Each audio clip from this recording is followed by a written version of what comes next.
Testing, testing, 1, 2, 3. Sounds like we have audio liftoff. Excellent. All right, let me just hop in the on-air room, send out my notification, and we're going to get going.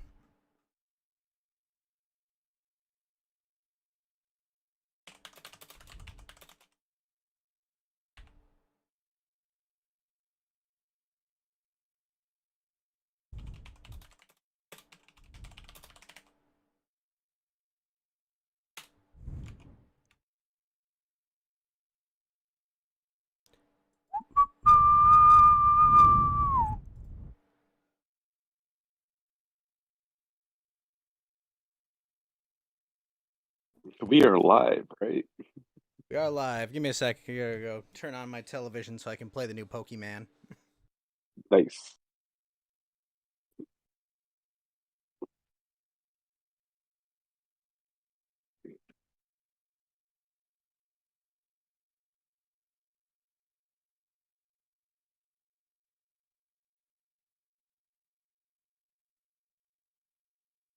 See that shiny Starly I caught?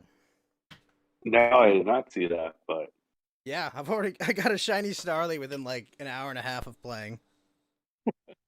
yeah. Funny enough, I actually was playing Auras for a little bit today just because I'm trying to like streamline everything for the Switch, all my Pokemon to the Switch pretty soon.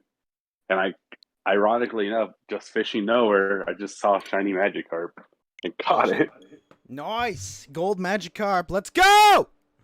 Yep. And since I'm still in Auras, Red Gyarados Mega Evolution pictures coming soon. Awesome. Oh, wait, whoa! Oh, that's gonna be fucking awesome, dude.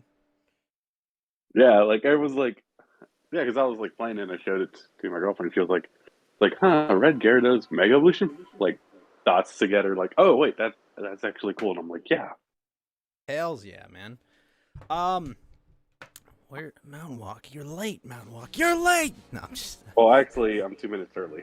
No, Mountain Walk's late. I didn't say you were. Uh, No, I'm just kidding. Mountain Walk's not late either. But we're almost time. Yeah. Have you been playing Arceus?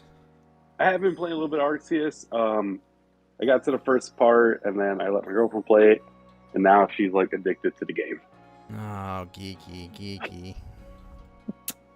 But it's fine. It's like fine. she's too addicted to the point where she's gonna buy her own copy.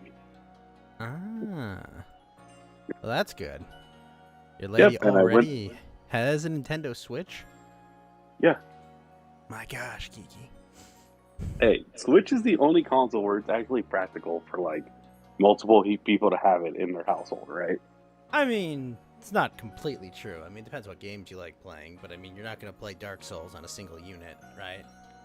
Yeah, of course, but like, But geeky, it is 9 o'clock. It is January the 28th of 2002, the fourth Friday of the year. It is time, of course, for Coast to Ghost, episode 69. Yes, 69. That episode. Yes, get it out of the way. Land of 420, how you doing, sir? Good to see you. Nice of you to stop by. Yep, in the real world, Canadian truckers have given Justin Trudeau COVID by existing. Justin Trudeau has acquired. This is being recorded. It's publicly being broadcast, Mr. 420. Yeah, so Winston, it's episode 69. Get in here. We need to talk about your degeneracy. Oh, gosh, we're going to talk about feed and waterworks if we bring Winston in here. But no. Yeah, should be a fun show planned for tonight. Geeky, did you see anything in the news that really jumped out at you? Because mostly I'm going to be playing Pokemon tonight. I saw that Joe Biden is going to put Stacey Abrams on the Supreme Court. I mean a black. You mean Ketanji Brown Noser Jackson? Yes, I did see that. You know, it is what it is. It's nice to know that finally in 2022, once again we've achieved that state where the qualification is not years of legal history or anything, but simply how much melanin. Not the content of your record or your voting or your career, but the content of your melanin is the qualifying factor for the Supreme Court. Amazing. Yeah, amazing. And I've seen this argument that's supposed to like, oh, but explain parents getting on the Supreme Court bench, and I'm like, I mean, so to be fair, yeah. right? Like, it's not to say that Miss Brown Jackson doesn't have like a lot of credentials, right? Like she was, you know, basically the whole way this was organized was that Merrick Garland was made Attorney General so that the Congress would have to confirm Ketanji Brown Jackson as like State Attorney General of New York, so that she would have already passed the Senate confirmation, so that they wouldn't have any potential trouble, right? Like this is the specific reason why Merrick Garland was chosen as the Attorney General. Not really because of his qualifications, but to set up, hey, we're gonna have Breyer retire because we're gonna frickin', you know, like tank so bad and cause really realistically 10% inflation, you know, and to ruin your lives. That we're gonna at least make it look like we're gonna lose the midterms, you know. Yeah, but it's just like isn't this I'm like the pretty most sure like, they cynical held way to go about something? Yeah, I wouldn't be surprised if Breyer was held at gunpoint when this happened. Oh, you know, anyone that could threaten someone on the highest court in the land, I wouldn't make unverified allegations against. Because I value keeping my head on my shoulder. But lucky for me, being a nobody has its perks, right? Also, it's totally like we're not using our real names. Yeah, exactly. You know, being anonymous has many perks. Everyone should remain as such.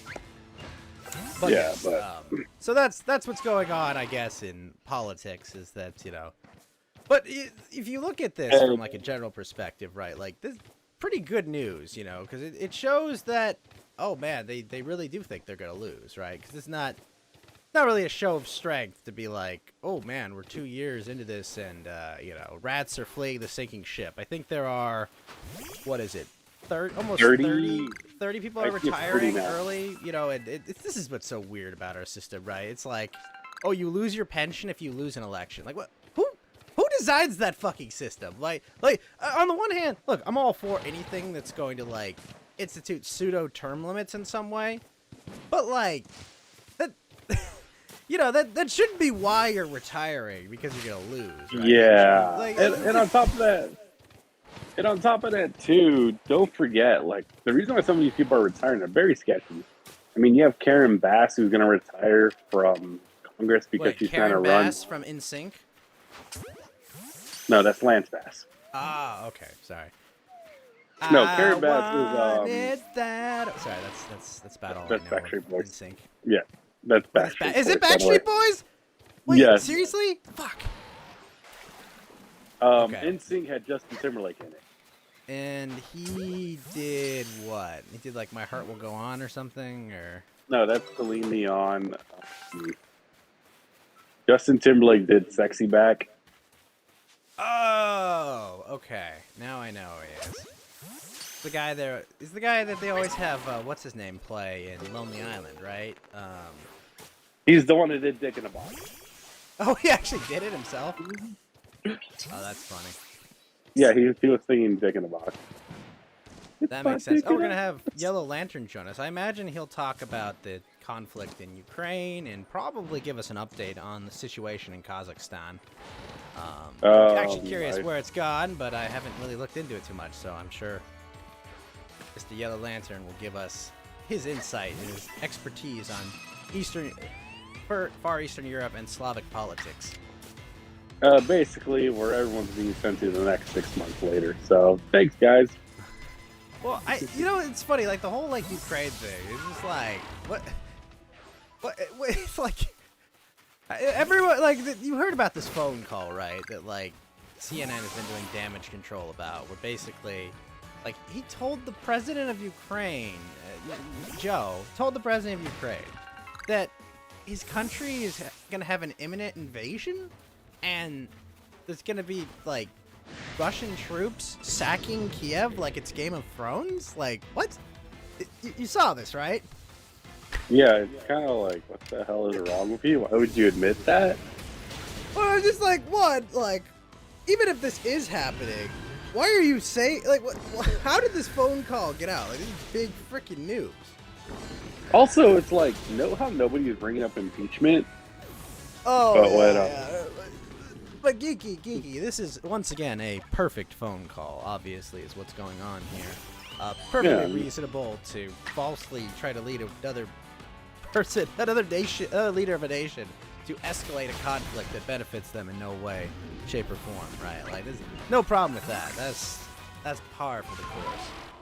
Yeah, right. Because everybody knows, because Biden's trying to pull the old like, oh, if we're at war, then I have to get reelected in 4 years, and the Democrats will still be in power. You Because they know, can't just. I don't know if this will work for the midterms, though. That's the thing. Because, like, the problem when you take responsibility for everything, you know, you try to claim all, like, oh, look, 7% growth this year. Yeah, but, like, inflation's 7%. It's basically eaten, like, any growth that you've generated, quote unquote, was just eaten by inflation, right? And, like, the worst part is that economic growth isn't just, oh, I bought 7% more goods. It's just 7% more, economic output, quote unquote. Which means probably what it means is the same amount was produced or less, and people just paid the same amount for it. Ta-da! Winning. Yeah, But, we're by winning. To quote the great the largest year of growth since the Reagan administration, guys. Congratulations, we got there. Yeah, also on top of that, good job on wiping out everybody's cryptocurrencies like last week. Oh yeah, cryptocurrency is a matter of national security. I can't even. Yeah, you know how much income was supposedly lost over this weekend? I would assume a lot. There's talks that supposedly over possibly almost $1 trillion that was lost in crypto assets because of the crash. Is that true? That's not true. Hold on. It was a show. Like, they're saying a lot of things was wiped out. I mean, crypto is so huge right now to the point. Well, okay. To be clear, today cryptocurrency is up 2% as a market. Yeah. And Bitcoin has recovered 4% on the week. To be clear, but Ethereum is basically flat for a week. But they're kind of back to where they were when the huge crash started, more or less. But if you're talking about, it was about $3 trillion, and now it's worth about, 1.7 trillion. So it's not too unfair to say that a ton of value was absolutely wiped out.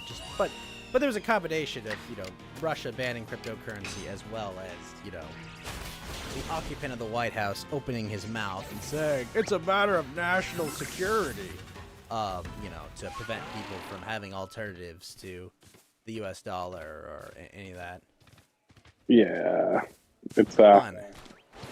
Yeah, it's great. And on top of that, too, it doesn't help that, with the crash, wiping out a bunch of assets, especially when countries are slowly rolling into crypto. I mean, a couple countries in Latin America saying it's now part of Bitcoin's official currency now?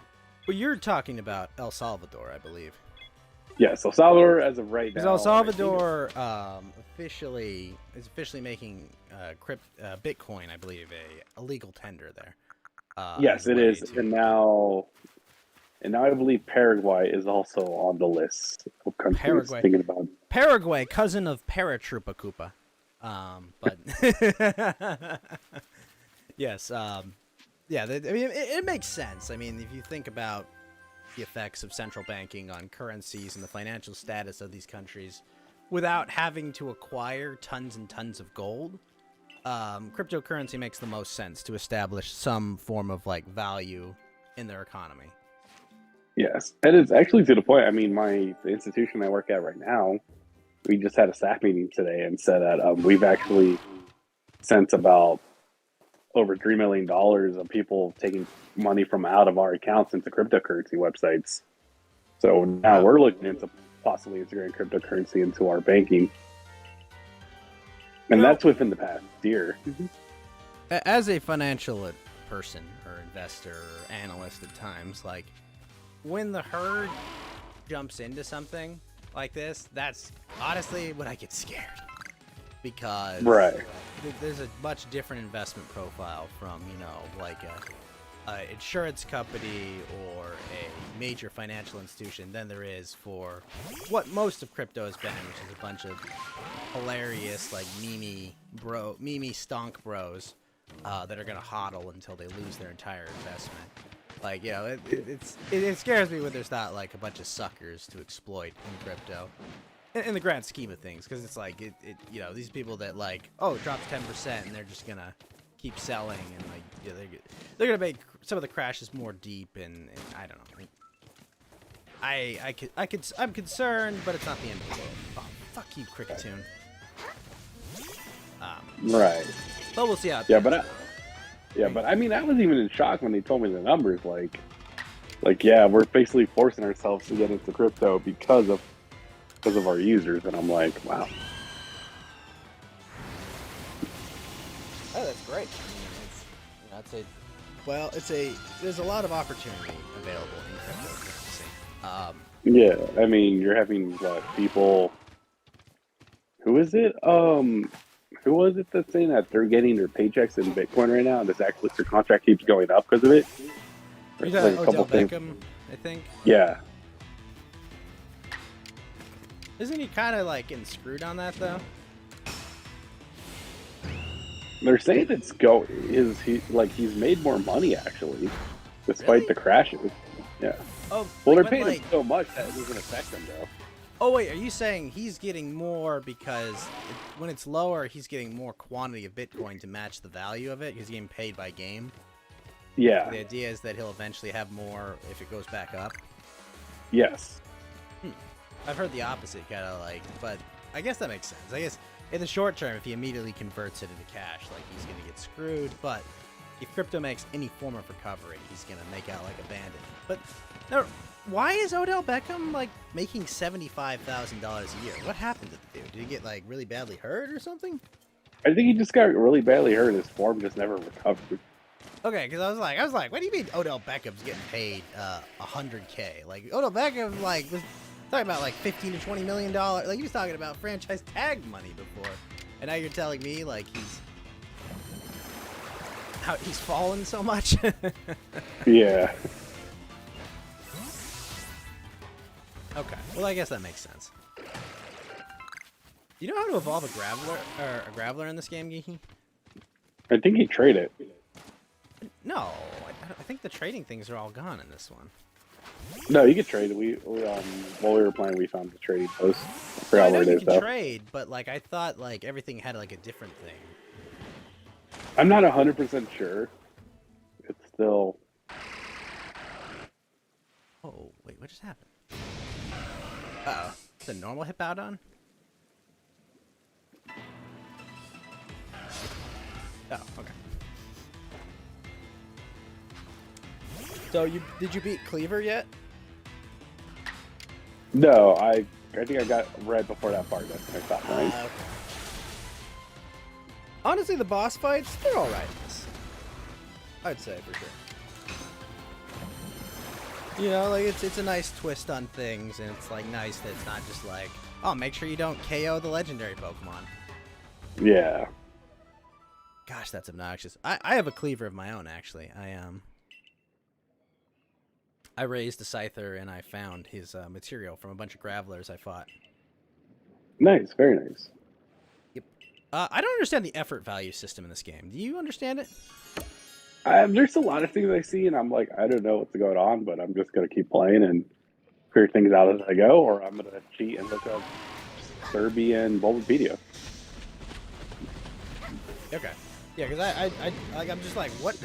Like, there's this like effort value thing you fill up. Is there a limit to it? Like, how does this work? And then, you know, you got these materials for increasing it. Like, I'm not fully aware of how it works. Yeah, and I do know as well that what's this face? What do you call it? The more you play and catch Pokemon and like observe moves, that's how your Pokédex gets filled out better. Oh yeah. No, I've figured that out. Yeah, it's a little annoying, but you got to do it anyway. Yeah.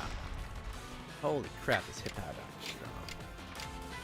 Let's flash it. Have you got all the forms? Have you got all the forms yet? Of what? Like All different the new, attacks? all the human forms. Have you found them yet, or is doing whatever?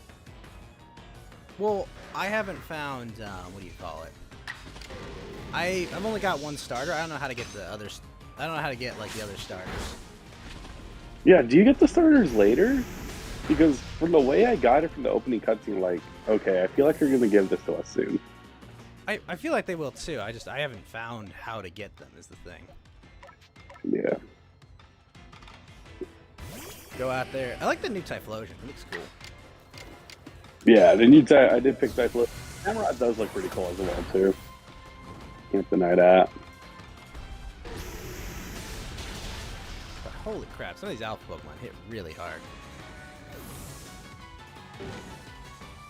But he's burned, so send my Staraptor out there to finish him off. Shiny Staraptor, baby. Nice.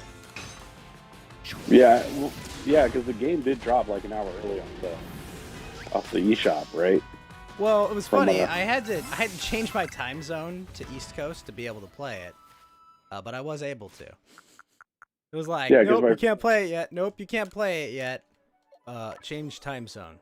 Oh, welcome to Pokemon. Like, what? What is this? Yeah, my Ridiculous. coworker actually was said like, oh, it dropped an hour early for me, so like I was playing it all night. Lucky bastards. Yeah, no, I had to actually I had to change my time zone like a peasant. Gotta find out what this happening is. And then again, like an hour early for us is like what, 10 o'clock your time? It was 9 o'clock my time. I got it set up. Okay, yeah. Yeah. So now, are you aware of events that occurred in Portugal, my friend? I am aware. I am. Aye, it's very unfortunate. Traveling can be dangerous in big cities, but Yellow Lantern, sir. How are you? How have you been? How was your week? Well, pretty long, I guess. I worked a lot, set up a bunch of stuff, and go to hear that unfortunately, this my host of the Killstream has been hospitalized with injuries stemming from an encounter with some what appears to be Locals. Yes, I yes. believe it was a mugging. Was the official story Yeah. is that it was mugged. Yes. They took his bag. They attacked him. He chased them down, and yeah. Unfortunate. Word of advice, chat. If you're in another country and somebody attempts to rob you, just give them yourself. Don't find them back. It's not worth it, man. Generally, it's not worth it. Yeah. Also, Kalashnikov, I believe he had his orbital socket broken, so he's going to be in the hospital for He's there for another week. at least a week. Yeah. And I But don't know he if they'll cannot let him fly. Yeah, he can't fly because if your orbital's fucked up, they don't want you. I mean, most airlines won't take the risk because it's not good. So yeah, that was most unfortunate. Obviously, we wanted to have a swift recovery because we don't want anyone to get hurt no matter what. Yeah. But but Yellow Lantern, since we have you here, things. Well, depending on who you ask, things are either escalating in Ukraine, Russia, or things are business as usual there, right? Right. Whether you're an official phone call from the White House saying that the Lannister forces are going to sack Kiev in a sec, or you're, hey, everything's fine here, chill the fuck out, Grandpa, right? There's nothing to see here. Go home. Go back to your homes. So you saw the they released the transcript for that phone call, right, Yellow Lantern? I think so. And then they said it didn't happen, and then people were coming down. I mean, They said it didn't happen? well, not in the way it's been told. Like, Zelensky getting frustrated with the Biden, saying you can be invaded. Pardon me, I'm having a cough drop because for some reason my throat's been a little itchy. I just don't know what's going on. I mean, Russians aren't particularly talking about Ukraine that much. There's no jingoism for a war. Well, I mean, but there is a lot of talk specifically about NATO expansion, right? Like, there's a lot of not just posturing, but that is the thing Russia does not want to see happen ultimately. Right, because they don't want another NATO ally on their border. Mm-hmm. And I think I should point out one instance of bad. What was it? Yes. I kind of did a thread on Ukraine to kind of see the situation on Twitter. That was. Well, you were talking about Crimea first, right? Like you're explaining that they annexed Crimea, pretty much for a warm water port, right? Well, yeah, because they had argued that because the government of Ukraine was illegitimate,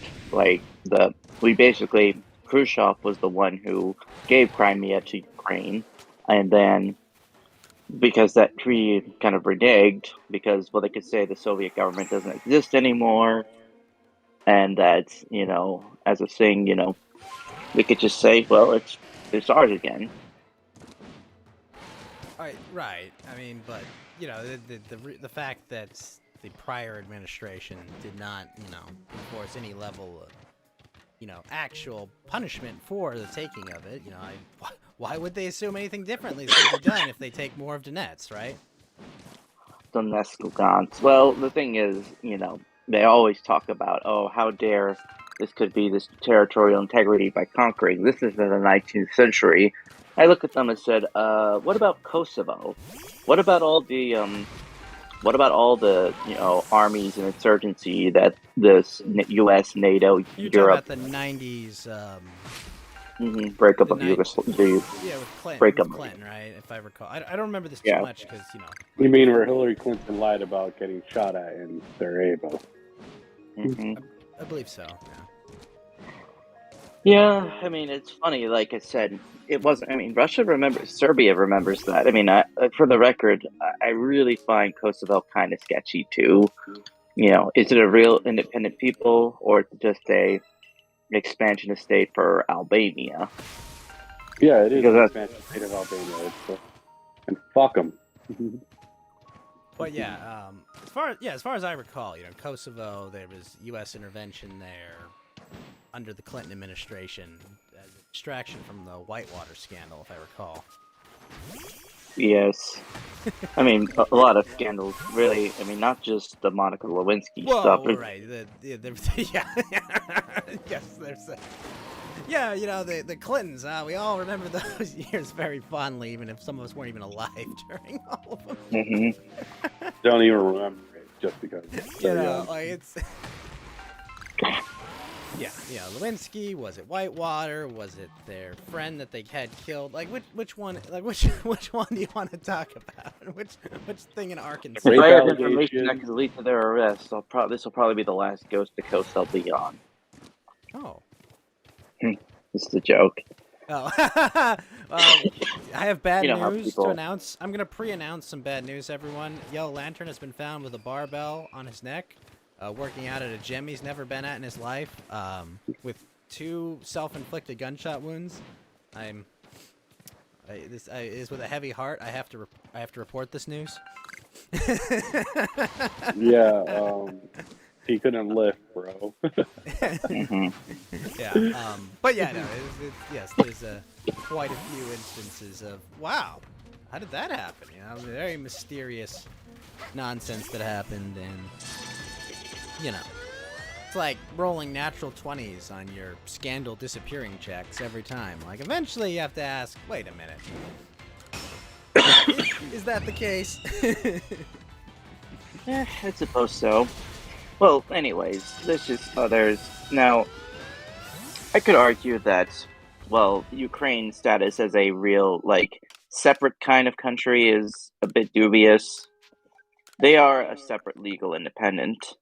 I mean, they are recognized by the international, community and Yeah. various legal governing bodies, right, as a independent nation state, correct? Yeah. Yes, I mean, it was kind of weird because a lot of the Soviet countries that were created were a product of kolonizatsiya, which was a sort of a part of the nation building that the Soviets engaged in. Well, basically, new Soviet man creating these weird boundaries. Which, you ever look at some of these, you're probably wondering, like, who were these guys doing this while blindfolded? I mean, you see that one part of Uzbekistan that like it's swirled around like the three other Central Asian republics. Right. I mean, Caused you'd imagine like these lines to be drawn along like probably geographical, natural boundaries, or stuff like that. But shockingly, yes, they are much more confusingly laid out. you know, it's kind of thing is that like, well, it is a real legal country, as in like it has its own government. It has, you know, Yellow Lantern, it's a real boy, okay? yes, I would say like, well, there isn't much of a difference, in my opinion, between a Ukrainian, a Belarusian, and a regular Russian. It, it's just a product. I mean, it's not like none of these countries are going to give up their borders per se, or at least what if like things they can control. I mean, the problem with a lot of Ukrainian identity and as well as this sort of ultra nationalism the Kiev government has, it's very schizophrenic because, as you know, Ukraine comes from the word Ukraina, which I did means not, but roughly, thank you. it comes from the word that means border or edge. So if you wanted to be really funny, you could say call the country Edgistan. Edgy Stan. Edgistan, yeah, or Borderstan. Where are you Because from? it's been I'm from Edgistan. My dark spirit speaks to me. Sorry, I can't help myself. So, Edgistan, as it's known, yes, well, and there's been several ethnic groups that had settled and called it home there. The Polish were there, the Tatars, the Mongolians, the regular Russians and Slavs, no, Kievan the Rus. Tartars. They're famous for their tartar sauce, I believe. No, And that's people Tart. confusing it with as Mongolians, but they're not really. They're a Turkic group of people who settled the regions. You know, one of the underclass of the Mongol empires. No, they did convert, and like they're actually they're a group. They actually have their own republic inside of the Russian Federation, Tatarstan. Where is that located? It's like it's in between a lot of other republics as well inside the like center, like west of Moscow, and where all the central oblasts are.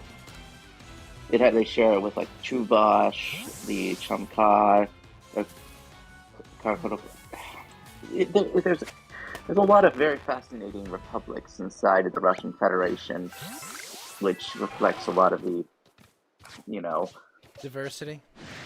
yes, I mean mostly Turkic groups, original Siberian inhabitants, some Asian and Mongolian people, as well as the people of the Caucasus, like Chechnya, Dagestan. But I'm getting ahead of myself. So this the problem with this is that there's never Ukraine has this thing where because of so many groups that settled, it's hard to form a cohesive identity. And one of the things is the Kiev government has become very ultra nationalist and schizophrenic. What because frankly, in my opinion, the more they keep suppressing the regional identities and unique features of their people and stress like one, the faster they lose people east of the Dnieper River. Well, like, what you talk about ultra nationalists? Like, what's the identity they're forming back? Anti-Russian, very anti, But you're just saying anti. basically they're just forming as like, we are Ukraine, we're pro-Ukraine, like. Well, it's funny. It's like the vanguard that toppled the government in 2014 was made up of people from the far left and the far right. So you had Antifa and these, LARPing skinheads as the vanguard that literally propelled the government forward. I mean, it's kind of funny. I'm gonna be honest with you. I don't know if I've seen non-LARPing skinheads. I know it's hard to say. You It's know, funny. it's It's like, this is a country, a region, this is a place where the strongest anti-Jewish sentiment has ever existed, and they elect like 2 Jewish presidents back to back. I mean, how do they do it? I don't know. I don't know. Yeah, the and that's the problem, is that there's a lot of things. The Ukrainian language constantly gets updated and changed because it's trying to make itself distinct from just being a southern dialect of Russian. Same with, well, Belarusian language has also been trying to do that too. Making it distinctly just what, a different Slav language? Yeah, it's more than just an accent. I mean, a lot of these, there's the category of mutual intelligibility, where a Ukrainian speaker probably understands at least half of what a Russian or a Belarusian is saying. But there are still some words, some endings and stuff they use that are not found in the other languages, or some letters.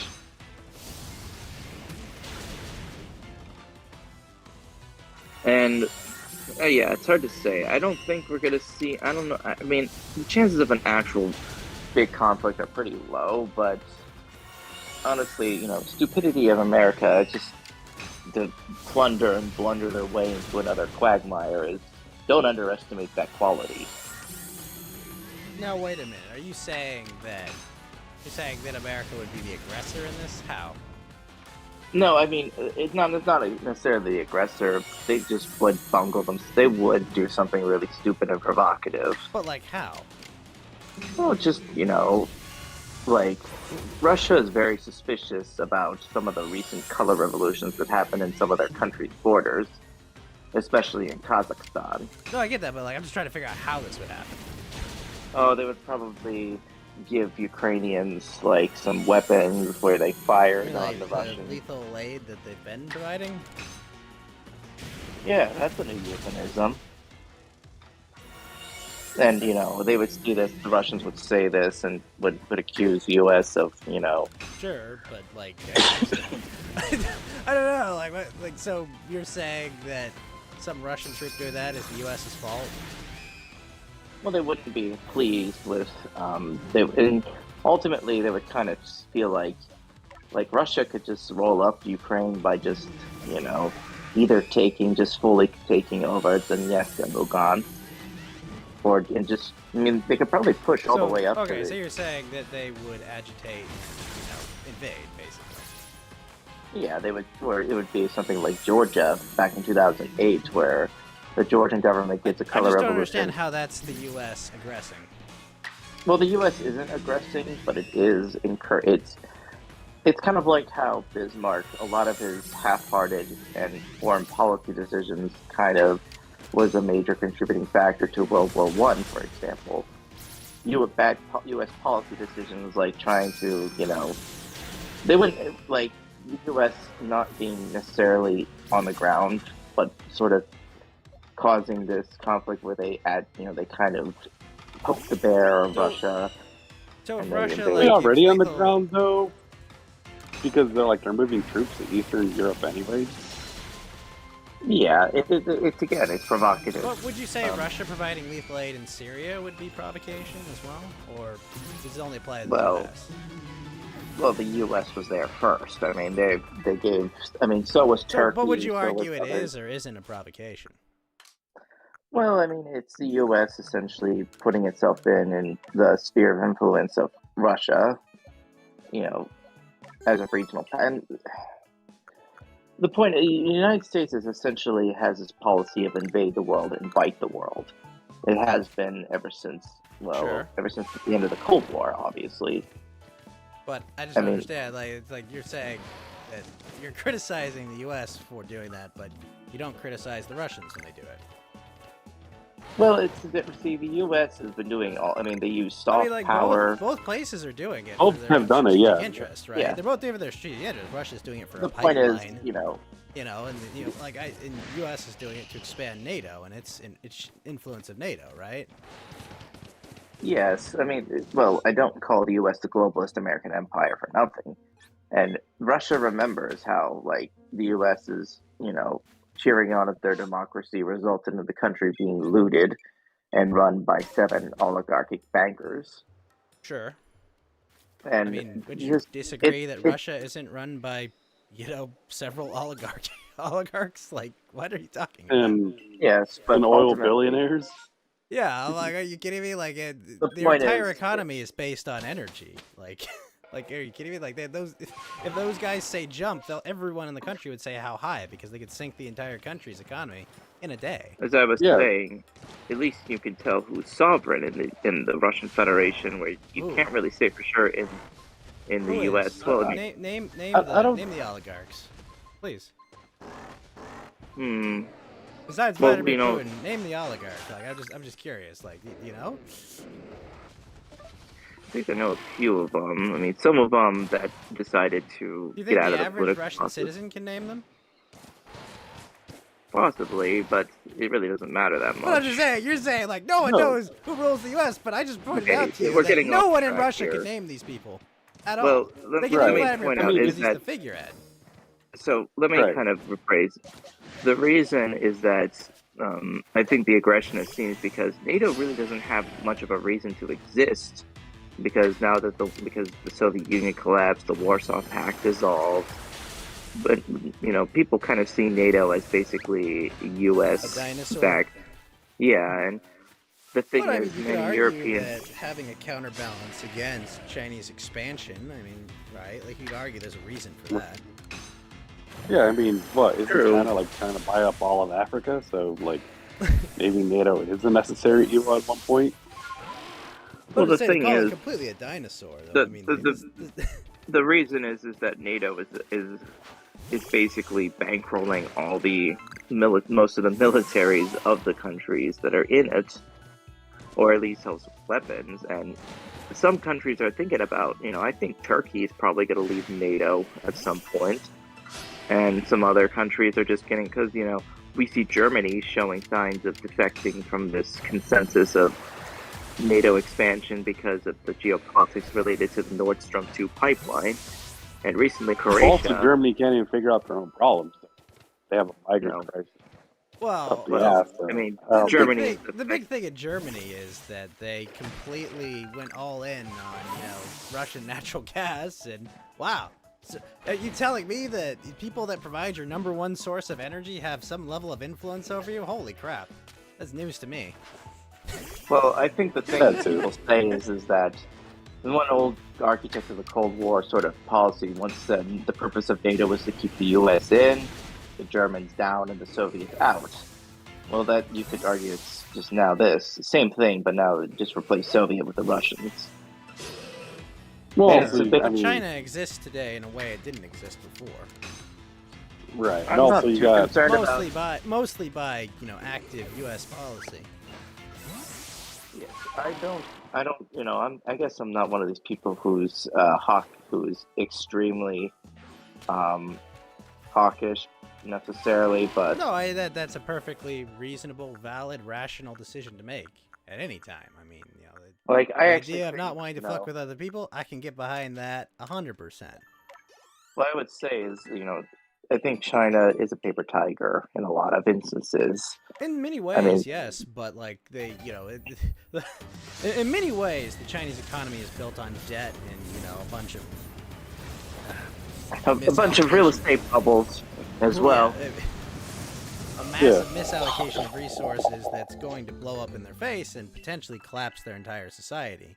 You are correct about that, but right now, and it's going to have a kill count that's going to look like nothing too that we've ever Yes, seen. I know.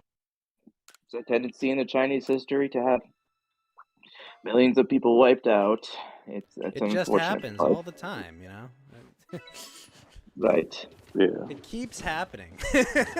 But you're right, to some extent it's a paper tiger, but that does, even a paper tiger can be dangerous, Right. We're talking about a country with over 1 billion people that.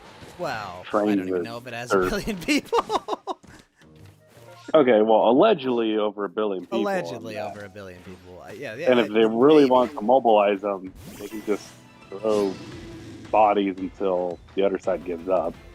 Well, that might, that kind of wave warfare may have worked in World War II, but like, I don't think that would work in a modern theater.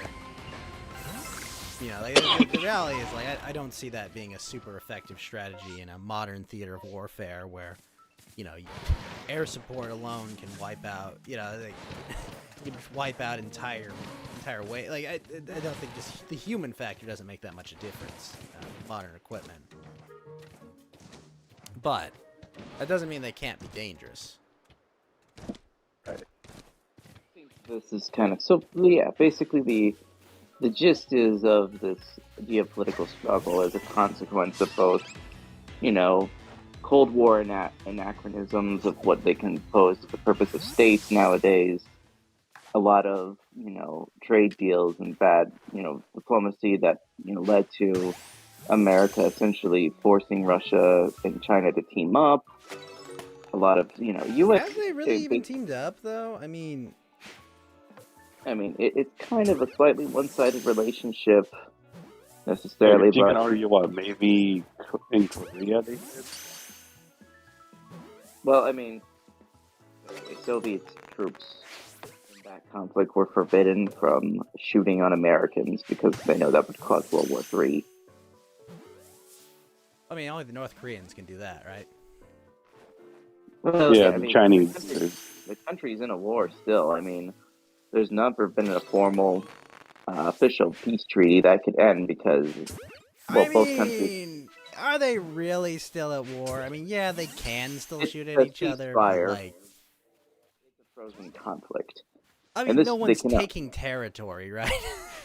No, they cannot. No one's like. When's the last time territory changed hand? I get what you're saying. Yes, on paper, legally, and officially, yes, they are still technically at war. We're not getting drafted, Karn. Okay. But thank you for the ghost hits as well. I agree with you to some extent that China is a paper tiger, but that doesn't mean they can't do anything, Well, it should be considered, but the thing is, it's sort of weird. Like I mentioned, I remember one of these Scott Greer episodes that they had the guy from the 20th century point out is that the Chinese are essentially doing the opposite of what the Soviets did, and they're just trying to be less ideological about their geopolitical aims, and they're just saying, just give us money and we'll invest in your stuff. They're not. Well, they're basically trying to conquer by, they're trying to do conquest by, financial means. That's been their whole ploy in Africa. We own your ports, but the problem with that strategy is that, eventually you'll have to try and enforce that. And if you try to, if people push back and just stop you from enforcing it, all that money you printed to go buy ports in foreign countries means nothing, right? Yeah. So, by that aspect, yeah, absolutely right. They are a bit of a paper tiger, but it doesn't mean they can't be dangerous. No, I think we've raised there. We're getting caught in the weeds of the argument. Yeah, I get you.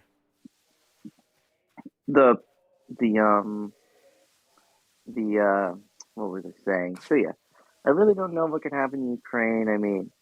I don't think either side is going for a war at this point. They don't want to, but they just, the option's on the table if stupidity, blundering and plundering arrives. Like I said, the United States is seen as this because, well, Russia does not use soft power very, very much in its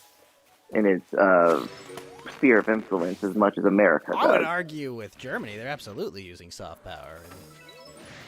No, soft power is in the cultural exploits. I've always said if you've ever wanted to see why are all these BLM protests or riots happening in all these countries despite not having these, they're basically American vassals. You can kind of map out the sphere of influence of the American empire by mapping out those protests and such. So you're saying that every pro-Russian organizer in Ukraine is organic, correct? Well, all organizations and protests are often elite supported, and but the situation in Ukraine is that it's caught between two spheres of influence trying to vie for control, and it was like that. The original government that before the Euro-Maidan color revolution wasn't really pro-Russian that much. It's just he was trying to attract investments from all sides, and Putin just simply offered a better deal and investments in the EU, and the EU got mad at that big time, and that was one of the reasons why. The EU never offered Ukraine membership, right? No, but they might do it by stealth by sending all this stuff, these personnel, these arms to the country. The EU that doesn't have a standing army, right? Or not quite. Yeah, the same EU that's had to bail out Greece and Ireland recently, right? Yeah. Well, Portugal, Italy, Greece, and Spain. Greece specifically had to bail out. Many people would argue the austerity there is what caused them to need to be bailed out, but that's a different discussion for a different day, really. Yeah. Greece is a funny mess. country. Greece is a So is funny Turkey. country. I mean, Turkey's lira has just collapsed so heavily. Oh my god, that has been historic, that collapse of the lira. Like, holy shit. Like, what? Yeah, Turkey's going insane right now. Like, So what happened to the Turkish lira, right? Because I know Kazakhstan, the official story is that the unrest is caused by increasing gas prices, but what caused the Turkish lira to collapse? Let me look this up, actually, because I have a vague idea, but I can't be too certain. Because I remember reading about this, like, and I didn't go too much deeper because, like, whatever, it's Turkey. I mean, the Turkish government finally stabilized the currency around 2000, and it led to some prosperity. Let me look this up real quick. hasn't been Turkey dealing with like unrest in the government lately, though?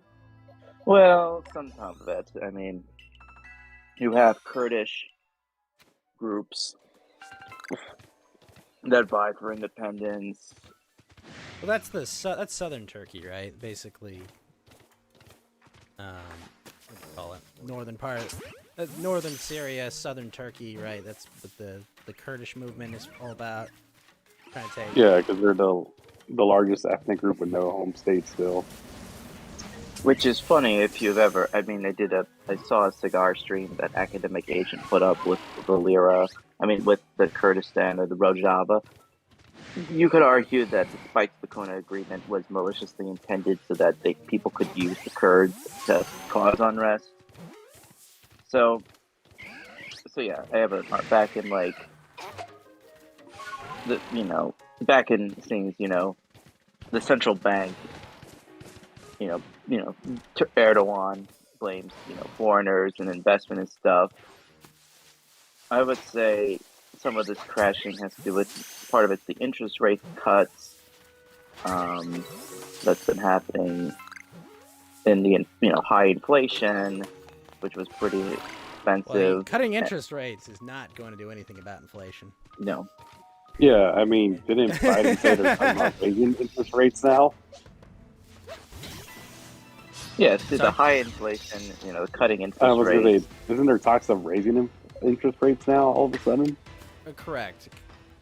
And the thing is, Erdogan talks are to try and control inflation, which is realistically in the double digits for any goods that matter. Yes, and someone pointed this out, is that Erdogan sacked like 3 heads of the central bank, the Turkish central bank, for being unable to make the lira stop crashing. And that has a big effect too on the purchasing power as well as the confidence in the currency. Yeah, exactly. Basically, if you're cutting interest rates, it means you don't have confidence in your economy at all. You think things are going to get really bad. So he's trying to push for stuff like lower borrowing costs and others just really, really, really stupid. Like, It's not a show of confidence. It's a big show of like, oh shit, shit's hitting the fan, and people see that, I and mean, it's like, I want to it actually get out. started in it actually started in 2018. To be honest, Sure. that's when this is where some of the reason is that there's geopolitical friction. Some of it was the tariff rates, the bad interest policy, and it's also pointed out is that it's hurt Erdogan's political chances. Like his party actually lost, actually for the first time, lost a lot of the bigger cities like Istanbul and Anarka, basically the capital city and the biggest city in Turkey. And some of it is a cause of like the low savings rates, the investments in the it's a lot of reasons why Turkey's lira. I mean, it got so bad that like nearby Bulgarians in the towns literally went over to Turkey to basically shop and clear out all these stores because Bulgaria was like so much more valuable. They just exchange rate was so bad. Are you telling me their neighbors came and looted them? Yeah, just Legally, like, though. Yeah, and it was like the worst feeling for the Turks since the Treaty of Sevres. They got looted by their neighbors. Yeah. That's how bad their economy is.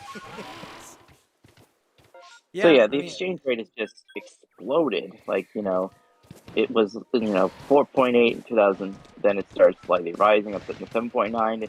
It's now doubled to like the exchange, at the end of 2021, $1 was equivalent of like about 14 Turkish lira. What was it? Sorry, what was it before? There's 14 liras for $1, but what was it before? Or that's what it was before. It basically doubled. It was like 7 in 2020. Now it's doubled to 14. And mind you, this is while the U.S. is printing trillions of dollars. Like this cannot be, expanded upon enough. That like, sure, their currency is in the shitter, but like, remember, the U.S. is by no means exercising any level of responsible fiscal policy at all, and you're still tanking. Yeah, man. You think you think the Bagdanovs are telling everyone to dump it? Yes. Oh yeah. There's just a constant From beyond, stream of, the grave. Dump it. Yes, they are. They're very much dumping it from beyond the grave. Is what's happening. It didn't take much, unfortunately. Yeah. Okay. So they wanted to cut interest rates. There's, I guess, uncertainty about politics as well, probably. Yeah, but it is probably going to hit him in the polls. Like, well, is it also possible that moving away from NATO has the market expecting financial consequences for that? Possibly. Like I said, it's also, I mean, you also remember, speaking of wars and conflicts, essentially Turkey has a vassal state on the northern part of the island of Cyprus. Right, the one they're fighting Greece over, I think? Yeah. They call it, there's the Republic of Cyprus and the Turkish Republic of Northern Cyprus that exist on that island. This was a result and they both declare the same capital, right?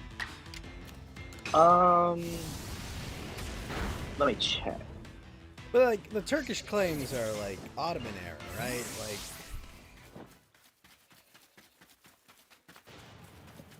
well, the reason is because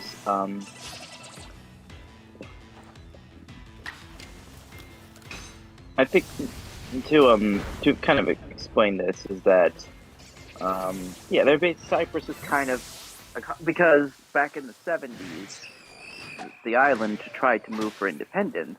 They tried it to be part of Greece because its government was essentially overthrown. by a combination of like the Greek population, the part of the junta who was aligned with the Greece junta, and Turkey saw this and said, well, this violates this treaty that we signed with, and thus, we reserve the right to invade it. And so there was a brief conflict following this, and of course the U.S. and Britain had to step in because they don't want NATO members shooting at each other. Yeah, usually not a good thing. And so it ended in a ceasefire and a treaty to basically establish the border. Northern Cyprus has recognition limited because a member of NATO claims it as a legitimate, government, even though Northern Cyprus is not internationally recognized largely. It is a de facto independent state, but it's not recognized internationally. Wait, is it recognized where? It's only recognized in Turkey, and because Turkey is a member of NATO as well as a few other councils, it gives it a lot of weight in terms of recognition.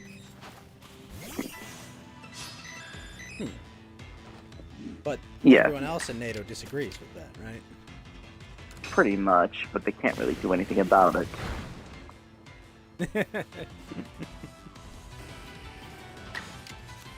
Yeah, yeah, okay. So that's what's going on in either Cyprus or the Republic of Northern Cyprus, depending on who you ask.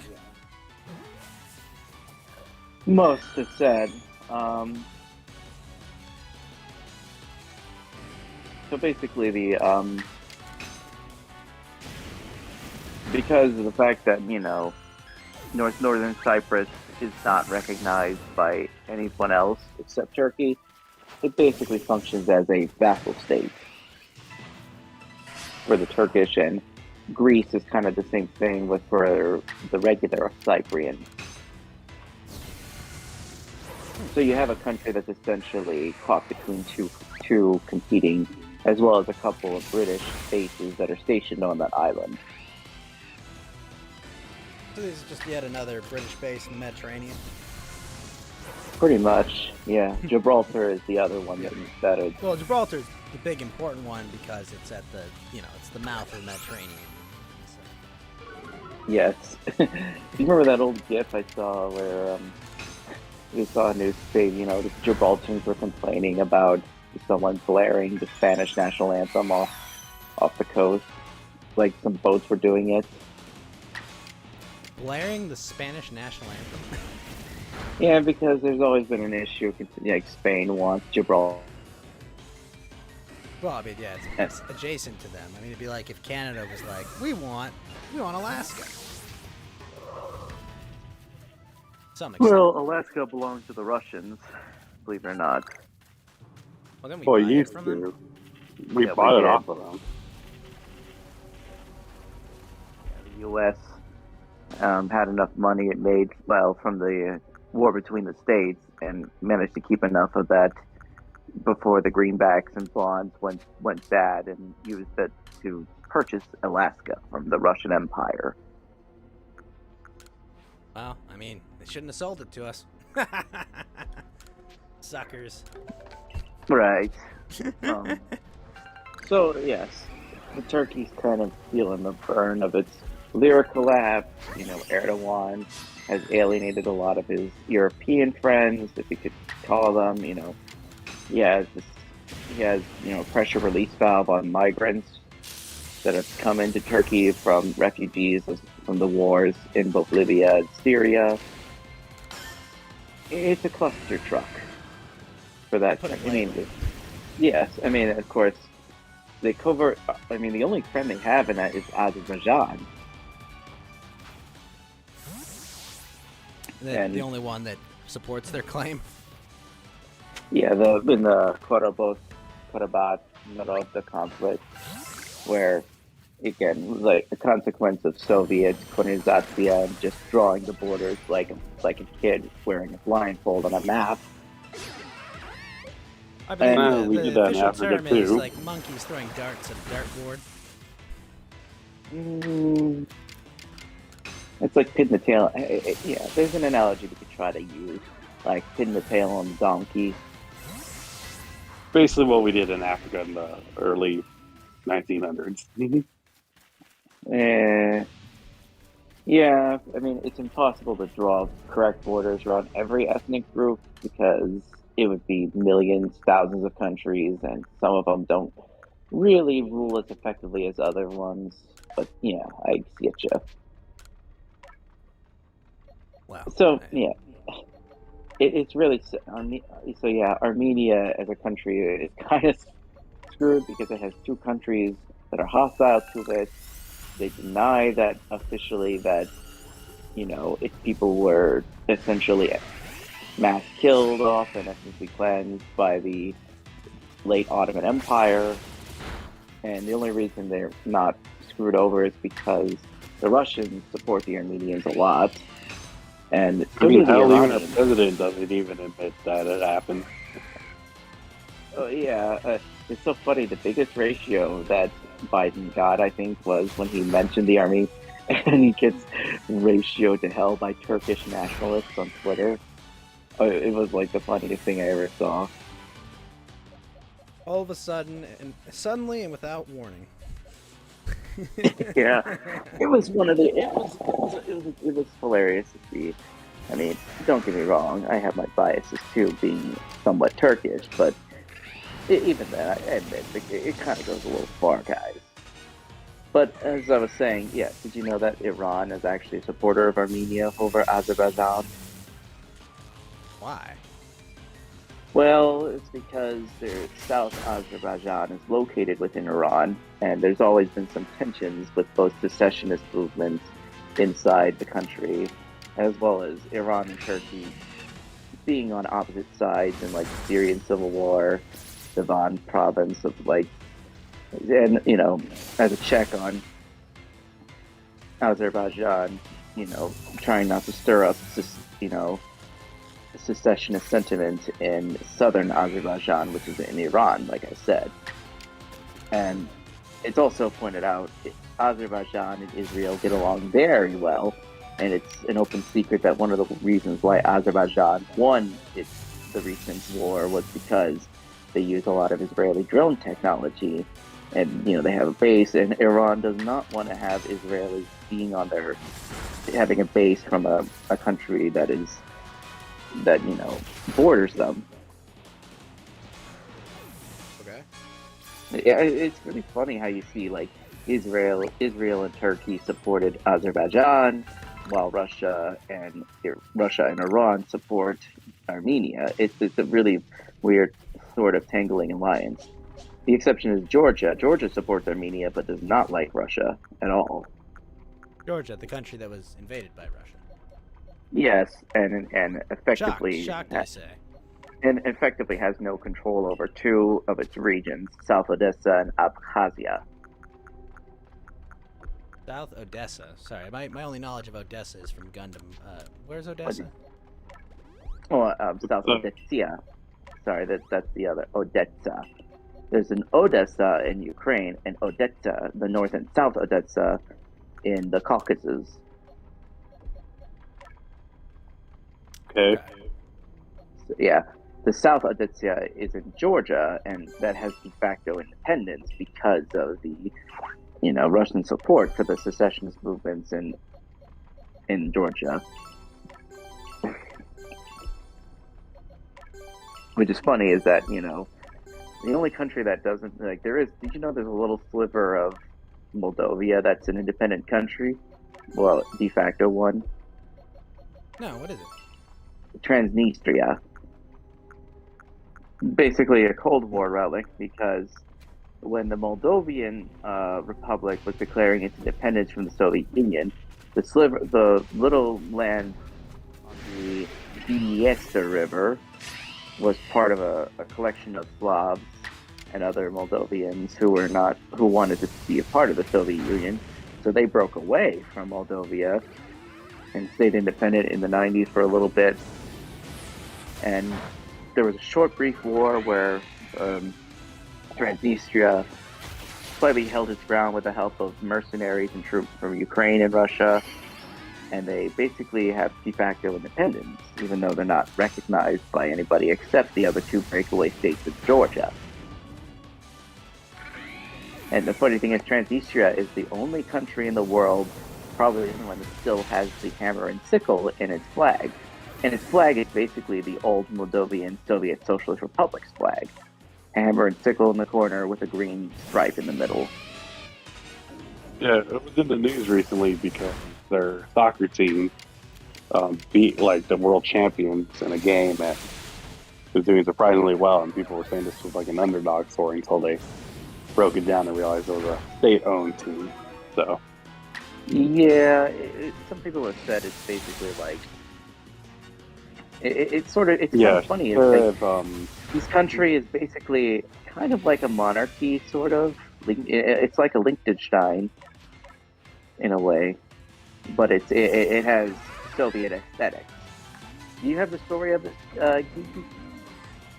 I know a little bit of it just because it's been in the news for this team lately, but not. I just know people were saying don't call it a real underdog story because it's a back team.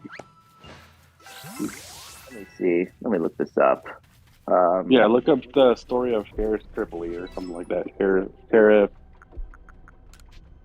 Oh yeah, that's the company in Transnistria that owns everything, essentially.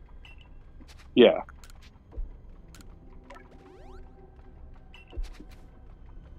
Yeah, their team did really well in the Champions League this season. Right. Let's see.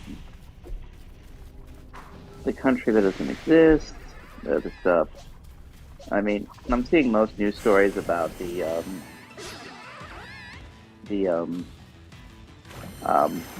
the Russian buildup. So yeah, this was months ago, so I wouldn't be surprised if it's harder to find. Oh, going out. Yeah. Oh, I see it. Where it's the breakaway state that's in the championship league. Oh, yeah, that's the breakaway state in the championship league. What does that mean? The Champions League. The Champions League is like the top competition for club soccer, basically. But, like what? Upon what metric? Like, it's like the NBA for soccer, but instead of think of all 50 states as a country, and everybody sends a representative. And okay, so usually the smaller, literally states that are sponsoring and sending the teams. It's not like privately owned teams or something. Well, it is privately owned teams, but they're like the only. I think them and maybe Russia. A couple of Russian teams are state backed. I mean, I know. How do I explain this right without Adolf correcting me every 10 minutes to make sure? Well, why isn't he here to explain this? Yeah, well, so the Champions League, to qualify, you have to win your respective league to get in, hence that's why it's called the Champions League. And depends how your ranking of your country is, depends what part of the stage you enter the tournament. And Moldova is ranked at the very bottom. So it was already the first time a Moldovan team had qualified. So that's already, because usually with these smaller countries, they don't get that much backing or looked at. Why not? Because they're usually poorer. It's the same reason why when the team from Briss made it to the quarterfinals of that tournament, people lost their shit because... Isn't the whole point of soccer that if you're a really poor country, you can play in this tournament? Yeah, technically you can. It's kind of the reason why Costa Rica was the fan favorite 8 years ago.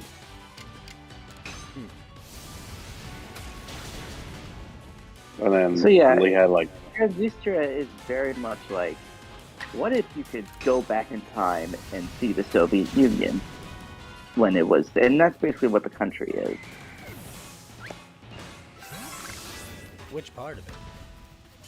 It's a little strip. Basically, you take Moldova, and you see where the Dniester River is located, and you see the little strip that runs through, and take the eastern side of that place, and that's where the country that doesn't officially exist, but kind of does, is located.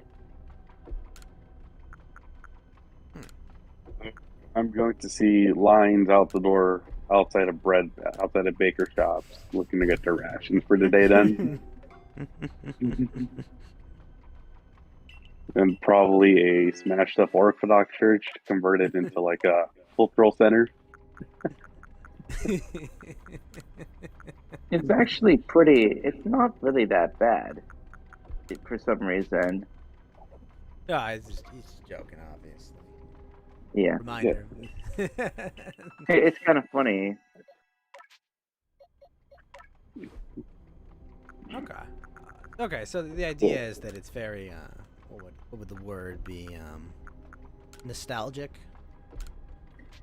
Soviet nostalgia is pretty high, because the whole purpose of the state was to break off from Moldova when the Soviet Union was basically coming apart, and Ukraine had not yet left to the Soviet Union, so they thought they could be safe. But this kind of led to an awkward situation where the country was essentially trying to belong to a state that didn't exist anymore. And some have tried to rejoin and call Transnistria part of Russia, but Russia isn't really that interested in that kind of irredentism. I mean, they already have a section of the country essentially detached from it in Kaliningrad. Hmm. You know where that is? I do not. It's by the Baltic states. Yes, it was once actually a part of another deceased country called Prussia, and the town, Kaliningrad, was known by as Kunzberg. Not aware of that. Oh man, 75 years ago, they actually officially, someone pointed out, is that Prussia is the only country in the post-World War II basically officially be banned from existing. Well, it's also because Hitler called it the Second Reich.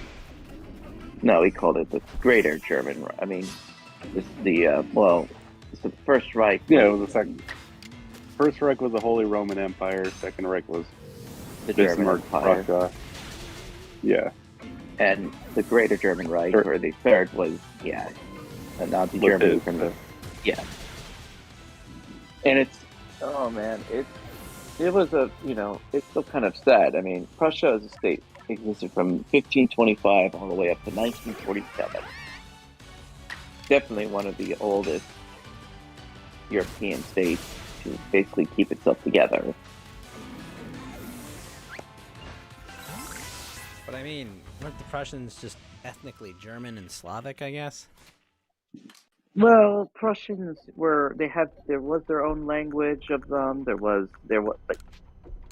I mean, present day Kaliningrad is effectively purged almost all German influence. I mean, that's what Stalin did when the Soviets came to that area of East Prussia, and they essentially ethnically cleansed the inhabitants, either evicted them or did some really, really not so good things to them. Wait, evicting people is ethnic cleansing? Well, yeah, basically, Germans, that lived in Europe, Sounds like Eastern Europe. I don't know. That kind of sounds like a why Palestine's going through a Holocaust type of argument by saying moving people from one place to another is ethnic cleansing. Well, it wasn't really. It was done by most of the Soviets, as well as the places where the Soviet army basically took over governments, or done by the governments themselves. They basically evicted almost all their German populations and sent them back to Germany or else, and it resulted in a lot of beatings, a lot of rapes, a lot of really nasty, and as many as possibly 3 million Germans essentially died in this process. It kind of was like the other, maybe some people call it the Revenge Holocaust, which, I mean, you could maybe argue it is the soft German genocide. It wouldn't surprise me. I mean, anti-German sentiment was really high after the war, and even to some countries, they're still bitter about it. I mean, there were a couple countries, that got, invaded twice, once by the Germans, then by the Soviets, and, turned over a few times. Wasn't a great situation. Oh, Yeah. Poland. Yeah, having, first being invaded and having the Germans run through your country, and then have the Soviets run through, and then have the Soviets operate your country. I mean, not the best of times, Yep. I would argue. And like I said, I mean, this happened, it's extended way more. I mean, Volga Germans, who were in the Russian Empire, who then were basically always discriminated against. They were always seen. There was a lot of ethnic persecution of them during this. I think one of the people, Professor James Arthur Pohl, has talked about the plight of the Volga Germans in Soviet times. It was they didn't get any sort of status recognition until the 70s, when officially that's when they basically stopped or clamped down on the anti-German sentiment because it was no use. Yeah, But- I mean, you also got to remember that Hitler hated the Slavs as well and was secretly killing them. So it wouldn't surprise me that, okay, you killed a bunch of my Slav brethren, let's kill the Germans that are in our neighborhood. So Yes, I actually, like I said, my view of World War II is not one of the triumphalist freedom of stuff. I've actually come to realize that it really was the war that destroyed the old order, and it was the final conclusion of the great European civil wars. What, you mean after every conflict that between Napoleon and Bismarck, I mean, the Europeans got along so well. I mean, up to that point, right? the I'm just British saying. Empire is totally loved by the European mainland.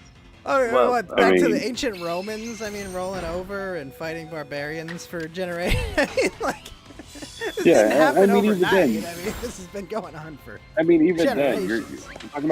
we're talking about a group of people that boo each other's national anthems whenever they have to play it. I And feel the like opposite that's country.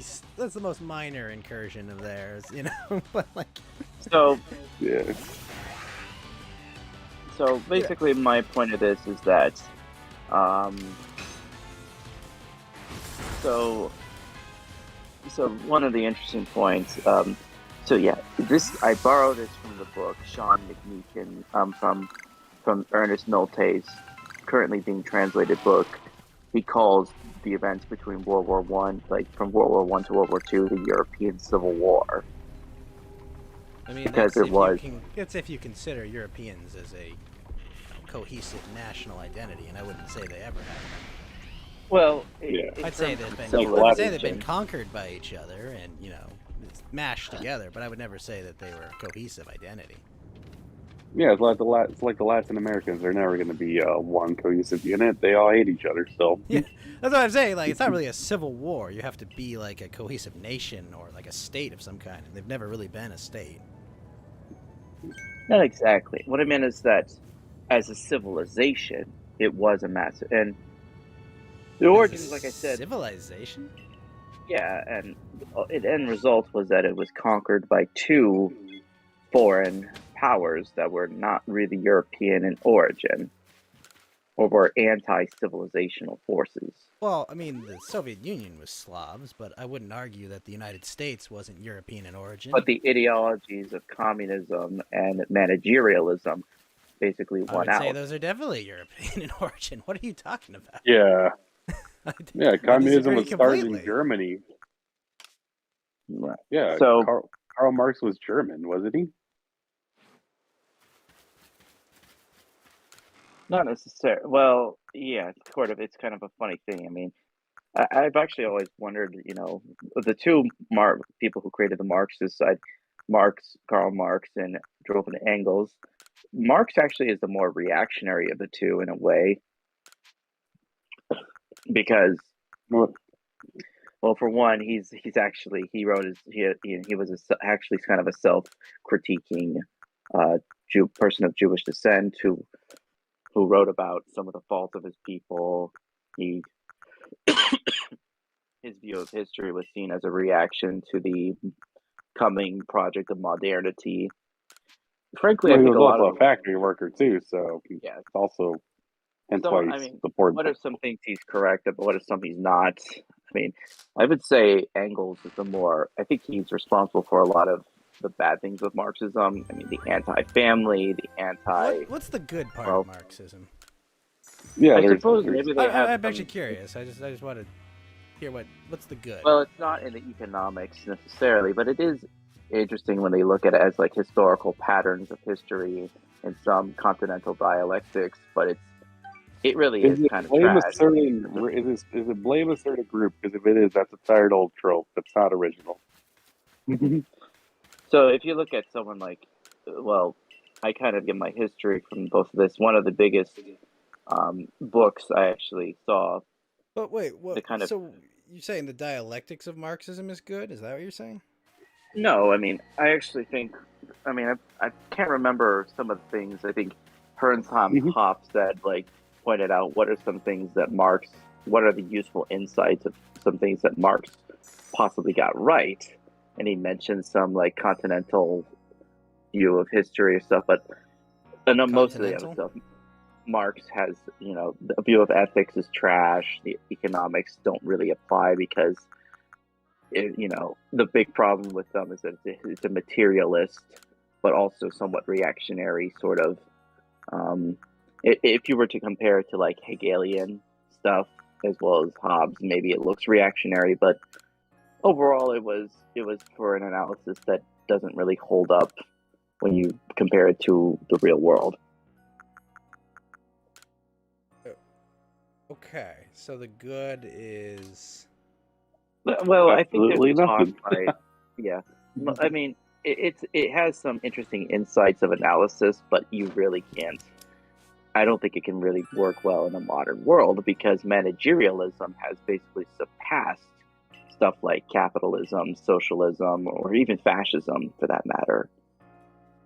I mean, this is actually when I did my bonus episode with Ralph. I hope he's recovering very well.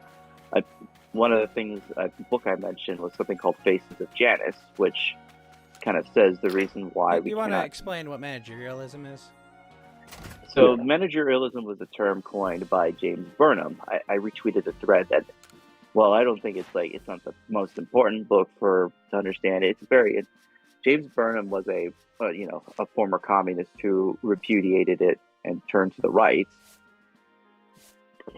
And one of the things he pointed out was that managerialism would take the place of capitalism as No, but the what is source it? of.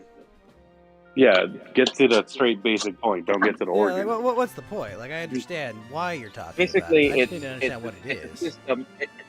It's a Like, I system know of you're government. talking about it to excuse the failings of fascism. I understand that, but explain what it is, please. I wasn't excusing the failings of fascism and the bonus. I was trying to.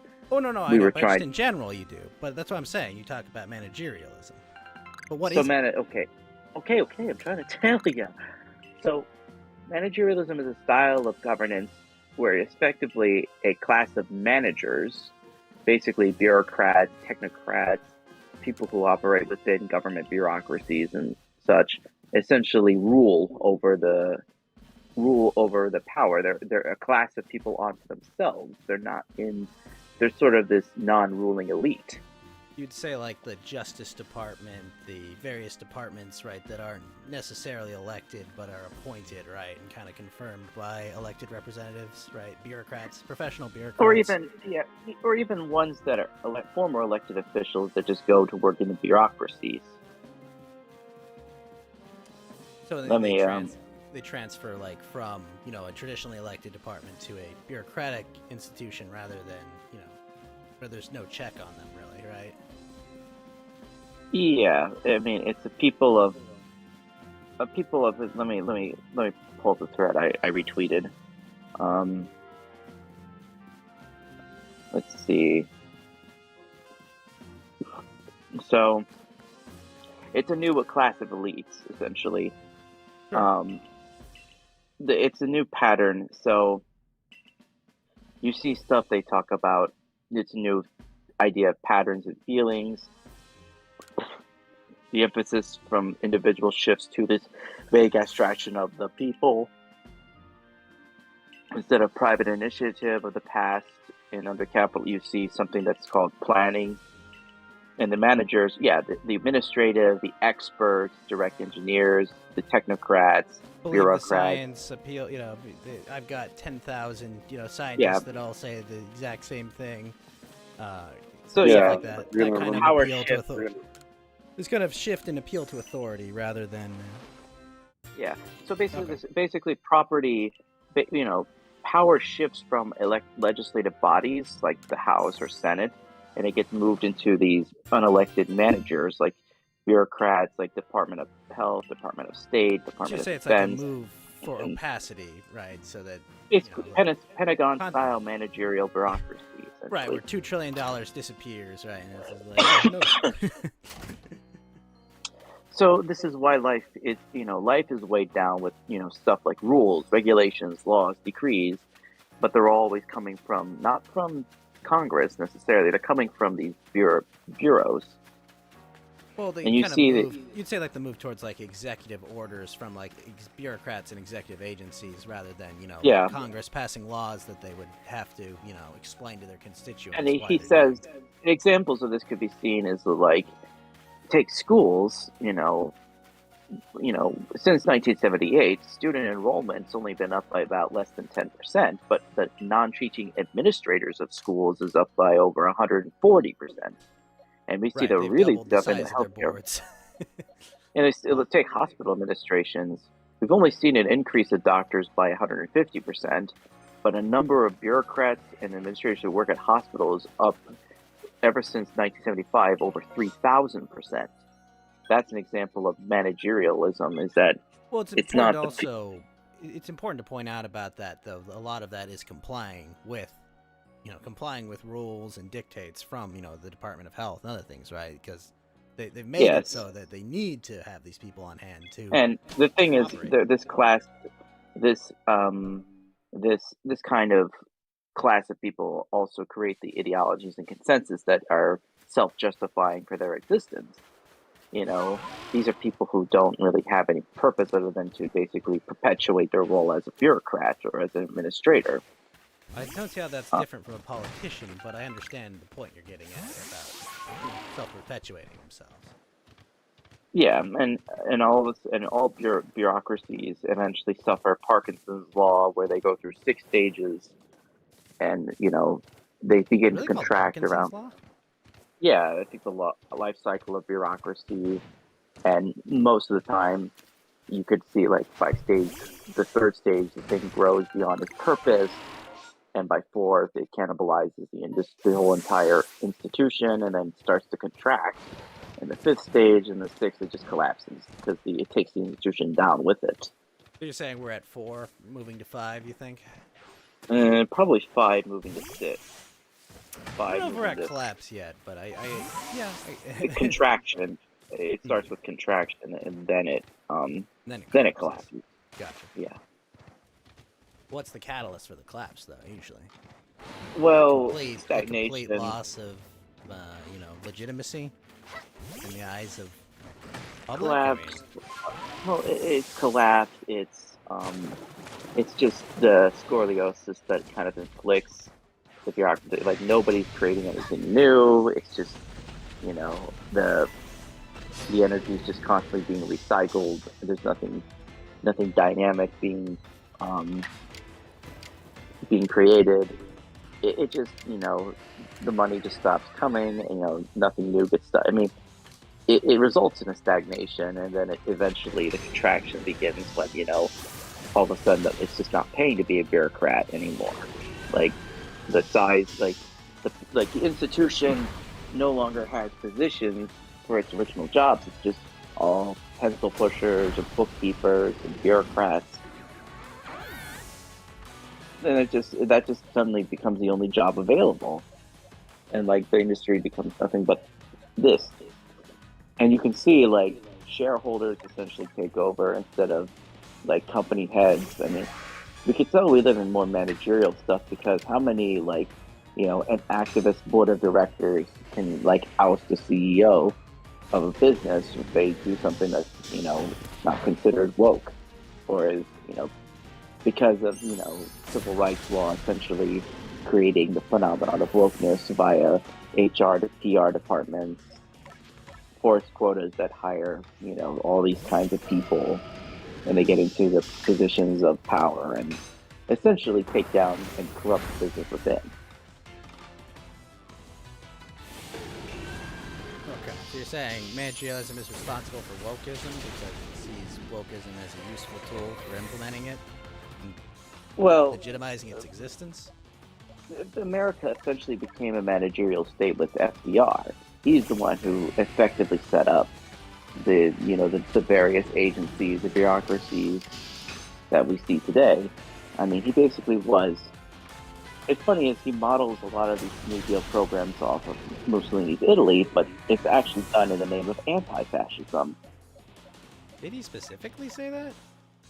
Well, a lot of the critics of the New Deal pointed out that this was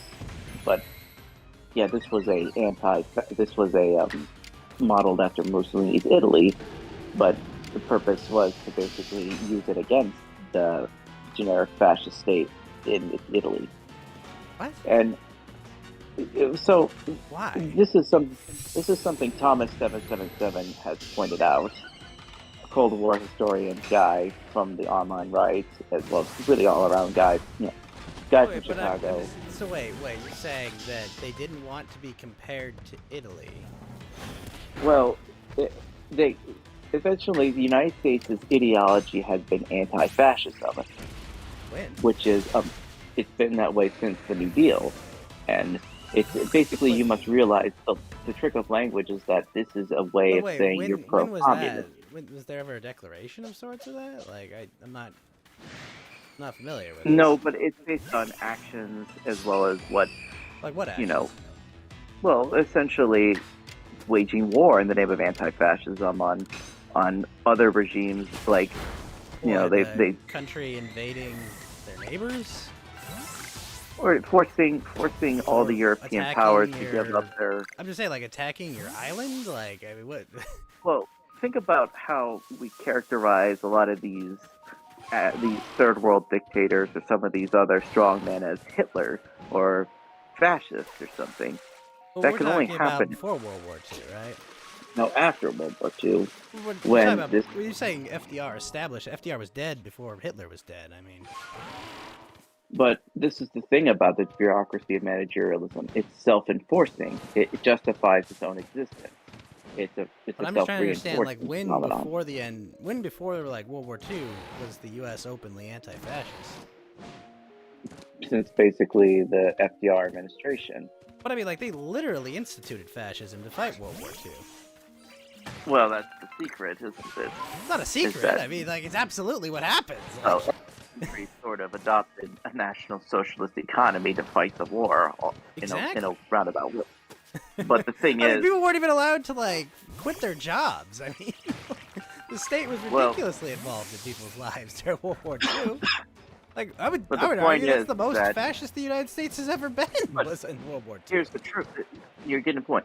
Because it uses the modernist linguist trick to essentially say, I'm anti-fascist, which means I'm actually pro-communist, but I'm going to call myself the anti-X to avoid anybody raising any eyebrows towards an Antifa, this anti-fascism phenomenon. This is in the book Paul Gottfried. But that assumes that everything is on just a simple two-way spectrum, where at one end is fascism and one end is communism, and it's much more complicated than that.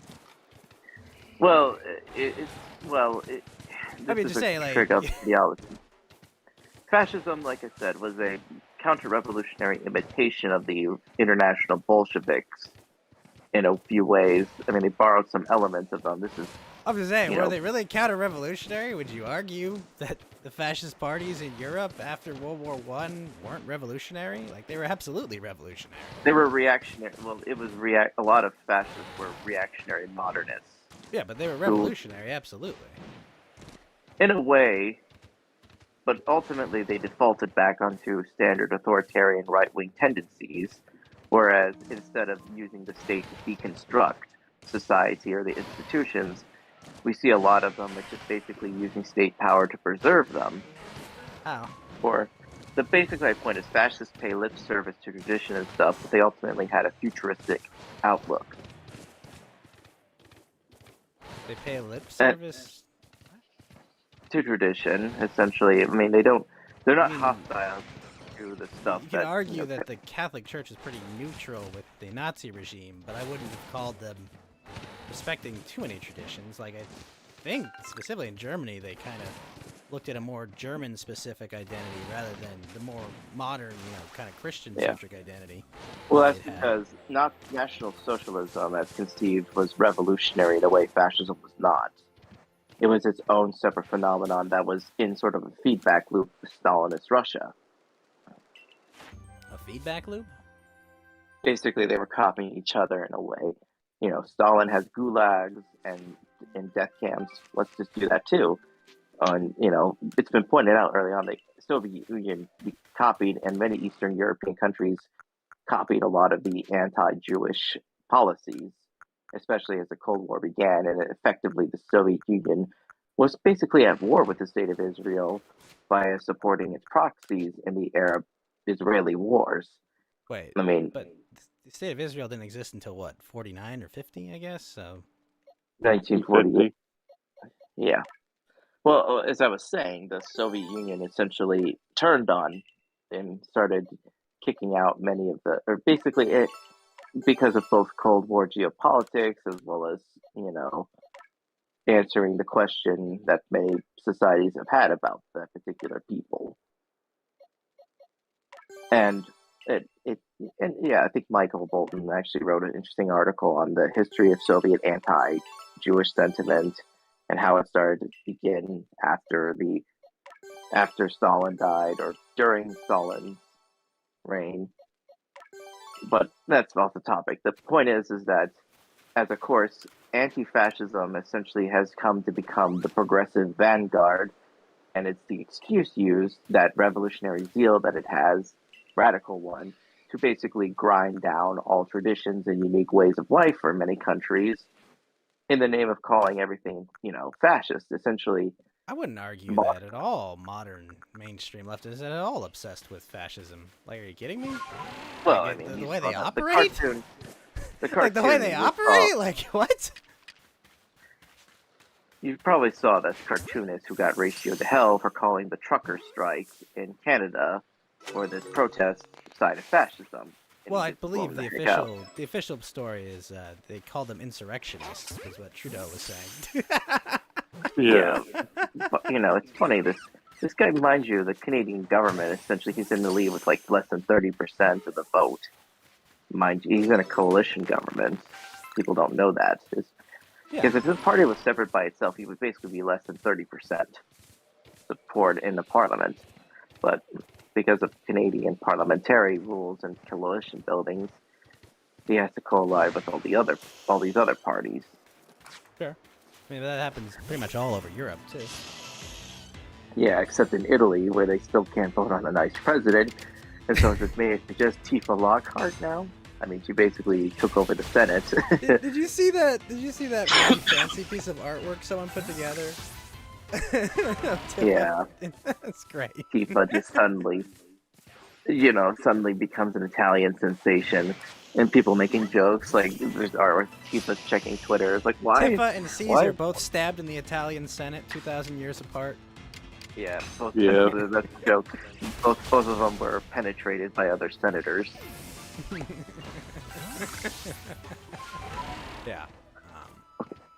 Okay, I don't really see where America is like actively anti-fascist in any way, shape, or form. Well, that's the excuse. It basically does a lot of really screwed up stuff in the name of anti-fascism. I mean, like what? Pretty much knock over third world dictators and leave power vacuums. Pretty much ethnic cause inevitably, like, indirectly causes, That's the name of destabilizing. Anti-fascism, overthrowing communist dictators? Well, no, just throwing authoritarian leaders of both, right and left. But the point how's is that anti-fascism? I mean, wouldn't you argue that's anti-authoritarian? Well, that's the problem, is that you're falling for the modernist linguistical trick. Basically, fascist stand for enemy person I want to do something bad to, so I'm just going to call him this bad guy label, and therefore we can we can use that as an excuse to topple him. I mean, they called Saddam a fascist. They're calling out Bashar al-Assad a fascist. Invaded That's, Kuwait. well, I mean, the thing is, we supported Saddam I mean, and the Iraq but War. if you make yourself like an arbiter of like national sovereignty, and you're responsible for protecting national sovereignty as currently constructed, like you kind of have an obligation to enforce Let me. right? So I have an article. There's a review. Let me kind of explain this. This was written by Stanley Payne, one of the still great living professors, who is probably the European authority on European right-wing thought and fascism. So, like I said, let me see. Even though so this is the aggressive. So this is from the review he wrote. As you know, the aggressive military expansion of the Nazis, as well as its allies, fascist power, whether they were military dictatorships or fascists, doomed them to complete destruction. And whatnot, right? And the Nuremberg trials, as well as the Holocaust, discrediting major power nationalism in Western countries. Fascist ideology can never be revived in any real way in an era of materialism, hedonism, partial democratization, and increasingly radical egalitarianism. Yet the term never dies. For its sibilant and sinister sound, together with its very indeterminacy of meaning, it makes it ideal for indiscriminate stigmatization through the price of becoming an empty signifier, devoid of precise control other than disapproval. So basically, he's pointing out is that, there was almost no real fascist parties outside of maybe like Movement Sociale Italiano, which eventually became a center-right. So fascist has never, it's basically persisted despite being, despite it being applied to everyone else. Well, I mean, it's clearly in use in Europe to this day. It's clearly in use in America to this day. Like, I don't understand. So ultimately, like, does it being a boogeyman like make any its use irrelevant? Like, I don't understand. So basically, this is the main goal. Let me see if I can find a good quote.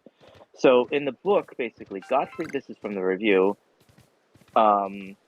Gottfried concludes that an important function of this anti-fascism as a doctrine is to facilitate an ideologically revised historiography in order to impute the crimes of Nazism or fascism to its main enemy, namely to Western civilization and Christianity, redefined during the past generations. The anti-Christian Germans. Well, no, I mean, it's basically saying, like, instead of targeting the specific people responsible for World War II or the bad ones, it basically said it's anti-fascism is this evolving ideology that's saying that nothing good came out of Western civilization. Or it's saying it's retroactively defining, this. So the point is that, the purpose of modern day anti-fascism is not to fight it's just to basically, it's an anti-civilizational force. Sure, I don't see the U.S. government or Western government acting in a way that's anti-fascist. Well, like I said, you have to see the writings of someone like Thomas 777, as well. I saw like his recent stream he did with Academic Agent, which he talked about the presidents and he makes the case for this. Basically, anti-fascism is the forefront of this radical vanguardist progressive movement that's basically morphed into globalism. It's the gray gooing of everything, the excuse needed to cause social engineering and stuff. Basically, it's the motif of 21st century radical progressivism. Okay, but I would just say that the medical institutions and the state itself is implementing that much quicker than some fringe movements are. Well, I mean that's the thing. That's the statement. I would argue, like creating national databases and forced medical procedures is much more quickly and effectively moving us towards that than bunch of spurts in the street. Well, the Yeah. problem is those spurts in the streets are basically state sanctioned. Yeah. The point I'd say is, that's a much smaller piece than the state itself operating. well, the thing is, where do these people go when the state is gone? Let me link you the article. Well, I mean, they're going to be the first people to get purged, obviously. I mean, I know that. Well, kind of either history. they get purged or they basically become informants for the FBI. Yeah, I think they're getting purged. They're going to get Well- thrown in the bus. They could be. I mean, see, I just linked it into the general. This is the point. This is the review of both the book Paul Gottfried put out and by the professor of what I consider to be the, expert on fascism, because he's written books on Franco Spain, the Spanish Civil War, as well as what caused.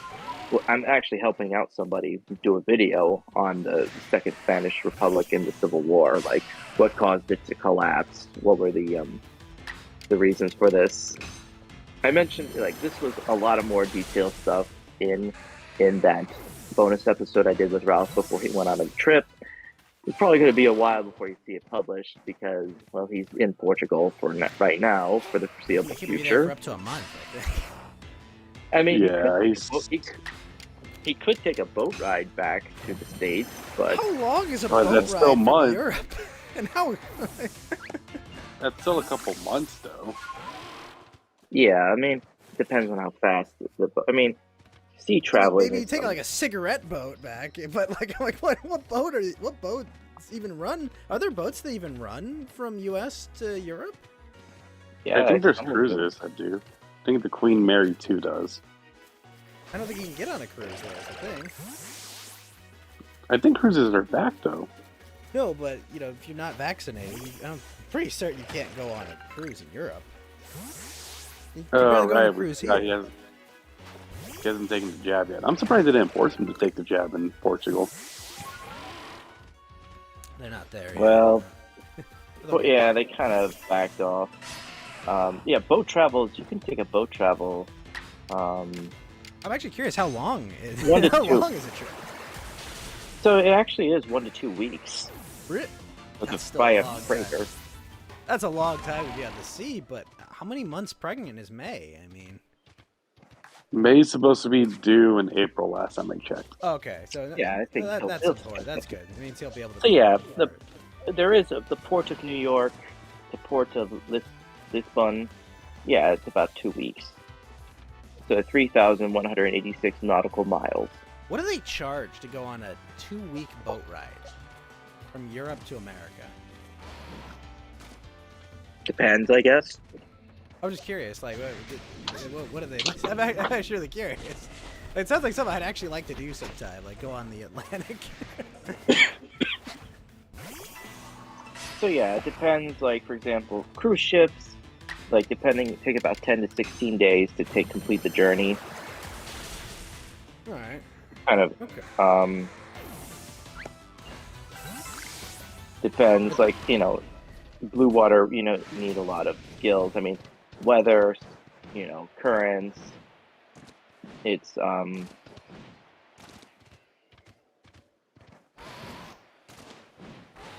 yeah. I mean, seafaring is one destination. The important part is he'll be home, when his kid's born. That's the important part. Yes. Well, also he's back. He's got to go back to court soon, doesn't he? Yes, it's related to something in California. Yeah, but I expect for him to show.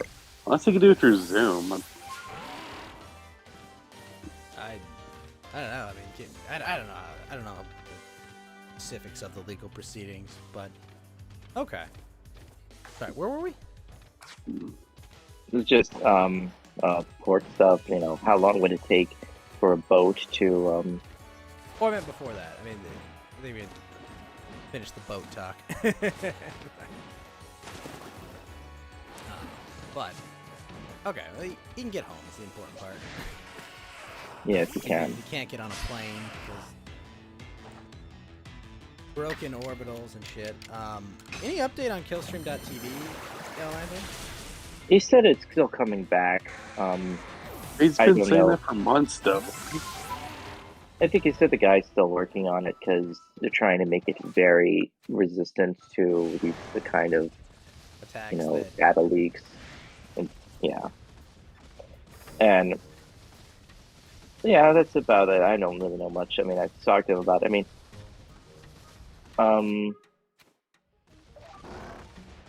I think what else has been new? Oh yeah, the anti-work subreddit Oh, interview.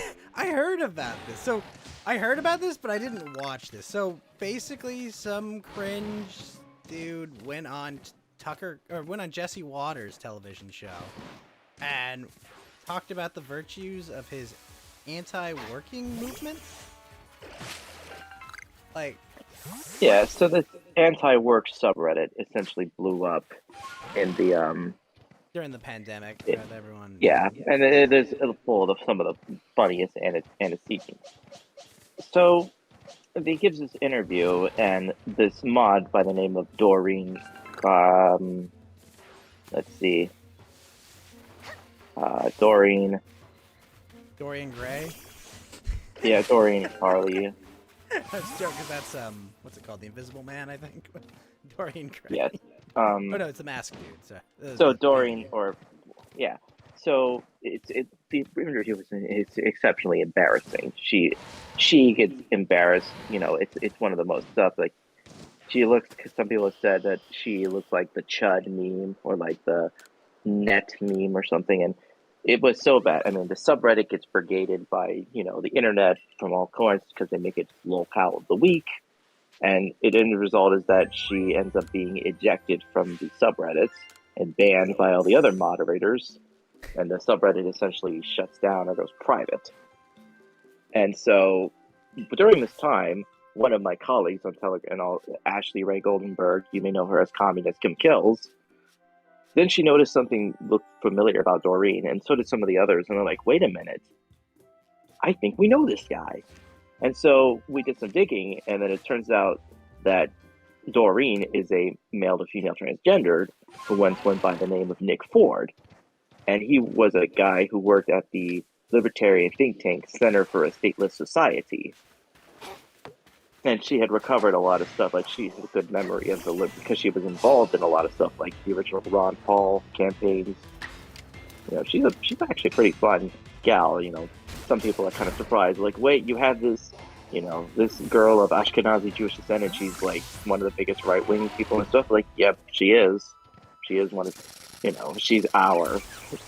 This is so, Paul Gottfried's, the right wing, despite all the, really low IQ spurs about, people of Jewish descent and diaspora, has a lot of the people who work in their stuff. Surprise, surprise, even if it's not that many.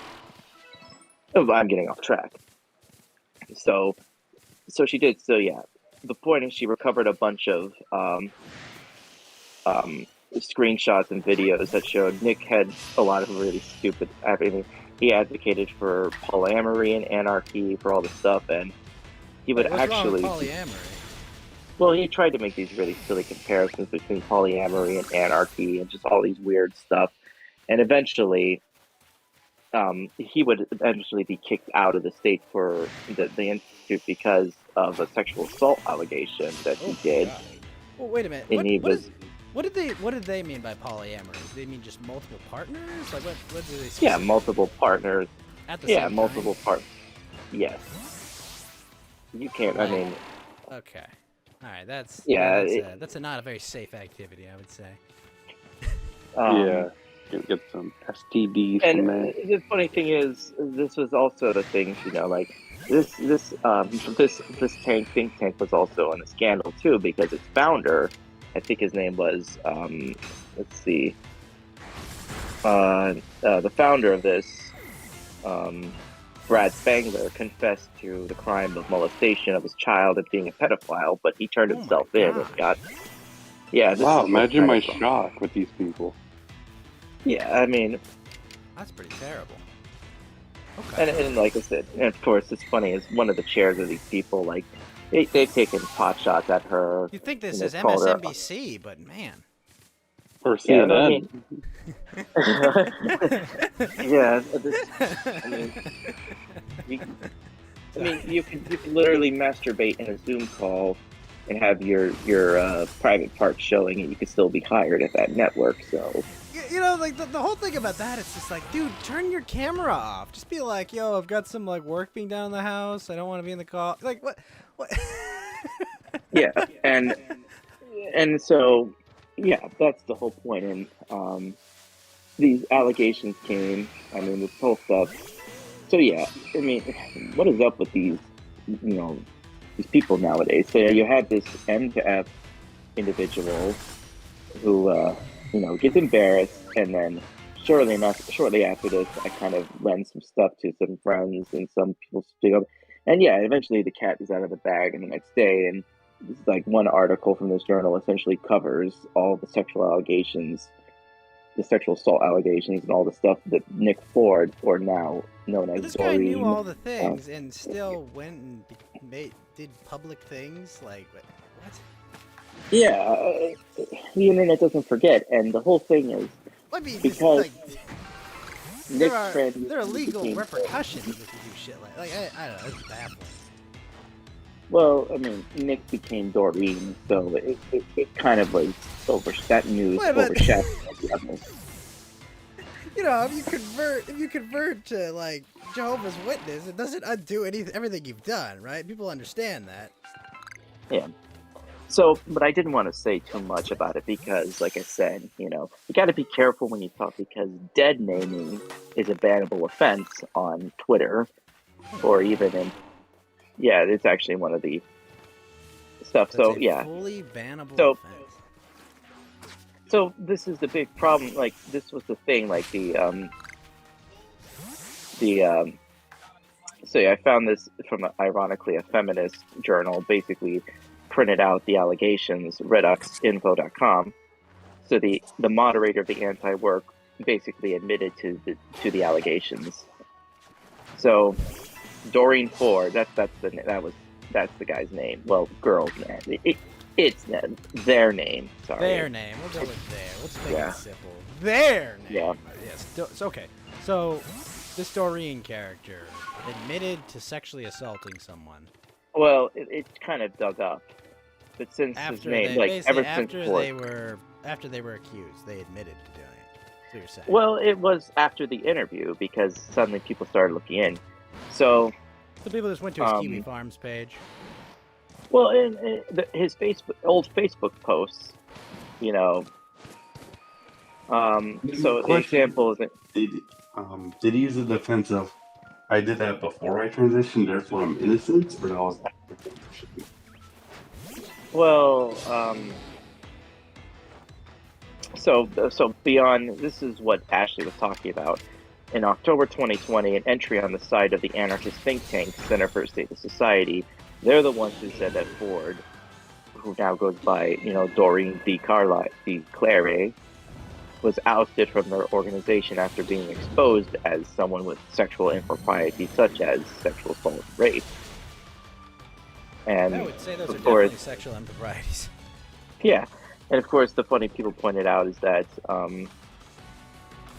anti-work locked down and went private, and people pointed in the history, Ford was caught banning people for misgendering him/her, according to the interview. And his job, supposedly, as the matter was, he was a part-time, self-employed dog walker.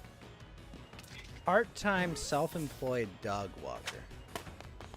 Yes. So you're telling me he was baked Alaska? Yeah. My gosh. Gotta And watch out for these dog walkers. And quarantine, yeah. Jim's friend on Twitter, Quarantine Coop, has just been having a field day Having a with all field the day with screenshots. this. Yeah, and then apparently there was another moderator who was under scrutiny for Oh. some other weird stuff, which I swear, this is the average, the Janice series over The on Janny Reddit. series, Man. yes. Every time, man. Always. Always the Janny series. Every time. Yeah. Okay, so why I'm still confused why they went on Jesse Waters primetime show? Was it like their intent, like, I'm gonna BTFO Jesse Waters and show him that we all don't need to work? Like, what? Hey, Jesse Waters is who again? Just to refresh their minds. I'm just confused. Like, what? I mean, obviously they didn't just come right out and state their intentions. They might have, for all I know. But like, what's your thoughts as to why this person did this? You think they just wanted like attention? Like, they're just like, oh my gosh, you know, I'm part of this popular subreddit. Now I could be on TV. Like, what do you think is their specific reasoning for going on, you know, Fox News of all people? You know, you think about, you know, the progressive mindset, like, you know, the bad guys, the enemy, the evil empire, or whatever, you know. Yeah, I don't know. This is what Reddit does to someone. I mean, the mentality. This is your brain on Reddit. Yeah. It Yeah. is. It's hilarious, that's for sure. Yeah, and I just don't even know. What's the old meme? You know, it's got like the dominoes, and it's like becoming moderator of like anti-work Reddit. You know, being outed as a sexual predator on national television. Well, yeah. I mean, the whole thing is, how many others have you? How many others are just like this too? That's the whole thing, you know. This is a Lira project. Yeah. I remember one guy pointed out is that apparently Reddit's most visited popular place is like a place where there's like, it's where spying and intelligence agencies are, which make of that what you will. Yeah, like the most visited, like the biggest usage of internet time was like Reddit, but it's also a place where a lot of agents work at. So yeah, just make it as you will. Maybe we should call it Feddit. Maybe. Well, anyways, I don't know much. Oh yeah, what's the one other thing? So, that marathon I watched of that show. Oh yes, Kill the Kill. You did the second time through. Yes, I did it in Japanese, and then I did it in English to see what it was like. What an experience, I'll say. Did you not lose your way? Sorry. Nope, I got myself a Blumenkots.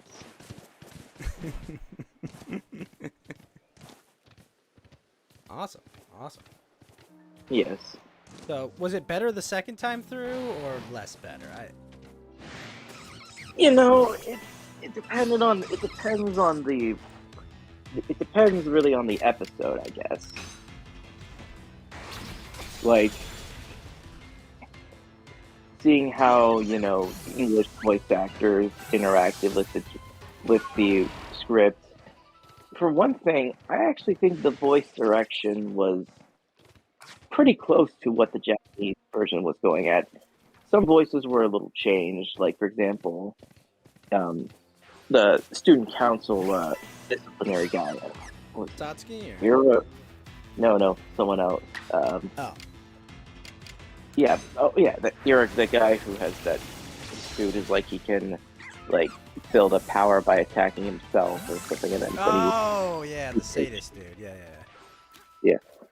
It's been like his voice was more rough and commanding in English. Like it sounded like someone who would be a sergeant or just, you know, shouting. I mean, it was actually I feel like this one kind of fit the character a little bit better than the Japanese one, although I'm probably going to get crucified for this because, you know, I've said before, there is examples of really good English voice actors for these shows. But the problem is the ones that are more famous are the ones that are notoriously bad. Yeah, the ones we've seen on a Nick Mercator stream or so. Yeah, so it's a case of either an extremely low ceiling or a high floor for good voice acting. Yeah, I'd agree with that. Yeah. it's kind of funny is so the voice actor for Ryuko is English. Believe it or not, I think her name is Erica Mendez. She's done a lot of voices in the anime. She currently voices, I think, the fire destruction girl from the Konosuba anime. I think she's also done some. Mega, yeah. It's funny. So Ryuko kind of comes across. I think she nails the hooligan personality or the Baku, Japanese delinquent kind of personality, and she sounds like she's from someone. It's somewhat mixed between upstate New York and Massachusetts, which is apparently a northeastern, yeah, well, your traditional northeastern girl. Which is funny because it's like apparently that's what the Kanto region's supposed to sort of be like in Japan. So I guess because you know voice acting is kinda yes. It's one of those doesn't really translate quite. No, they can't really they can't really do, but like. I mean, Kanto, like the old capital, one of the oldest cities in the country. You know, like historically. I mean, like it's probably 3 to 4 or 5 times as old as like the oldest city in the U.S. You know, so it's like I don't know. It's hard. The level of history there, it's very different. But I guess I get what you're going for. Yeah, I mean, well, it's the voice. So, like I said. The voice acting is one thing, but it's also the voice direction that the person does. And I think the direction was pretty good overall. And sometimes, now I know they didn't do one-for-one exact translations of the dialogue, and you don't need to do that. No, they just need to give you the general idea, and if it could be explained. Go ahead, sorry. It's got to communicate, and things don't, like anything, they don't always translate. No, I mean, it's like, for example, there's a scene where, you would get, say, one guy said, they looked at the cash in the Osaka place, he looks at, in the Japanese, it was like, this doesn't look like a real banknote of Japan. When they look at this and say, this doesn't look like a legitimate banknote. I mean, one is more specific, the other one's more general. It's none of this distracts from this. There wasn't a place where the translation or the English felt out of place. Sometimes it's just a different choice of words, which gets, replaced later on. None of it, there, like I said, we've all seen really infamous mistranslations or dubs that are clearly not what the original not the intent intent or completely change the meaning. Not, absolutely. Yeah. Completely. Hey guys, would you like some jelly donuts? It has a rice ball for a. You remember that? Yeah. But it's funny you bring that up. One of the things I really want to watch one of these days, I really want to watch what's going to be horrible, the English dub for Steins Gate, just to see how horribly mistranslated it is, Yeah. Because it's are you going to make a thread like Wyatt on how bad the translation is? Just go, because my knowledge of Japanese Chan culture isn't that good is the problem. If I had a better knowledge of the specifics of Japanese Chan culture, it would be way better, but it's just holy crap, there's no way they're gonna properly culturally translate this at all. It's gonna be fucking terrible. I do not look forward to I do not look forward to that at all. But it would be entertaining. Yeah. Yellow Lantern, have you at all watched any of the Star Wars television shows that have come out recently? The Mandalorian or the Book of Boba Fett, or would it be too painful? I don't really, well, before I get to that, I'll just say my thought. I should say for many, for a lot of the show, it did if I come away wishing, I say, man, I wish I could watch this show for the first time again and just have no memory. So You Dark know, it Knight left an syndrome. impact. Dark Knight. I mean, I think. yeah, kind of. I just think we all wish we could rewatch Dark Knight that first time we watched it. Yeah, it's very good. It's so good, and it's just every time. It's just like every time I watch it, it's just like, that's right. Yeah. I can't. And I can't go back to when I didn't know what was gonna happen. You know. And I think some of the characters, some of the voices were very tough to pull off. Like the English voice actor for Mako Mankancho had a lot of work to do to get like the emulation, whatever. There would be the hallelujah moments. That was difficult. I know that was difficult to pull off. That is a tall order for literally anyone. Like oh my gosh, because Mako does not really translate well to English. No, and the thing is, the point is, like, she has to be not only just the comic relief, but also the best friend. Or I mean, because, like I said, there's the visual comedy of the scenes as well as what's being spoken as being funny. And it's not an easy task. Yes, and how like do that you would feel be that the English Mako voice did? Well, like I said, I think it's like 90% of it got what it could do. Some of it didn't. Kind of fell a little just a little off, just because the timing, the comedic timing of the original, the pattern of speech was just hard to emulate. But I think it's the pattern and it's the rapid fire of that character of just constantly talking really fast, really abruptly, and just being ridiculous. It's very difficult to translate that. Yeah. But you'd say 90%. I mean, it's an A-. Yeah. I feel like none of these voice actors phoned it in. Most of them gave it their all, or they made a very good way to leave an impact, and that's what I appreciate. Yeah.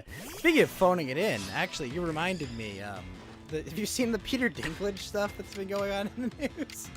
Oh my god! About the dwarves are offensive now. He got Snow White canceled, right? Or he's just trying to throw some shade at it for a reboot or something. And put 7 million workers out of work. Yeah. Well, it's like, I heard that they were going to do CGI for the dwarves for the movie. That's why he was actually mad about it. I'm not familiar with that, but I've just been reading up on this and did any of you guys play Destiny 1? No. I played a little bit of it. Okay, well, for those of you who don't remember, Peter Dinklage plays the little robot in Destiny 1, like your robot companion. And just listen to some of the audio clips from that robot. That is some of the laziest voice acting I have ever heard. Oh no, we're under attack. Yeah, it's just not. It doesn't even fit that oh, he's a robot. He sounds no. It just the clearly the robot is supposed to have personality beyond just being a robot, but none of it comes through. None of it comes through at all. It's just terrible. So it's essentially a lamer version of Oma Chow, if you guys remember that reference. Yeah, exactly. Very, very. I kind of wanted before. So some of the other things with Rep is the use of animation, because Studio Trigger basically is known for animating shows on a tight budget, and the way they used it, some of the stills no scene feels bad. You know what I mean? Yeah, I mean, I've watched tons of shows where you can just tell, oh yeah, here's some bad animation, here's some lazy recycled animation. You see there's lots of deadly sins of just, you can just tell from watching enough animation, Yeah, and the one character that is supposed to be kind of animated in a bad way, I mean, it works to her advantage. Which character? Nui Harime. Because she's supposed to be this, this deceptively evil looking cute girl. Oh. In a way, you know, the way she floats like paper or this, and has it's supposed to, you know, it's related to her character, which, you know, looks like a real, but it's something else. It's Uncanny Valley kind of thing going on, or not quite, but it is like it's a very like it's very inventive in a way. Like, you know, if it were any other person who was animated like her, it would be called out for bad animation. But it wasn't. but stylistically it works. Yeah. And there are other scenes where you could tell where the animation was supposed to be kicked up a notch, especially in the fights, you know, between Ryuko and Sasuke. Yeah. Sasuke. I mean Satsuki, I get it. Sorry, that's my Russian kicking in because I'm getting the wrong. I'm getting. It's fine. It's interesting. It's like in the English, like when they say the Kamui names, Japanese Senketsu and Junketsu, whereas in English it's Senketsu. The U is silent. I would guess like that Satsuki? Like, well, the you? Yeah. Isn't there a funny video where it's just the two them just shouting each other's names, and then it gets more wholesome as they. There's a funny video on YouTube. It's like a short one. It's like Mato Ryuko, Kiryu and Satsuke, and then it just gets up and then finally, because as everyone knows, they're sisters. They just didn't know it yet. That just obviously contributed to the absolute ridiculousness of it all. Yeah, and the action sequences, the narrative. I mean, it's a lot of crazy stuff thrown in, and I kind of interesting. What if it was a little bit more included? Like, what if we, you know, the funny thing is, it's a military academy disguised as a school. What if we saw some of the, you know, school sides and things? Like, supposedly there's some drama CDs where, you know, just little hints of where you see some of these interactions day to day, like, well, you know, Ryuko doesn't study for a test she takes, and thanks to Senket's actually memorizing it, she passes it. Or there was the one situation where the power goes out at the place, and the Sonic Ayama, the guy who sewed his eyes shut for his sense of stuff, can't really wander around the dark. And then he accidentally thinks, like, he bumps into Ryuko and he thinks, oh god, I'm grabbing her chest. He freaks out and he's actually someone else. Like, some of these interesting day-to-day interactions would have been funny to see, or just because the pacing, like, there's almost no filler. There is absolutely no. Call it. It's definitely an ADHD show, I would say. Like, as someone with ADHD, it's just like I could totally understand where they're coming from with how this is all portrayed. You know, just no, there's not wasted scenes. Just constantly goes on and on and on, and I like it. But, right. And yeah, it's just everything, you know. And the thing with my series is that it has the bonus episode at the end. The OVA. What do you call them? Oh, yes. Original Have you animations. Have you seen it? I haven't seen it since the Blu-rays came out. Oh well, I have. Thankfully, I do. That's the advantage of having this better high quality of the episodes. I mean, I saw it when they released it. I haven't seen it in forever. That's what I'm saying. Yeah, it was essentially, you know, the original ending was good. If you felt like there was something missing from it, this episode basically gets maybe a better conclusion overall. Or They and do it this all is, the you time know, with like Fate and other stuff. You know, it's like, yeah, well,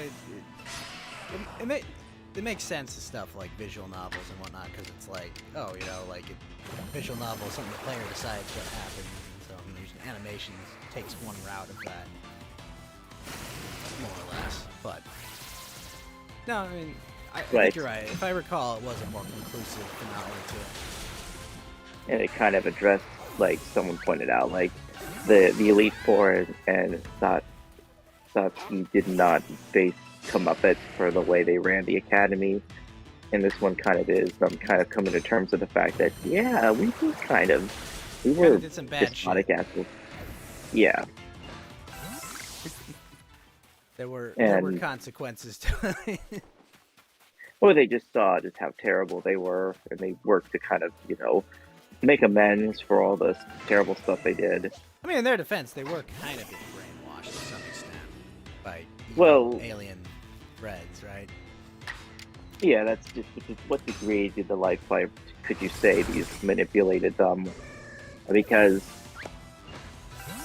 I actually had an interesting couple of questions this series kind of come up. The first one is, so as you know, the main antagonist, the Ragyo Kiryu, what percentage of her was human and which one was life fibers? Because one of the interesting points is that, she has the metaphor of like 7 stars, 7 colors, because there's the Japanese. I actually looked up, there's actually a lot of Japanese folklore in this. Like, there's a metaphor like 7 stars, bring misfortune to those with their, who with the offsprings or something. So Right. it could be said that the numbers 4 and 7 generally are associated with misfortune, right? Because Shi and Shichi, both, Shi Petra, being death. So this is why when you combine Shi with another number, it becomes Yon, and then you combine Shichi with another number, it becomes Nana. Because you don't want to be like saying death over and over again just to say 77. Nana Junana instead of Shichi Shichi. So yes. Yeah, there's some slight superstition. Tetraphobia. Yeah, the number 4 is heavily avoided in the country because it sounds like the letter death. I can't remember if this is true or not, but there's I think that they don't have like 4th floors in buildings, kind of like we don't have 13 floors in some superstitious places. They don't. I think I think there are some. I think because I have been in towers and stuff without a 13th floor or properly marked. Which to me is just insane. Like the idea of that, like what? Yeah, it's funny. Fear of 13. There's actually a fear of Friday the 13th. They call it trichodecaphobia. But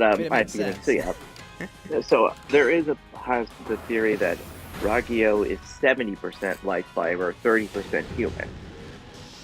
Based on what I could possibly say, based on because there's on the back her scars, you see like 7 stars.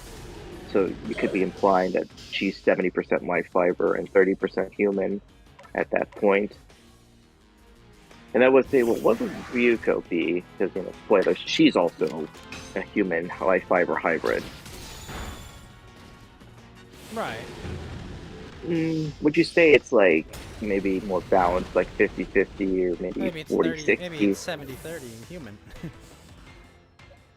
Yeah, well, it depends because she has the same regenerative abilities, and someone pointed this out. I think is that she still had amazing amounts of power and force, even though she wasn't using Senkens, which is interesting to point out. Like there are feats she didn't need, like, and this is important. Like you see in the the real finale, where Senketsu's spirit literally aids Ryuko in the final battle, because I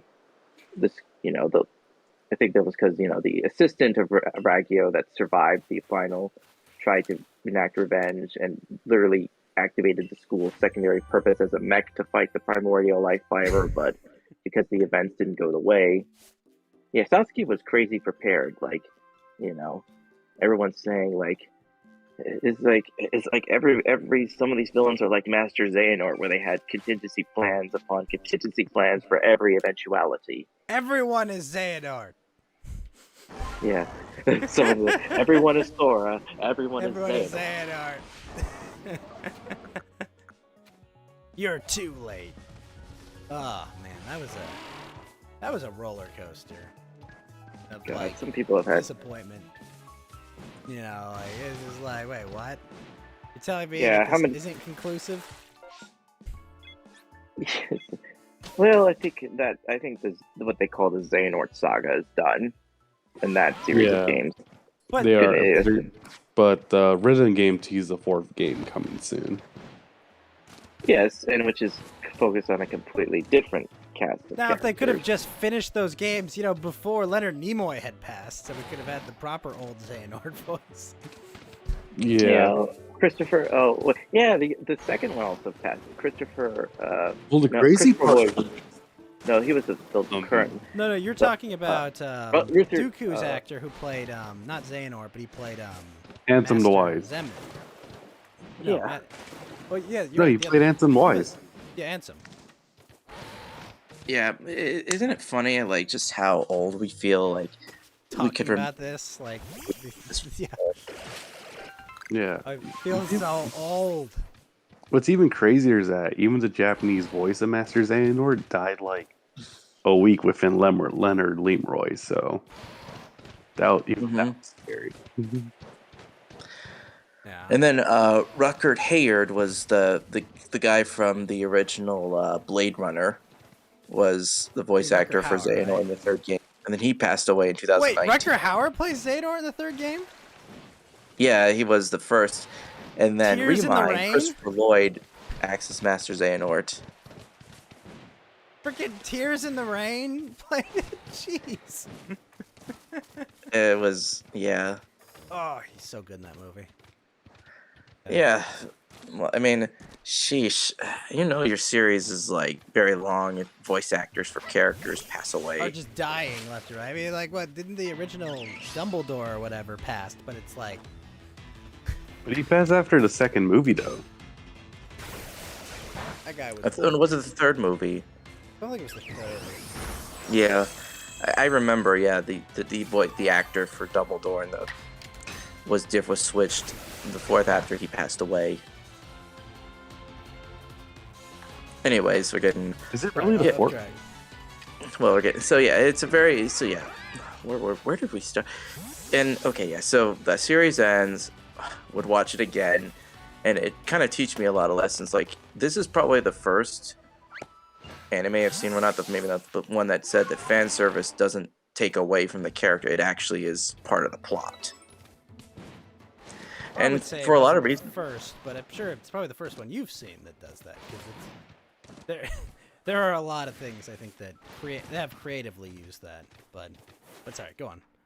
Yeah, and yes, there's shots, of course, of stuff, but it's often done for comedic purposes as well as it has an explanation apparently in the universe, like that because they're wearing 100% life, you have to minimize as much contact with the skin as possible to avoid being consumed by the fibers.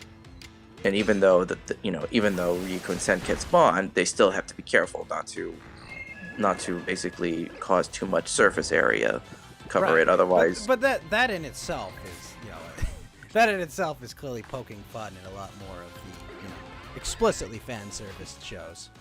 Like it's well, yeah, the show's kind of it can have its cake and eat it too, where it plays into the tropes and also makes fun of them. it's like if someone knew what they're doing, wrote like something that wrote like Last Jedi. You mean if someone actually knew what they were doing with that show? Yeah, with if it's like if someone was like, we're going to have fun, like if we're gonna have fun with the original genre whilst not, turning this into a Yeah, as I would say, the purpose. I mean, you can, if you kind of know what you're doing is ridiculous, but still roll with it, you can make a good movie out of it. You can make something good out of that.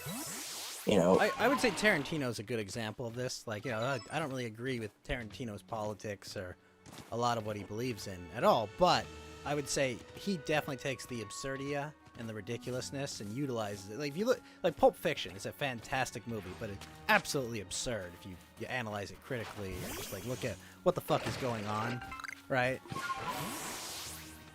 I would say I'd say Tarantino is good at taking a ridiculous premise and using it in an intelligent way, between that or Grindhouse or, Reservoir Dogs or Kill Bill.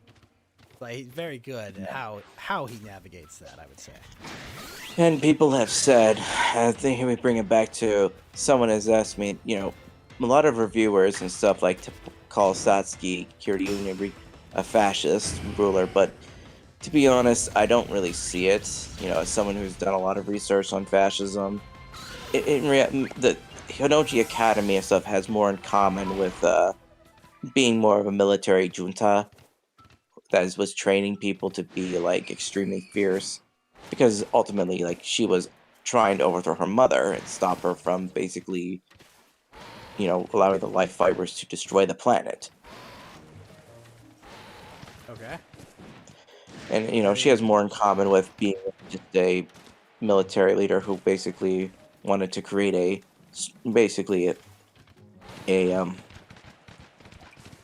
basically take over as a coup, take over her mother, and stop the invasion, or the And I would say for sure she's definitely got a lot of aesthetics of that, of traditional authoritarian leader, right? Like if yeah. I mean, we've seen there's tons of animes, with authoritarian personnel or leaders of military, yes, no one here is gonna argue that she doesn't have an absolutely authoritarian personality. Like that's 100%. yeah, she command. I mean, it's actually pretty good. I mean, her iconic speeches are actually pretty good too. Both voice actors give a very good impression of that based on her. But it's also there's a hint of. I mean, there's always subtle hints and things early in the series that point towards a larger message too. Like how something that stood out to me. I just realized, like, when Senketsu is revealed for the first time, Ryuko wearing him in his stripped taffik or strippy out. The song Blumenkratz plays, that's Ragyo's theme. That's the first hint that, wait a minute, Ryuko is her long lost daughter. That was like the first hint. But like, it's when you go back and listen to it, it's like, yeah, like, why would this theme be playing over her? Isn't her like the other theme? And then you realize, oh wait, there's that. There was also some other like choice of words and some subtle cues and some stuff that actually apparently when this show aired on Adult Swim in 2015, some of the scenes were actually cut. A few of them were. Really?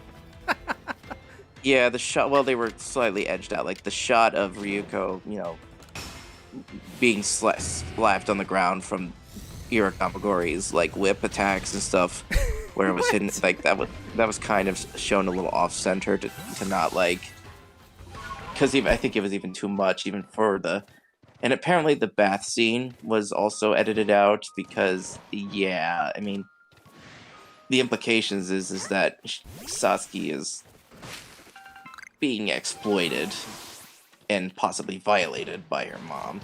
And that's actually something, like, Raku Kiryoin is, like, one of the most evil, like, not only mothers, but antagonist anime I've ever seen.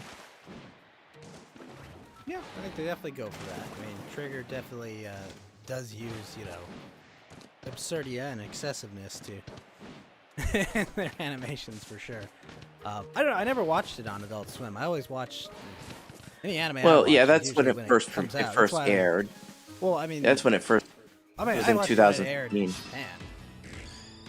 Well, yeah, because like I said, the voice people had to because when it came to England, I mean, the show itself was pretty controversial even back then, for obvious reasons. I mean, the clothes coming off a woman. I mean, like you had Iki Tosen and other stuff that has much more explicit, nonsense. But I guess for a mainstream Trigger show, yeah, it might be a bit much. Mm-hmm. One could argue. Right. But I don't know. I haven't watched any anime on like American channels, and probably, I guess the only one I've seen, and that was because I still downloaded it, was that Pirate Princess show that they did on the Adult Swim funded and did, but like I wasn't even watching that Adult Swim, yeah. But like other than that, like everything's just get me a feed from Give me a feed from ATX or something. Yes. And, well, yes, and she's, you know, example of that. Some other stuff. I mean, there's a lot of dark implications. I mean, this woman, Ragio, you know, she would sacrifice her children for science experiments, would basically, at some, you know, knew about the primordial life fiber and would agree to its mission to basically turn the planet into a vector for more life fibers and destroy it. And you have to consider, you know, how Sasuke had these revenge, you know, she probably faced years of sexual exploitation as well as abuse from Ragio. And to basically still hold this, that's something is that, you know, Never got, you know, when I watched it, I never got that there was a sexual component to that relationship. Well, some of it is implied based on the, you know, I mean, I always the way felt like that was more just the fan service angle than anything. Kind of just showing like an abusive power relationship between mother and daughter, but you know, playing it out in a way to be, you know, I don't know, appealing to the audience of some kind. That's kind of how I always well, if felt. someone was, I don't know, I guess depending on your criteria, the way the abuse is being portrayed, it could fall under both categories of both sexual I mean, yes, as well as if you saw in real life a woman treating their daughter like that, you would 100% say that's sexual abuse. Yes, and Like, she absolutely. I don't know. I don't know. I got a different read on it than that, but I understand why someone might read it that way. It's like, you know, imagine just one of these. It's like, hey, you know all those evil queens and fairy godmothers you see from Disney films? Yeah, Ragio is like a million times worse than any sort of like. It kind of reminds me a little bit of the evil mother in Tangled to a bit. But Yeah, funny you bring that up. It's more of some a of the stuff in this, relationship. some of the stuff in the show reminds me of that other franchise as well, or just the same thing. You know, instead of a scissor sword, you got one that's shaped with a key. You could sort of see the funny element. It's like, imagine the counter is like, what else do we have named after items? Are you telling me that they both fight with large, you know, household objects as substitutes for swords? Yeah, but most people have made the comparison that Kill la Kill is basically Sonic Adventure 2. It has this, like a similar plot. But they fight the true ultimate life form. Well, okay, so let me bring this up. let me find this like post comparison. And Satsuki doesn't have a gun. Yeah. So let's see. Okay, here's the comparison someone brought up. So someone pointed out like Shadow and Ryuko they're hybrids who are mixed with alien life form DNA. They have a black and red character design. One of the major motivations for their actions is the death of a family members or close friends. They have a rival with blue and white themed colors that eventually teams up with. Remember, they're created by scientists who are also their dad with crazy looks. They're trying to stop the evil plans of the villains that involve the space station. You know, they have the original Ultimate Life primordial life form that shows up near the end. They latch onto a satellite as a backup, and both go Super Saiyan with their final forms in gold and red. And there's a scene where they fall back to Earth, both sort of perishing in a blaze of glory. Yeah, I would say that's definitely the very outward, you know, outwardly clear, like, you know, direct comparisons you can make. For sure, aesthetic. Yeah, and it's so funny is apparently someone like even way back then Sonic the Hedgehog had a AMA with the characters, and yeah, Kill la Kill is Shadow's favorite anime. So imagine like his reaction to actually winning that. Imagine like, you know, having to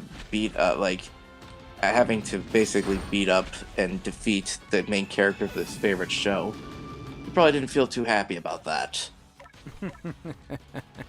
Yeah. But Yeah, I like, probably wouldn't have that. I wouldn't want to face off against Sinestro with my. Dinesh. Well, what if he would teach you how to use a yellow ring of power?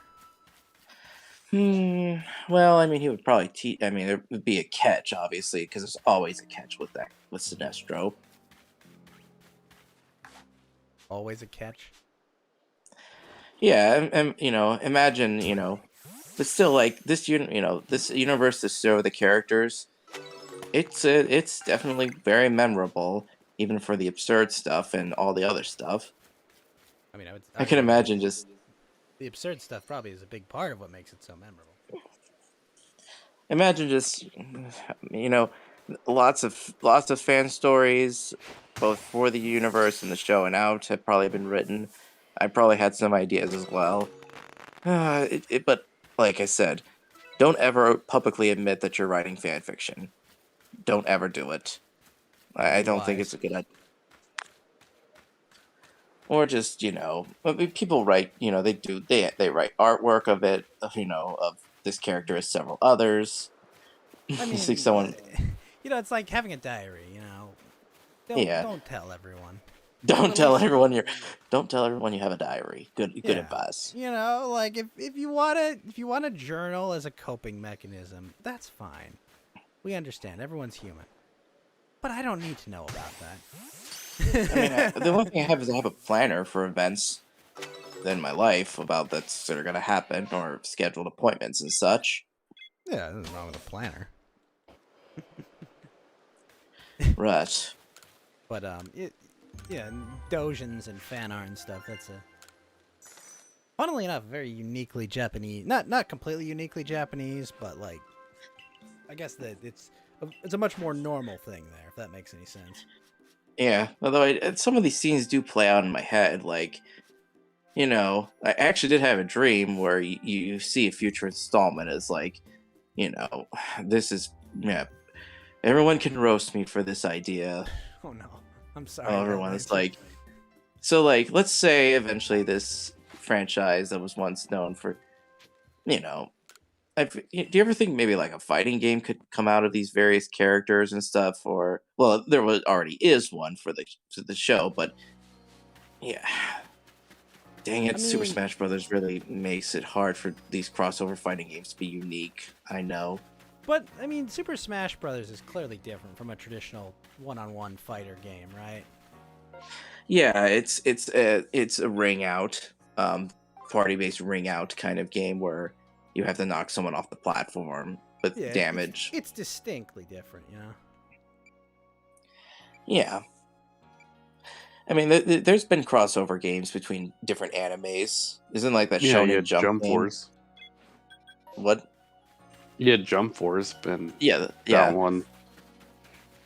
I mean, that's more of just that's more a confluence of like all of these licenses kind of de facto sit under this one roof, and therefore this can happen, you know.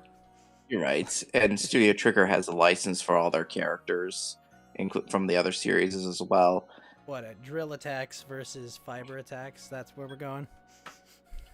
Yeah, well, funny thing is, apparently there was a show by Studio Trigger that kind of says that, oh yeah, all our shows take place within the same universe or like different versions. Like Which the show life was fibers that? show up in another show as well. That It might. space, I think the 2016 show, where it's like the girl with like the space stuff, and the life fibers make an appearance in that show as well. Okay, kind of like Tarantino shows all exist in one continuum to some extent, right? Yeah. This is the kind of normal thing Oh, creators boy. do. So I had, like I said, what, and then, you know, I like new protagonist. You know, this is like I said, I can barely even say the ideas because I'm already half embarrassed. It's okay. This is an unsafe place. Yeah, thanks for raising my confidence. This is an Whatever.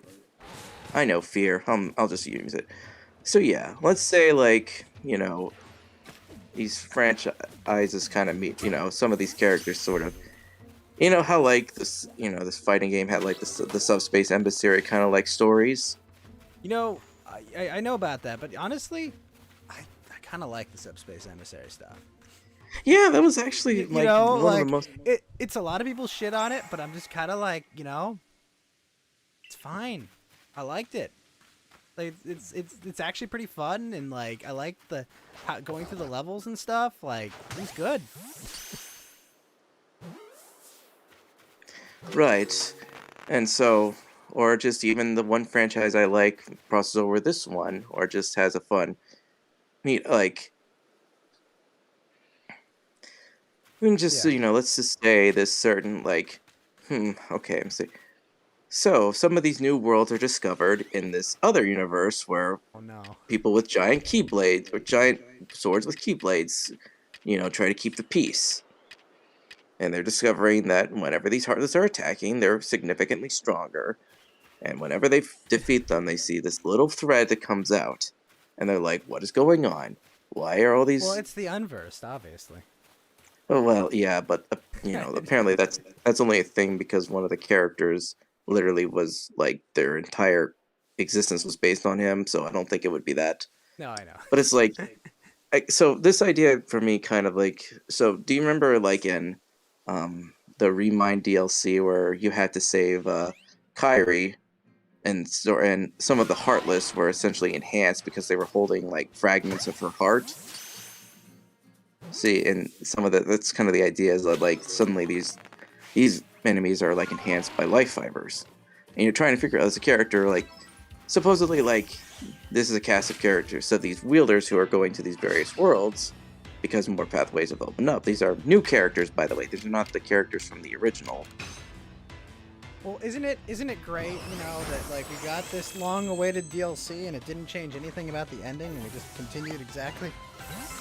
Yeah, it didn't Everything change. ended exactly the same way as it had before. Yeah, some of the Kingdom Hearts worlds that are actually the good stories, they actually like expand upon the story or show like what happens after. You ever notice that? Like some of them, either you play the story as a beat or you just you do a side thing while the main story goes on. I mean. Like, just some of the funny ones, like, like, most of the time it's dumb. Like, some stories it's dumb affecting the plot in a way, and some of it is that they're just in the background watching the events or doing stuff to make it... about, like Remind, or... Not Remind, sorry, like the... Which is in general Kingdom Hearts stories, like, look, you see... Look, it's a simulation. Well, no, like apparently, like the mobile game had that excuse where like all the Keyblade wielders are essentially visiting simulations of the Disney worlds.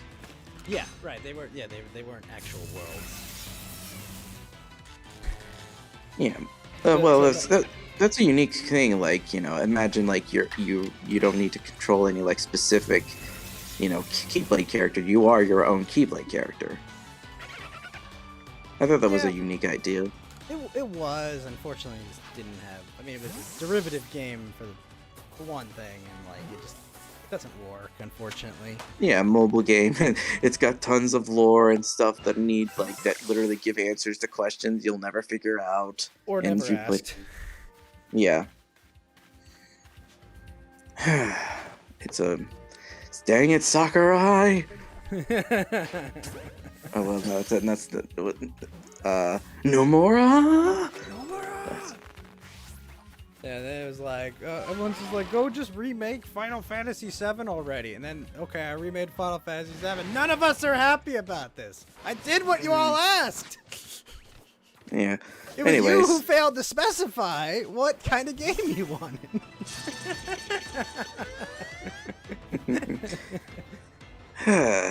Yeah, my favorite.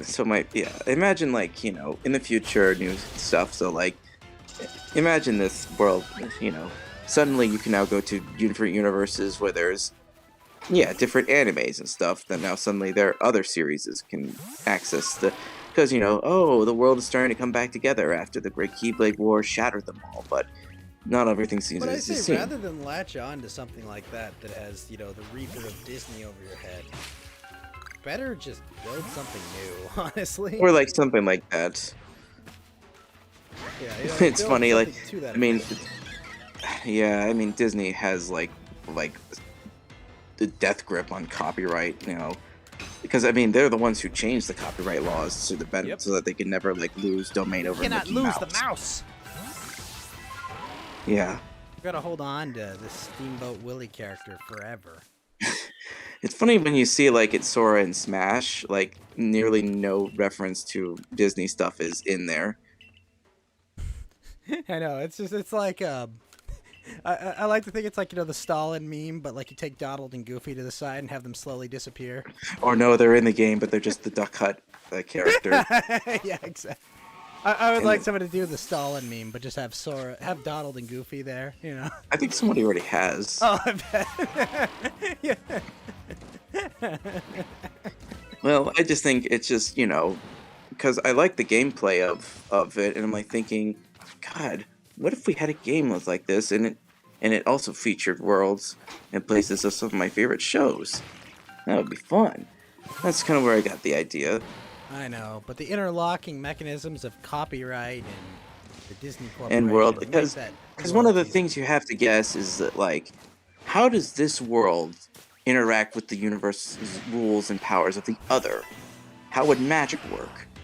How would, you have to be tempted not to say that, one of the things they say in the Kingdom Hearts world is like, you can't mention that you come from other worlds. You have to pretend like you're just a passerby. Well, right. Otherwise, bystander. everyone would be just like, "Oh, look, it's another keyblade wielder. What's up, bro? I remember this guy." Well, Never the talked whole- about or mentioned. They have to basically say, like, it's better to not let these people freak out that they're part of a fragmented universe, because Well, they've got that- the whole Star Trek thing too. Like, yeah, we gotta not interfere with these people, and make sure that they develop, independent of our interference, but like, kind of just that taken to like a more magical scale, I guess. yeah.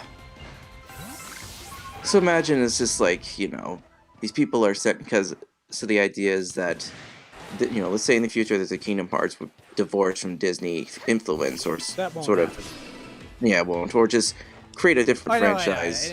but I'm just saying that like Disney is too integral to the DNA of that franchise in its past for it to ever Right. be, like, let go. I mean, this is why we still don't have a proper Super Mario RPG sequel.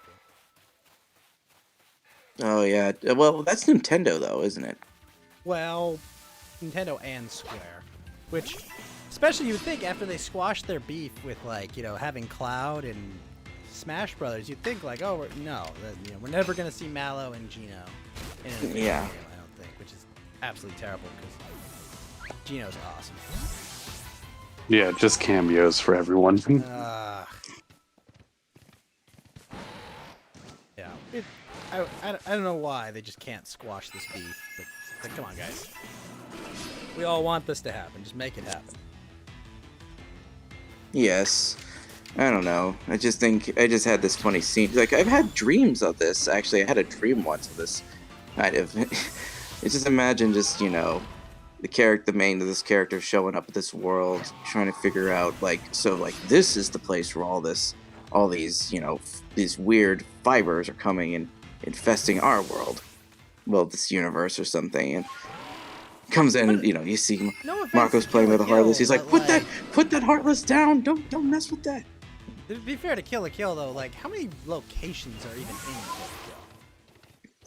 Well, besides the the Academy? Town Academy, the outside source, the sea. I mean, it basically is Japan, but just not like fully, It's not really fleshed out, even. which is probably a good thing if you want to focus on like playing a game. You play not But many that's what I'm saying, locations. like, Kill la Kill is already kind of set up like a video game. Yeah, funny you mentioned that. And so just imagine, or just, these are just scenes that play out in my head because I know both of these franchises, or both of these settings. Like, it could possibly, like I said, you have to figure out what is the plot. Like, is this person passing? Like, is the plot of the game affected? I mean, the Kill la Kill video game kind of did an interesting. It's like its story mode between both characters is like a what if. but it's also like a dream sequence for some. You know what I mean? So like it didn't happen really, but kind of did happen. Yeah, it was. Supposedly the effect was it takes place before like this version of the like this point in the series. Because Always feel I've those- actually seen demos of the game, and I'm like saying like this game plays a lot like this other game I play, like it as a fighting, like the move set, the character movements, and I'm like thinking this I could see the single player, it just came to me, you know what I mean? Yeah, I get you. So yeah, you play and the thing is, this wouldn't be the only part of this game. Like, one character goes to this world, one character goes to that one, and one goes to the other. It kind of is. It's like playing. It's kind of like Birth by Sleep, but it's like, you go to you're not interacting with the worlds themselves, like each other, except on occasions. Yeah, no, I get you. Unfortunately, a lot of straight to anime games, but even for things that like should be easy to do, don't end up very well. Like for example, Sword Art Online is one of the things that should have one of the easiest transitions from like anime to video game. Never has it worked out. Nope. And that show has its own baggage of it itself, of either being really bad or just okay, depending on who you ask. It's fine. Yeah, I guess. Like, honestly, like it's its own thing. It's like I get it. I get the appeal. I get the hate, but like it's just fine. Like honestly, that's just kind of way, like it's like I don't know. It's like comfort food. It's not good for you, but it's also not too offensive. All things told. No, not at all. And yeah, I just had the scene play out. It's just weird how this plays out in my head. Like I know, like the story is in my head. I can sort of see it play out, as well as the gameplay stuff. It's kind of the classic, and story takes place at this point in the show. Everything's been established. Like you should know the characters. Like at this point, Right. So it's like the character, basically sees Mako basically playing with the Heartless. He doesn't realize, oh shoot, you can't, stay away from the shadows. They're But, not like, friendly. I'm confused. How could her scissors hurt Heartless? Because like only Keyblades are supposed to be able to. Well, no, Deal so in Kingdom Hearts, yeah, other weapons can defeat the Heartless, but it's just, the consensus is like, they come back a little quicker, because they're not real. Whereas the Keyblade effectively sends most of them back to the realm of darkness for much, much longer. Yeah. And like I said, I get you. And we've all had thoughts like, oh, what's the best way to cross over this, and like, how could this work? And yeah, that's and of course it's the apparently this takes place in one episode where it's not mentioned this I think it's after maybe the 6th episode where everything's kind of going, where events have happened there, and so okay. So I think and unfortunately the Heartless see the Keyblade and they get threatened. They form a demon tower, which is that's one of the Heartless bosses, where a bunch of them stack together and form like a tornado structure. That was in 3, I think, right? Well, 0.2 first introduced the demon towers. Right. They introduced it with Aqua fighting him. And yeah, side note, God, imagine being a character stuck. Who's How's this? it going, Vulcan? Oh, it's Vulcan Cavalier. He's an artist friend of mine.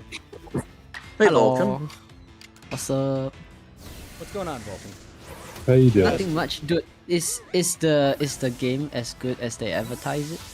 What do you Fine, think I about like it it. so far? What game? Oh, the Pokemon game? Arceus. Yeah. It's definitely different in a way, but it's a transitional game because it's not like it's still Pokemon Battle. It still has Pokemon battles, but they've changed them up to a certain way, and the moving around on the map and engaging, like, it works. I think it works better now. What do you think?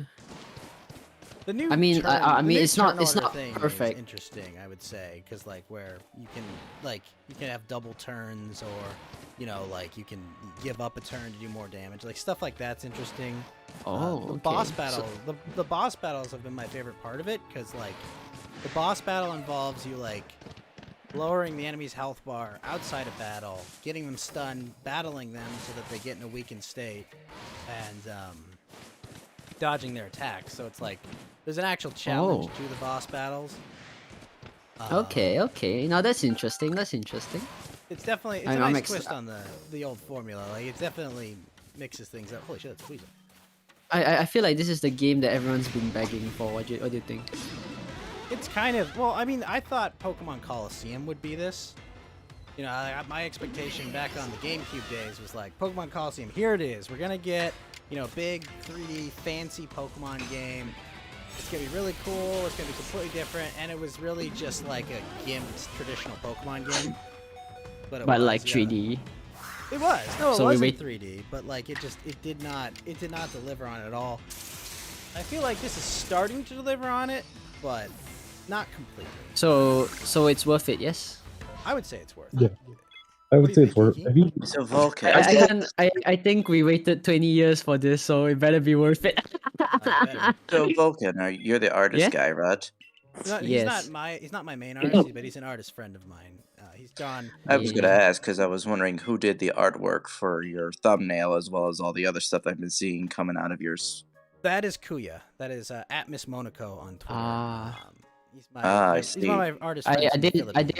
I You did did Ghost's Pokemon art for this channel, not the most recent one.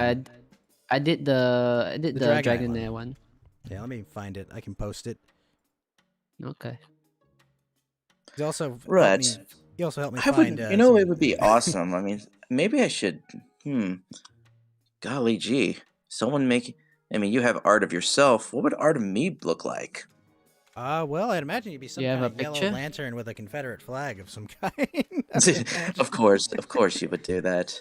Well, I mean that's the on the surface. Yeah, there's a right? there's a formula to it. What's your favorite animal? My favorite. Well, it's not an animal; it's an insect. Okay, Yeah. what's your favorite insect? A wasp. Okay, we can. How about a wasp-inspired character? A What about wasp-inspired a humanoid wasp alien character. with a yellow lantern ring? Well, the idea is like your construct is a wasp. Because- Okay. But don't wasps I'm attack in, like, imagining- swarms? I'm imagining like how do you say this? The wasp, but like it's how you say mech, but it's suit mech suit. A wasp mech suit? Yeah. So you know like a RoboCop where the head is like one straight line, but instead of that it's like a big wasp shaped thing.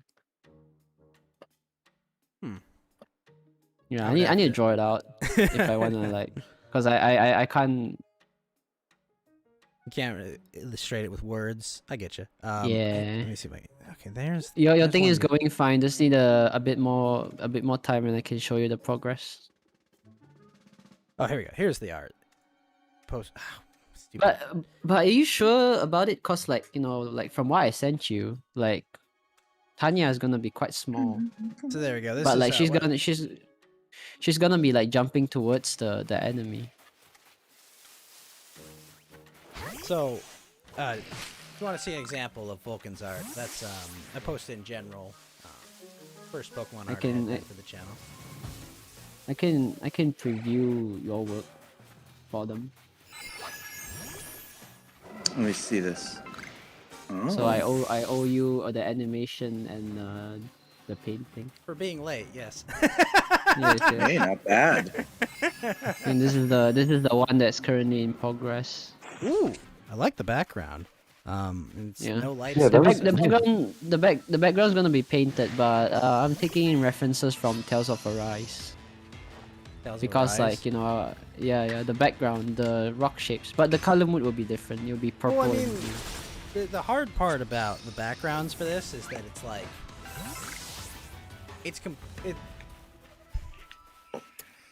I don't really think there are like too many caves. I mean, there are caves in that world, but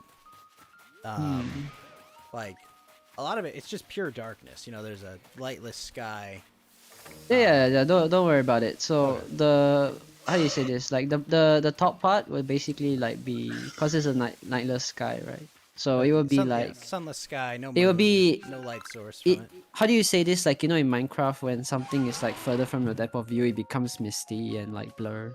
Like the field of view. So Or... yeah. So what I'm trying to go for is that, you know, like it will be like dark until you can't see the background, but it will show like some faint cave texture. So at least it's not that boring. Yeah. It's what I'm trying to go for. It looks good. I mean, it's a very cool looking background there. What's going on the bottom right? So I'm trying to see. Is that like a rock? Yeah, it's a rock. No, it's just a part of the key. I just put it there. I'm planning on adding a third character there. And you've got the floor. The floor is all faces, right? The references. Yeah. Okay. Yep. Because it's supposed to be the plane of faces, not the Rust Ocean or the Abyssal Forest.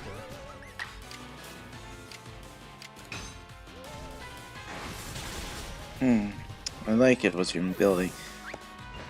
Well, I think I'm probably gonna head out now since it's past 3 a.m. where I am at, and despite my work day being done, I don't want to destroy my sleep schedule.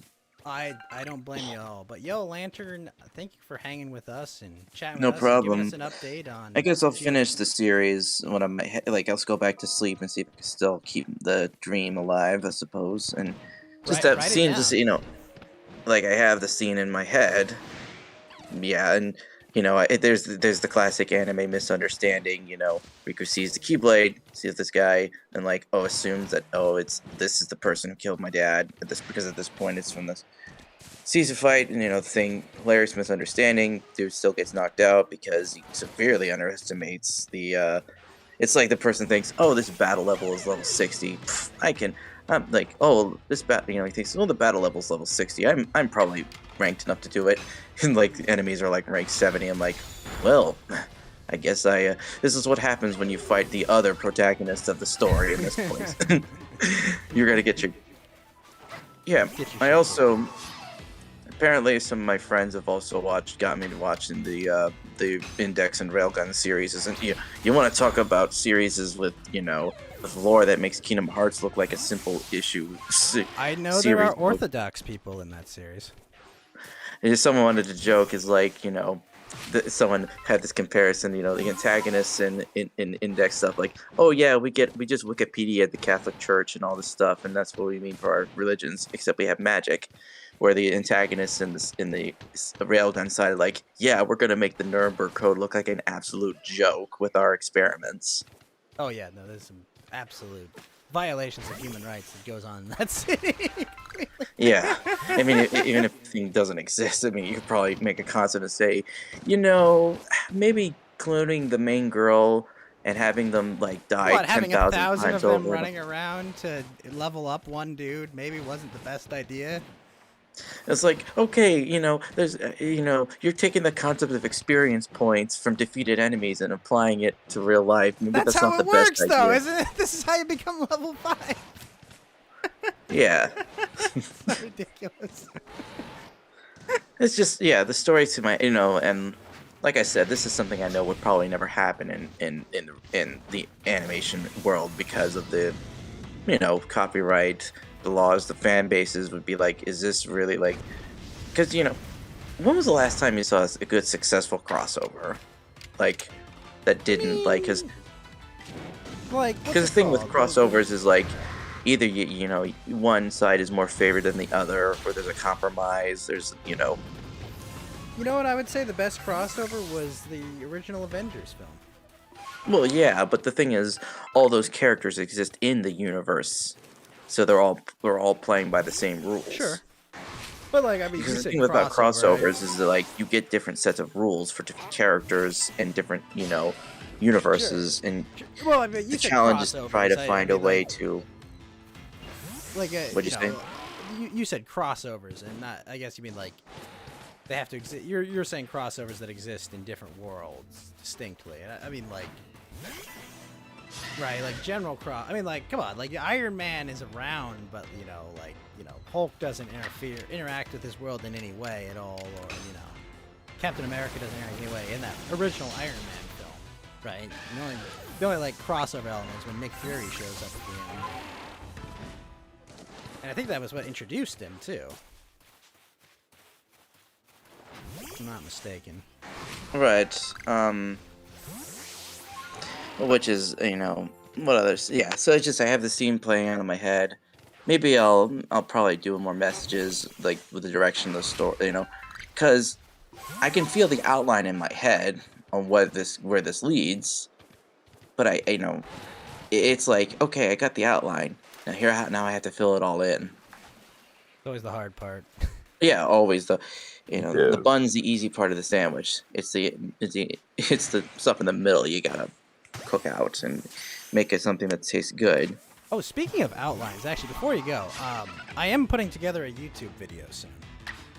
It is? What's it going to be about? So, it's going to be, I'm going to call it a ghost story, but it's something that actually happened. It's going to be, there was a Discord trial that happened that you may or may not have heard of. The specifics of which, I don't, we're not supposed to discuss, obviously. But, effectively, someone broke a rule in Discord and was begging to be let back into a Discord. And so we gathered a bunch of people together on a Saturday evening, and we had a trial for him, right? There were charges, we had witnesses. It was serious. This shit is serious. Yeah, okay. We had charges, we had a judge.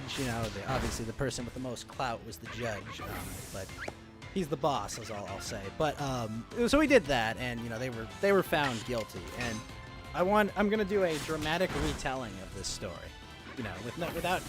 Without the original names of the people involved, and because some of the things that happened, like there's a moment where someone had to look at someone's dick pic as part of the trial, and their reaction was just yeah. What is this, like the Michael Jackson trial or something? No, this was far funnier than that. Yeah, because I was like, I don't think we saw dick with Michael Jackson. No, but I think they were shown it as that they did show one of the people that claimed to be a victim see if they could pick it out in the crowd. But no, the reason being that this person had performed lewd and unspeakable acts in Discord, and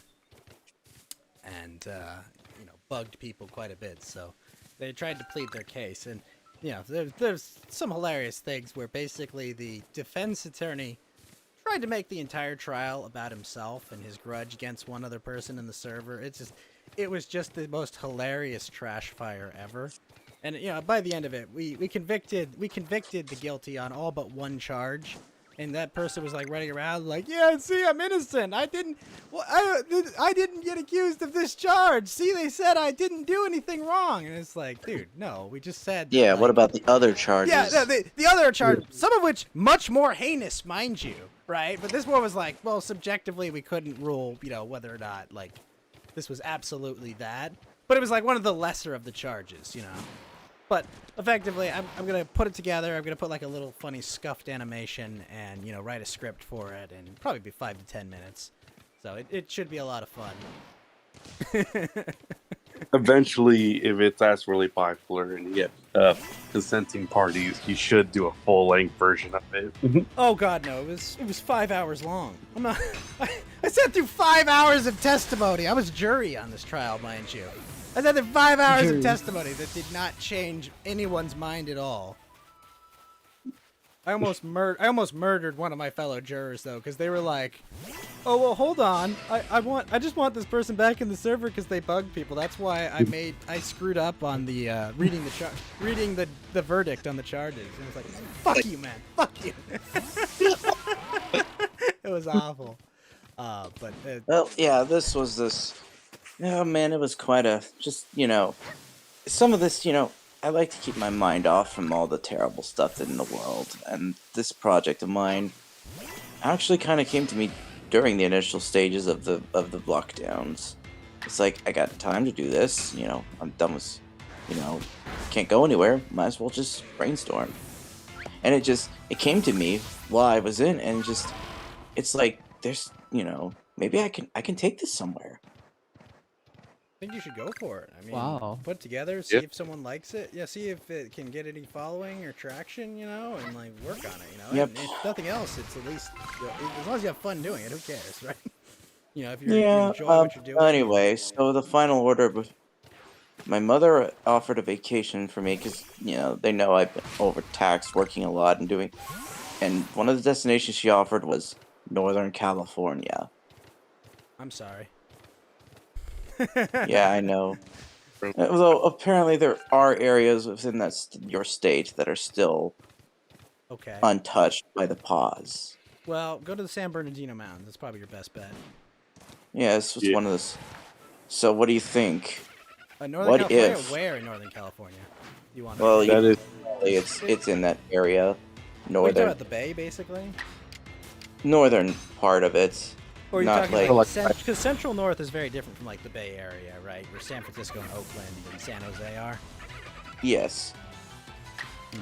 I mean, if someone's offering you this vacation, there's a lot of fun to do up north. I mean, obviously San Francisco's kind of sucks, honestly. Yeah, but... it's turning into the new island of Pooh. That's what yeah. I've been told. Oh yeah, no, it's been it's been turned that way for a while. My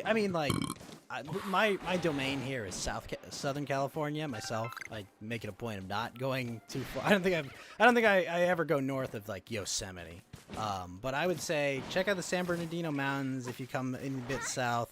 Check out Yosemite or some of the big parks out here. Like some of those are great. Yeah. Hopefully, I don't run into you while I'm in this state. I mean, if you come to my area, I'll be happy to take you some good food and hang out or whatnot. But I keep inside a lot and keep to myself, so I highly unlikely. Yes, I don't. I mean, people from the we only know each other as faceless avatars of one of a ghost and a woman who clings to it in mind of a comic book character. Yeah. I'm happy to keep it that way. But if you ever find yourself, anywhere within, in the area between LA and San Diego or, in San Bernardino Mountains, like, it's not all bad here. I would advise you take the vacation though, because I mean, if nothing else, there's fun stuff to do up north. You just gotta know where to go and go camping, get out of the city. Don't linger there because you'll be miserable in the city. But yeah, it's a fun place to visit. It's what Dick Masters said. LA is a city of failure, and he's right. not wrong. He's wrong. Yeah. Like when he said we wade through dead dreams to get to our car every morning. That's legit. Pretty much, yeah. I'm You're surprised gonna be an you actress. put up Oh, with- sure. I'm surprised you put up with a lot of this stuff. I mean, life may it's- suck for me sometimes, but I guess I take for granted because I know it could be worse. I could be in California. It kind of just comes to, sure it's hell, but it's home. Yeah, it's the- plus- Right. It's the Aladdin song, It's just like this is where I've lived. I know what a functioning city looks like. I've lived in Tokyo before, so it's just like wow, like people here aren't perpetually depressed or, like sure there's a bunch of people are overworked, but like it's nice here. Tokyo. Oh, did you? Apparently, story is that one thing is apparently the founder of 4chan was just arrested. Oh my gosh, how? We don't know. Why? What did he do? Her? Yeah. Well, No. moot. What did her do? Possession of child pornography. Oh shit. Her That's had okay. child pornography. She's a shotakon. Okay. That's not great. So I think I remember someone like put like a podcast on the other day, and it was like I don't know. I was like, okay, whatever. I never heard of this guy. And he was talking about like free speech, and he's like, the shitty part is the only people that are consistent about free speech,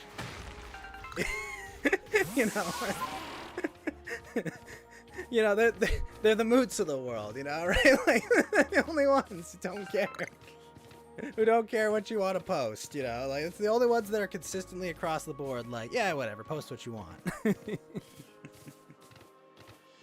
Yeah, it's unfortunate. Well, that was some news. So I'm gonna go back to the dream, see if this story as symbols in my head, and just I could actually hear the characters' voices and stuff. I mean, to be fair, Because you just I've watched a watched ton the of them. series. It's kind of like this weird thing where you hear someone talk, and you could sort of piece together like what words they appear, like how would this sound if the character said it. Yeah, no, I get that. Definitely, like, just from the context of what's being said and how they say it. Yeah. It just you something being else that came in it. You being multilingual as well, I would assume that helps, even when it's not your native tongue or something you understand. Yes, and if someone like, I just had this thing like, if this plays like a video game, the story, like, what would be the side quests? What would be the mini games? And it's like, yeah, you could probably pull some material for like, mini games. This, oh, this 2-star president, has a mini game like. The boxing stuff, or it's a quasi boss fight, but also a mini game, or the tennis captain. Yeah, that could be a mini game too. Yeah, you do all kinds of mini games and side quests are one of the easier things to do when it comes to like just games in general. And the thing is, these add to the story, because what if you wanted to? Because the outline is this idea is like the. The main story does not change. Like, the person does not have any effect on it meaningfully. But it's like, this is the problem with literally every anime movie, is that at the end of the day, things have to go back to the way they were. Well, the purpose is like, what if they're expanding the story in a way, like they're adding more towards it? They're not taking away something. Well, I don't say it's taken away, but just in general, like the old, like the. If you've watched a lot of like long, like Shonen Jump type series, right?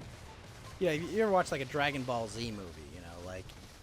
Yeah. There's not gonna be something world breaking that happens in it, because at the end of the day, we've got to get back to the Cell Saga. At the end of the day, we've got to get back to the Buu Saga, like wherever we are, right? Like it's a pit stop that's not gonna have like a long term meaningful effect, because the series has to be understood in full context without assuming that someone hasn't watched the film. Yeah, and well, usually you make series out of these. The point is like you assume the audience has watched the original story and gets a general idea of where it's headed. Or there was this other anime story I had in mind of the whole, a superhero of the North and the South. The war has happened, but is invaded by another power that gives magical abilities to. And so the champion of the Union and the champion of the Confederacy must put aside their regional differences to defeat. The world's first Civil War isekai. Well, not isekai, because... What'd you say? Nothing. Go ahead. It's like it's a superstar. It's like a superstar saga. Let's just put it like that. we got to team up to beat the bigger threat. Okay. Yeah. I just had this. It's like the same leveling up mechanism, but like as they get leveled up, they get they start looking like more like they climb the ranks of the stuff. Like, we start out as privates, then we become sergeants. Then we become captains, then commanders, then general. We look the part. We get. You get what I'm saying? That's like the experience points. Have you ever played the video game Darkest of Days? No. Have you heard of it? No. So Darkest of Days was a first-person shooter time travel game, and you go back in time, and you have to go like tilt events to be a certain way. Like, there's a part where you fight on both sides of the Civil War, like to like make sure that like certain people die or live and their proper outcome, because you're kind of just playing time cop basically. And it's like, this person needs to live, and you need to make sure that happens. So you go back. So you go back, and occasionally you get to just use modern weapons. So like you'll be at Pompeii and you just shoot a bunch of centurions, because it's like, well, what are they going to do to you? You've got a machine gun. Yeah, it's a scene from Indiana Jones. It's like, can I fight with my sword? Like, oh, that's cute. I'm just going to shoot you. I love the story of that. It was just like, they had this whole sword website plan. It was just like, I just saw this funny image of like someone photoshopped Sam Hyde for that Ukrainian stuff. Like this Ukrainian is ready to fight with their weapons. It's like Sam Hyde and someone else, and it's like content cop Vladimir Putin comes in. What? Content cop? Oh yeah, that's a throwback, isn't it? I've never heard of content cop, but I'm not the most internet literate. I think it was like someone who checked like to see if like someone ripped off something or like was their original. And like I remember this one person got content What, did he just like cop. check like memes or something, or? Yeah, or like memes, their storylines, and then I remember this one dude got content cop, like, and it like really had like a negative effect on his. Was it Leafy that got content copped, or was it someone else? Leafy was one of the Channel Awesome people. No, Leafy is here. It was like the drama TV. Oh, You yeah, realize I know like what we you're had talking like about. an entire World War One, but it was just drama channels back in like 2016. Drama channel. The drama stuff, like a lot of them, people are just either banned, or they're done with it because other stuff has happened. But like, there was Would a a period drama of when, channel be like what? I guess Augie is today. well, commentary, Keemstar? yeah, the commentary. Is it? Okay, my thoughts are starting to escape me as the drowsiness starts to come. Sorry. But yeah, you see when it is, and well, back to the dream. Okay, it was like, where was this dream? Oh yeah, Demon Tower. Heartless show up. Gotta save the character. This one fights. See misunderstanding with the main character. Another fight ensues. So events happen that main character is incapacitated, or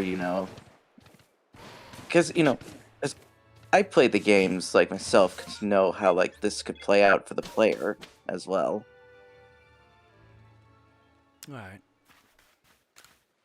But you're fixated on what you could do with the, the thing about like the whole Kingdom Hearts style. Like, I have a lot of criticisms of Kingdom Hearts 3, but I really did like when you like switch like your style of fighting in it.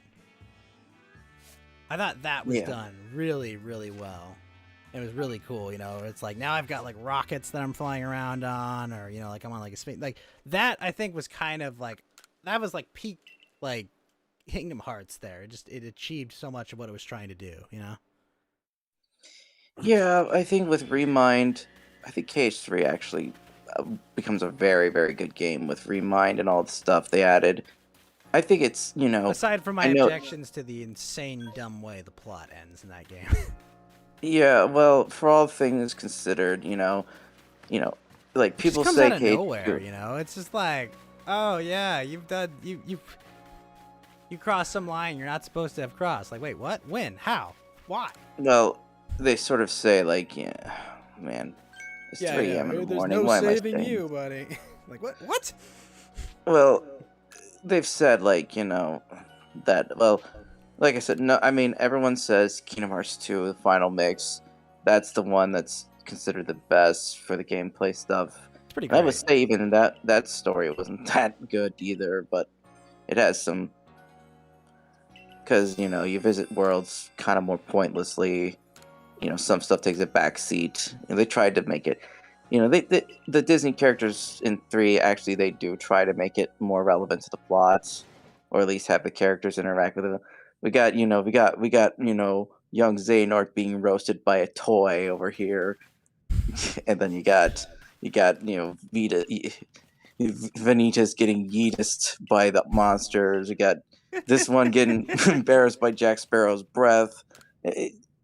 Some of it is more involved with the plots than they did in the other. But I guess we have a difference of opinion on that matter then. But whatever. They're okay. I mean, the I don't know, Yeah, well, the at game is least such in a my mixed bag in so many ways. in the thing I'm putting together, that's not going to be an issue too much because the objectives are more or less the other. More and less the same. Yeah, well, I mean, you're not going to see like the these stories are more self-contained. Like there's no overarching, something like they're not going to be fighting the same bad guy, different versions of him over the span of like several games. Let's just put it like that. But it's all Xehanort. Yeah, everyone is Sora, everyone is Xehanort, and hearts are important. There's 13 Xehanorts and 7 Zoras, and we're gonna take him to the Keyblade Graveyard for one big final battle. Okay, that's what's happening. All right, I've spoken. I think we've all said enough. Yellow Lantern. When you don't know when the bonus episode's gonna come about, but you think it'll come out probably when Ralph sorts out the Portugal stuff. Yeah, when he gets back and rests up. I mean, in the meantime, I was thinking about hopping over to Gator's shows, like Anime Outsiders, give my 2 cents on this, like, what is it, because I'm the comic book guy. I did a bonus episode with Ralph and Gator, 2 of them, in fact, on comic books. But I could basically spell the differences between, this comic and that one, and just, and just the current state of, like, the industry, what could be some potential warnings for comics. What animes have I watched? Oh, the key is trust the French with comics. Well, yeah, I mean, didn't the French influence Japanese Mobius, and American? No, I think the French were more influenced by the Japanese, because the Japanese, I think it was early Disney animation that originally inspired like manga and anime, and then I think the French took inspiration from manga and anime themselves. But Yeah. I don't know the exact history. Someone like Razor Would Fist like would to definitely see know. a unique American animation style. The problem is, good luck finding an animation studio that's not outsourced to East Asia. I mean, pretty much, with 3D animation Oh, as well. East Asia is one of the best talent pool and the best price. You know what they Well, say. They're very cheap in Vietnam and And Korea. yes. We don't need to look that far. Korea's already, Yeah, but Philippines, like, yeah. it's like, how would I call it? Like, I'm gonna get an like, how else Americans gonna? It's not gonna be like, oh yes, the American team won at the StarCraft thing. You see, like, these people are all from South Korea. Yeah, but I mean, I don't know. Do we need a uniquely American animation style? I mean, or just something that's something that it has some inspiration, but it's also its own unique identity. It's kind of something. It has to look pretty. I think we're all tired of looking at really ugly shows. yeah. There was an American animation I watched recently. It wasn't that bad. Like what is it called? They did a Dota animation, and I'd say it's pretty good. Like honestly, like the animation, like It wasn't that was a League of Legends thing I kept seeing. I've heard Oh, good the things about Arcane. I've heard really Arcane good was things good. about the animation for Arcane, but I mean, like, I was watching this Dota anime, and like they have this giant castle, and they're just panning over this castle, and it's just like, wow, shit, the detail here is insane. Like you can see like the 3-dimensionality of this really well. Like it looked really good, really good. And then I watched the first episode of the that Matt Groening comedy, Disenchantment, and I was just like, wow, this is actually like this, it's like a Simpsons Futurama style, but like really, really high quality on the animation. Very, very good. Yeah. Season 4 of it actually comes out in 2 weeks. Yeah, that's why I've been watching, because I'm like, okay, I'll watch it for the 4th season, but like it's good, like really good. Yeah, Just, like, it's really good. Show itself. Yeah, I'm it's excited fine. for Elfo, Levo, and Returno, all the giant Example. pirate Levo. Weirdo, yeah. Yeah. But yeah, no, I mean, I think there's some pretty good, like, I would call them more uniquely American styles of animation, but like, as far as like for drama or something like that, like I would say no, there's not really something of the sort. Drama or like an epic or something, like it's not really the case. Right. I guess another is to see a film or something that not only is animated but it has a cultural impact and it moves. Like I would like to see an animated film about the South, and what if there was something related to that changes the perception of what is typically told in my region. What, like The Princess and the Frog? Well, Or no, just in general, Song an of the South. American tale, and kind of like Elvis's. It'll be like Elvis's song, an American trilogy. What's Elvis's song? He sang a version of the song that combined a song from the North, the South, and an African American hymn. Huh, never heard of it. The one where he talks about living in the ghetto. No, he starts off by singing Dixie, and then the Persian from the Battle Hymn of the Republic, and then the hymn, and then he merges all three songs together. Essentially, it's one of his most famous tracks. Yeah, never heard of it. Actually, I wouldn't recognize an Elvis song if you played it for me, honestly. No, that's something. Anyway, Yeah, it would be that's my other slight thing. So we're gonna get a Kingdom Hearts crossover with. And like Kill I a said, Kill? I'm already winching when you mention that, because I know there's people out there probably thinking this guy's cringe. Like someone take away his pencil and journal. never take away. Yeah, keep him away from a keyboard. No, you can't let magic like this go away. No, you have to. You have to let these things just happen. Yeah. But no, I mean it's we've all had those kind of thoughts of like, oh, we'll make this really cool, like franchise like this. It's gonna combine all my favorite property. Like we've all been there. Yeah. Everyone either does it with Kingdom Hearts or Sword Art Online, anyways. Those are the two big dominant ones. Yeah, and now I've got the next one, the next world you go to. Someone says like, why do they call this place Academy City? I'll leave that one at that and make it what you wish. All right, man. You can catch him on the Killstream often and on the bonus episodes with Ralph and his Patreon, Yellow Lantern. On Twitter, you are Yellow Lantern 19, I think, or at. Yep, same as at, except I have the Russian letter at the end, 19. Gotcha. At Yellow Lantern 19. If you want to hear about what's going on in Ukraine and Eastern Europe, and various opinions on political systems throughout the world, Yellow Lantern is a font of wisdom. Right. All right. Good night. Good night, man. Good night. Good night. All right, Vulcan, sir. How is Yes. life treating you? It's alright. I just got a VPN, so I'm trying Ah. to keep everything safe.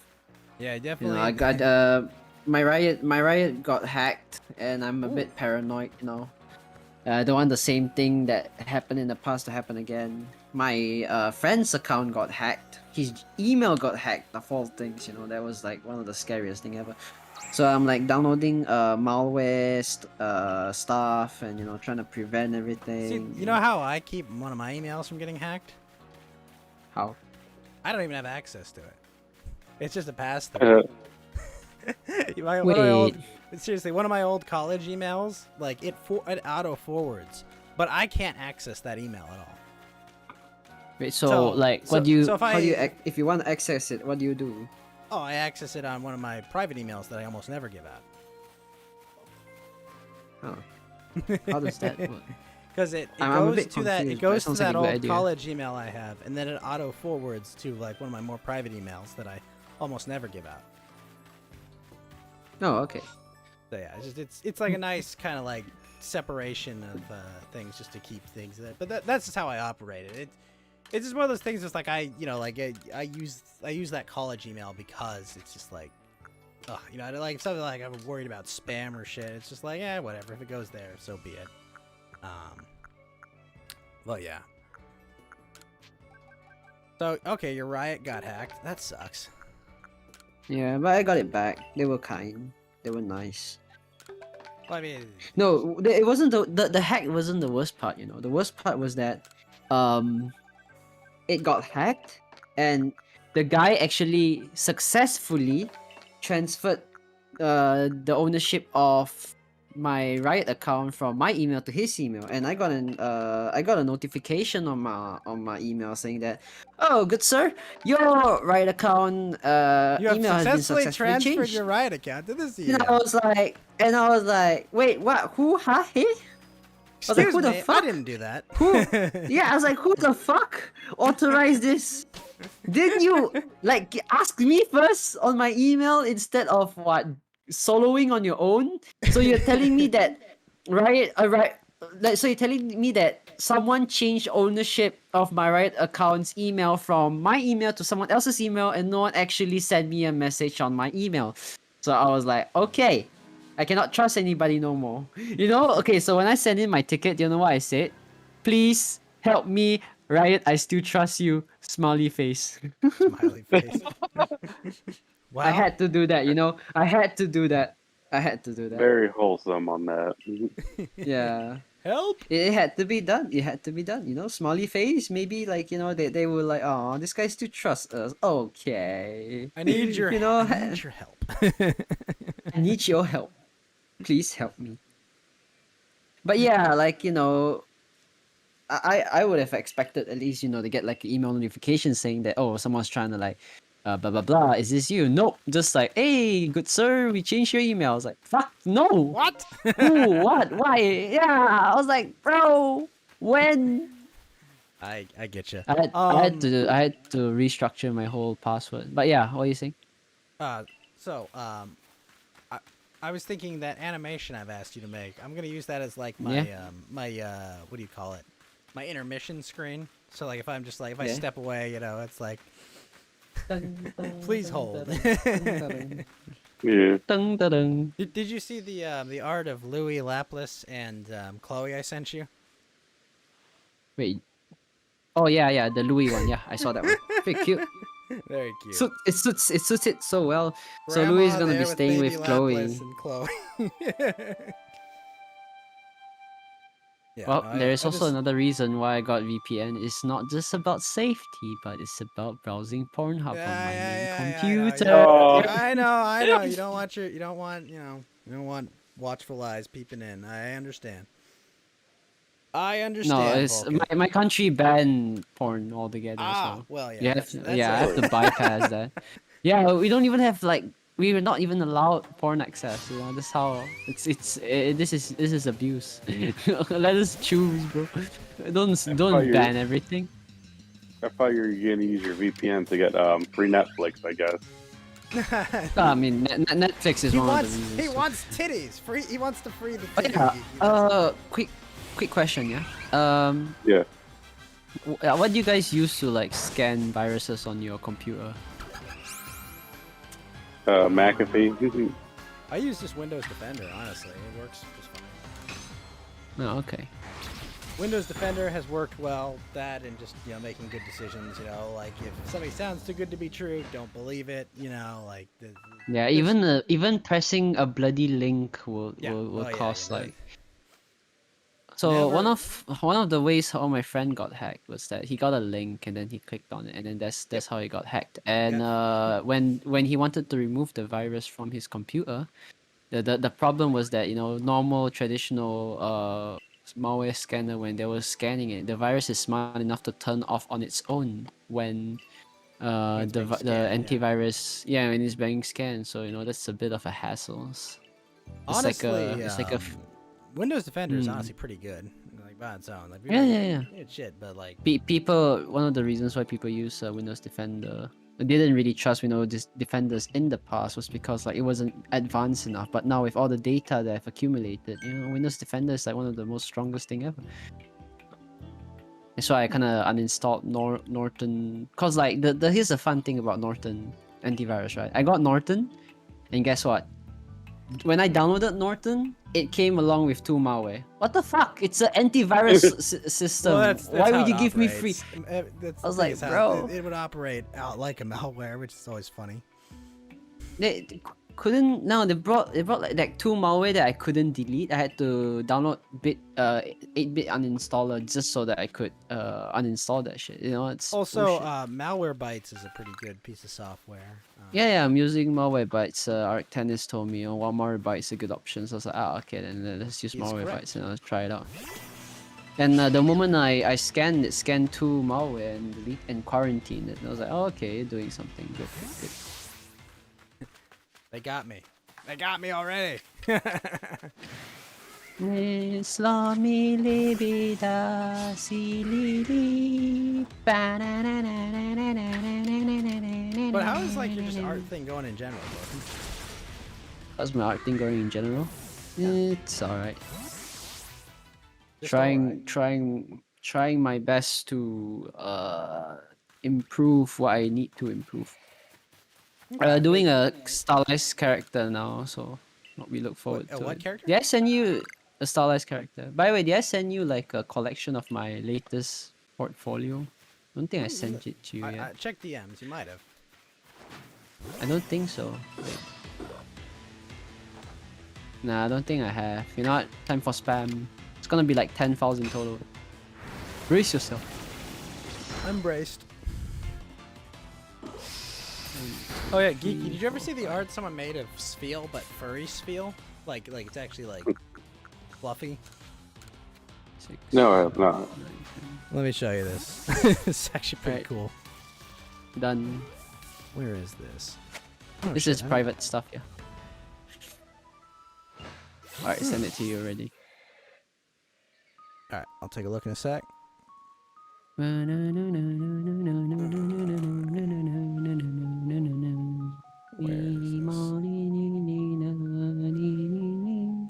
Okay, so these are characters you've drawn? Oh, I remember. I remember the monster. Yeah. Where is this? I mean, it looks good. I don't know how that bike operates, but it's not the worst. Yeah, the bike is one of the dumbest thing I've ever done. I guess I can't find this feel. Damn it.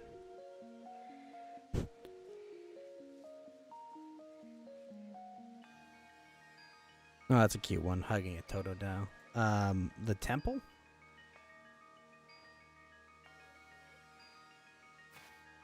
Well, that's kind of neat, the inside of that. So it's supposed to be like the inside of a turtle shell? Vulcan? Ah, sorry, yeah? What? Yeah, Is it- inside the turtle shell, sorry. Oh, okay. Yeah, no, I mean, it looks good. I mean, it's got a consistent style to it. I don't know how I feel about the monsters. They don't look terrible. I mean, no, I can see it. Actually, I like it upon closer detail, like the second one with the horn. I don't know why it's got fur on its face, but it's certainly neat. It's got almost like a turtle body on it too, on the front. Yeah. And the fun fact is like the silhouette is not exactly like a turtle too. It's actually like, you know, exaggerated to resemble more of like an inhuman, in like unexistent being. Well, it kind of Which is reminds. pretty It neat, kind of looks a bit like what do you call it? Like the face on like the beetle-looking guy. It kind of looks like it's almost a bull, well, like a minotaur bull kind of face. Yeah. Kind of the vibe I get. I like it though. Looks good. Yep. That Thank was you. for your project. Yep. Shell herbivore landwalker. I think herbivore has an E in it. Hold on, give me a sec.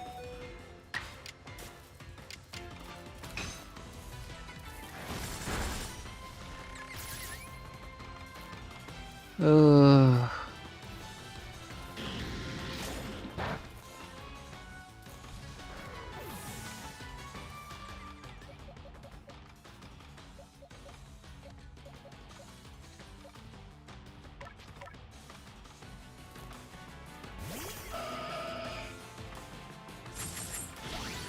shit.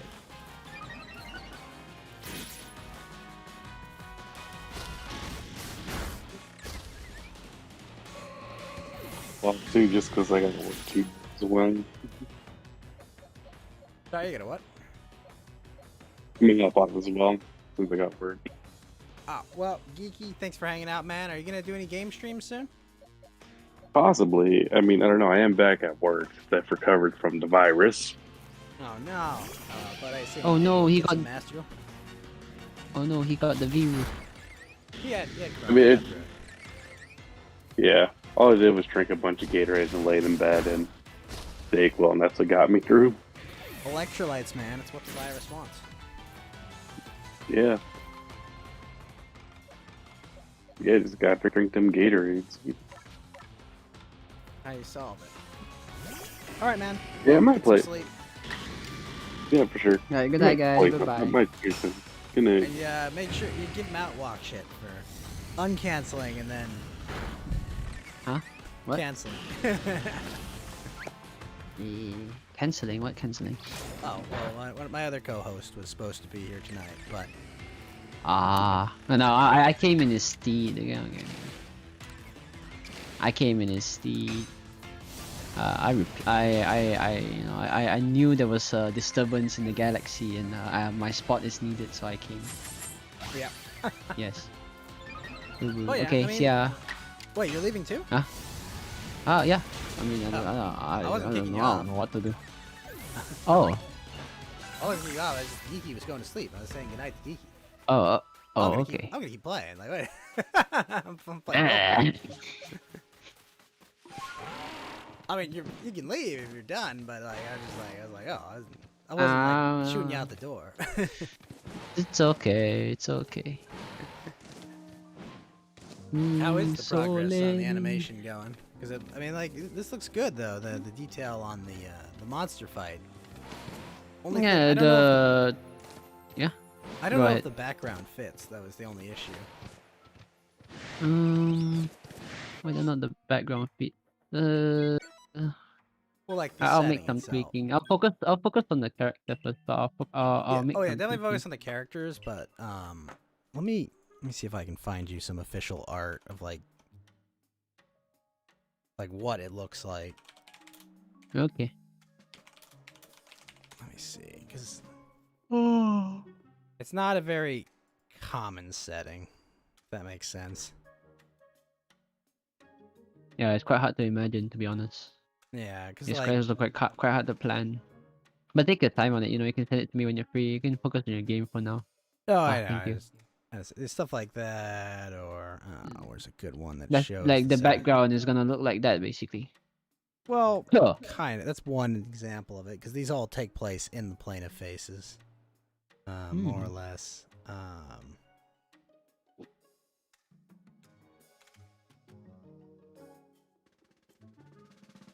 Gotta be. There we go. Plane of faces. Let's see if there's any good shots of it.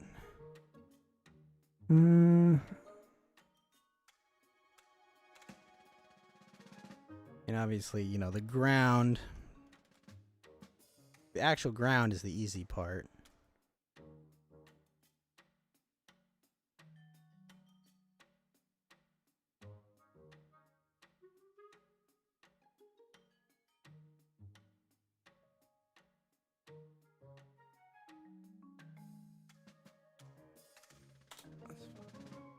Some example. Sunstalker is a good one. This one's a bad example because it actually takes place like inside of something, but So the last one's a bad example. yeah, it's bad because it takes place. Well, it takes place in like the nest for a monster. People don't realize how much what's the thing called? How much planning it goes to when it comes to lighting color. Yeah, no, it does. There's a lot of. Nah, it's okay. I'll figure it out. Somehow, it's my job. Yeah. Nah, don't worry, man. I'll charge cheap. Probably lesser than before. Plus, it's late, and it's for me to learn. It's only very late. I'm don't happy. worry. It's only very late. Don't worry. Yeah, because like there's not like a lot of like solid visible structures, if that makes sense. You know, like it's a lot of just like abyss that you'd see off into. That it's hard to explain. Chop me, daddy. No, I'm joking. Chop, yeah. Please don't. Pretty much. That's pretty much. But yeah. Well, that's good. I mean, last time we talked, you were doing okay, I think, but you were a little bit distressed, I think. Yeah, like Obviously, I mean, we won't get into specifics of that, but I mean, you sound I think I should be. My therapist was like, I gave you meds and you didn't take it. I was like, but no buts, just take it. I mean, I'm pretty anti-meds myself, but that's Yeah, a different I discussion. get what you mean. But yeah, by the way, my plan was to debut my VTuber, my talent, because like I don't want to be a VTuber. I like to enjoy, right? So one of my friends is gonna be a VTuber, and she wants me to be her manager. So, might need, might need. Can you do a collab stream with her when she debuts? After she I can't debuts? say I can help her too much, but I'd be happy to collab with her and introduce her to some other small VTubers. You know, what kind of VTuber is she gonna be? It's not important. me You know, find like, it. it's not important. Like, you know, that similar theme, but just I'm just curious. I think I sent it to you. Yeah. That one that I just did that day. He wanted to be, Shit, I can't remember what she wanted to be again. Oh, are you planning on making her a succubus? And there's a market But- for that. Yeah, succubuses are kind of overdone. Taco, man. I'm trying to like hit that niche spot that is like the sweet spot. I can't figure out like I really can't figure out like which one to make for her to do. But I mean, okay, let me ask. If she's gonna be a succubus, what's gonna be like her persona? Like Well, Lewd is, I mean, she's not gonna be Lewd. She's gonna be one of those like shy, easy to bully type. okay, so we're gonna play off the kind of inversion of the trope. Okay, I get that. But How do you say inversion? Inversion. inversion, like kind of normally succubus is like just in their lore and nature they're monsters that live off sexual energy and whatnot. I mean, that's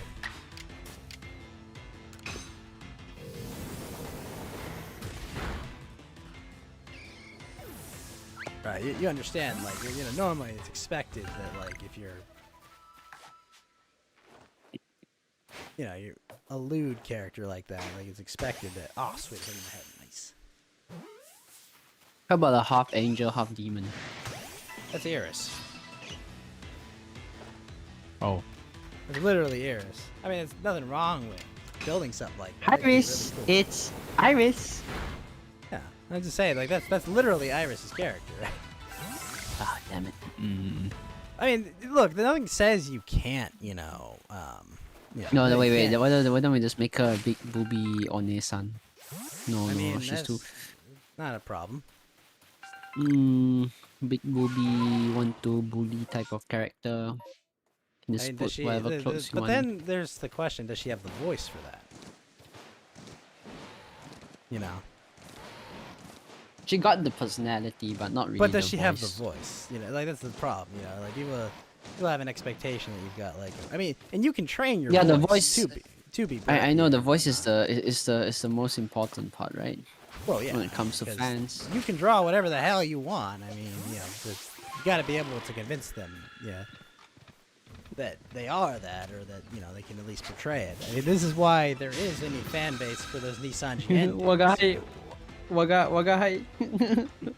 It's kind of like the Nissan GN males, like they work because they do have, they do have voices that are attractive.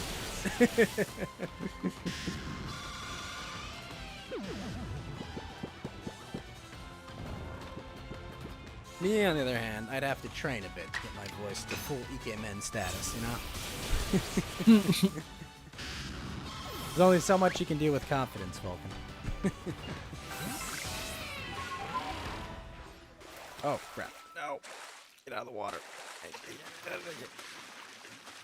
Hello, I'm under the water.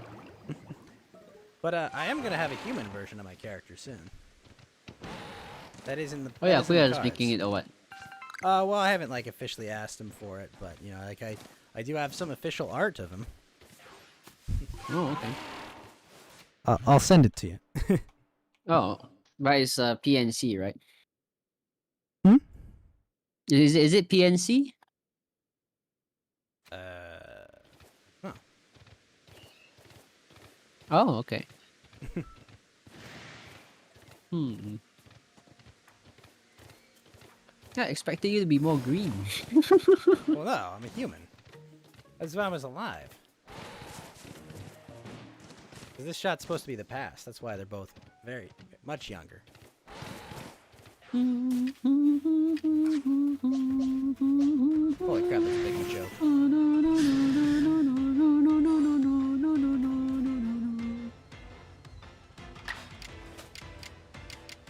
Alright, I'm gonna go do my thing. Alright, man. You know Thanks what for I stopping mean. by. Hey, have a nice day, dude. Thanks for having me. If you have any progress, man, show me. I'm Yep. really happy to give you some feedback, you know. I don't want you to spend 3 hours drawing a background and me to be like, well, there's not actually a background. Yeah, don't worry about it. I work smart, not hard. Yeah. I mean, but the You know monster me. looks the outline of the monster looks good. The characters there look good. I was worried because like the monster took the most effort to plan, cause like there was a lot of iterations before that. Yeah. Right. Ciao. Ciao. All right, folks, it's just me. That was another Coast to Ghost in the books. But now we are on to purely the gaming portion of this stream. No! Stop moving, Spheel! Crap.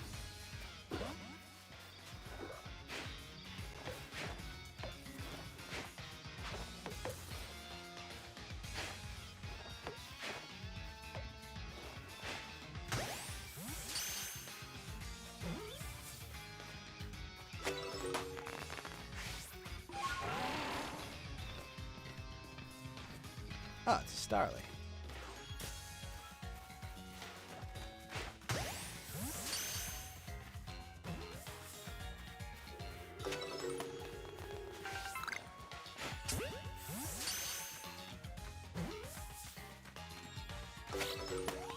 Blamia.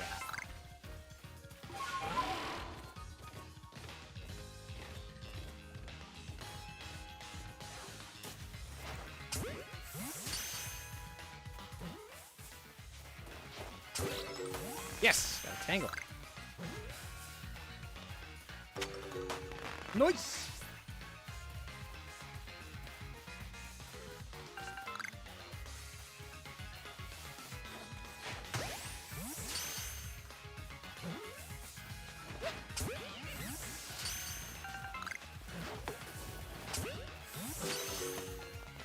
Another Glamia. Yes!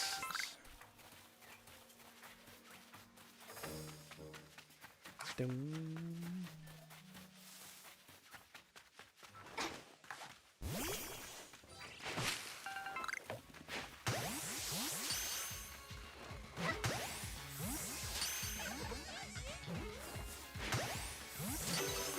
Oh, that Kami can become a Vespa Queen.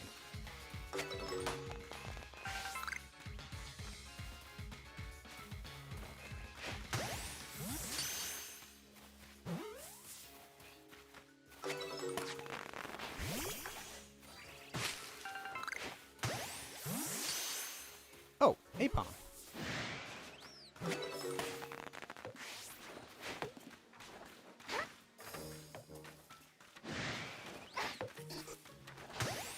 Oh, he deflected it with his tail. What the heck?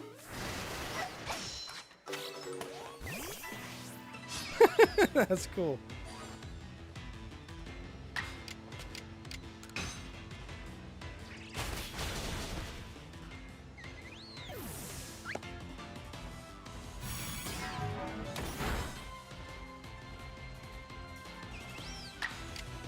Wait, did I miss with aerial ace?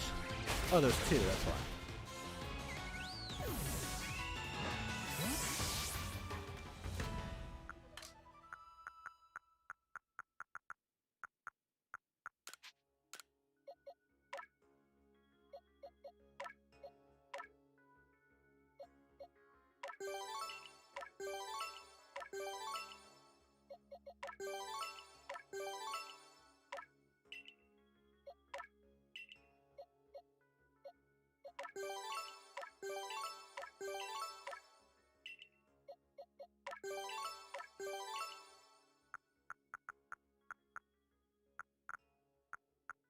Gravel up there?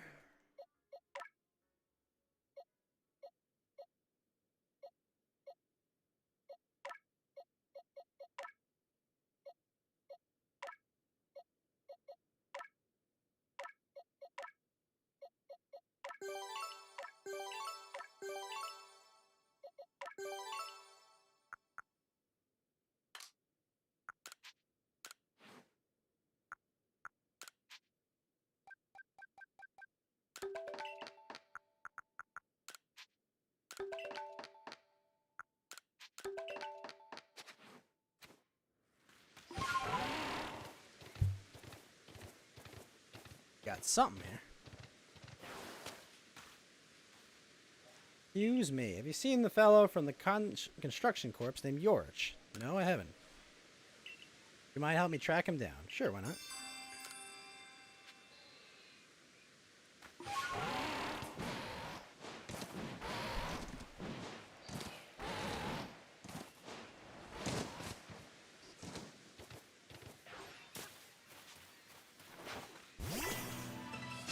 Oh, shit.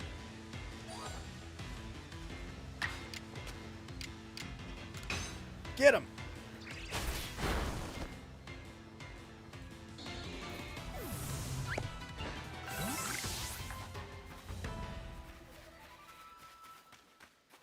The heck is this?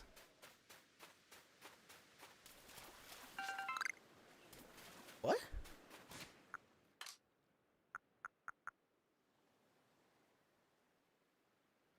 Wrap it up in the air, it has no way to escape. I don't know what these are for.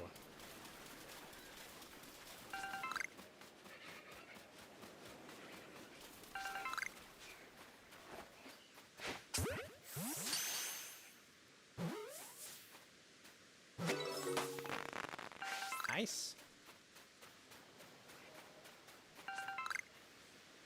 Okay, we got the satchel. Oh shit. That's only a Celio, isn't it?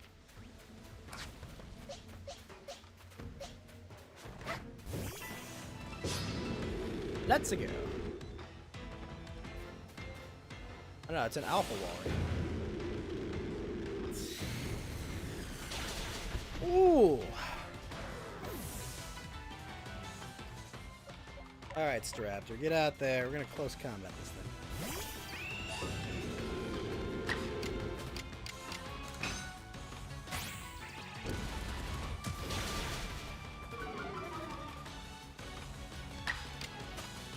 Finish it up.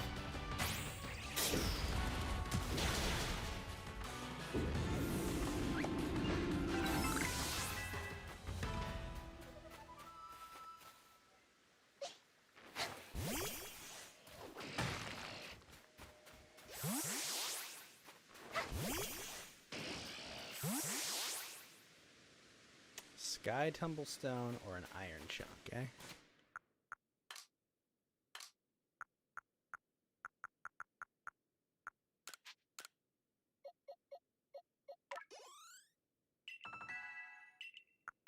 Level it up.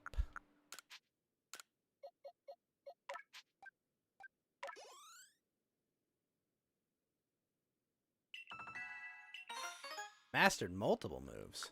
Nice.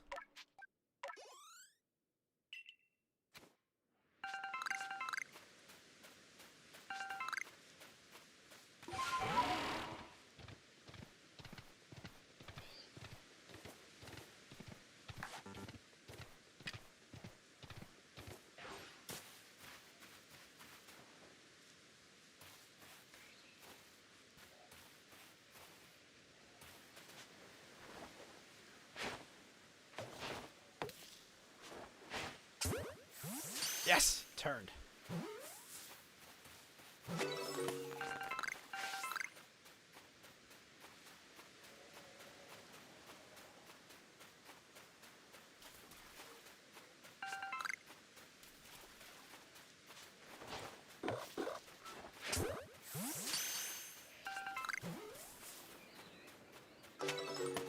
Nice.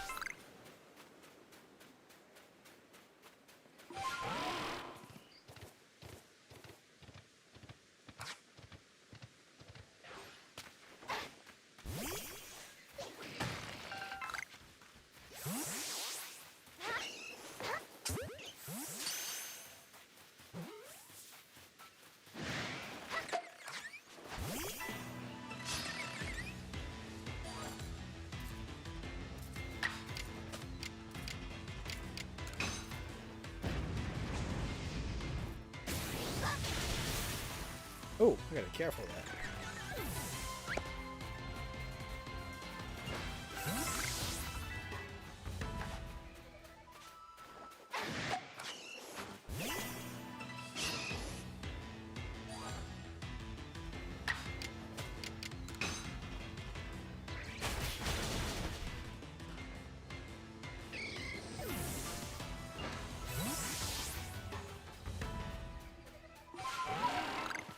Pop buds.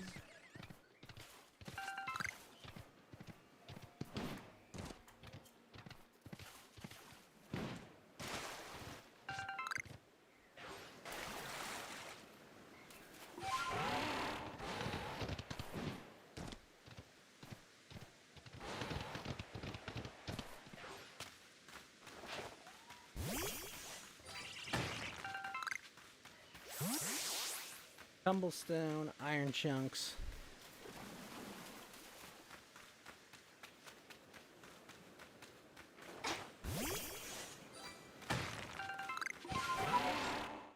Oh. Gotta somehow go up this cliff.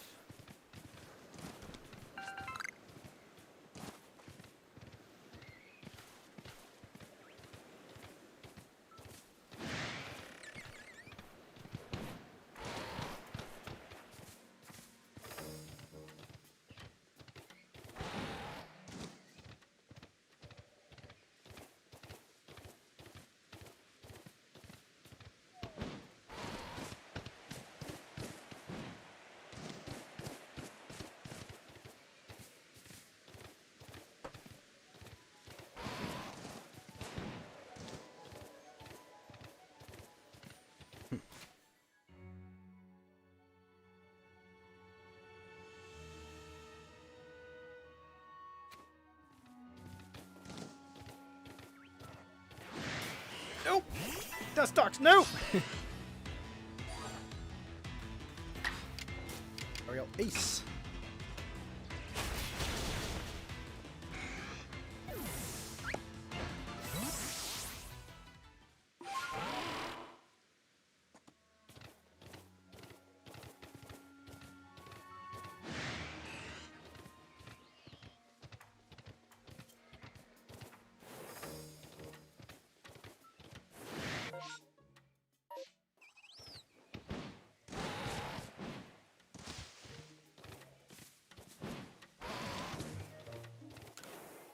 What is this guy? Apalm.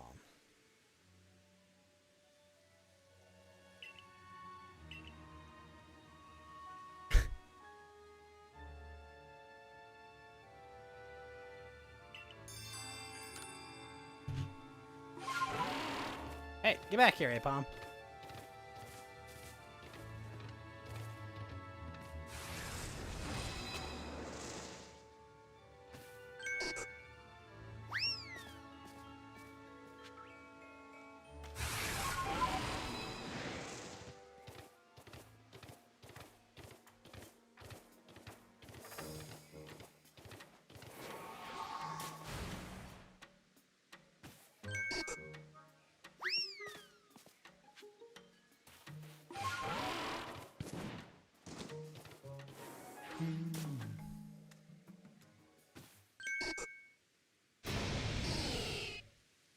We gonna fight? What I thought.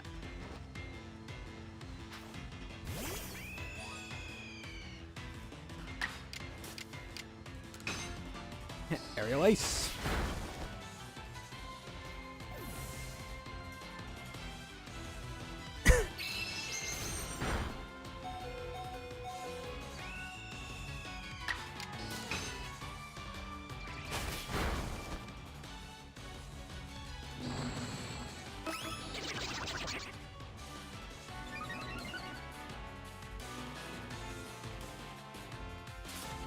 Oh, can I not catch these? Oh, okay. Well, that's good to know. Biffy Tannen, sir! How are you this morning? 'Tis good to see you, friend.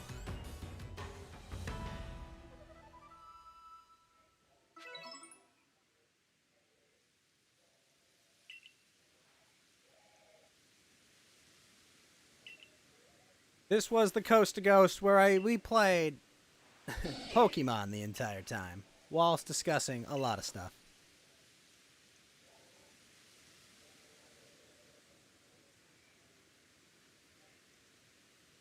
Oh shit, you know what broke again? My freaking restream chat broke again. Why?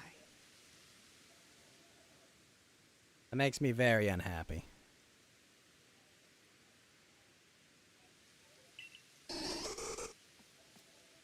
Art Bell should have done. Talking about the Coast to Coast guy, right?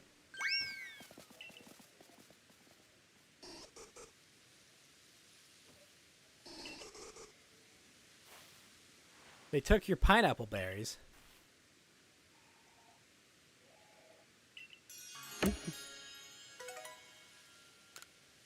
Nice.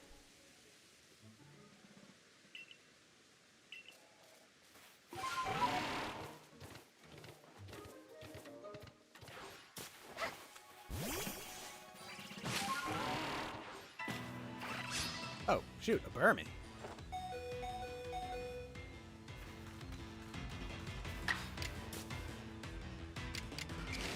Agile style. But you never listen to them? You know, when I drive around, they do play reruns on the radio. It's kind of nice.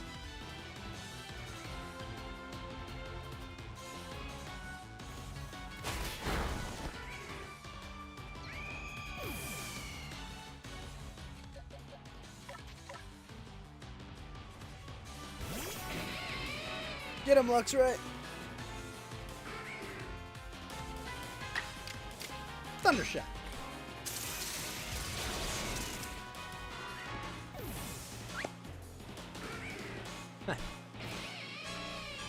You can roost, but you can't hide. Agile style. Thundershock.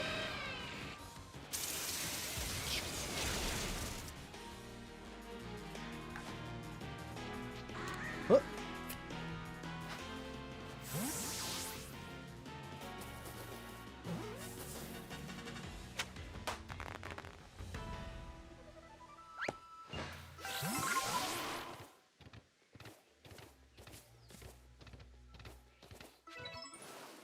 Okay, we got that. There's a cave up there?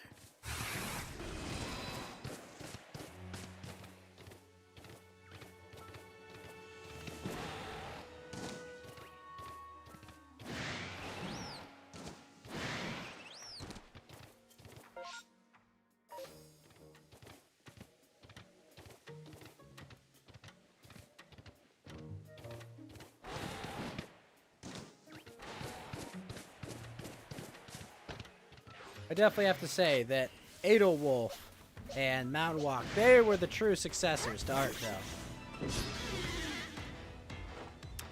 They absolutely ran their show just like he did. But holy shit, Night Slash me, you bat. Flamethrower!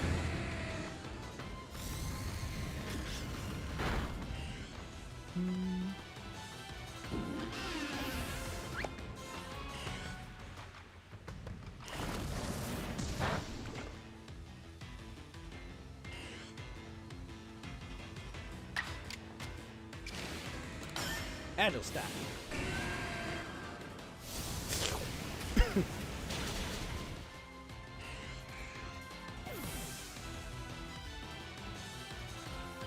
Nice. Hit him with an overheat.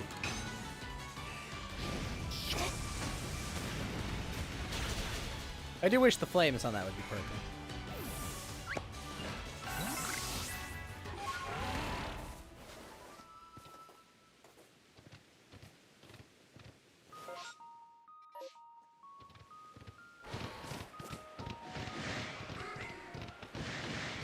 You gonna get some food?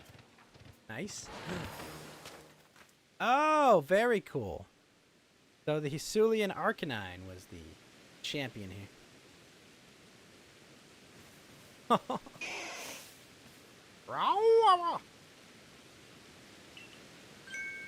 Hush now, settle down. Paulina, nice. I'm Paulina, the Pearl Clan. Who might you be? Ah, so you're that child from the Galaxy team. I heard how you aided Cleavor and Lilligans when none other could quell their frenzy. Your strength must be amazing, and yet you have such a gentle face. What brings you to the Cobalt Coastland? We have no lord here, much less a frenzied one for you to quell. The previous lord was swallowed by the waves. He was rescuing his young pup that had been swept out to sea and ended up giving his life to ensure the pup's safe. Oh. If you were to guess which of these Growlth, which would you say is the previous lord's child? The big one, but it's probably the small one. But everyone says it first, but no. Quiet skittish Growlth is the child of the previous lord. Oh! I have no doubt this little one has the potential to be a fine lord, but witnessing his father's demise has left deep scars in his heart. There are those who expect me to train him more strictly and force lordship upon him before he is ready. I can never bring myself to do that. No matter what the rest of the Pearl Clan says, my mind is quite made up. I'll stay by this little one's side and let him live his life as he wishes. So now that you know our situation, might I ask your purpose in coming to the coastlands? Here to help the heir. Ah, did Eritas ask you to intervene, perhaps? I appreciate the kind gesture, truly, but I'm afraid this matter simply doesn't concern you. So now that you know our situation, might I ask your purpose in coming to the coastland?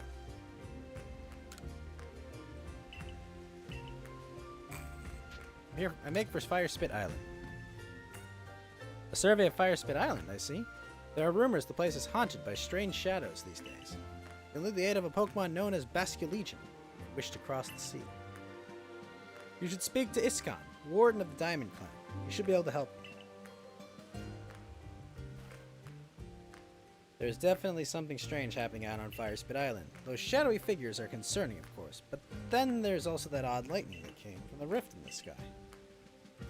Lightning is a sign that the heavens are angry. I worry we may have offended Almighty Sinnoh somehow. In the past, the Pearl and Diamond Clan were locked in conflict over which side revered the true Almighty Sinnoh. Even if we've reached an uneasy peace, the true Almighty Sinnoh must be angered, because there are still those who worship a false image of it. But I digress. I do apologize. Iskon lives on Apom Hill, just past Ginkgo Landing. I imagine you'll find him there. Apom Hill, eh? Oh. Hey, little guy.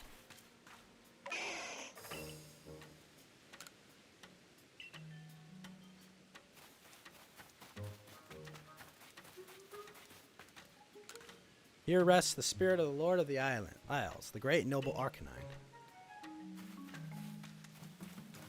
He tells me that Arcanine's okay. Alright, I'm gonna get a drink myself. I'll be right back.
Alrighty, let's go.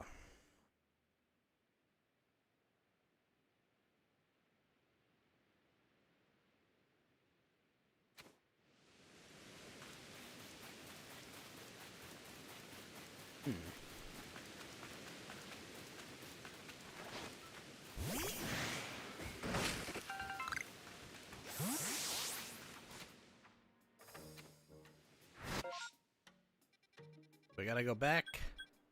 A Palm Hill.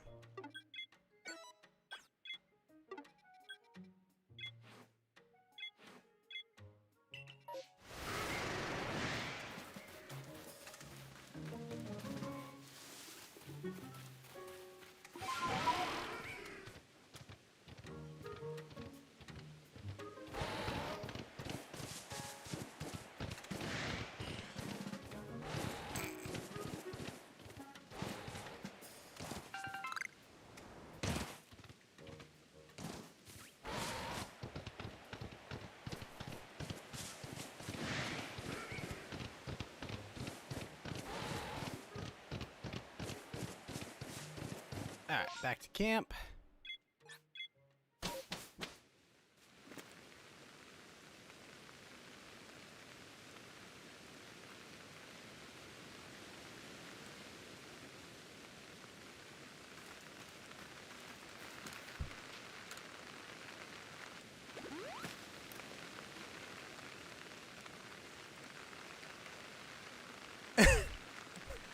How'd you get so bitchy?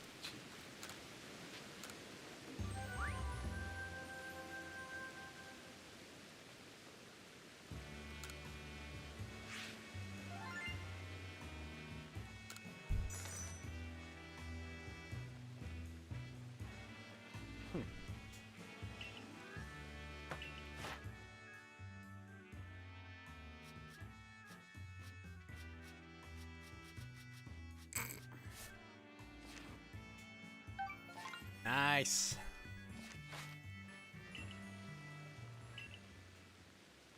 Let's go report to Silene.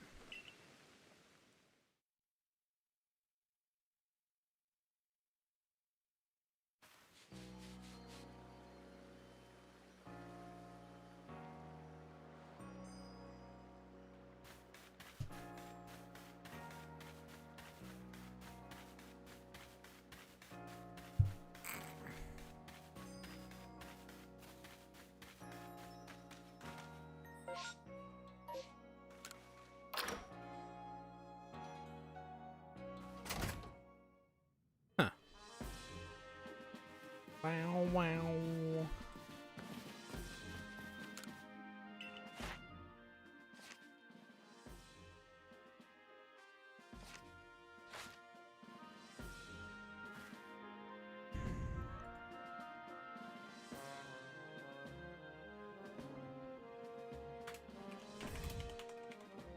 How does one get the other stars? Oh yeah, 5-star.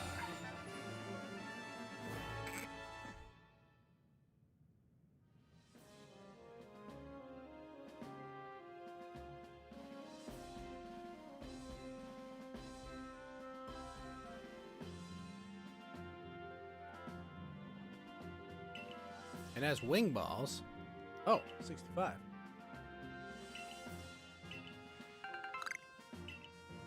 Apricorn, Sky Tumblestone, and that. Nice. Wow.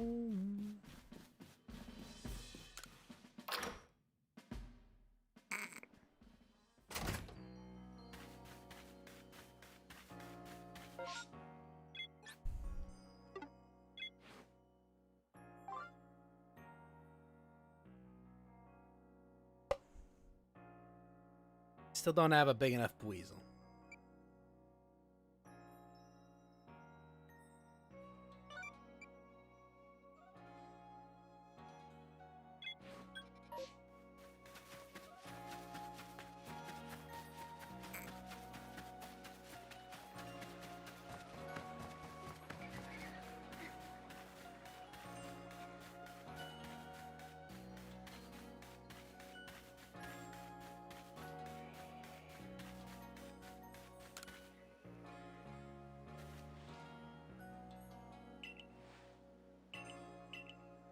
Like odd behavior for Pokemon.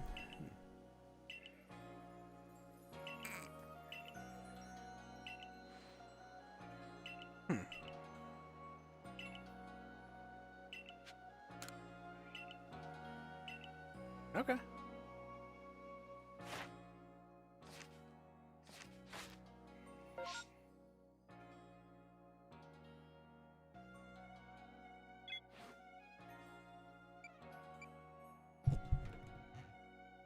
All right, we'll go to the beach.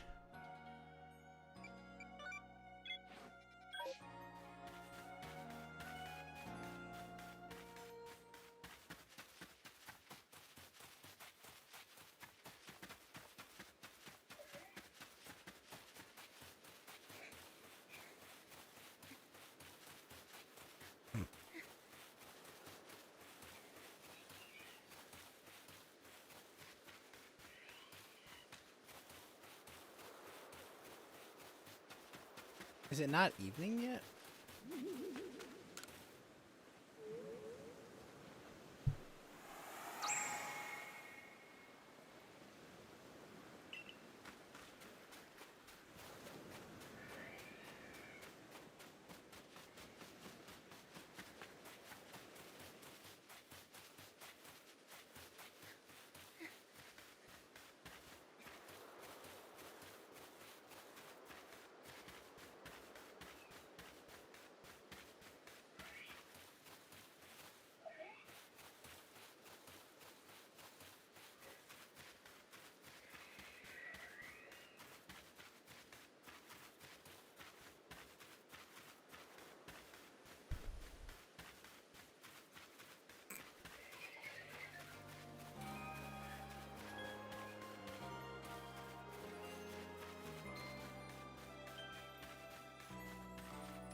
$33 apricorns, nice.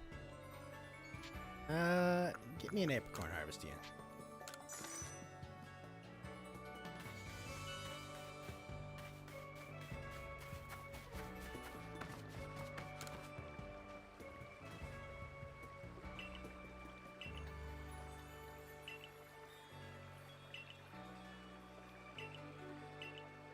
Horseshoe Plains and catch the strange ponytail for us to help out. Alright.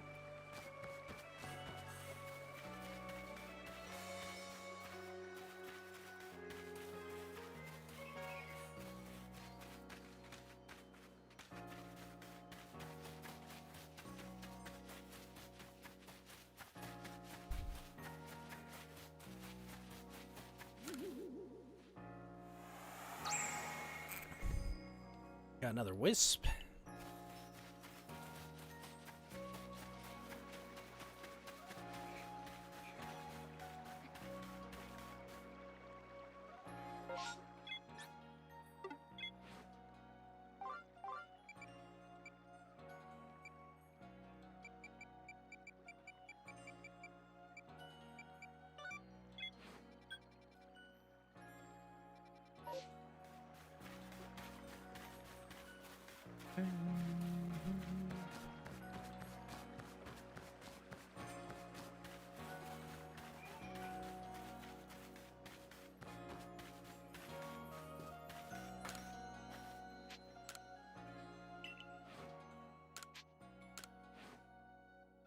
Rock Smash, really? Wish Rock Smash was any good. Bulldoze. I do need a ground move.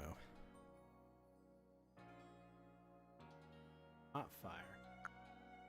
Iron Tail, no. Shadow Claw, no.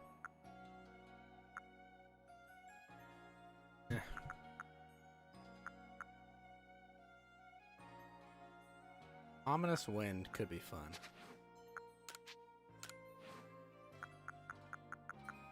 Charge Beam. That's tempting. Energy Ball for sure.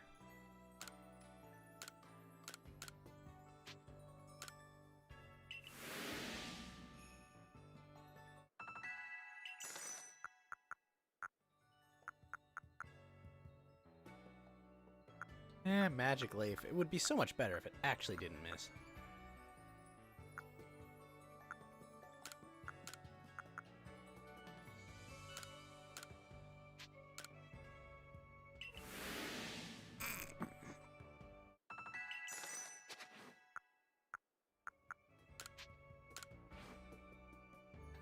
False swipe. Okay. I have to learn this.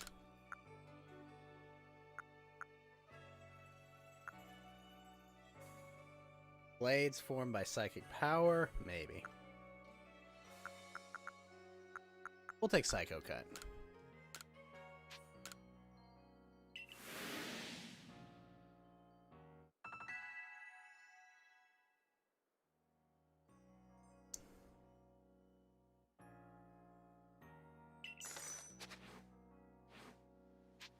We good?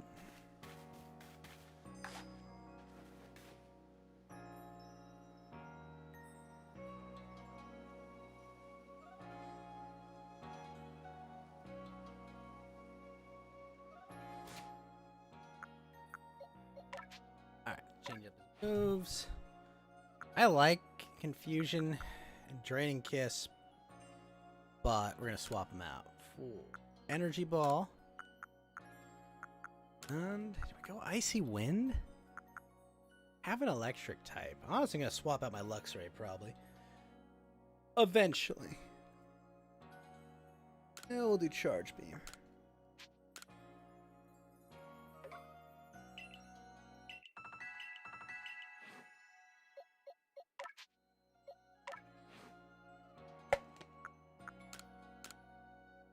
False Swipe.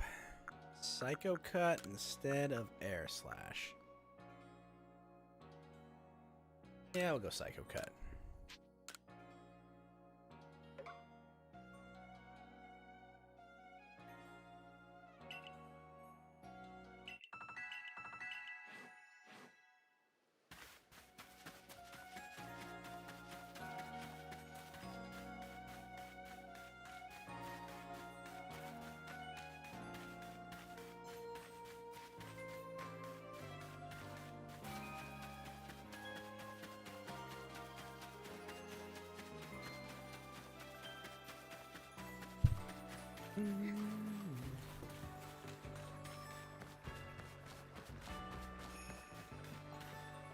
Now, where do I get Gibble?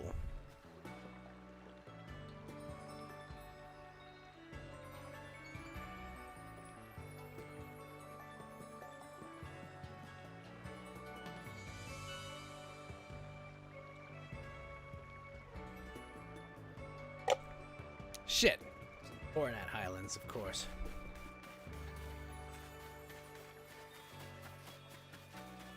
Alright, let's go find that strange Ponyta, I suppose.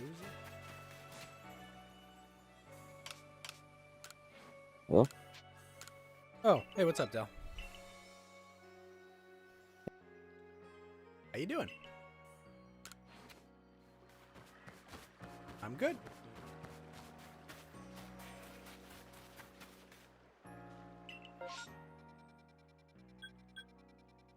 Ah, sweet. How'd it go?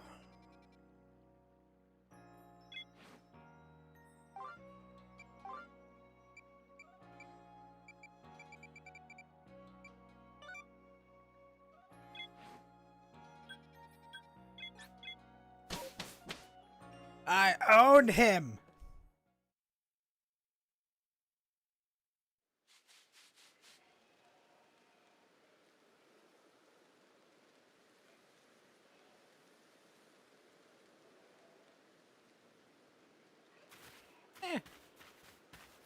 I mean, I would say you were a bit rude, but it's fine. Oh, big boy. I accept your apology.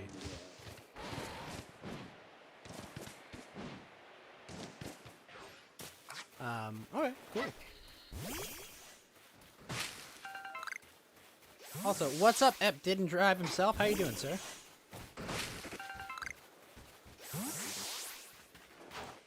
Oh, he's on Trovo.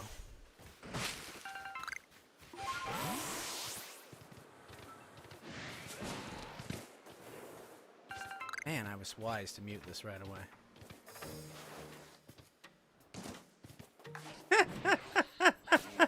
I am a fucking genius, is what I am. It's good to hear you're doing well, Ep. I caught some of, yeah, no, as soon as I heard you talk, I was like, oh, let's do that to be safe. I caught some of, look, I gotta take care of my show, that's all. I caught some of the Andy show tonight. Oh, holy shit, that's a shiny pony. I caught some of Kino today. Some of it was pretty funny, but some of it was pretty funny. I don't know how I felt about. I liked it, but I don't know how I felt about the woman they had on for like 20 or 30 minutes. That kind of got old.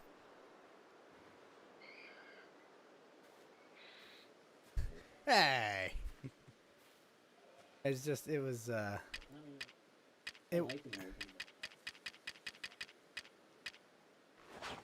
No, there was a there was a reason for it. Like, this was a woman who had super chatted Nick Fuentes, and so he was trying to, yeah, he was doing the whole Nick Fuentes is gay thing. It was a train wreck, absolutely. It was a funny train wreck, that's for sure.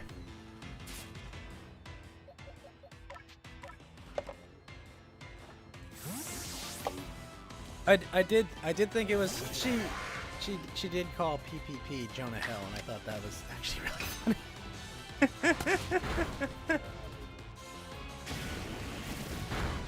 I have no idea about. It was funny to see a guest drunk instead of the host drunk. That is true. It was funny to see a guest drunk.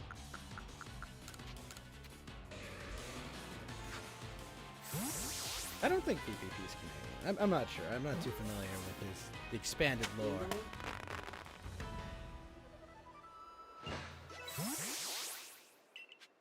I'm not sure. Holy shit, that was a shiny. That's cool. That quest just gave me a shiny pony.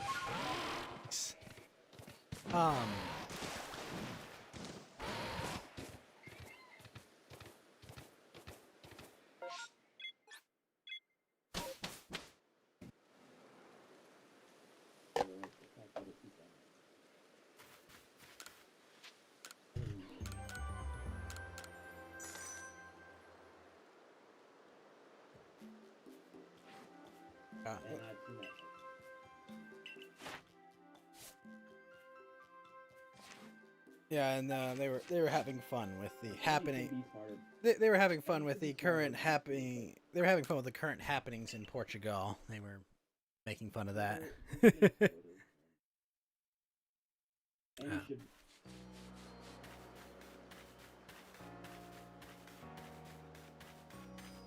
Yeah, I enjoyed some of the show. I had stuff to do. I had to prepare for this, and I had to eat dinner.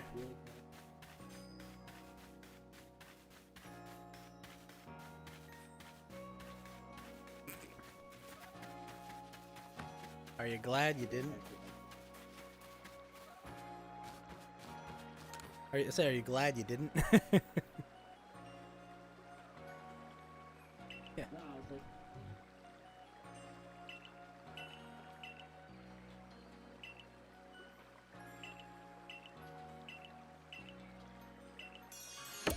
Yeah. Yeah, I agree though. They didn't go too hard on him, honestly. I mean.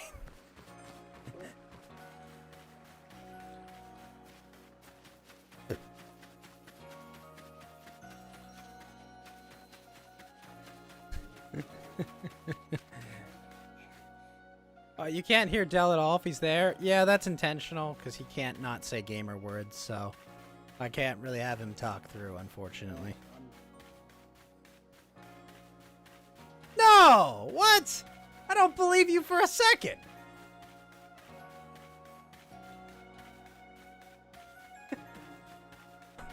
I don't believe you for a second that you can control yourself, Dell.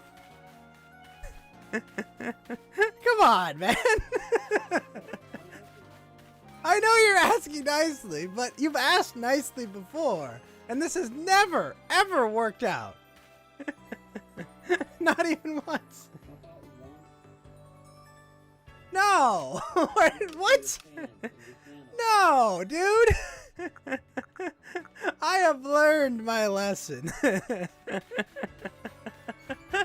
have learned my lesson. Yes.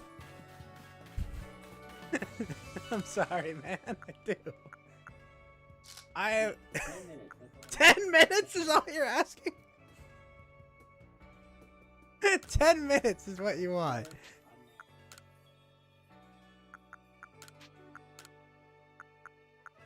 $10 minutes. You think you can do this for 10 minutes? Dell comes on here. Look at all I donated to this other streamer. Hey, let me slur on your stream. Come on, man. No, Dell. I'm perfectly fine with it. I just don't want to throw away. I don't want to throw away my best income stream over one night of you saying gamer words. Come on.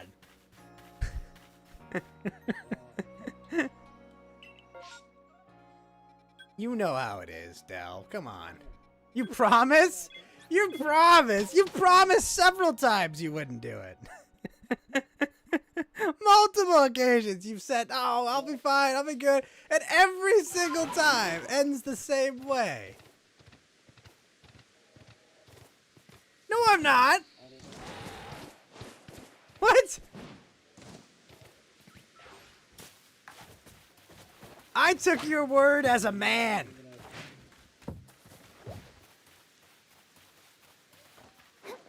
I took your word as a man and you betrayed me several times. What, magically I said promise? Really? Try it now. For 10 minutes. I'm sorry, man. I don't believe you.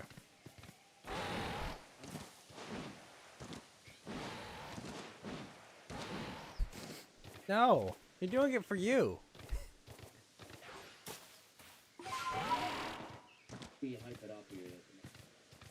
Well, I'm just saying, dude. Like, you understand my skepticism, right?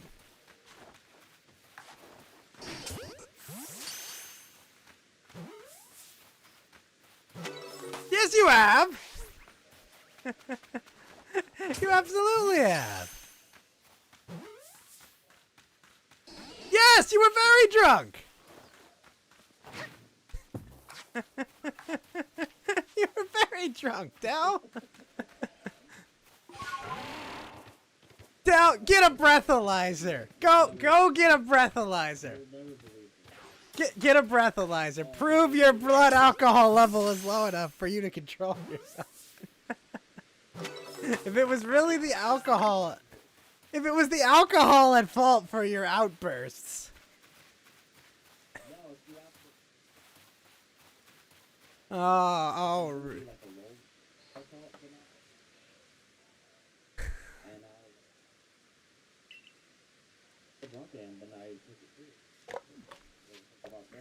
No, not once.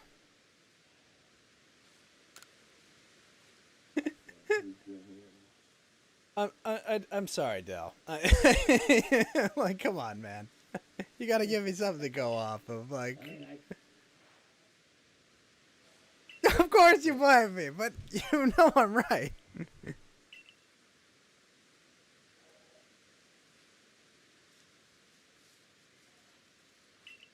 I give you several chances. Like, multiple chances. Like, tons of chances. Every time I've been burned. Mm-hmm. That is correct. That is correct. Only I can hear you. You know how frustrating it is when people come on to your show and just do things that could get you thrown off multiple platforms or, you know, canceled from tiny communities? Like, you know how frustrating that is, Dell? Do you? I care. I have good friends I've made doing this, okay? I do. And I enjoy being here. I really do.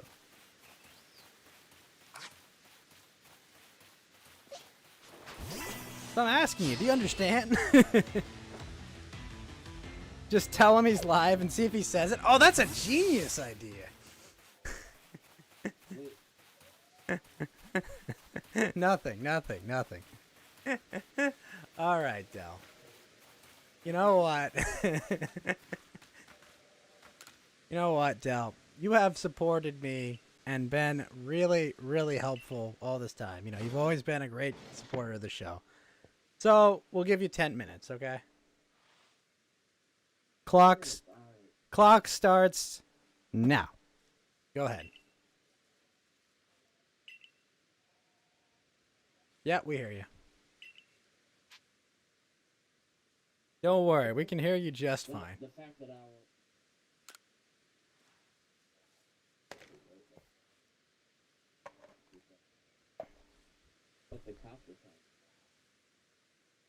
Mr. Dell, I promise you, I am not entrapping you.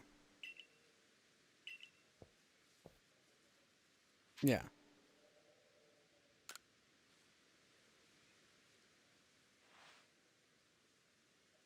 Only person talking at all is Trovo. Nice quiet night. Alright.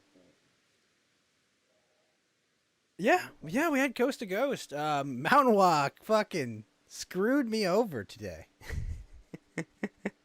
Absolutely screwed me over. It didn't show up, but me, Geeky, and Yellow Lantern, we talked about a little bit of geopolitics. I played a bunch of Pokemon. It was good. It was a good night.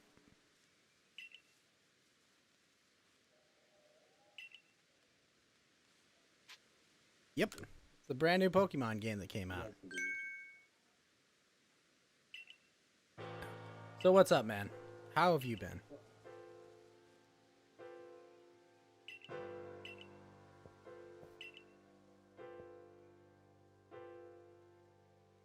Go to the poll. I mean, this is actually a very different Pokemon game. It's kind of nice.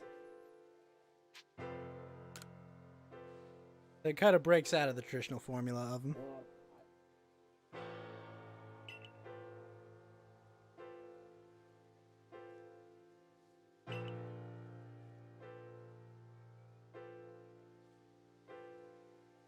I mean, the whole thing about Pokemon is it's just autism collector, you know?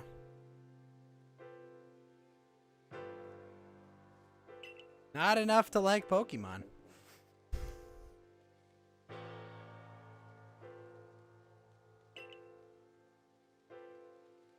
Oh, why would you pick on the nerds?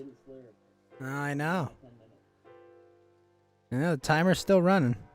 You seen these truckers in Canada?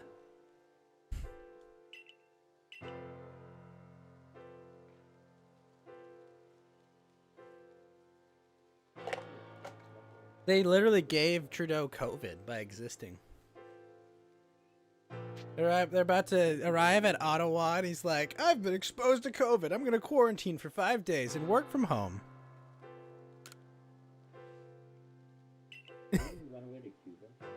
Oh, I mean, he is Cuban, but no. No, he didn't run away to Cuba as far as I know. He's working from home. No, he's quarantining at home right now. I believe in Ottawa is where the capital is. He works in the Capitol building there. He's the Prime Minister.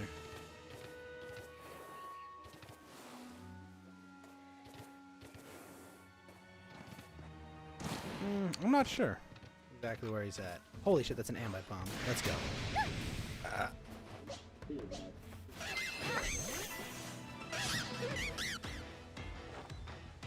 Probably. I mean, with that, it's probably pretty well off.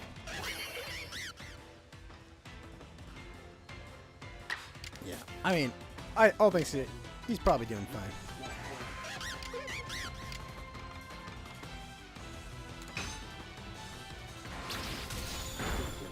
They're having a pretty bad time right now, I would say.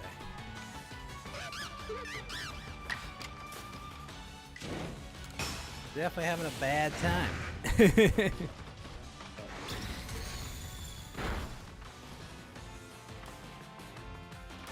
Populist press, I think.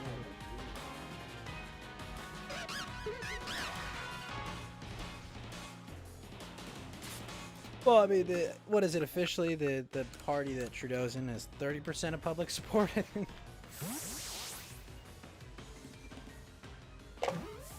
Of people who voted, yeah, I think he got 30% support. So, he rules by coalition, right? He's the largest party in the ruling coalition. That's why. That's why his party's in charge.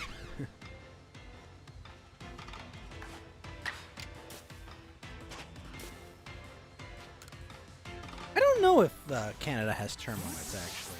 I think so.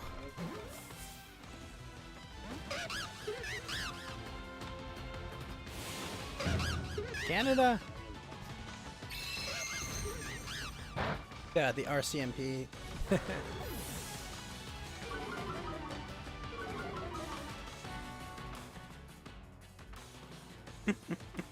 I don't know myself. Yeah, no, it's very funny to see like just the support that these truckers are getting, and just like how the entire, you know, political system in Canada is like, and you know, the media structure, because the government of Canada runs it, is just absolutely trying to like attack and impugn on these like all whatever. I think last he called them insurrectionists last time. Justin Trudeau did.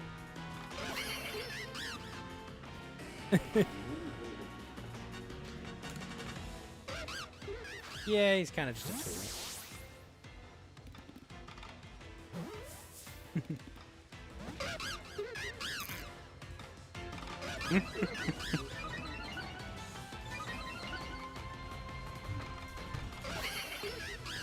Yeah, well, unfortunately for all of them. Unfortunately for all of them, he has a pretty face. That's really what it comes down to with Trudeau. I've heard a lot of people say he's physically attractive.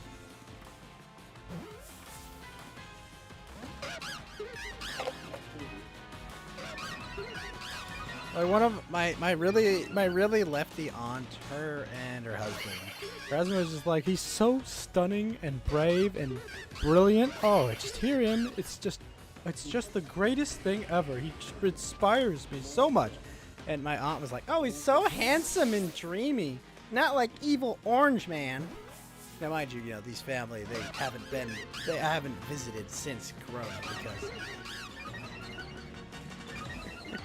they're still afraid of Corona. But yeah, I was just like, oh gosh, hear my uncle talk about this guy. Just like, ugh.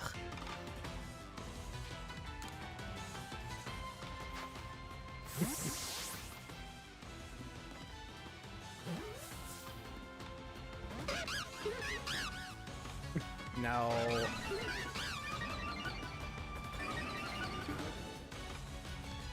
There's some pretty cool Canadians up in Quebec, I think.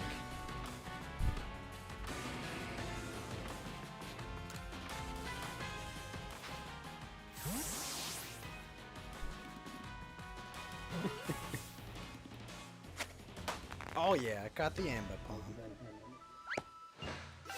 Oh no, you still got about 2 minutes left on the clock. Oh, alright, you can make it.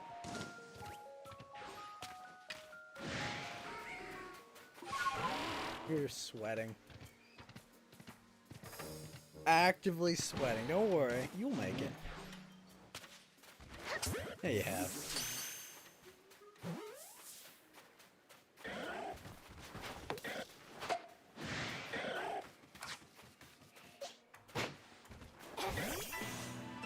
Doing okay? I have no idea.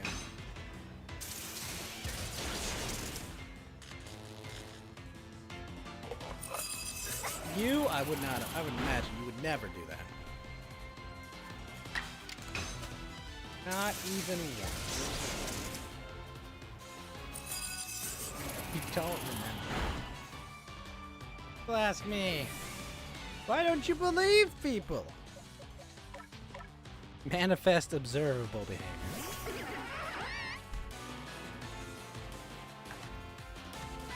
Yeah. But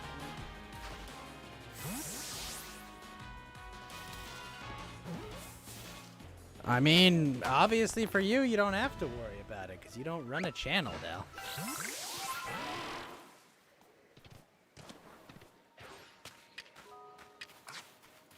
You know, not all of us can just get by and send massive super chats to people, you know?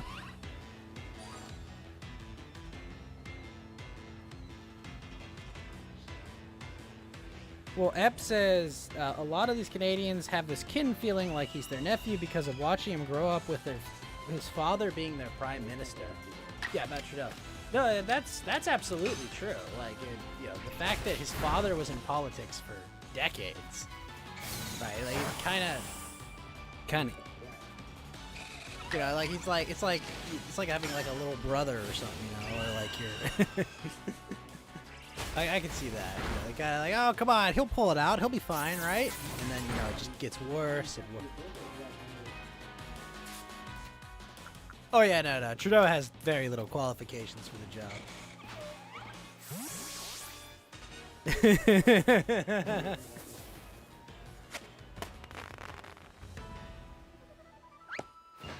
Well,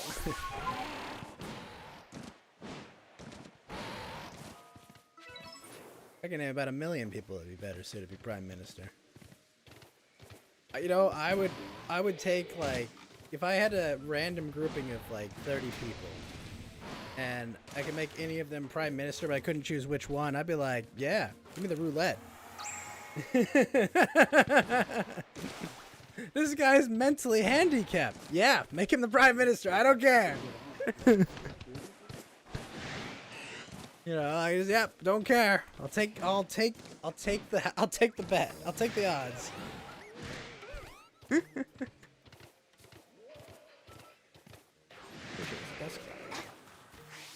Hey, get out of here, Desklops. What the fuck? You need to catch this damn thing.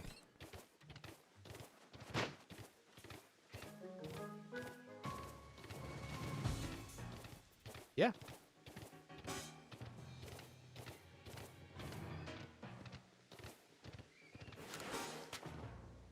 I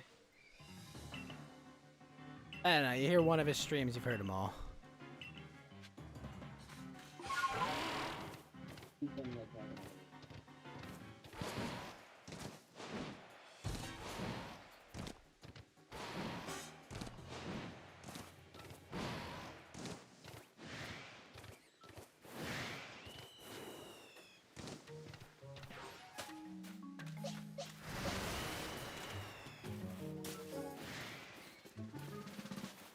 I don't think it's that entertaining, really.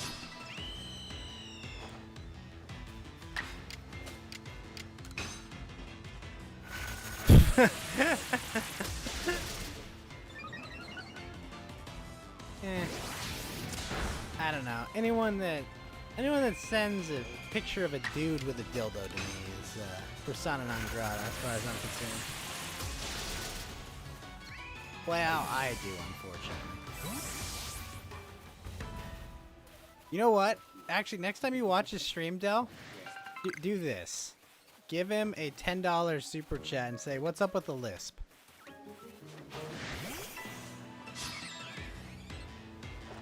No, I know, but he gets so pissed about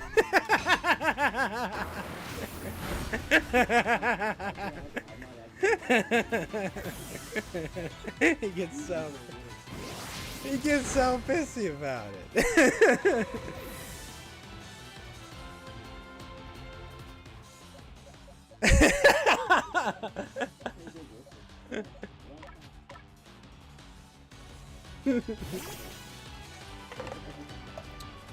Oh, he's talking about Dingo app.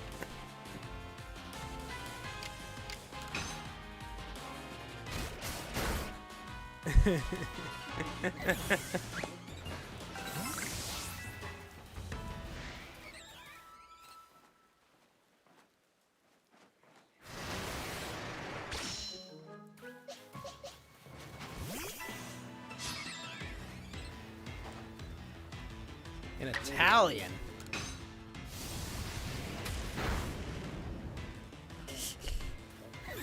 Now listen here, all right, Dal.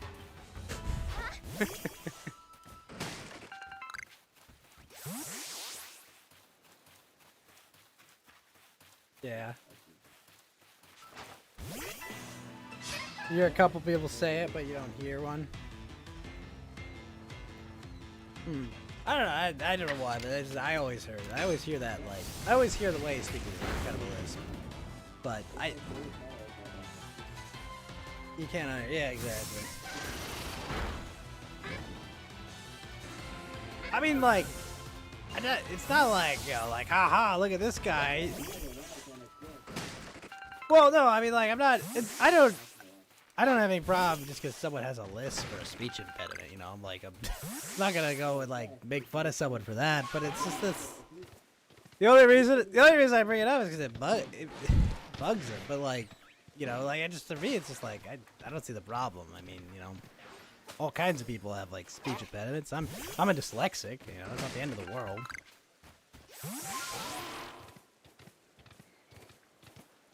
Yeah.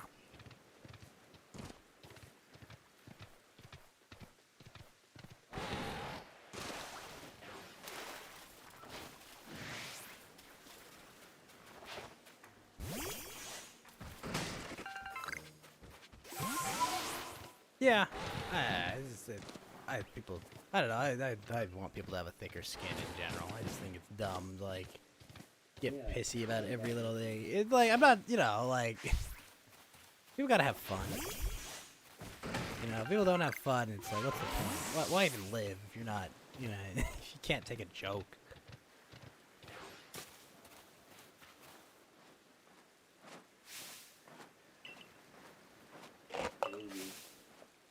The parrot Pokemon, Del.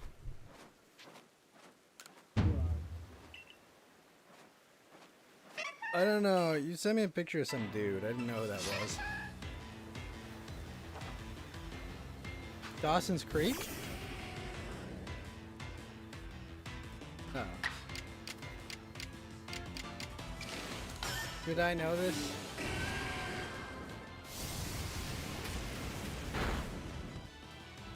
Hey, Indian? Okay. Well, I don't know.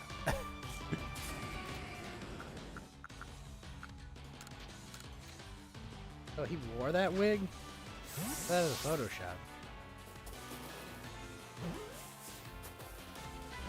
I also didn't really look that hard at it. I was like, I woke up and was like, what is this? I don't know. I just kind of like,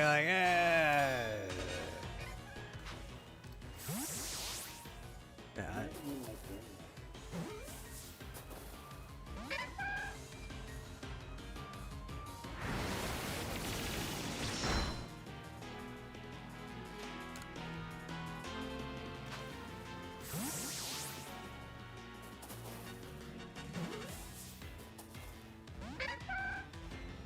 What?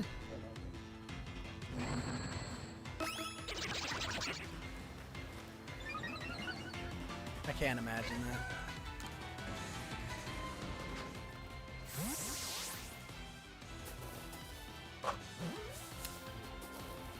I can't.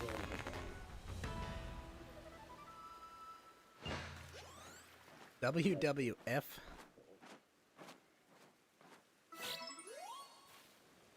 thought it was WWE.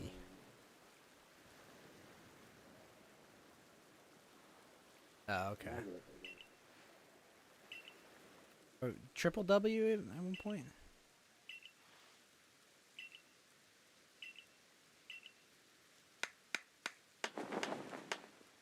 Huh. I built a camp. Hell yeah.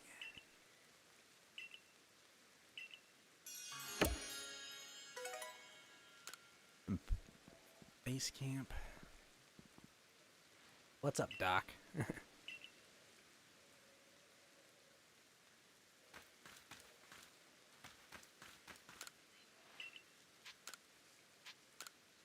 Sure.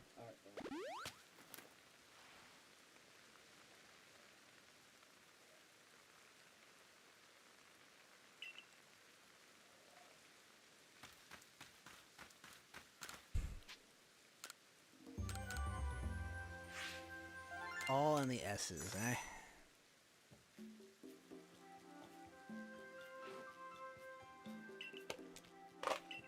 I hear it myself, but I've heard conflicting reports as well. Some people say it doesn't, other people say it does, but yeah, exactly. It is possible.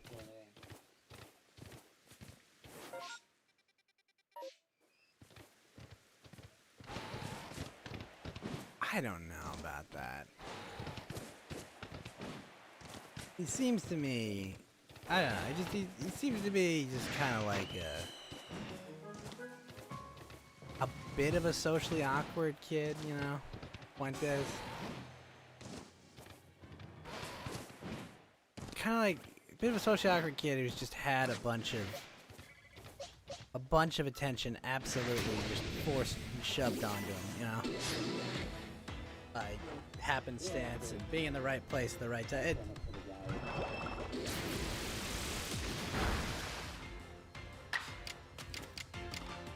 Oh yeah, no, you gotta make fun of him.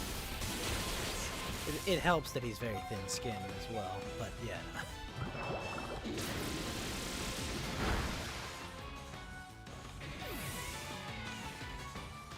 Did you not watch Andy's stream tonight? Oh my gosh, they kind of went over it quite in detail. Yeah, they talked about the lady who sent him a super chat asking if she could slide into his DMs.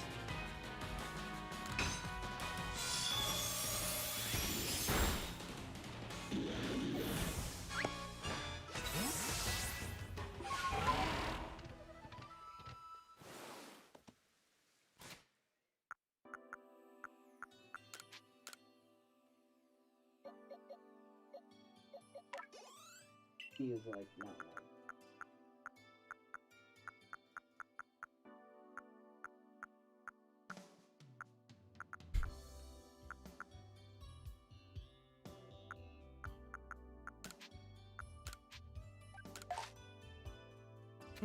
I don't know. I just think he's super socially awkward. Happenstance has thrust him into being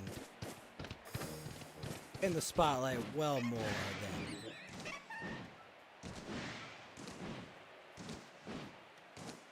Does he drink? I don't even know.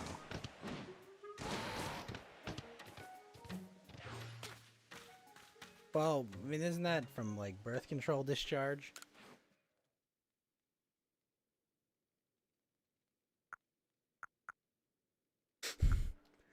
I would never do that, Del. I would never ruin a joke. How dare you accuse me, good sir? Ruining a joke to tell my own joke? Ugh. Outrageous.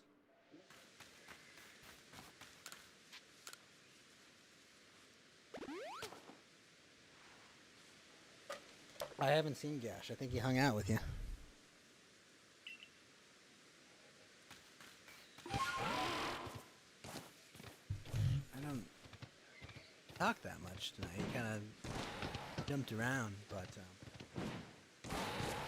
yeah, no. I mean, without Mountain Walk, it was kind of a quieter episode. You know, we talked a lot about political philosophy and shit with Yellow Lantern and whatnot.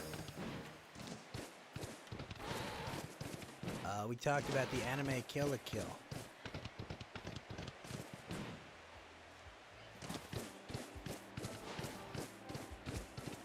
Talked about the situation with Ukraine and Russia, as well as a lot of former Soviet republics.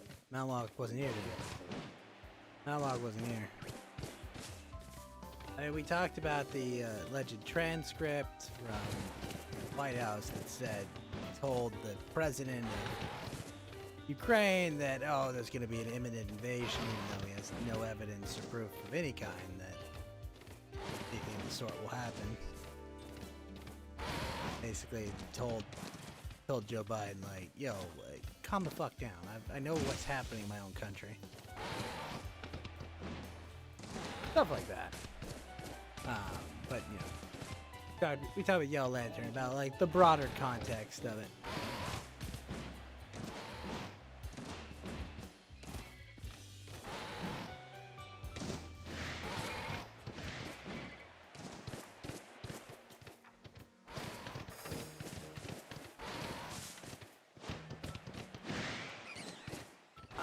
I'm moving to South America.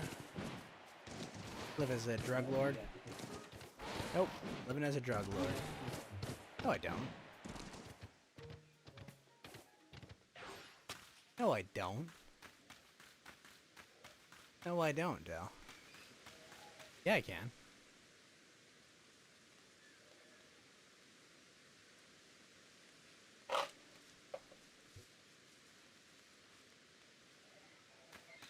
Neither.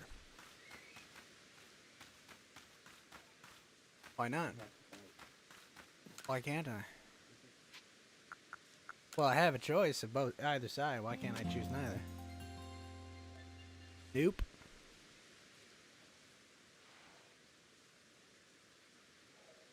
Oh yeah, but Ep is correct that Zelensky, the president of Ukraine, said that Americans would be safer in Ukraine than in Biden's blue city. He's right, yeah. I don't think Zelensky was the comedian that got elected, right?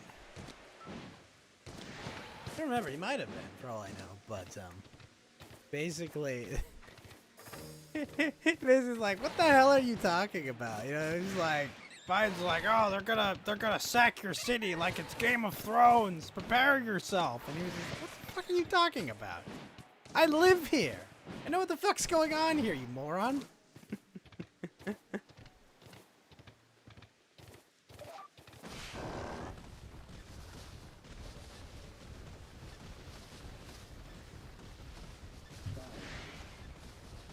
Nope, I'm not fighting for either side. No, I don't. That kind of slave mentality is what gets you here, Del. You have to see beyond the veil. Yeah, I can.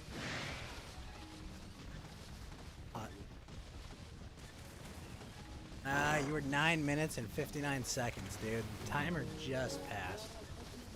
Timer, you were so close, Del. So close. So close. But no. Sorry, Del.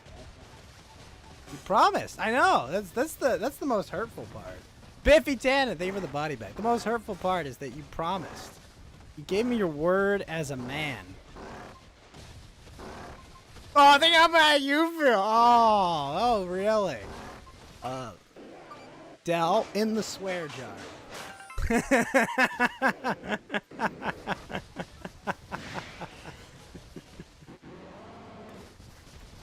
You brought it. You told me you promised me, Del. Ukrainian actor, comedian, politician who is the 6th and current president of Ukraine. Oh, so Zelensky was the politician. Okay. Or the comedian.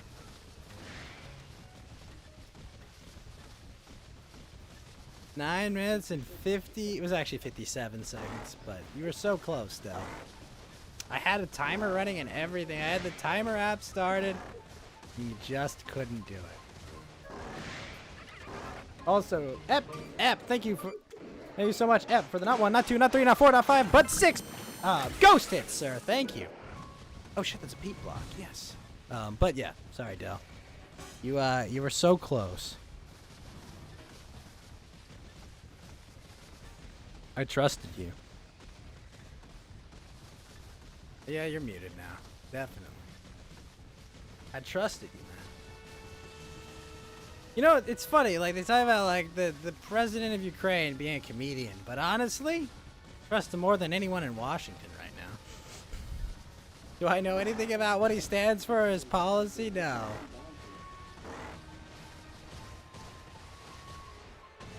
I'm not answering that.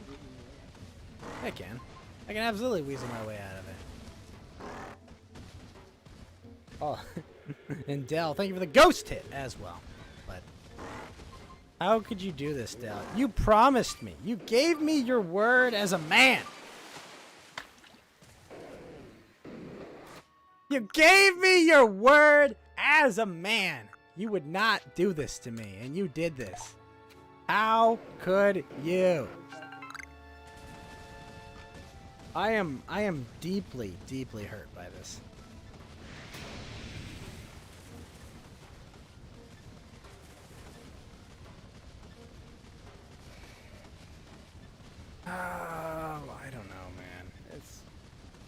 is rough. I'd like to, you know, I'd like to continue a conversation with you, but like I can't do that and stay on this platform.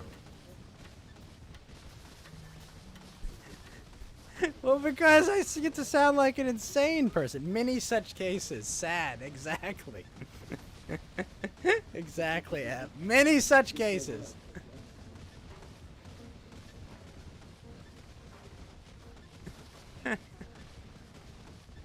Many such cases. What's up, Del?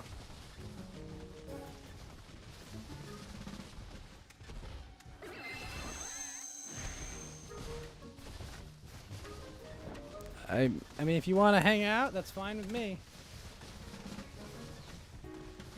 Del wins. Bad influence. You're just gonna say you won? What did you win? Tell him what he's won, folks. Tell him what he's won.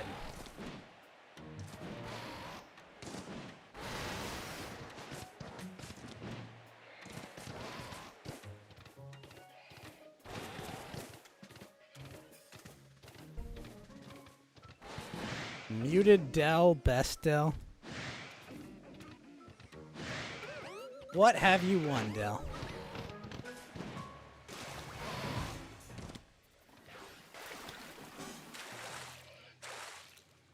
Well, Mr. Doubletree, come in here, brag. I gave all these donos to this person. Then they're like, I won't slur. Immediately slurs within like seconds. Seconds of coming on. Like, it was less than a minute, Del.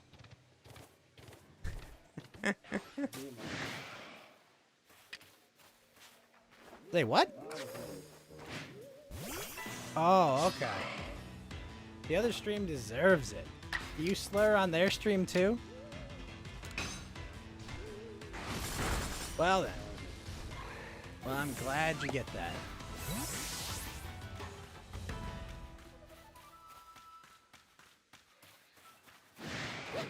I presume so.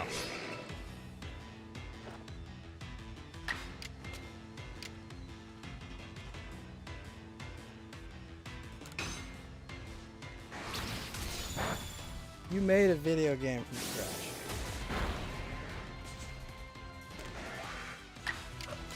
Possibly. It's been a while though. Get me up to speed.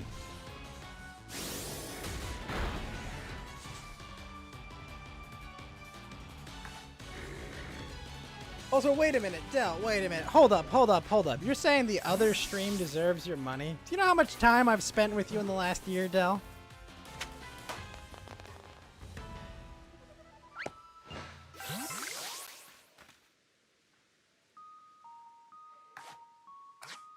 No! Are you kidding me, Del? What are you talking about? How often do I have you on here? How often have I had you on here, Del?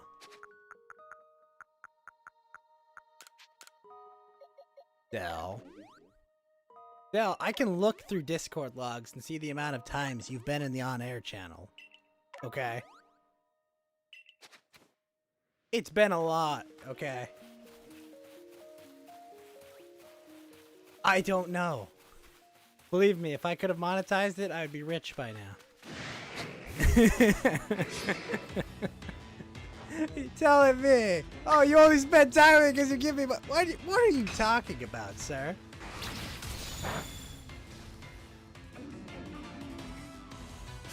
Yeah, what are you talking about, man?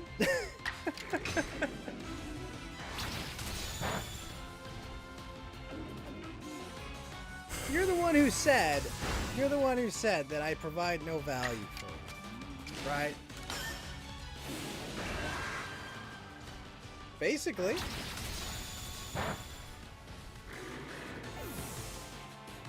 When you say, hey, this other stream actually deserves money, like, it tells me I have no value to you.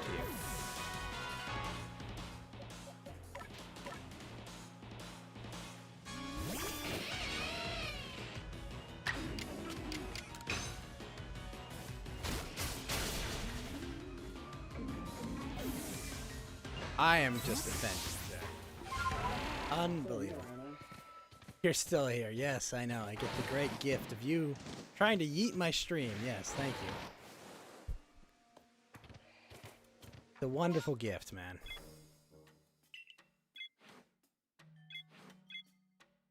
Telling me I give you nothing of value. That hurts, man. Just did.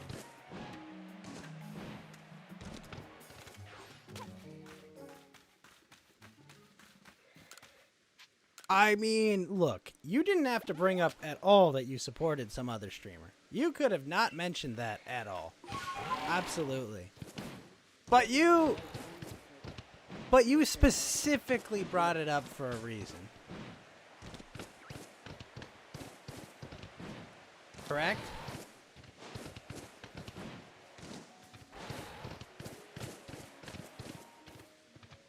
Sure, you could have said you came from that stream, but why did you specifically bring up, I support that guy big time?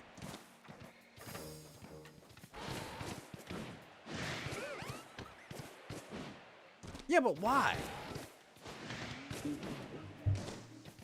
I'm asking you why you did it.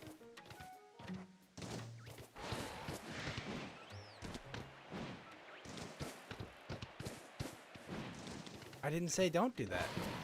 But I don't understand why you would come here and brag about it here.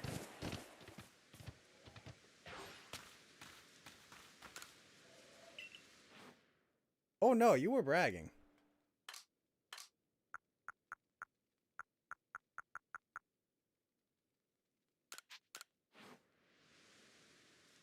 Did the time he spent with you mean anything at all, says Biffy. Yeah, exactly. This time means nothing, Del.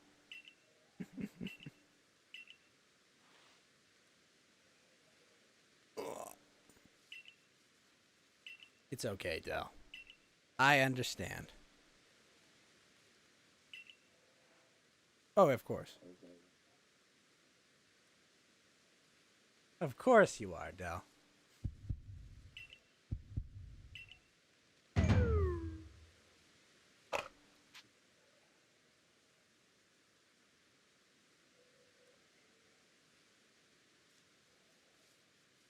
What? I always know you support other channels.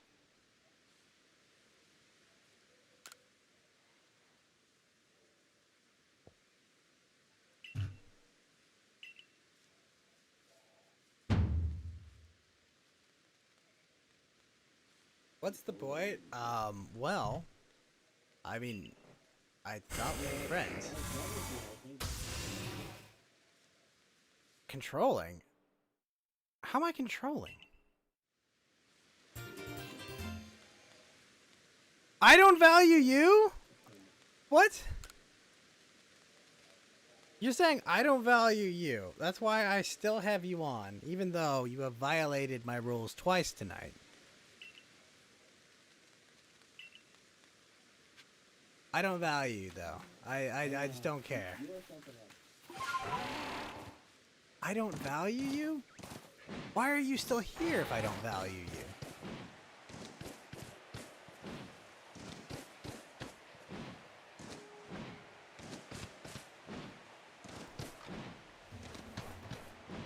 We need some relations. Shoo this gay.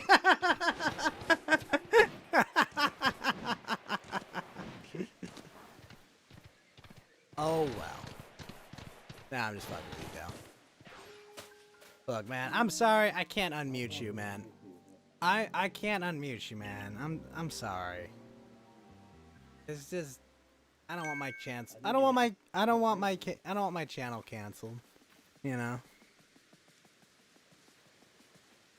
I know. You did. You actually did, and you promised you'd be good, like, earlier. And you're actually just asking me... You were actually just asking me, like, a few minutes ago to unmute you.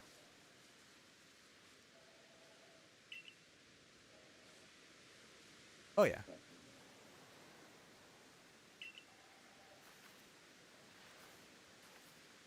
Yeah, it is only a slight technicality.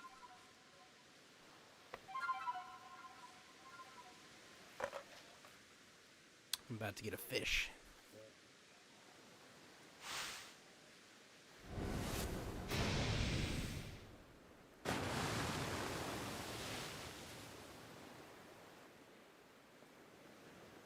Say you're not being a friend to me?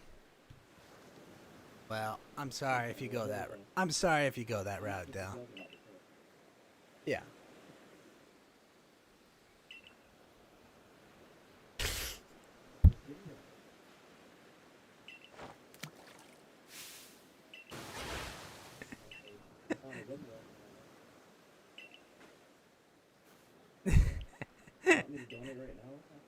No. I mean, it would make me feel better, but no. Don't do it. It would definitely make me feel better. I know. Well, I mean, believe me, I much... Yep. I know what you said on Odyssey. I appreciate you paying the dollar for it, but unlike Andy, I can't just have a censored version of that play 50 times every time someone donates it. $1.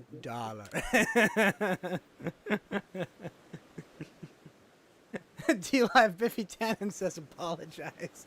No, Biffy. I've already apologized to Fed Zeppelin. I will accept his apology at any time when he's willing to say he's sorry. Yeah. He's been for months telling me, apologize to Fed. No. No, I will not.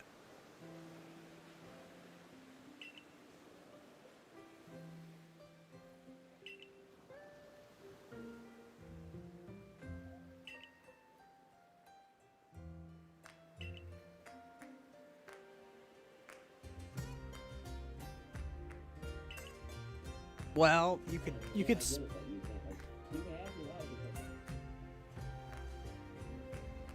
Well, why don't you know what you could do, Del? I have a compromise that you could do. I do. No. You could do voice to text translation and post that on Odyssey.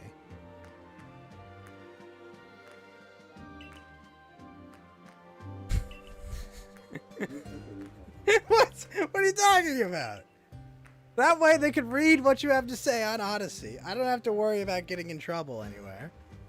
And people can hear both sides of the discussion. How is that dumb?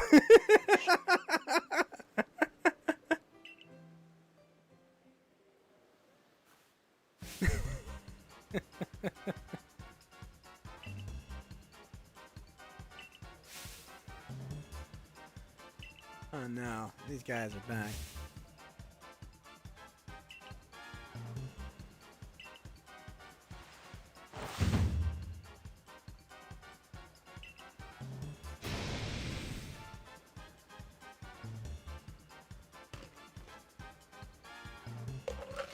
Yes, Del, this is why I don't IRL stream.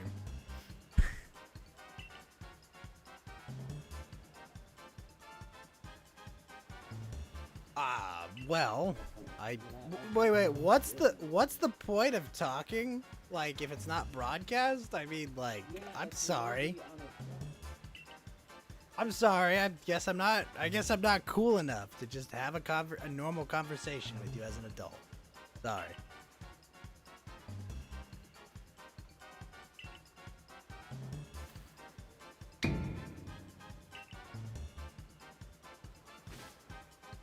I understand, Del, but there were many opportunities for you to follow some simple rules, and those were ignored on several occasions.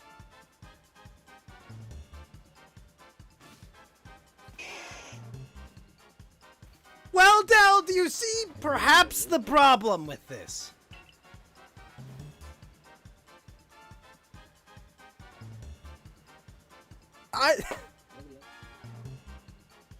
I care! I care about the rules because if I don't care about the rules, I get kicked off this platform. And I spent a long time building this channel to its moderately small size, and I don't want to have to restart.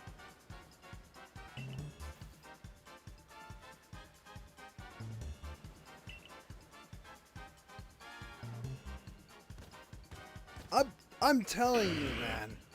I would not have these rules if these platforms would leave me alone, but they won't. I know, Del. I'm telling you, there are rules to be here, okay? And I don't want to have to start 30 other channels just to let you say gamer words.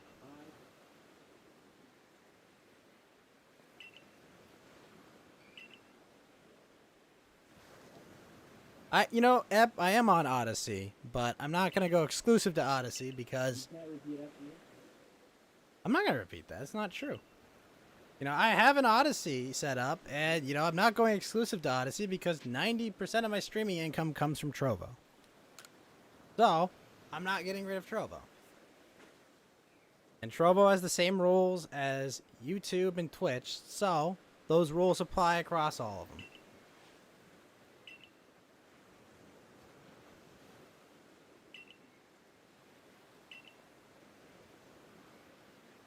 Does it make sense, Del? Del? Okay. I understand that, Del. That is a reasonable position to take. You're taking your business elsewhere, and I understand.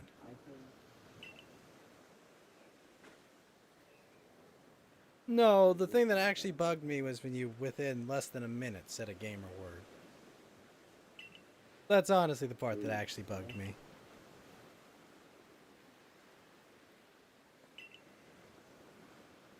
What?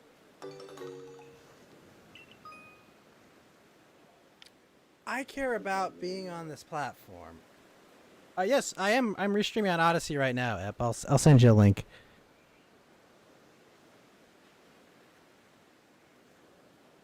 Wait, can I? Okay, there we go. Wait, is it .doge? Really? Wait, what the fuck? Hold on. Why? There we go. Oh, God. Yeah, ignore the first one. It put like a character there.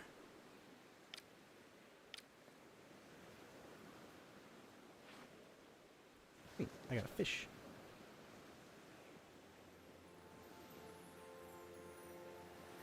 Yeah, the only problem is it's hard for me to monitor Odyssey at the same time. Good to see you there, Ep. Don't.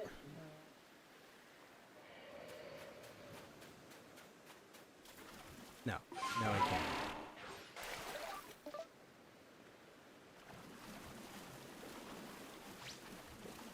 There we go, fish.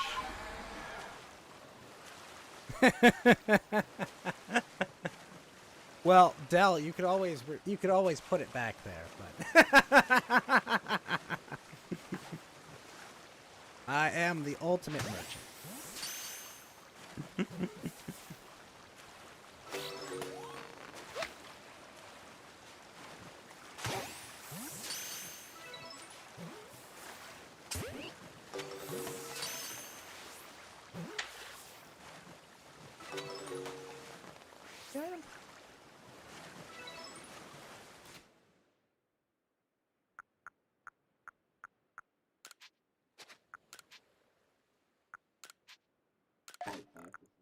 Coffee takes even less. I like coffee. Oh, someone, Del Frickin' Tree, with 1,488 cents says, shit! Thank you, sir. Eb says, lol, I didn't ruin it. Thank you, Del, for the many pennies.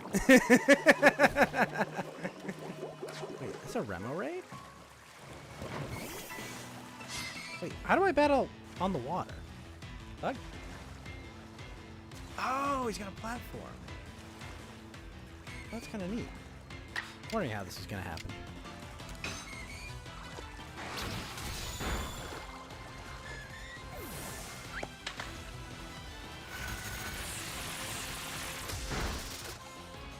Holy shit, 40 hours straight?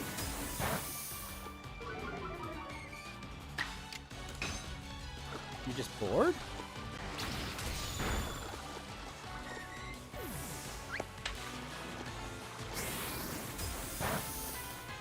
Did Did you, like, weren't you playing, like, Fallout or something at the time?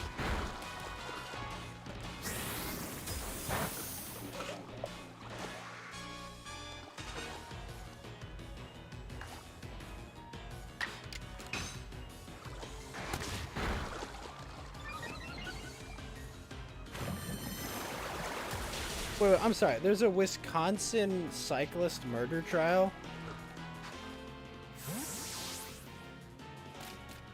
How did that happen?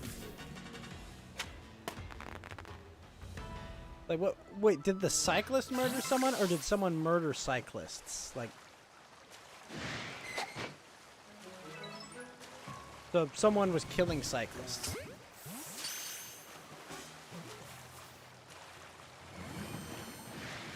Oh, so a cyclist was going around killing people?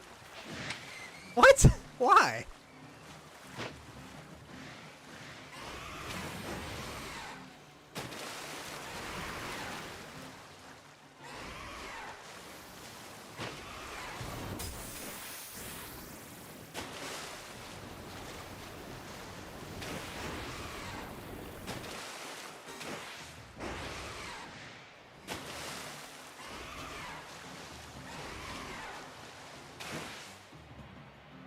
Huh. Really?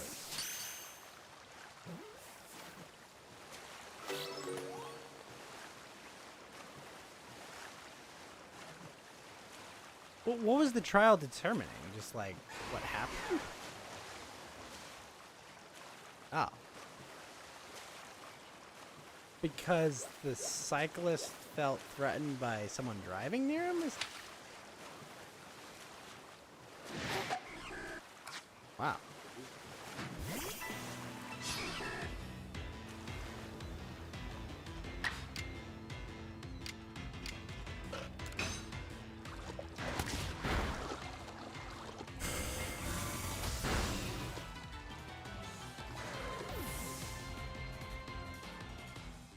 I mean, I imagine they convicted him for being a cyclist.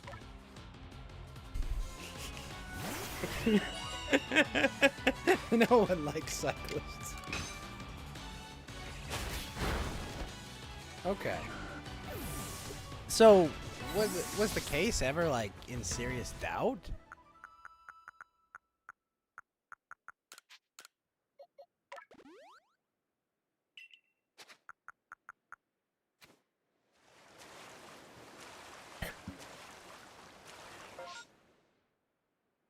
Mm-hmm.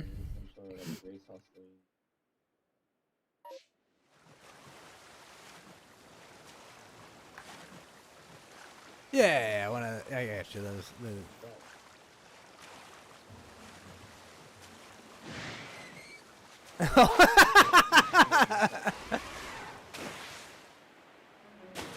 So there was an interesting angle to this case, is what you're saying.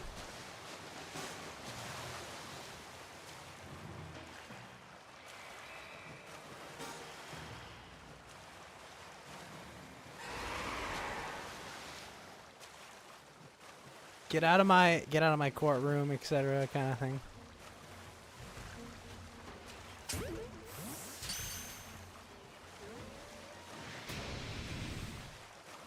That's pretty cool.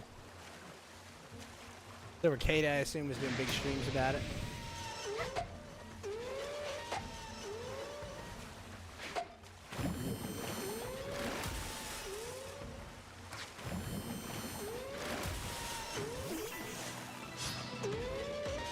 Oh yeah, no, like the Rittenhouse trial absolutely has elevated Takeda like well to very good high heights.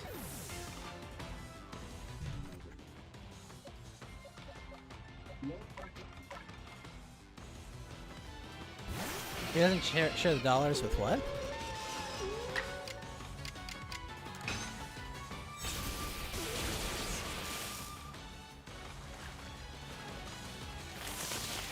I mean, like, I'm sure if he, like, ran literally, like, a co-show with them, like, he would definitely share with them, but, like, I mean, like, I don't think so. I don't think they're resentful at all. Are you kidding me? Being on Ricada Law as like any lawyer, like you get so much exposure. You got 80,000 people watching. If you get even 1/100th of those people to like tune into a stream, you've added 800 people to your audience potentially. Because the point is, like, there's people like, you know, maybe Dell, you know.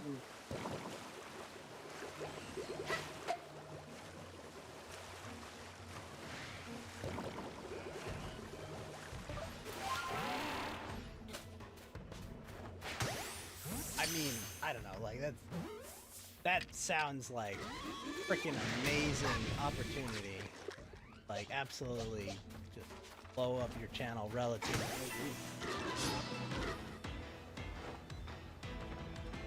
But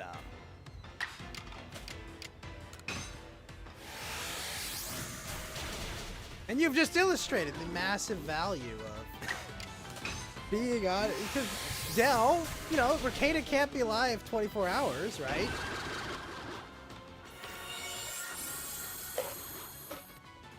Like you, I mean, like, yeah, exactly. I mean, yes, would they much rather have 80,000 people watching their coverage of a trial? Absolutely. Is that realistically going to happen? Oh, I know.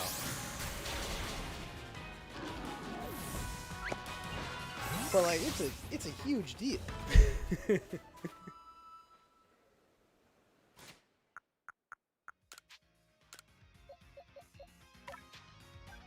But yeah, I mean, that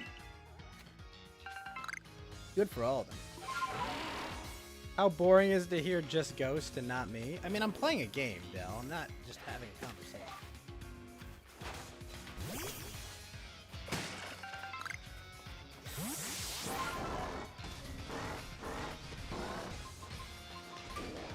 I know. I'm here to play video, Dell.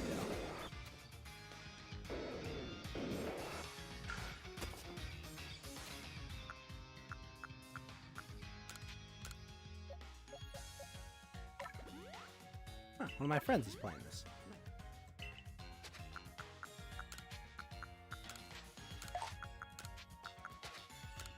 So you didn't catch the keynote tonight? So?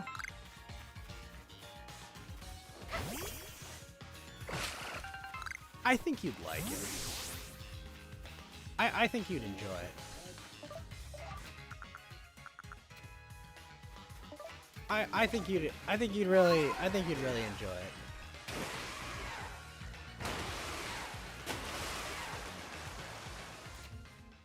I'm not a.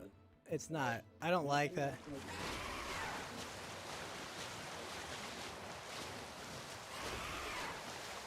Yeah, I'm not a big fan of all that drama aspect of it, but the woman they had on was pretty it was just the ultimate train wreck.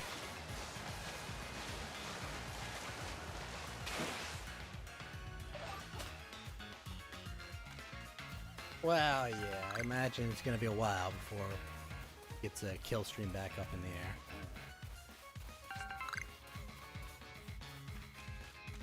Well, I mean, like,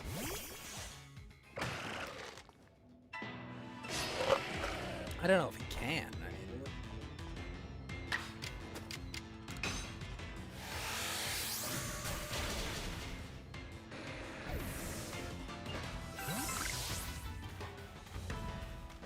yeah, I think that's what he needs to do. But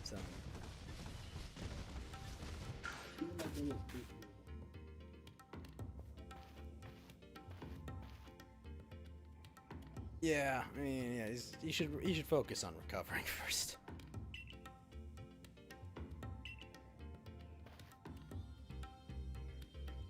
Please don't.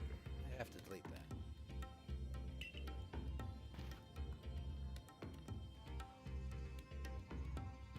No, I mean, like, please don't say it in the chat, because I have to go delete it on 3 different platforms, and it's annoying.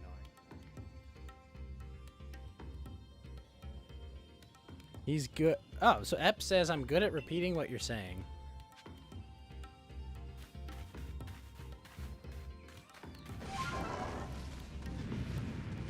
Well, yeah, because when I understand that the audience can't hear you, so when I answer your questions, I try to like give an audience an idea of what you're saying. You know, like I'm not leaving them in the dark on the conversation. I am trying to do my best to communicate what's going on. But you know, like I'm not completely leaving you in the dark, sir.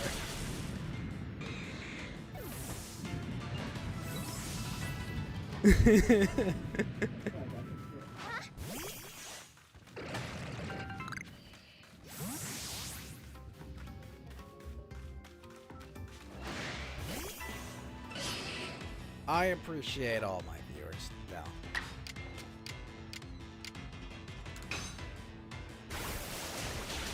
And I am very grateful. I'm very grateful for that, Del.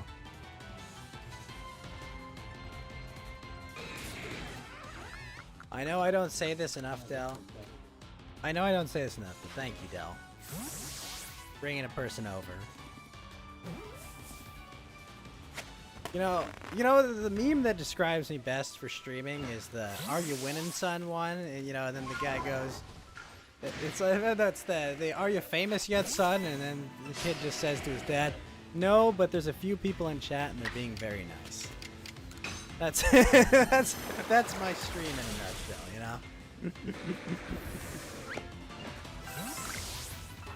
I did because you can't follow the rules, but that's why I have to.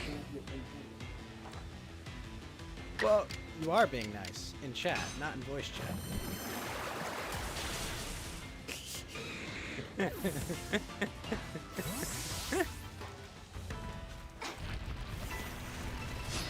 I know now.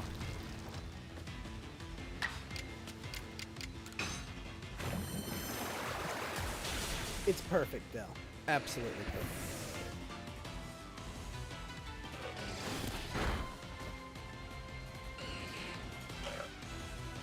Absolute slander?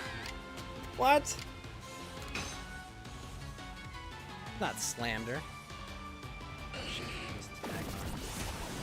Oh! Come on, Floatzel, get him! Absolute slander is not true at all.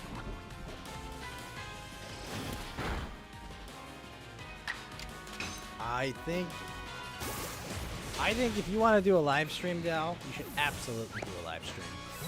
I think you would have a blast doing it. And, you know, if you're bored with time to do it... Could be.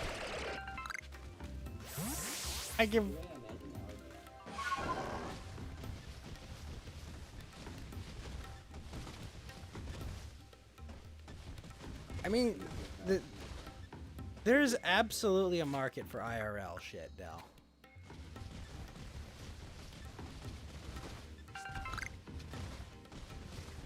No, I mean, if the IP2 people are any evidence, there is a market for IRL. I understand you don't want a relationship with those people, Del, but I'm just telling you. They exist, and they are a sizable market of people.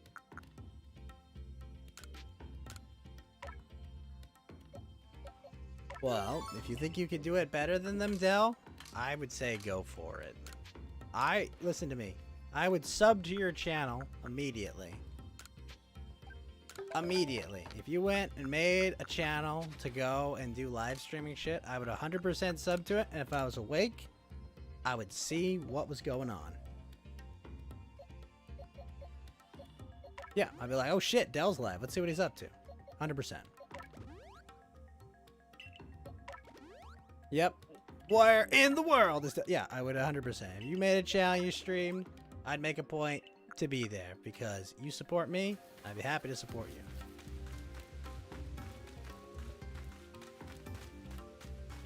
You're not just some piece of meat, Del.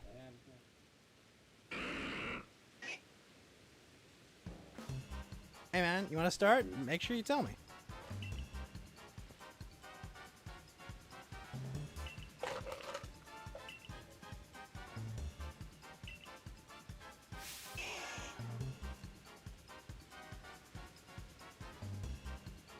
I don't care. I don't care if you're famous, though.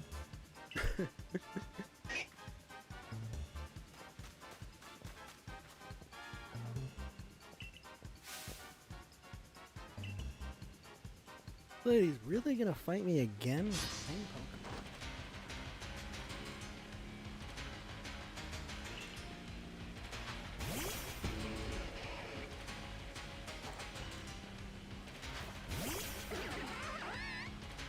You should absolutely do that. I mean, like, okay. Let me put this to you this way, Del. What's the worst thing that happens? You go out there and you have like 5 viewers. Okay? Like what's the worst, alright? You go out and you have fun while you're doing it. Who cares?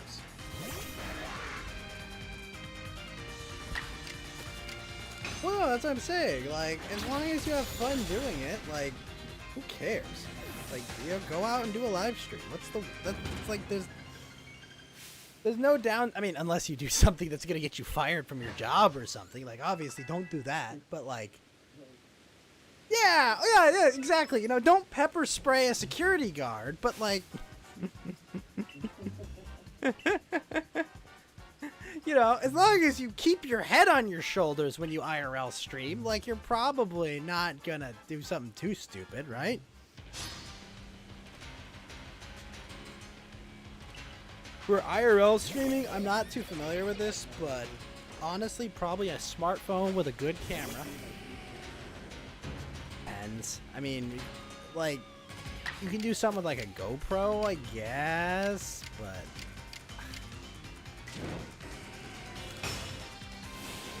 A GoPro might be the way to go, and then you can use your phone to interact with chat, I guess.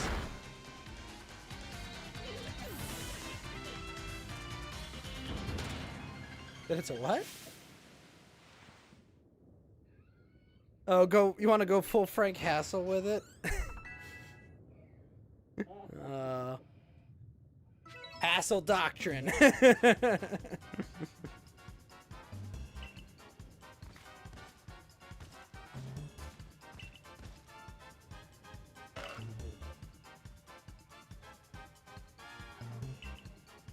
Talking about, was it, who's that guy? The knockoff Chris Reagan?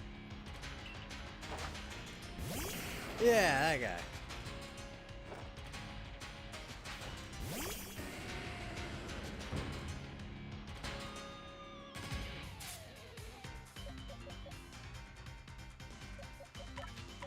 I love the name of this Pokemon, Del. It's Rhydon. And anytime someone says Rhydon, I can say Rhydon these nuts.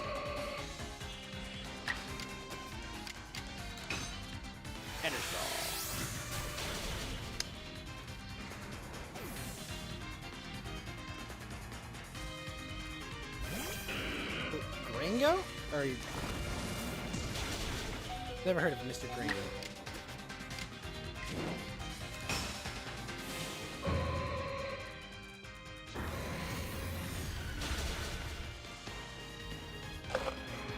I've never heard of this Gringo character.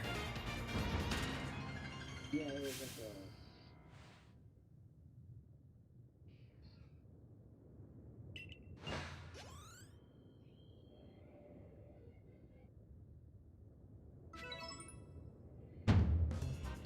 What?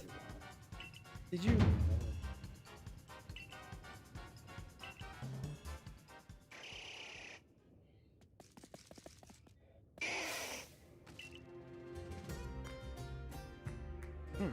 I'm sorry about that. That sucks.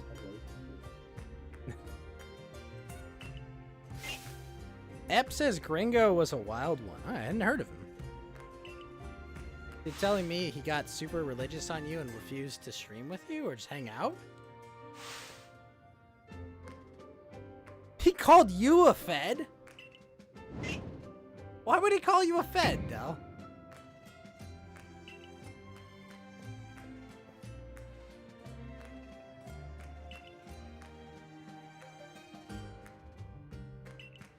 Huh. That's dumb. It might be, but archiving smaller D-Live streamers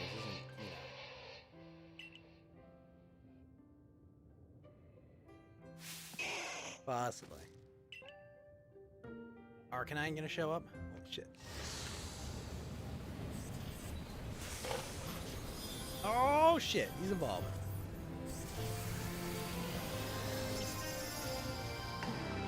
Voice. Finally found his current. Would shit on people inside it a lot and they all turned on him.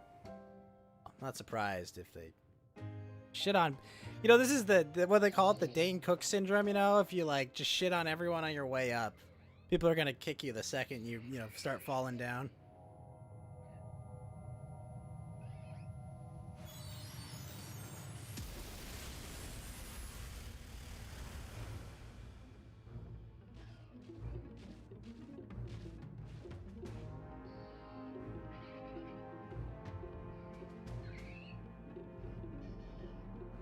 I mean, nothing you can. I mean, at the end.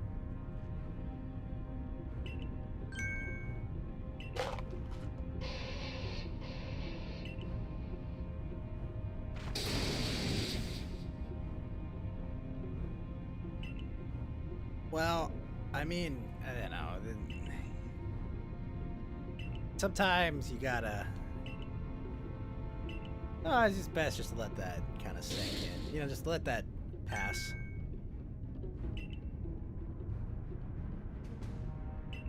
Oh, wow. 3 years? This was pre-corona, I guess.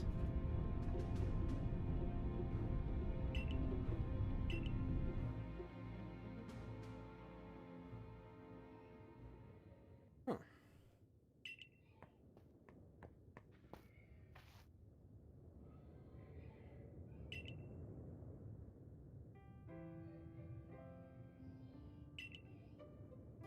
Well, I mean, like, you know, the...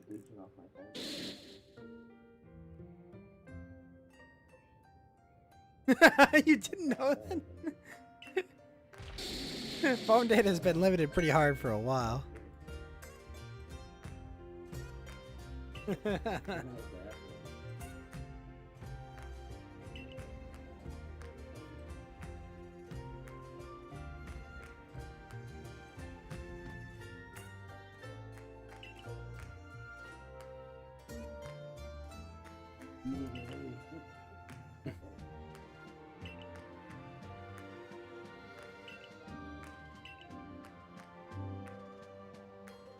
Huh. Well, I mean, once someone calls you a fed, though, that I feel like they're like trying to burn that bridge, because that's like, you know, that's kind of. What more can you say, so what? Oh yeah, yeah. Hold it again.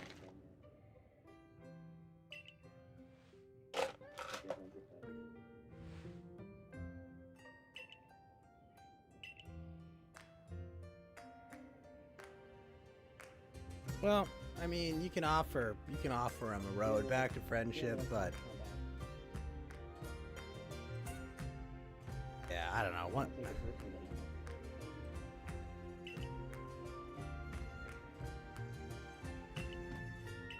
This guy's supporting all of these alternative streamers. Definitely a fed, guys. Definitely. Look at this guy. Yeah, I don't know. It's a dumb thing. I think if you really want to, you should go out and do some streaming, and I think you might have a lot of fun with it. Or you might find out, like, you don't like it at all.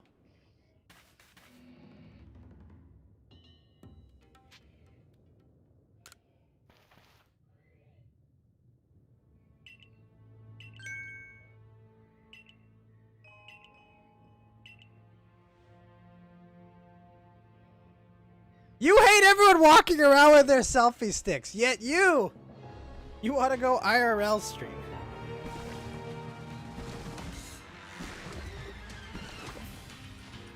But I mean, that's kind of comes with the territory of like streaming, right? If you're IRL streaming, I'm just like, I don't know. Alright, boss fight time. Hold on. I do need to focus. Oh! Ow! Oh, that was not good stuff.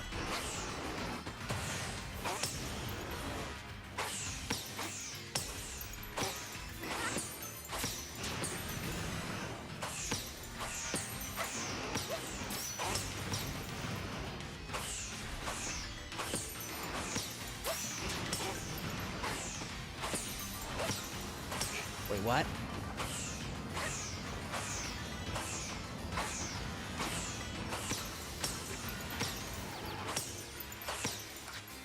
Alright, let's get him.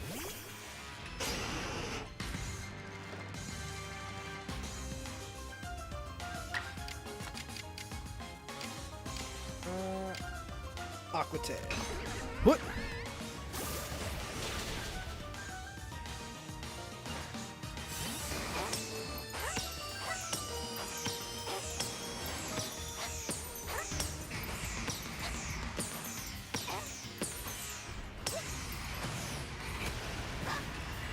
Oh!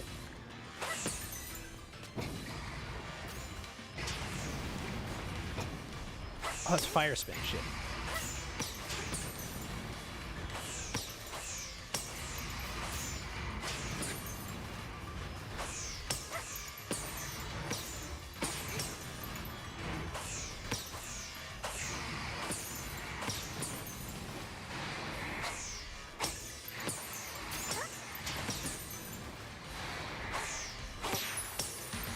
Got him.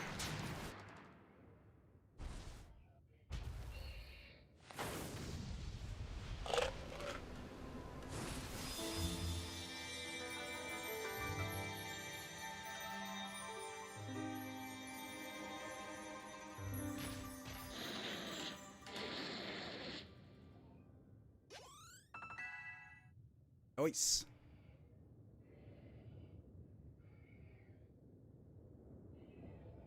Strange light has left the Arcanine and is vanishing. Nice.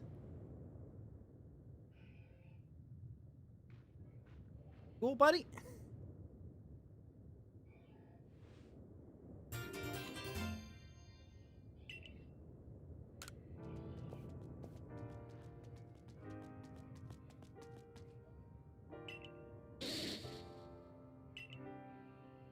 You met a Canadian, Dell. Really?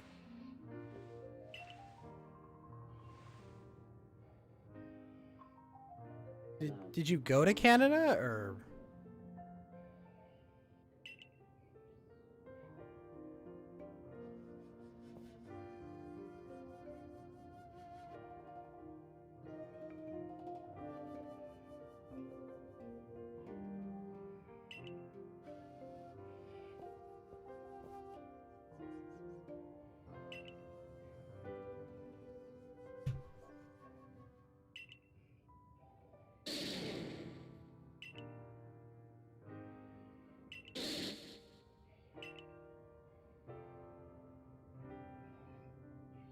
You're exchanging memes with a Canadian man?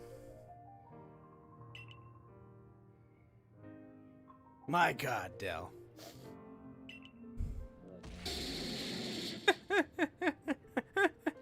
Now listen here, eh?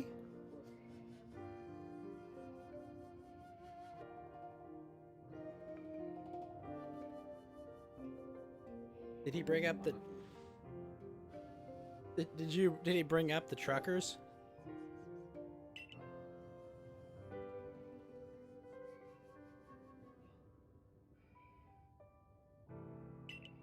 Well, he's gonna get the rake if he doesn't know about the trucks. Dell, you're gonna have to. You should visit him, Dell, and bring a rake with you. Bring the rake. Or he went AWOL and/or got exiled. You never found him again, but you didn't look too hard. Huh? Okay. I used to stab at Mr. Gringo. He couldn't find him afterwards.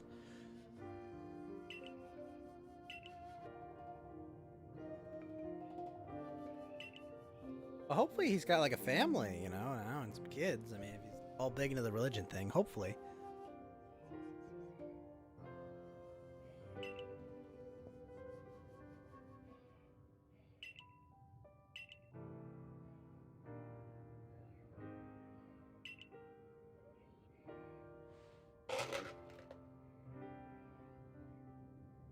It happens.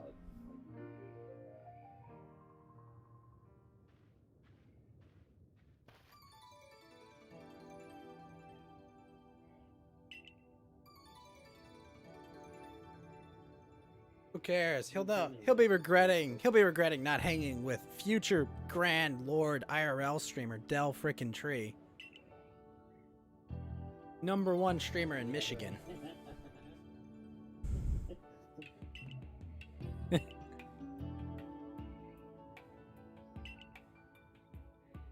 One time, you know, like one time he hung out with Del. Yeah, exactly.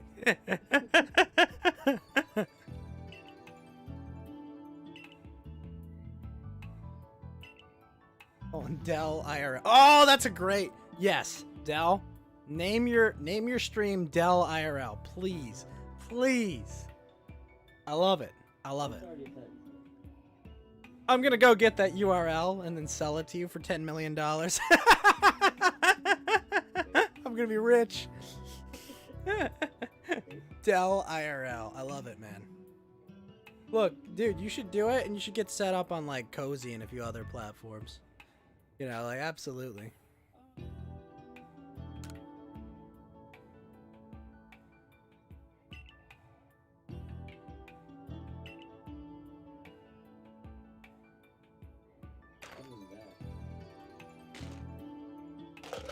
I know a guy who knows who would, you know, after seeing your politics would be like, yeah, of course we'll take this guy on Cozy. Like he's in tight with the people at Cozy, so yeah, you want to get on there?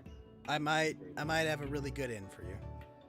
The reason I'm not on there, obviously, you know, I'm not on there because my politics don't really align with theirs, and I'm kind of fine with that.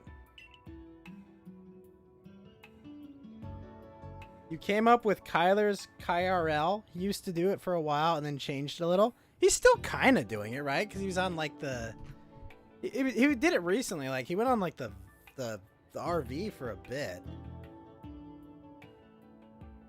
if I'm not mistaken. I remember when he was doing his call-in show. I called into the first one of those because I was like, oh sweet, Kyler's doing a show. I do find it interesting that people are saying that like Andy and Kyler have broken up and like they're still friends and they still hang out constantly. It's like what are you people talking about? Yeah, it's like what are you people talking about? Like these guys are like you were saying use your KRL name. Oh, use your KRL name. Oh. That's a really good. It still sounds cool. KRL sounds cool, but Del IRL I like. Del IRL works, man. I hate to say it, Del, but you're right. Del IRL I think is better than KRL. But I love it. Del IRL. When's the next Del IRL stream, Del? Yeah, that said next. Kyler is done with IRL. He might do it when he warms up again and time passes. Yeah, I heard he's trying to like drink less and, you know, good for him taking care of himself. I mean, obviously, I don't think it'll be permanent, but you know, like he was getting really, really sauced, and you know.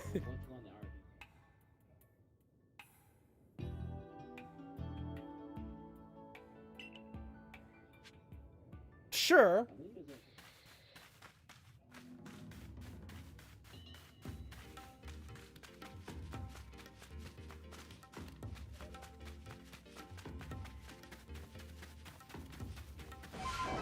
You're a good friend, Del. Well, cause what? He's down in Indy or something? Oklahoma. But that's pretty far south from Michigan, right?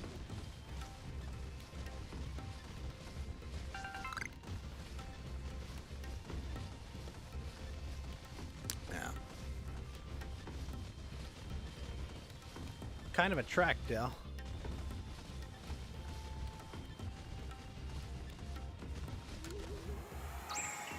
Hep with the inside scoop. Always. Always. So when were you thinking about starting it, Del?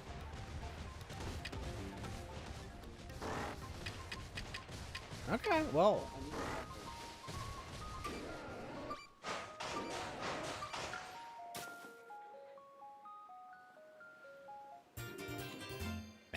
Not really. I mean, that's what a lot of people do. They just hold their phone.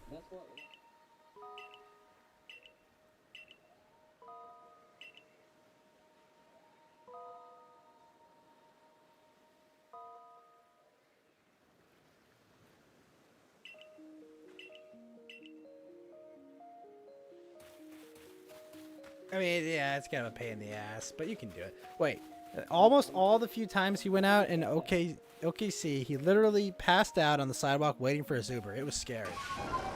Yeah, Kyler goes hard. He goes hard, man. Like, I feel like every Kyler stream ends with him falling asleep. You know? Like, I remember, like, it's been, like, it's like, it feels like every other time I pop into it, I pop in to see what's going on with the Kyler stream, it's like, oh, he's asleep.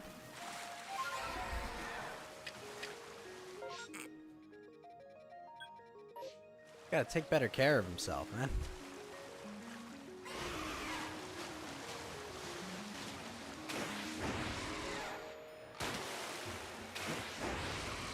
He's balder than you. It adds 10 years. I think even if you shave your head, he's still balder than you.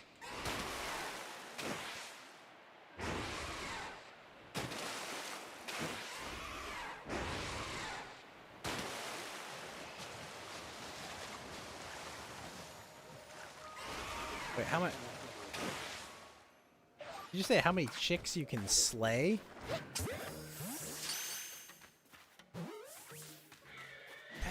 really a term? I've heard slaying pussy, but like... Shit, that's an Empoleon. You know, I will watch Dell IRL and watch how much pussy you slay.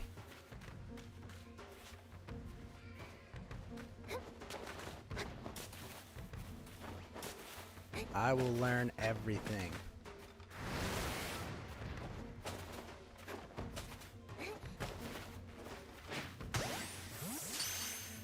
Hit him from behind. Holy shit, he broke that out.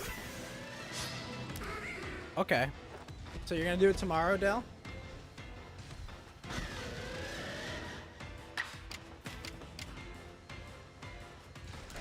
Del, set up the channel and post the link so we can all follow and watch you tomorrow.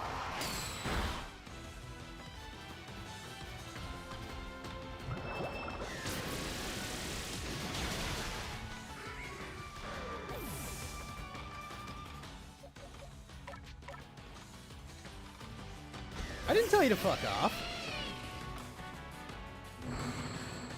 I did not tell you to fuck off. Unless you were interrupting something else we were doing. In which case, we did tell you to fuck off. You were interrupting some other shit we were doing, and I was like, dude, we're in the middle of something. I know, but we were in the middle of shit. And we were like, Del, what the fuck, man?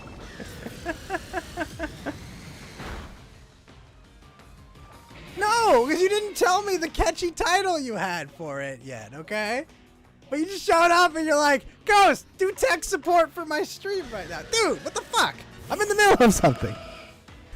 I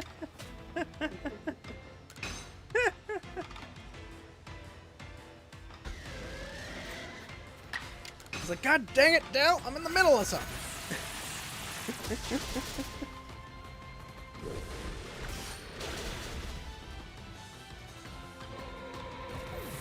Del, I told you I would help you literally any other time. I told you I would literally help you any other time at that moment. And you were just like, no, I need it now. And I'm like, no, I don't have time right now.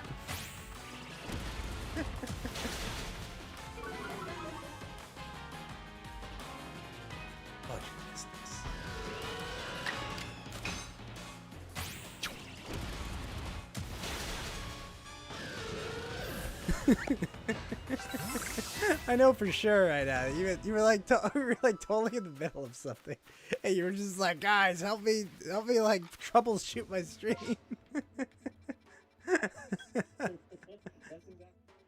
I know. I was just like, dude, we're busy right now. What the fuck? Yeah, we were just like, dude, we were like in the middle of a movie or something, at like the best part of the movie, and you just like. It wasn't a movie, your game.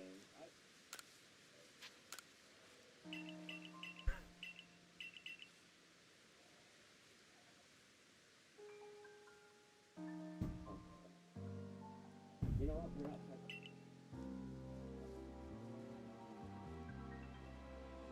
Yeah, I recall that. Never. Vivid memory.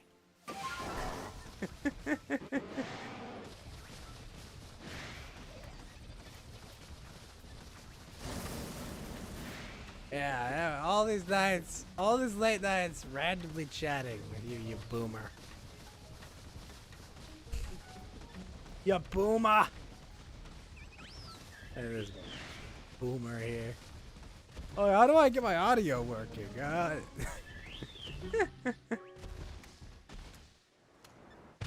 Oh man.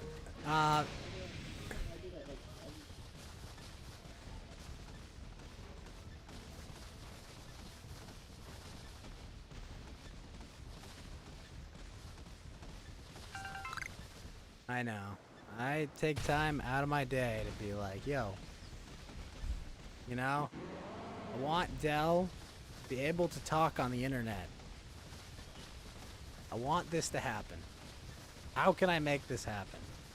Teach him how to make Discord work for the 5th time.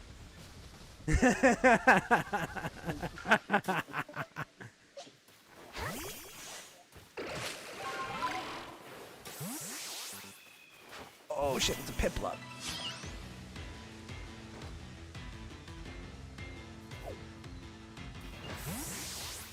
Well, you're not, sorry.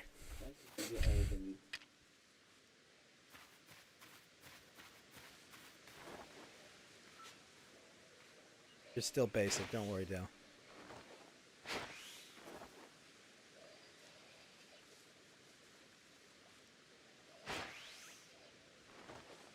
Okay, the sequel to Final Fantasy VI in Java.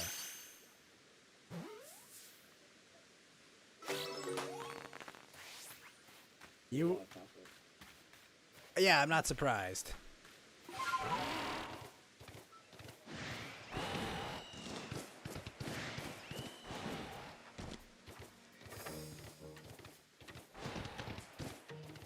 Yo, you made Kefka's Revenge instead of making Minecraft?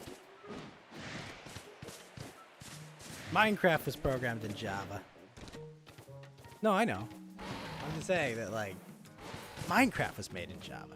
Could have been you. You could have been Notch.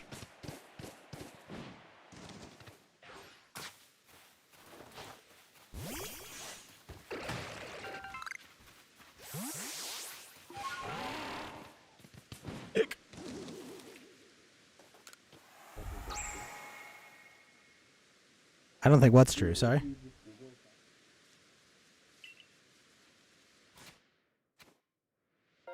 Were you still called Del Tree when you did that?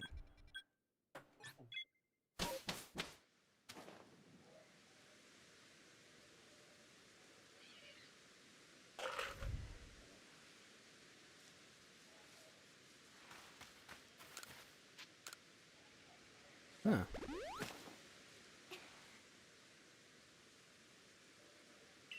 Google Kefka's Revenge. I mean, I've seen it. I've been on ROM hack sites.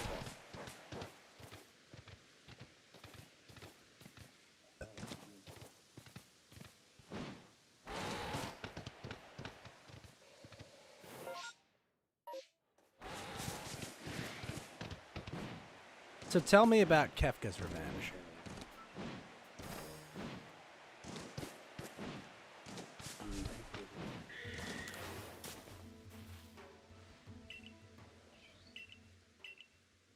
But Kefka dies at the end of the game, your old game. Right? He does. becomes a god and you kill him.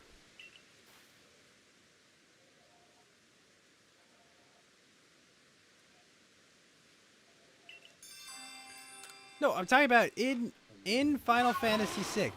Kefka dies at the end.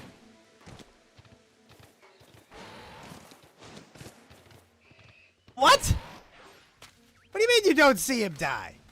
Like, you fight like 4 stages of his body and he disappears at the end. Like, he literally I'm like 90% certain. Like, hold on. Okay. Alright, that's fine.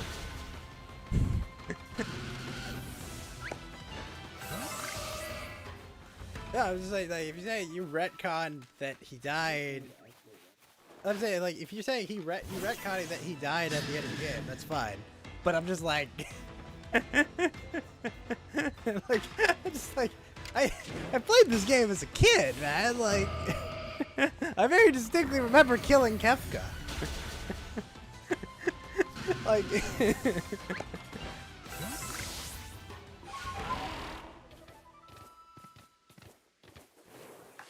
Yep, Final Fantasy 3.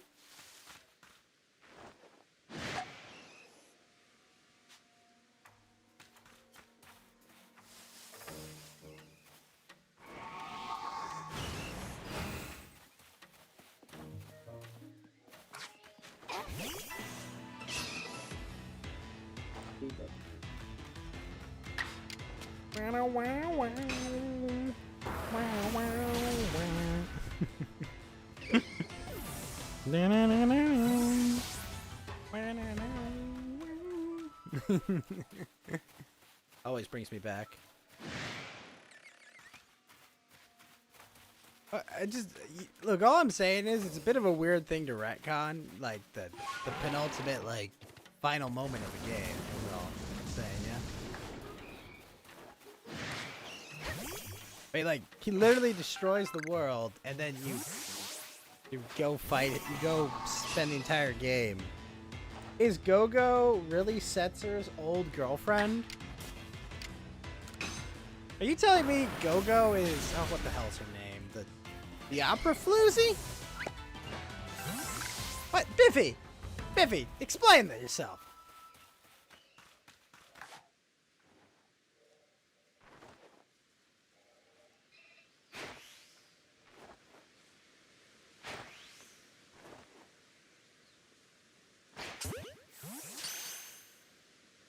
Kefka's Revenge. Tengu Dev. KRO2. What browser should people use to view the site?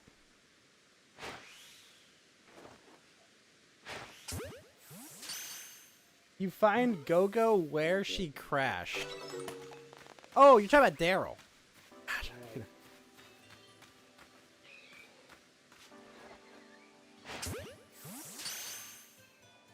I don't think Go-Go is Daryl, but what do you think, Del? Is Go-Go Daryl?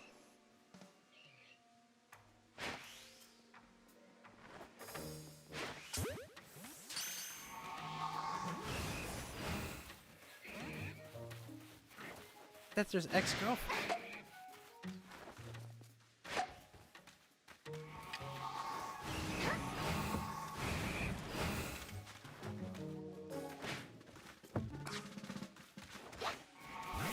Why? But like, if you did all this work on this, why are you not like, you know, doing web design and shit?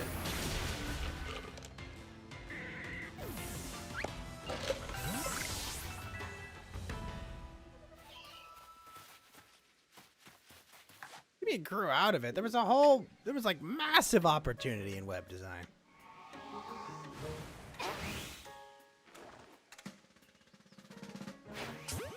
Web design, JavaScript. There's a whole mess of opportunity there.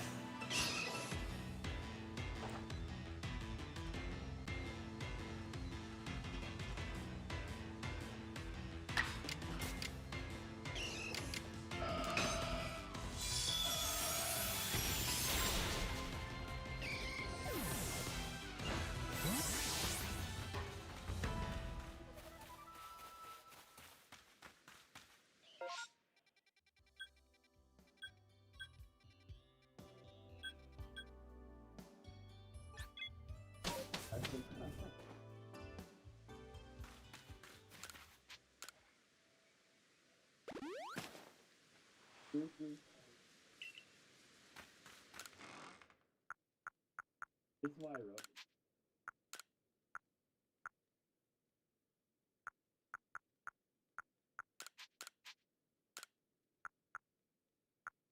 Dell fighting with mods and Jannies? I don't believe And I this. was like, I don't believe this ever happened. Are you kidding me? Dell frickin' Tree, of all people, fighting with mods and Jannies. That could never have happened. Literally unbelievable. back in the day. Unbelievable. This is a ridiculous story.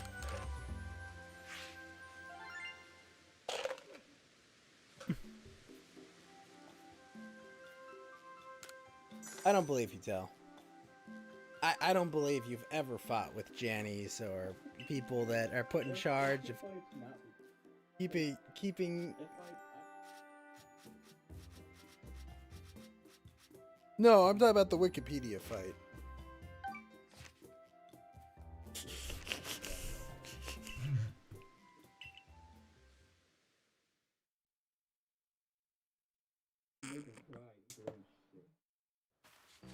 Dell would never make people cry. Dell is a good boy.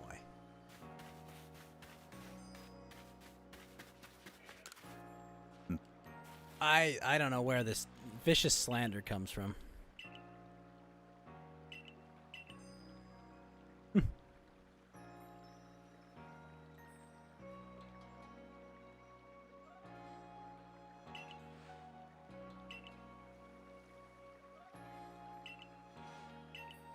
Been Dell frickin' Tree for more than 20 years. Impressive. I would tell you how many years I've held this moniker, but I don't dox my age. There are, but not many the ghosts. Ah. It's a pain in the ass. I know. It's a pain in the ass. Fortunately, I'm one of the main gaming content providers on the site, so you can find me pretty easily in the gaming category.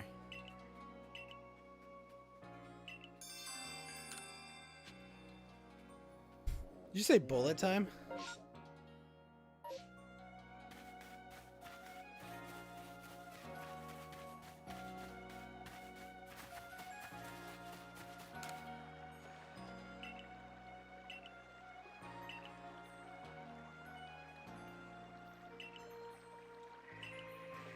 But okay, wait a minute. If you're playing as... Hold on, Del. If you're playing as Kefka... But, like, Kefka was a god, right? By the time you get to the halfway point of the game.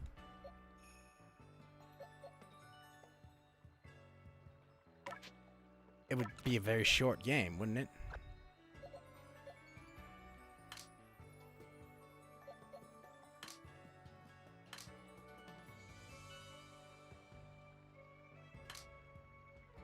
Really? I just... When we last let... Number 5.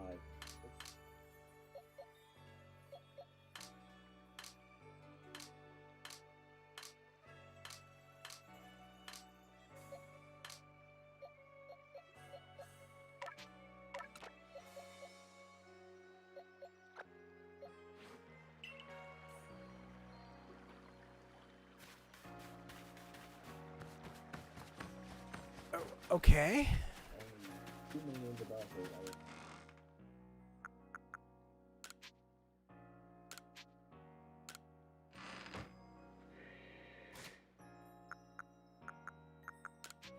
Will work.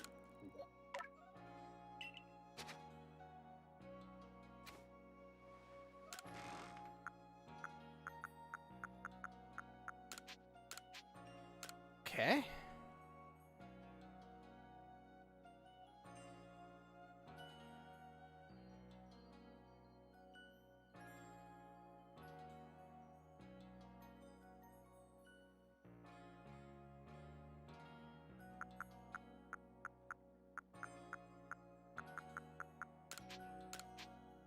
Did you say it was too colossal and monumental?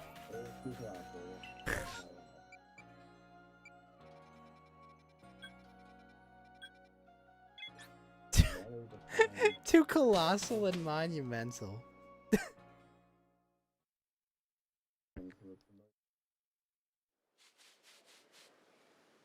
Was it like mad epic?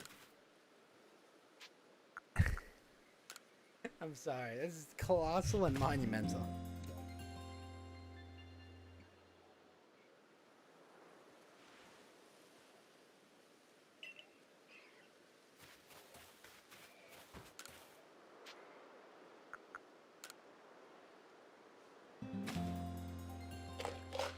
How long is this? How long is this game, Del?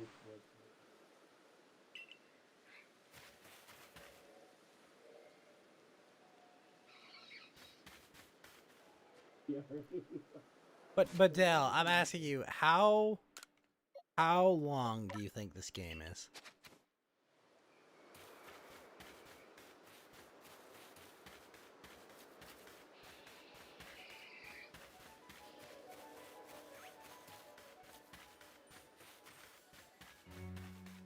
But I'm asking you, how long do you think? How long do you think the game was? What you completed? 1 hour. Okay.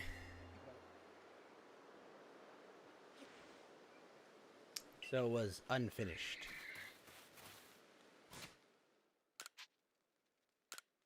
My gosh.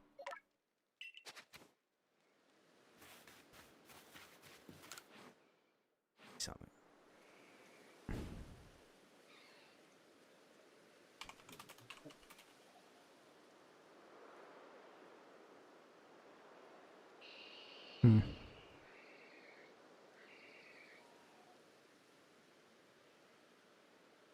Let's see.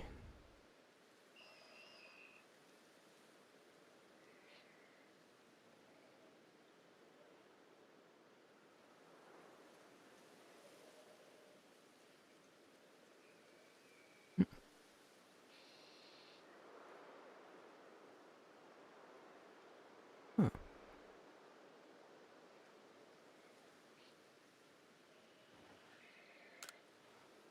Well, Del was too busy banging chicks to make his once-in-a-lifetime video game. I'm sorry.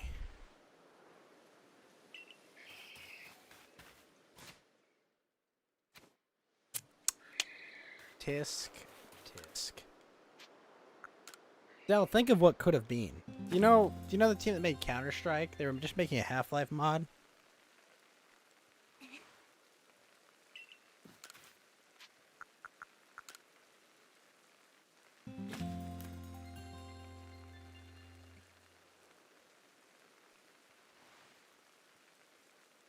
That's wise. I never really.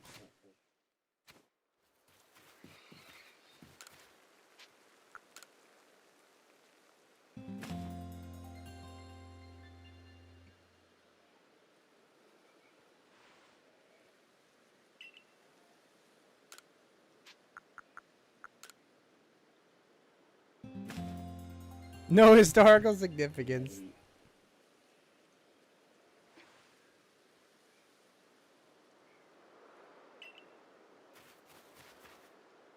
Sorry, Del. You're not notable. You're nobody. You're garbage.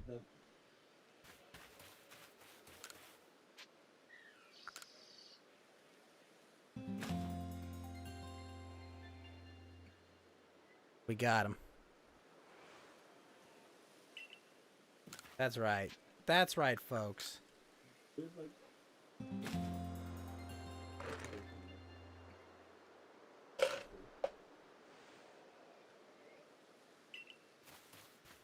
Del rubbing it in faces.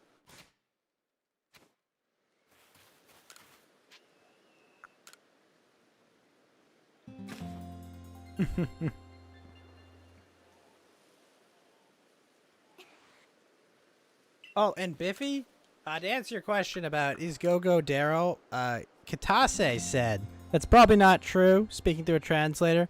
I don't think there's any background saying like that. If that's true, then because Daryl had the beautiful ending, if she ended up being with Go-Go, that would just destroy all that. So Katase says Go-Go is not Daryl. So Yoshi, I'm inclined to believe. No, well he asked on Trovo earlier, if Go-Go is Daryl.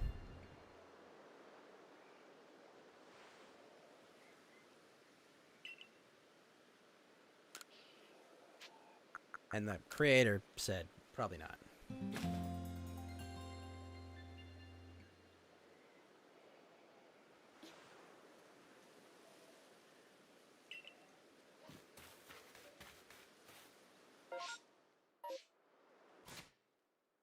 Ted Woolsey translation.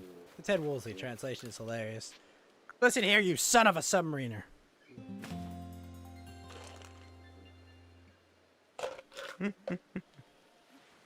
Like, we have to make Kefka not a complete monster. Why? Hilarious. This is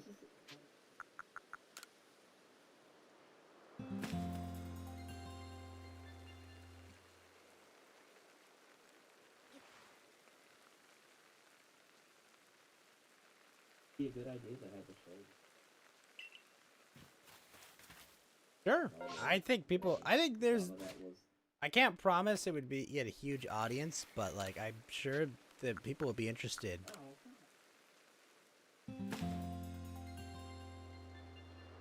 Dell, listen to me. I watch your Dell, I'm saying if you make something about your video game that you made 20 years ago, probably an audience for it, but I can't promise you it'll blow up.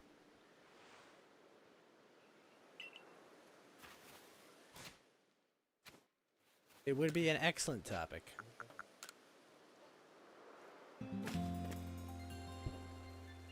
Well, unfortunately, Adol's out of commission, but I have a direct line to Mountain Walk if you want to do a Dell foil cast.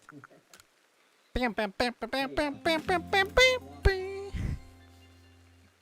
Give not watch.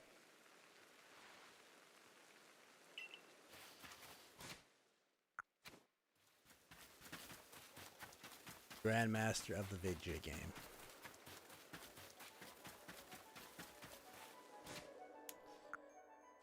Be entertaining. I could ask him to do that, but I don't really want to explicitly spend my Mountain Walk bucks on that. No offense, if you understand. Do I pay him? I pay him. I mean, per show? No. But, does Christmas time come around and he gets a Christmas bonus and Geeky gets a Christmas bonus? Absolutely. But, no. They are not salaried employees or,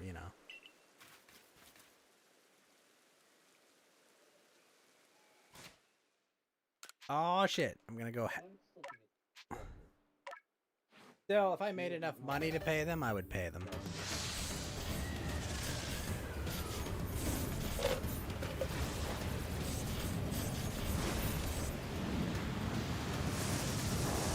Oh shit, I just evolved my Ursaring into an Ursaluna. Let's go.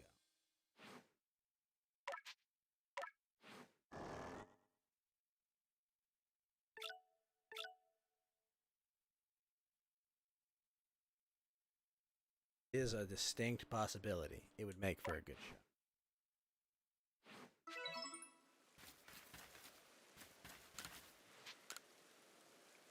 Should do it, man.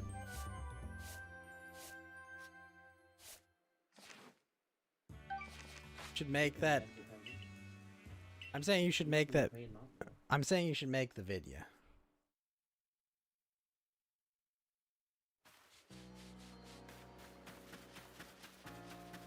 I have to pay. What? Don't. I'm not paying Mountain Walk the amount of money it would take to get him to research your video game. There you go.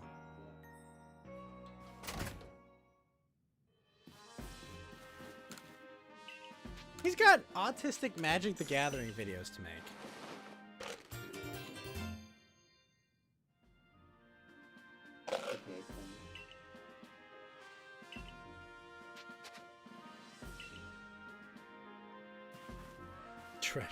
You said it wasn't even finished.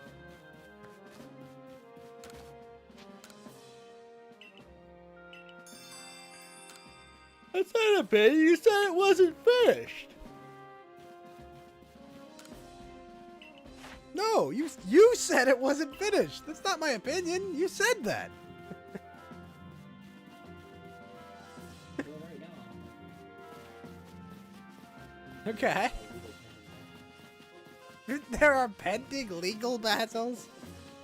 You're gonna go to court against Almighty Square Enix and Nintendo? Oh my gosh. Dell goes to court. I know you're right. I don't know about that, Dell.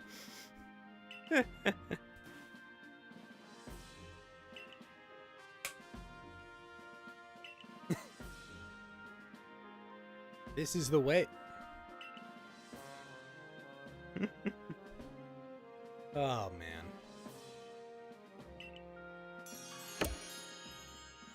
I know exactly the kind of person you are, Dell. And you're just fine exactly the way you are. Never, ever change.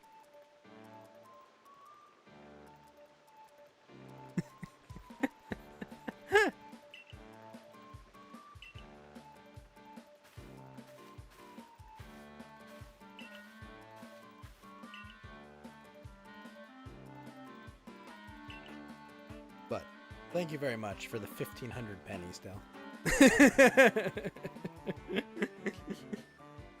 It was appreciated. No, what? What? What? If it only came down to money, I would have unmuted you when you paid me.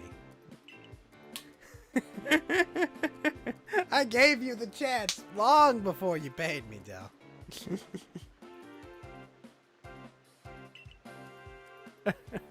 everybody's with me. I know. Dell, I want you to start Dell IRL. I want, and when you go live, I want you to post it in the showroom. Tell everyone you're going live. In fact, no, post it in the general. Dell IRL first show going live.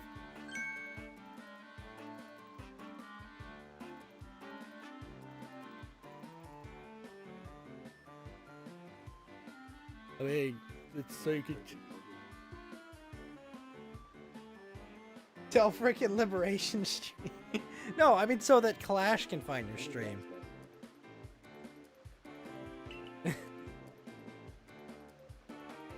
Okay, you'll just call Clash. Alright. Well, tell me when you're doing your Dell IRL, man. I'll be there in chat, trolling you. What, have you set up text-to-speech?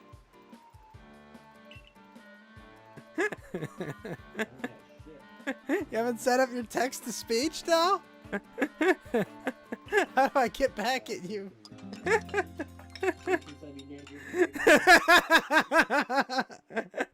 Oh, I would never do that, Dell. I would never. I'm a good boy. I would never violate the sanctity of that. I would never specifically wait for you to come out to an area.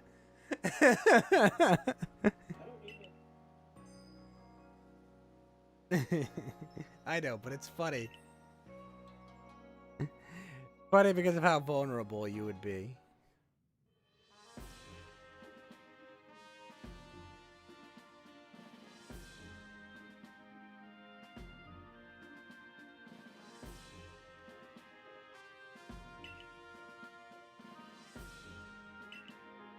Electrode, Lord of Hala?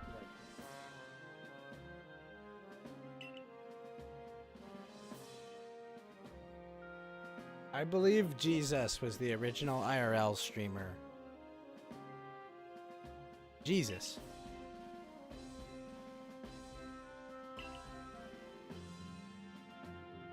Jesus Christ was the original IRL streamer.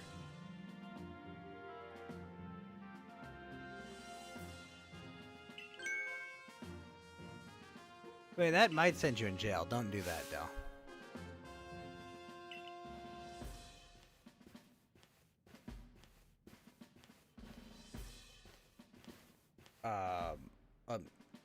I mean, you gotta set up like a. You gotta set up like a eat button to save yourself.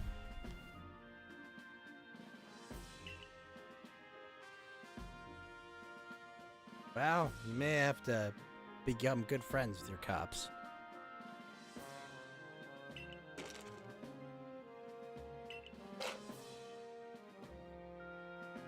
Yeah, you may have to become friends.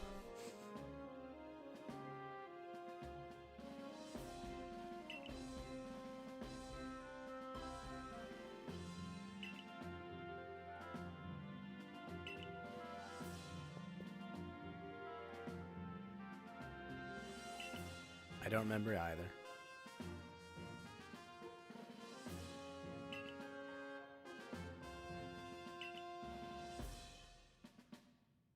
My next boss is gonna be an electrode. Nice.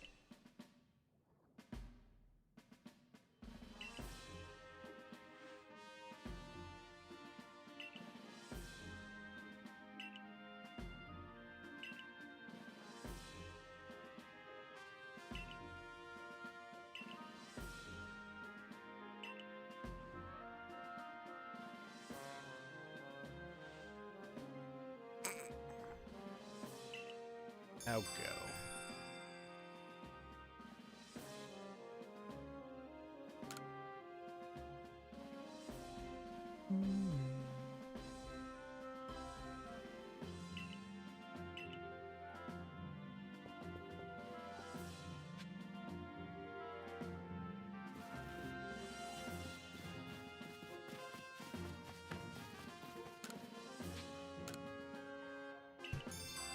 Oh, seize Lennon.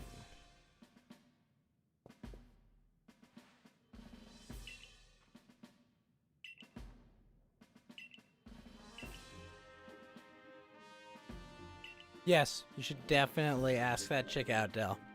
Ask her. Tell her. Tell her you're gonna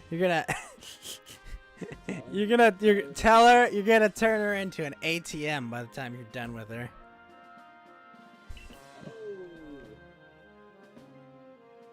Yeah, I'll come up with a better pun than that. But yeah, no, absolutely.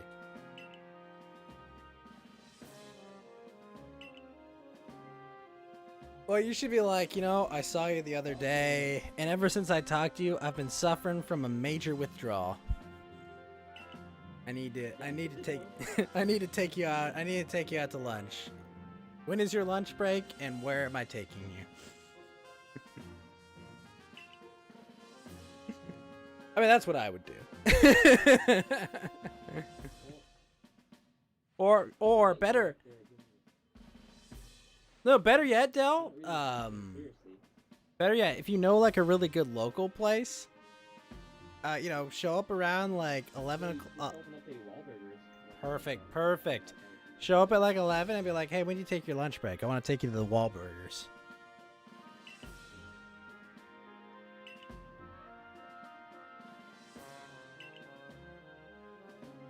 Oh, I don't know about that. I don't know, man. I don't think you wanna live stream that. That can come off as like really needy and shit, you know? Like you don't wanna. That's death.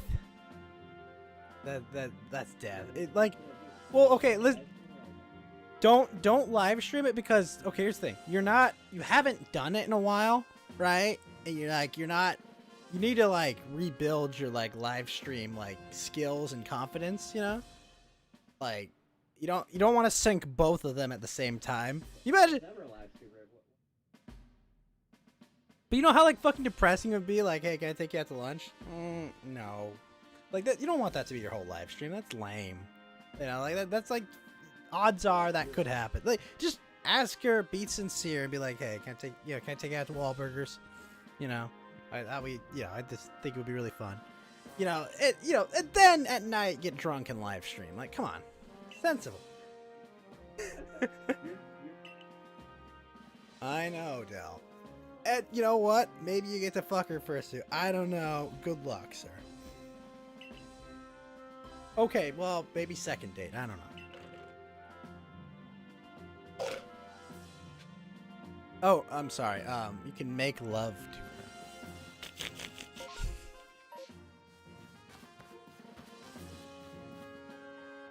can make a withdrawal from her. I know. Oh, well, I mean, hey, if you want something long term, you can make a deposit. What you said that actually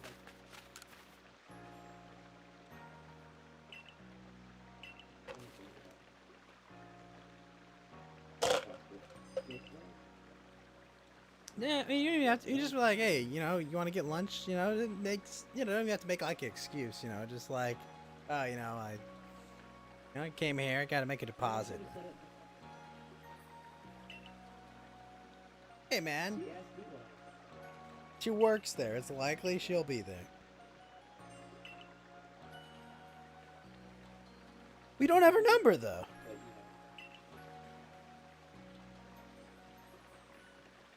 Hey, can I talk to Jenny?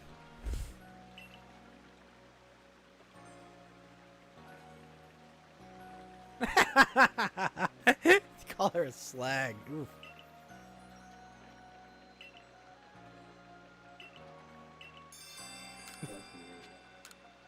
Oh, I don't doubt that.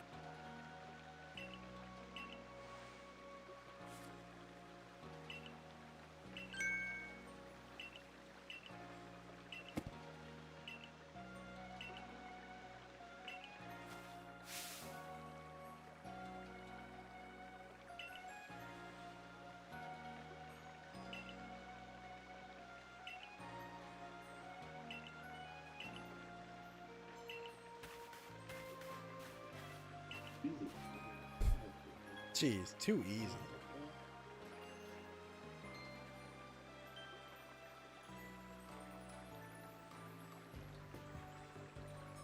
That's sensible.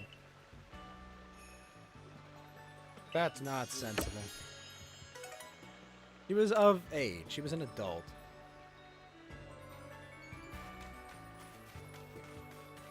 Slutting around.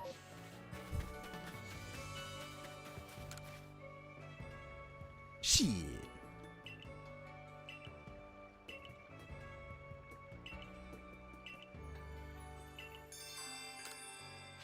Wait, you're telling me you couldn't hook up with a girl because you're monogamous?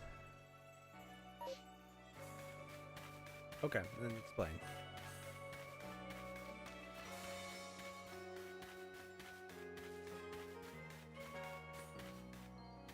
Well, why would it have been meaningless to hook up with a girl?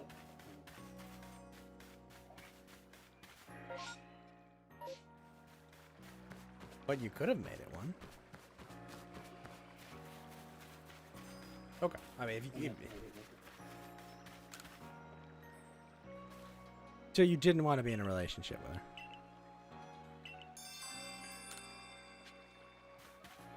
But it could have.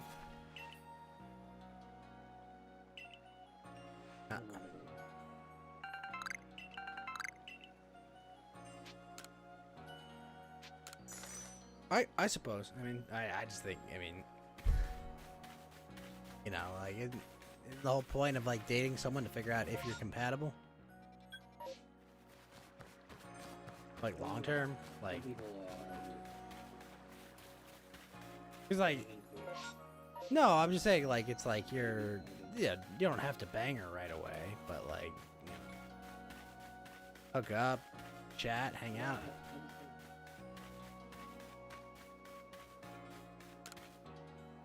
I mean, like, you know, like, you're not gonna buy the sports car, but take a ride once, you know, like, I'm just saying.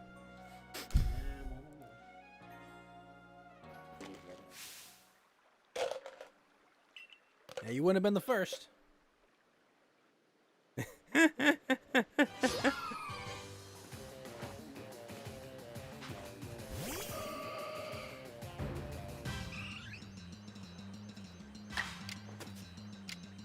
Fair enough.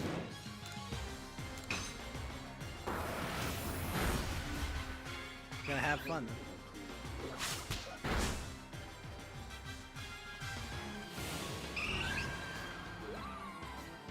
Dell is a pure boy.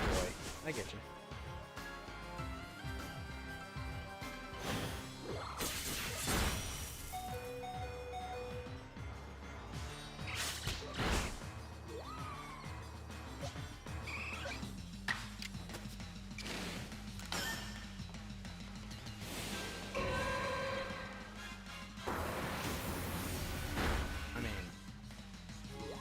I don't know, the novelty of it.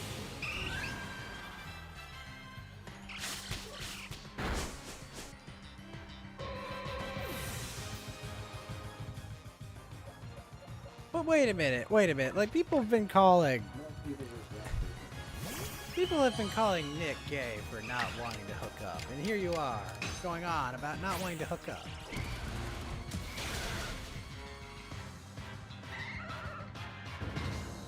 Okay. So you're gay. I mean, there's nothing wrong with it. I mean, there's nothing wrong. I have no problem with this. But, you know. I can admire Nick.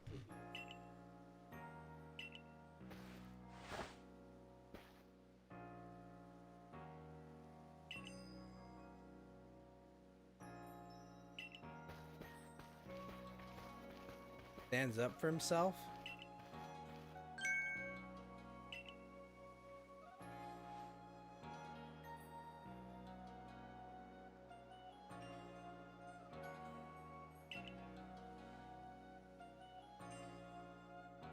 Yeah, I could see admiring that. I get that. I mean,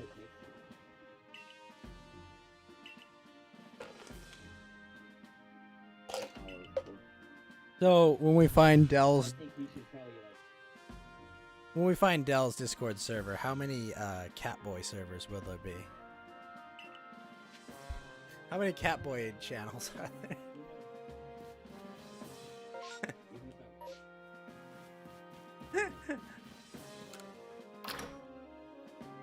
No one said you wanted to hook up with him.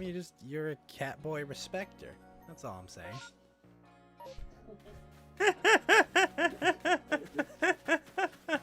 You just, you know.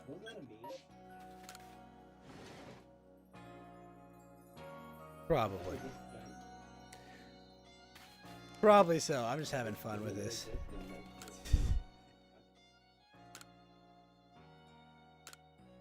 He actually is.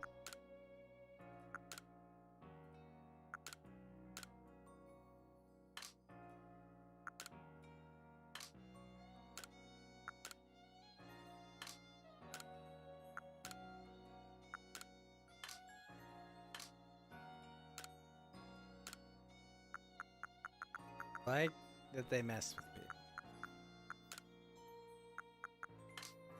Okay.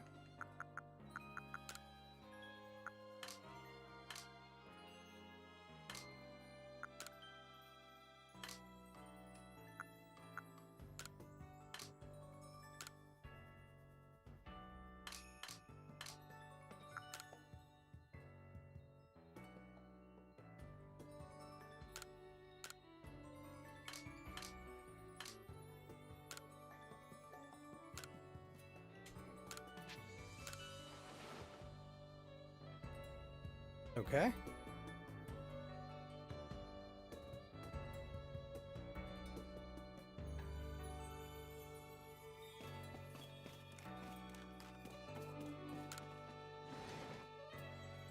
I knew he was doing that.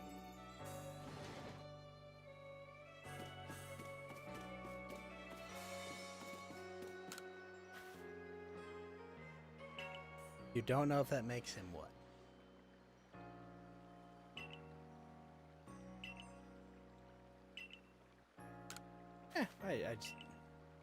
I don't know. Yeah, it is what it is.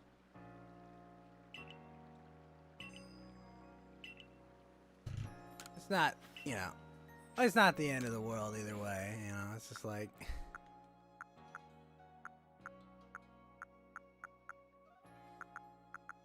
Look, I think, Dell, you're stunning and brave. Okay?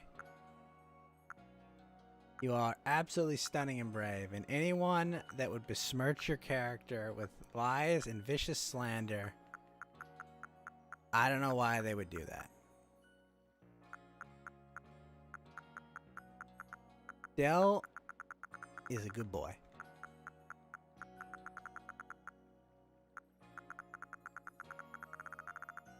Oh, very.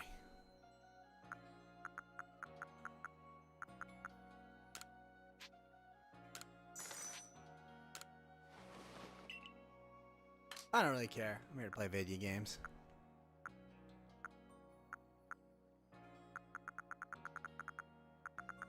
Burp.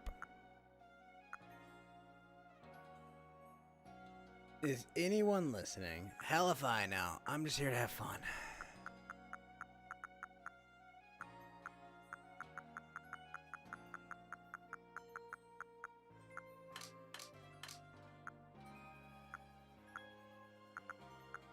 I would have more listeners if what?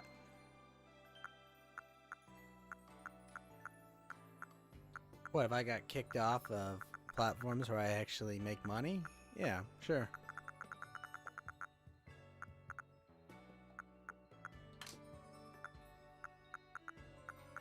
I'm good now.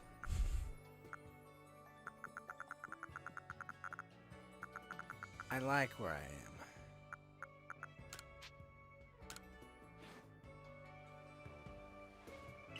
I understand that. I'm just saying, I like where I am, I enjoy what I do, and I have a good time.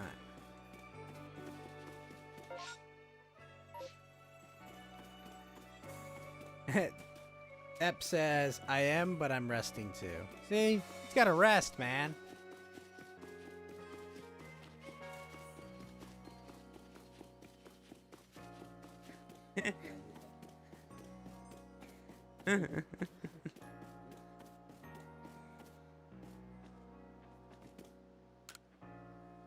I understand that, Dell, and I appreciate it. I think yes.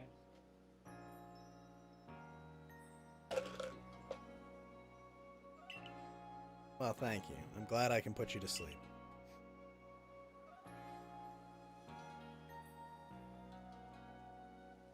I know. I'm the Sandman of the internet. You're resting and leverage trading? What are you leverage trading, Ep? What are you fucking leverage trading, bro? Oh, you mad lad.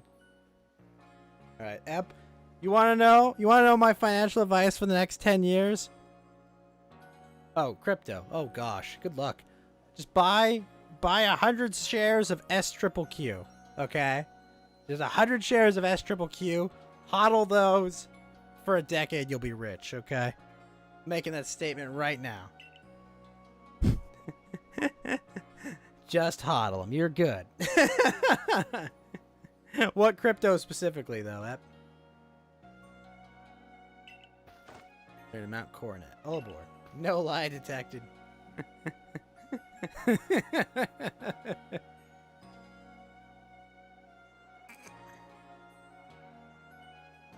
So do I need like Yep. Yeah, DLive was built into the app. I'm pretty sure there's a mobile version of OBS if you want to do live streaming. But then you got to make sure you set up this. Triple Q goes higher and we're all dead.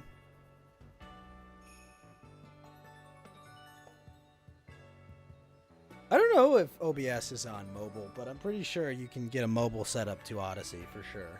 Odyssey has an Android app. You know that.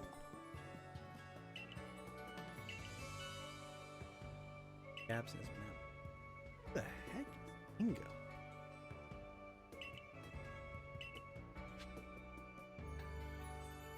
Coronet Highlands.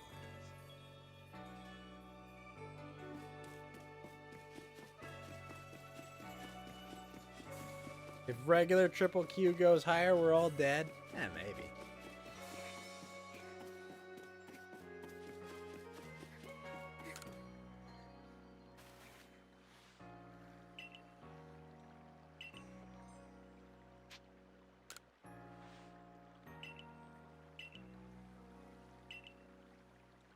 Hippopotamus.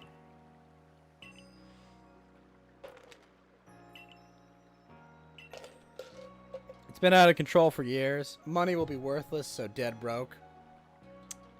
I feel like there's still... I get where you're coming from, right? If there's like a crash that big or, quantitative tightening to that degree.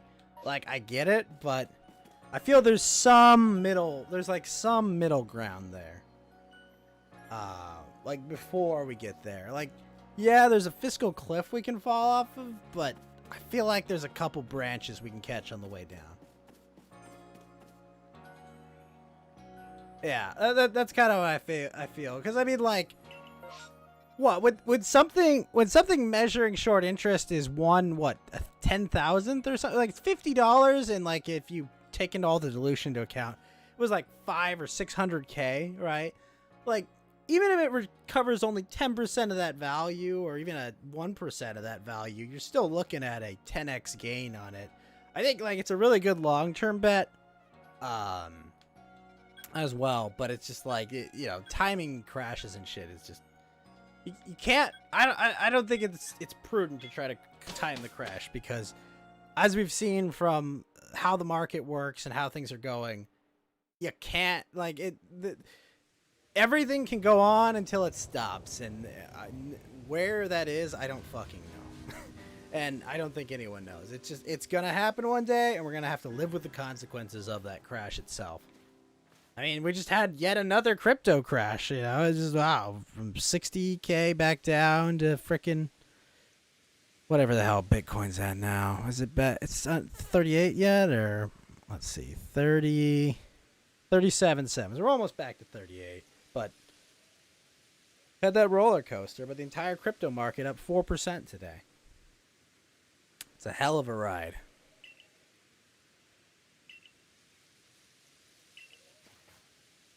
Up there, right beneath that Great Rift Space-Time, is the peak of Mount Coronet. Huh.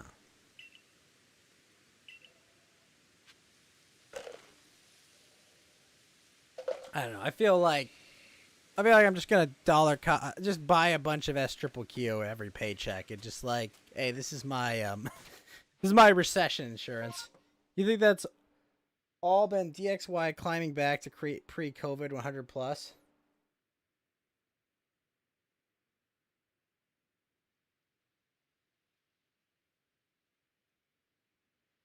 Familiar with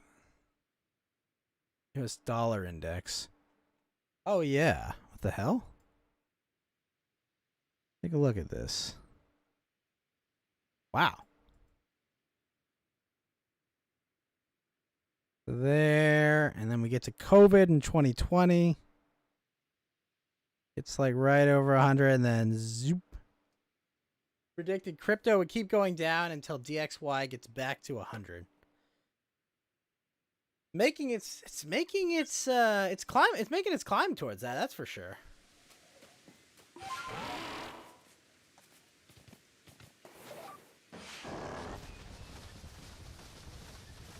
This is the dollar index, so I'm curious, what's your reasoning for thinking that it's DXY is going to drive this?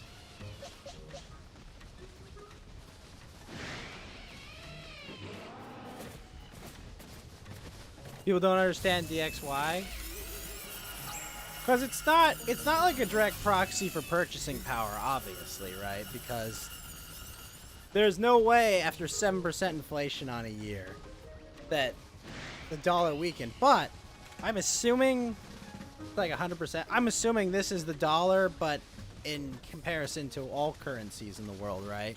Like the dollar's relative purchasing power, not the dollar's absolute purchasing power. If I had to guess, I haven't done too much research into that. All major. It's basically the dollar compared to all major currencies. If I had to guess. Bulldoze.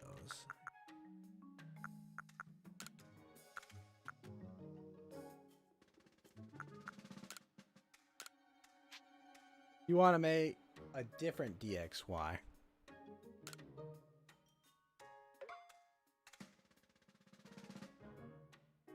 But relative to what, though?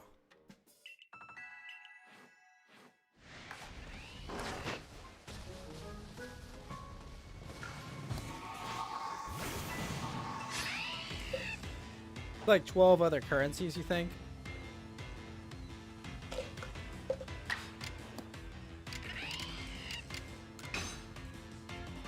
Yours would be this.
it's a yawn magnet.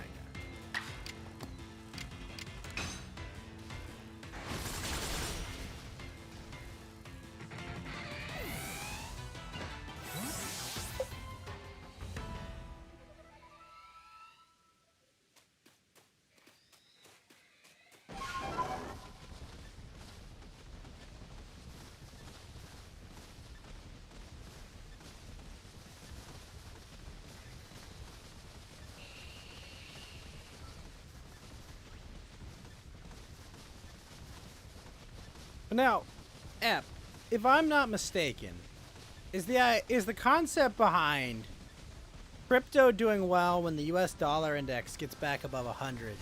Is it that holding people would rather hold appreciating crypto assets rather than holding dollar depreciated assets, or like things that are depreciating versus the dollar in their own currency? Or is this I guess the dollar's too expensive in that case?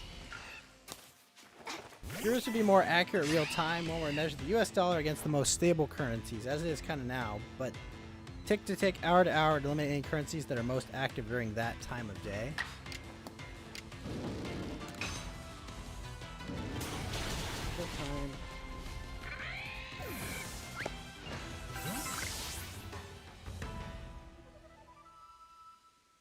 Time of day. I mean, like, kind of hard with the Asian and Euro close being completely different from U.S. markets. Can I see your chats, Abman? I would have to go look over at Odyssey if you're there, but I see your chats now, Abman. Thank you.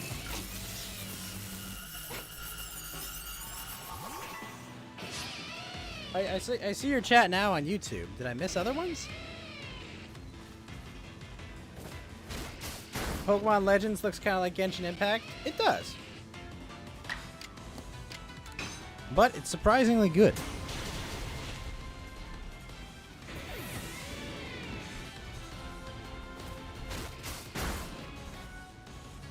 Let's see. I'm very shocked at how good this game looks, actually. I mean, the Switch's graphical engine is pretty mediocre for sure, but the game itself plays fine.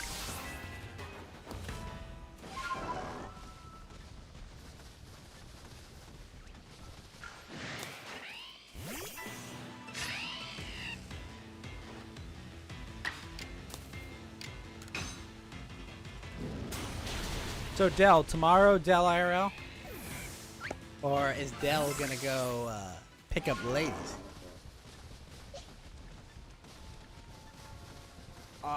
What's your model of smartphone?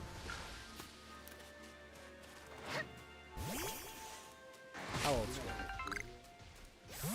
school? Your phone is beyond capable of doing this.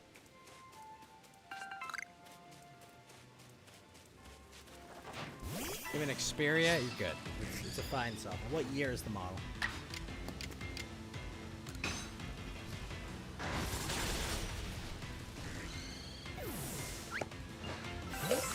You're saying you have two phones and you don't think you can stream?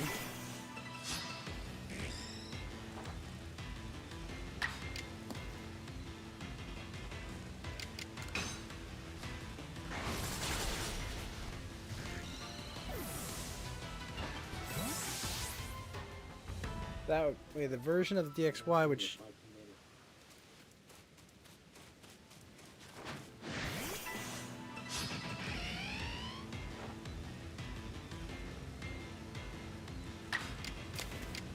Yeah. Yeah, I mean, look up Getting Started on Odyssey.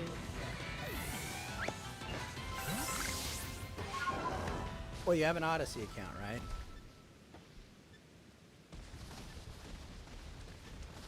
Uh-huh. So what you'll do, Dell, is you go to your LBRY. Now, you gotta make sure you have some LBRY first. But what you'll do is you'll...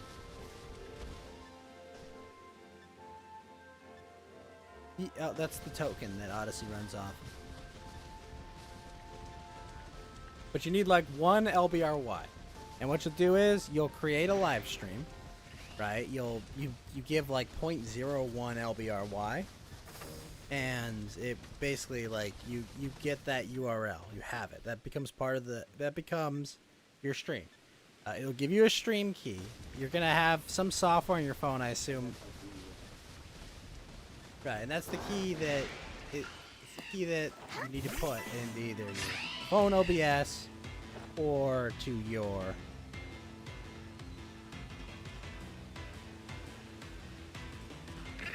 or whatever program. I mean, check the app, download the Odyssey app. But man, what do I think? The Genshin Impact looks like good.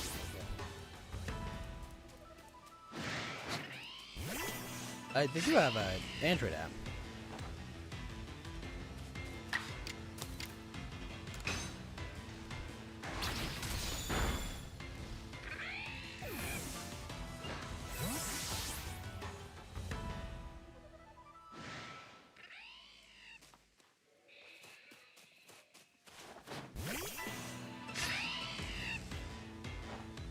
Yeah, because in D-Live you just did it straight to the app, right?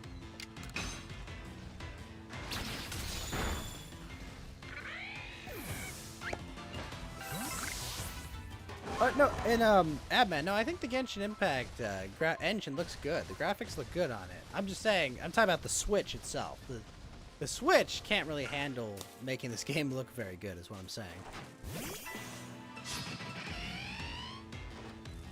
It kind of fits, but, you know, a lot of the textures just look bad, and, you know, I mean, look at this tree.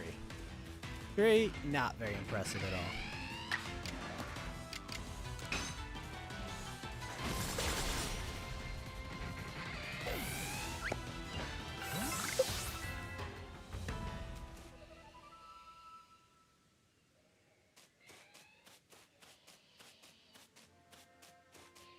Yeah, I'm pretty sure OBS has a mobile version though.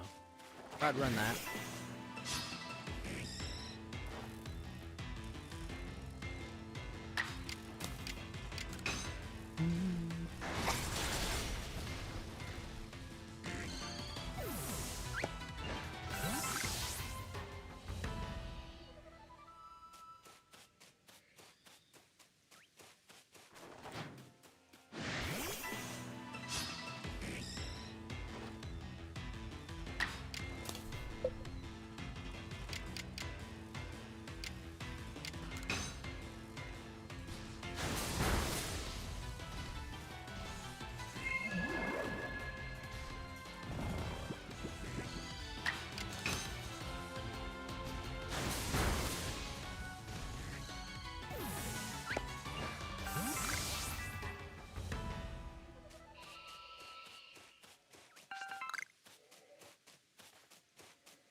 Dixie, by the way, Dixie doesn't move over time. It's supposed to go sideways, always long term, and its home is 100 like a percentage or 1.0. That's the median.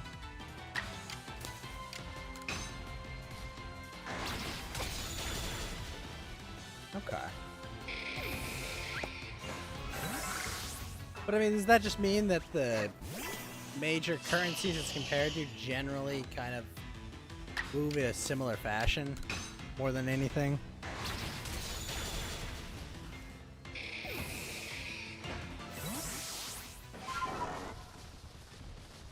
Not that, you know, it's not like certain currencies that are pegged, you know, like, what was it, the freaking, not Norway, but the, one of them was pegged directly to the euro. The yuan used to be pegged directly to the dollar. 90 to 110 is normal flux, 110 to 120 or 80 to 90 is danger zone, 120 plus or 80, something is very wrong.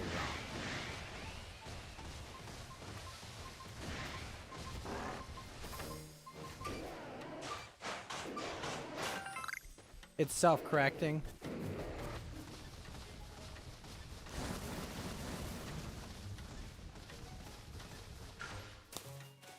Kind of the supply and demand of different currencies, right? Kind of generally controls the market price.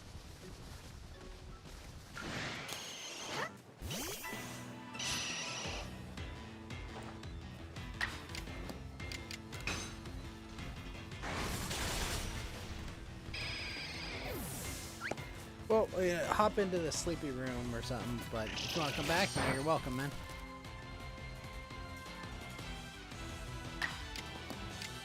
All right, man. Good luck with your IRL streaming. I want to see that shit happen. I want to see Dell IRL. Come hell or high water, there will be Dell IRL. Okay. All right, man. You have a good one, man. Flux ray is huge.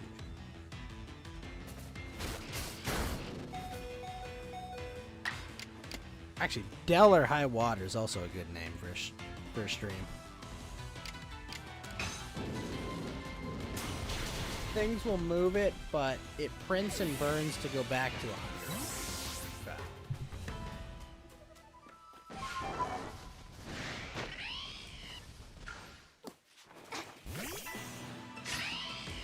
I had a lot of options to go to like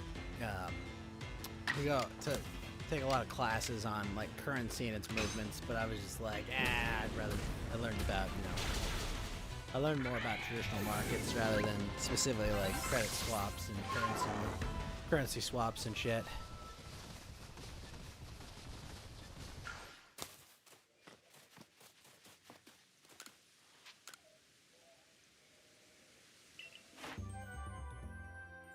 Luxor's done, Luxio's done, Yama's done, God of War is done.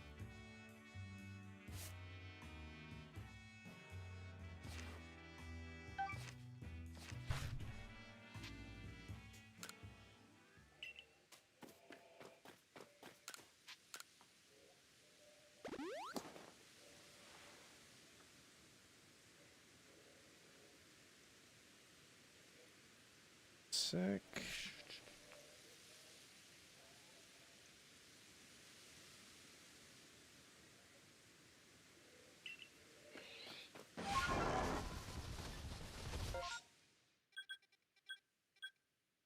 Scaling perilous heights. Alright, we're going this way.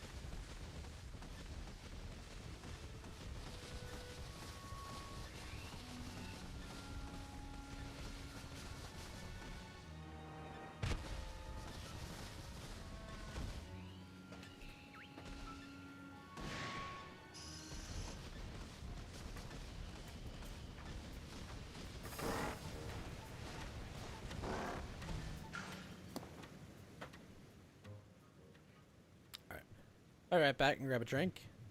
Get some ice and shit.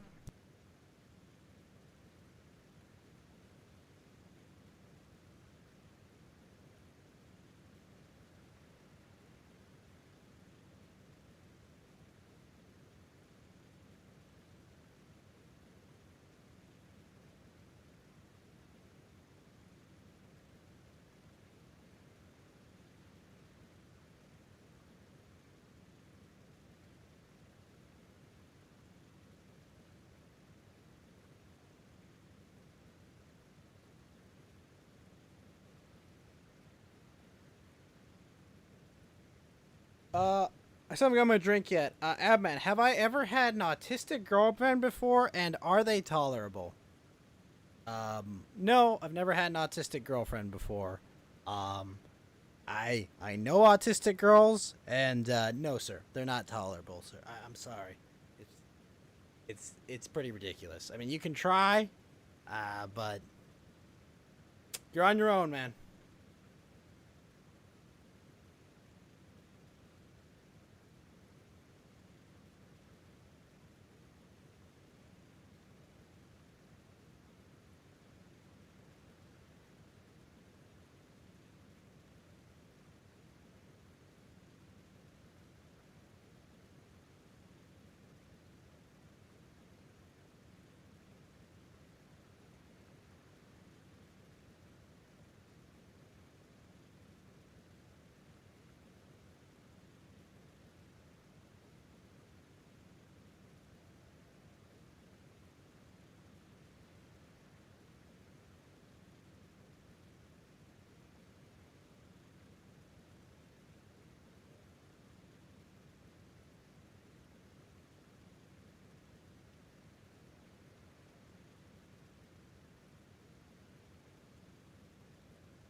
All right. Drink is poured. I decided to put some food on the oven, and then we're gonna go make our way towards Electrode, Lord of the Hollow.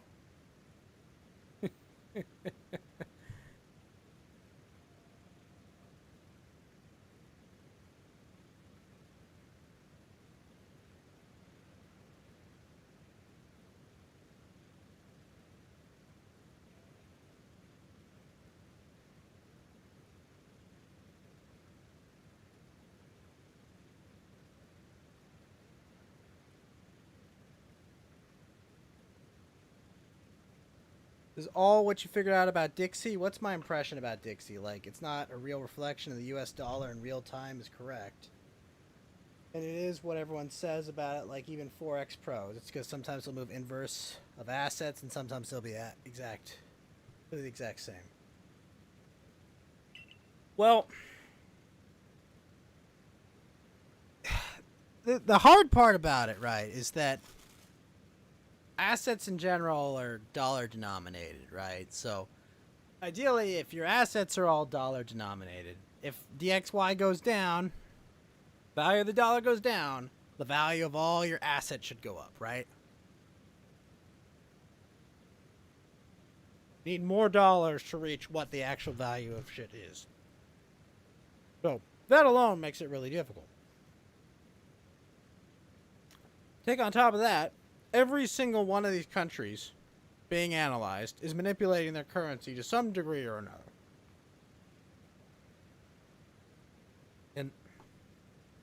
But if you know when and why it's moving at times, the fact that it's trying to get back to its base and you can get a lot out of it, sure. There's just a lot of moving opaque parts for it that makes it a pain in the ass to pinpoint.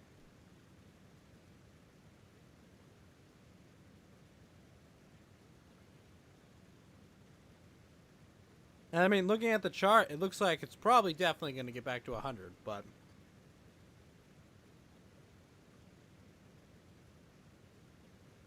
there are a lot of moving parts to measure that is the problem.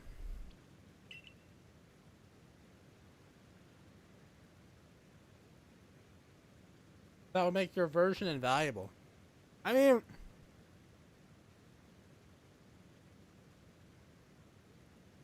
yeah, I would 100% try to create that and market it as an asset of some kind. I don't know. I don't even know what the avenue or route for doing that is, but you know, if you can take that and make real world results with that, absolutely awesome.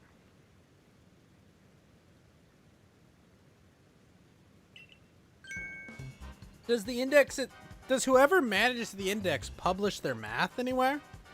Or like what they're tracking? Or is it just like how does that work?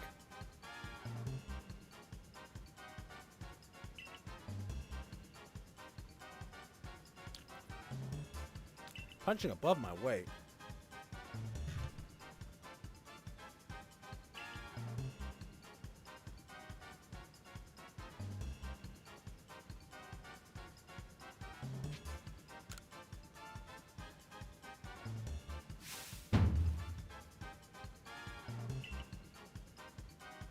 Mark of Almighty Sinnoh's favor and protection.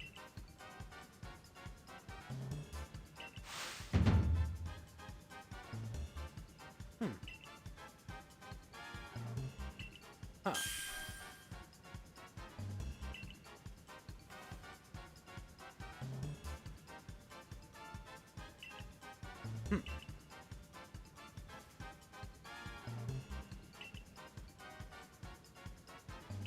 What a dick.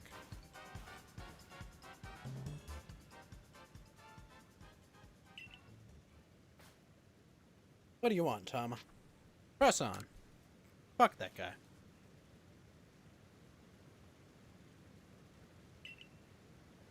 Sneasler.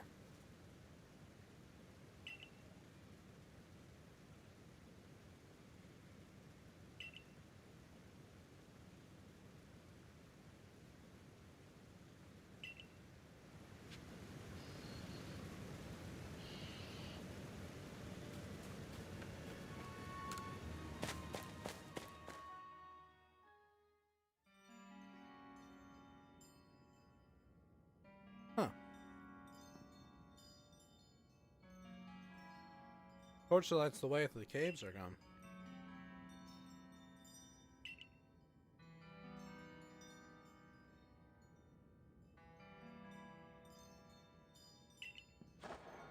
No darkness or foul weather delay us. Onward we roll.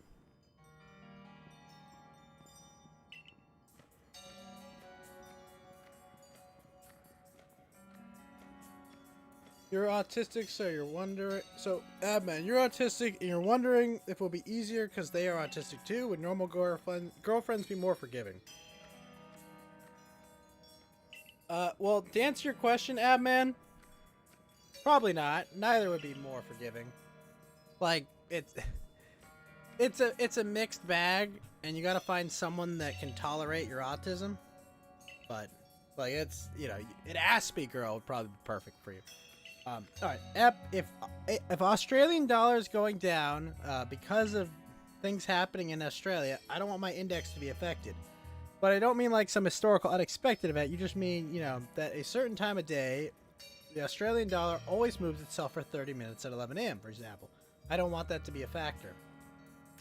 So you kind of want to normalize the currency moves, I guess. So you want to just like, I guess if you like, you built like a profile of all their movement, you know, and what all their movement, and just figure out like time of day where there's like the most moves in Delta. You know, like, hey, this moves like on average 10% here, but it's only during this time, and it normalizes itself out. Like you could build a profile like that, absolutely. An Alpha Crobat.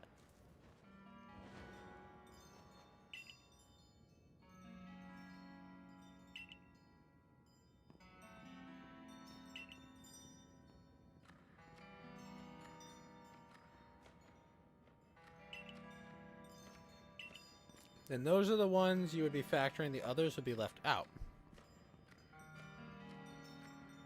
You're saying you would ignore currency moves, what, between like 10 o'clock and 5 a.m.? Before, or probably a little bit earlier.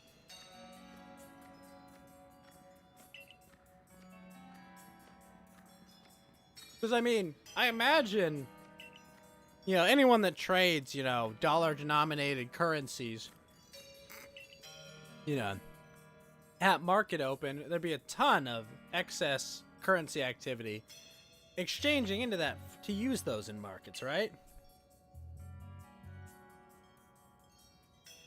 You're saying just ignore it during those high use times.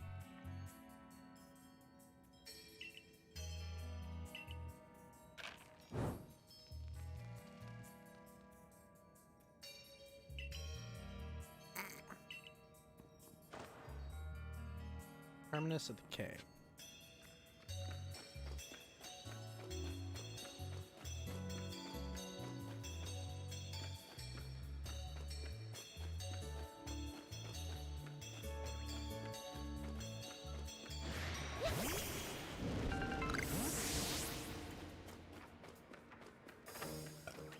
It's a gibble! It's a gibble!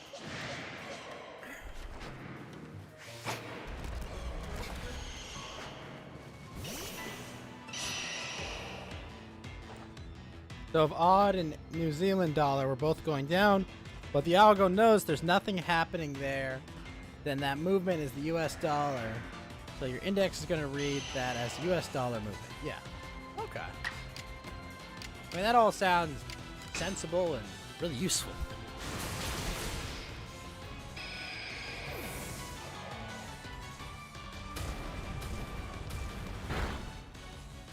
I feel like you could build an entire fund off the basis of that.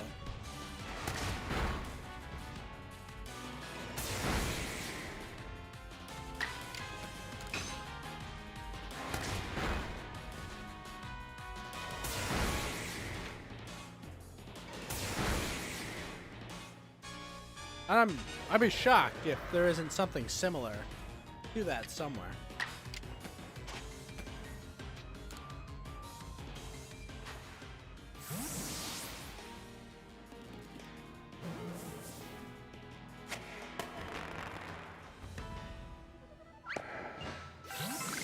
Booyakasha, we got ourselves a gibble.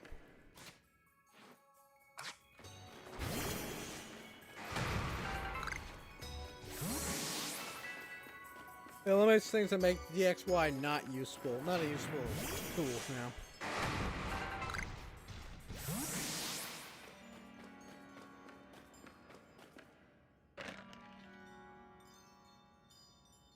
Well, what does your have you already mapped out and adjusted DXY or adjusted Dixie? If you have, what does the adjusted Dixie say? Also, where do you set 100?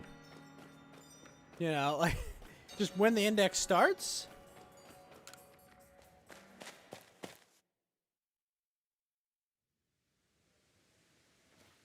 You know, where's your basis?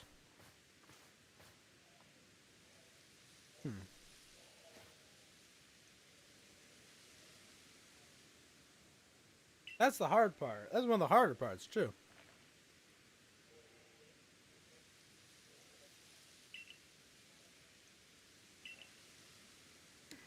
Pro Clan King. No!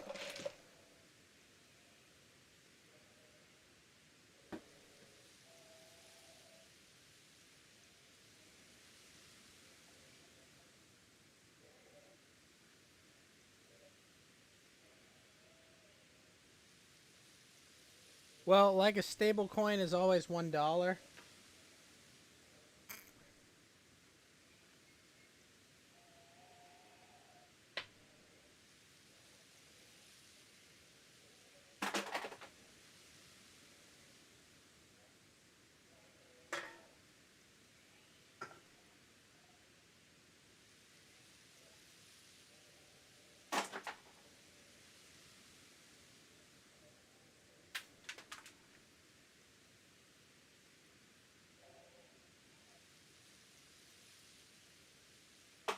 So you're saying, where do you set your 100 compared to DX? Exactly. Like, because what you're measuring here, right, is the strength of the US dollar relative to other currencies, right? Well, no, I guess that works. Nah. Wait, no. Your denominator, if your denominator is the US dollar, you're expecting that might work itself out as you, yeah, because your denominator is your US dollar, but I'm just saying, like, your current exchange rate for it, I guess. Yeah, I think I'm fine.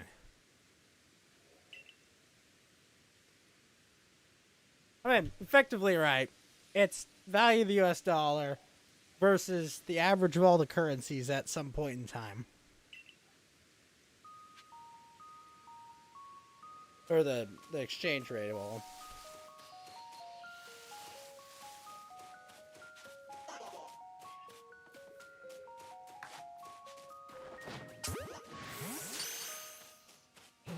All you want out of it is movement. You don't necessarily care whether it's on the scale. That's fair.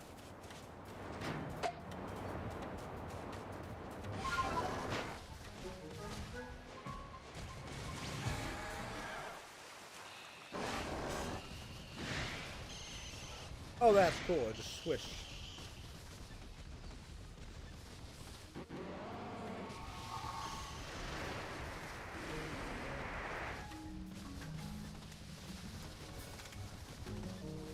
I mean, if all you want is movement, I guess.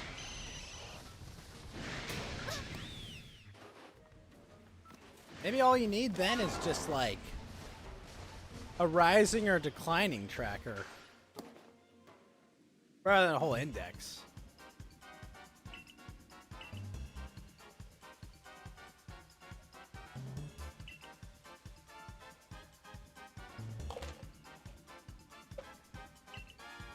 Almost like, yeah, like a seismograph, exactly.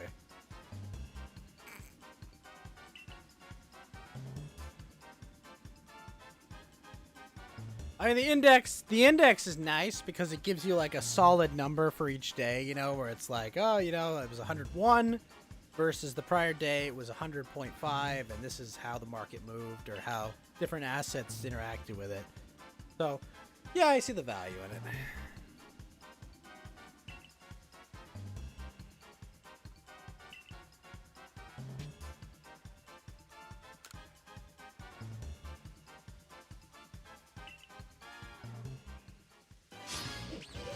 It's got a scun tank.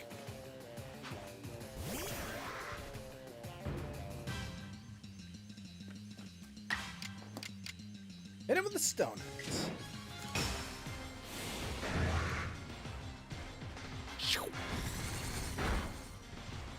Wow. Damn, he knows flamethrower? Oh, I forget he does learn flamethrower. Wow.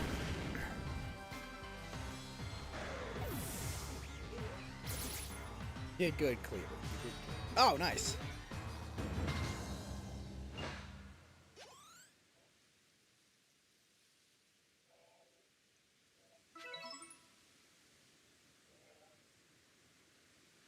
Neither I nor Scun tank admit defeat just yet. Our challenge to you still stand. No shame in tactical retreats. Forward advance. Keep your guard up. We'll be back. What? What a lively character.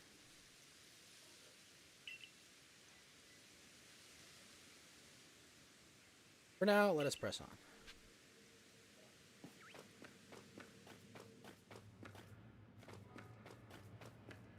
Oh, it's a bronzong.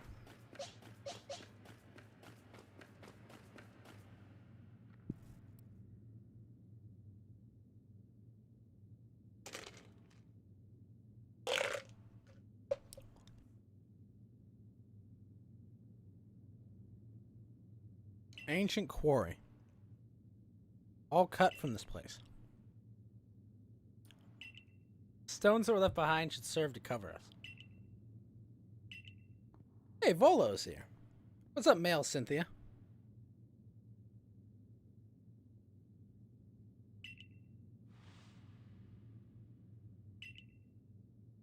Somehow been caused by the rift? Difficult to say with certainty. Oh. Doesn't remember anything. Pose your questions to Tama. I think if it has to do with the rift. These memories will return.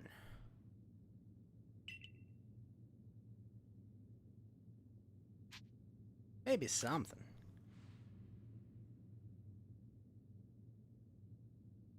Whatever's going on the other side of that rift is causing the strange lightning that plagues us. Makes sense. Some digging and found records indicating this space-time rift also appeared in Hisui in the recent past. Why we already had a name for it, as it appeared.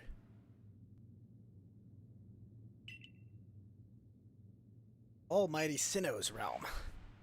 Why did space-time rift reopen when it closed once?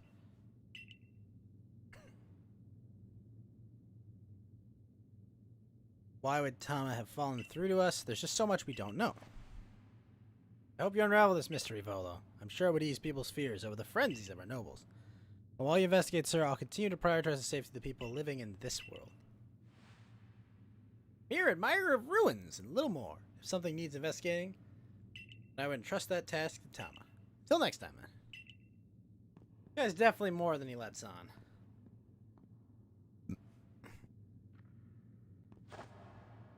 Be just a little further. Let us move with speed, but not hate. What?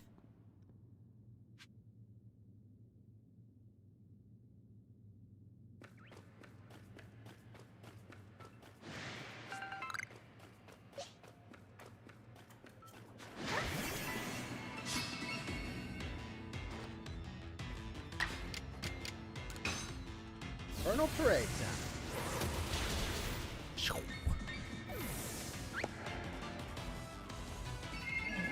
Don't hypnosis.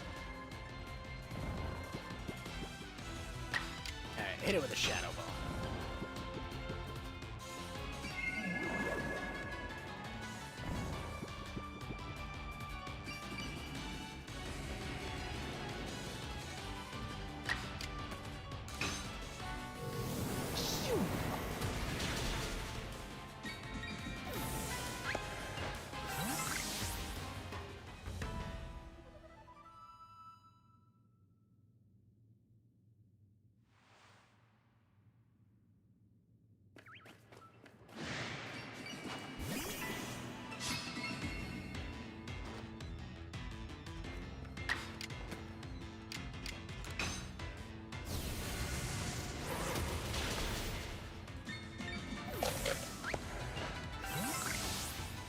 true dollar value calculator is out there, but it's not public. It's probably proprietary, built into exchanges. Oh, 100%. Like, it would be financial malpractice for, like, a BlackRock or even just an insurance company not to like actively track what the value of the US dollar is when they're holding billions, if not trillions of dollars of investment. Like I'm pretty sure most of them have some sort of proprietary system for tracking. It's too important of information. Like it's literally the thing. Everything is denominated.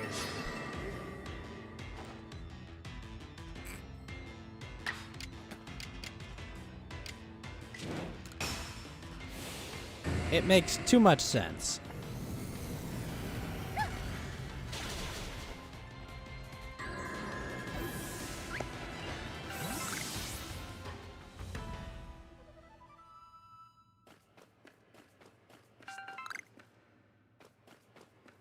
I imagine they don't have their outsourced Indian workers filling those out. I'm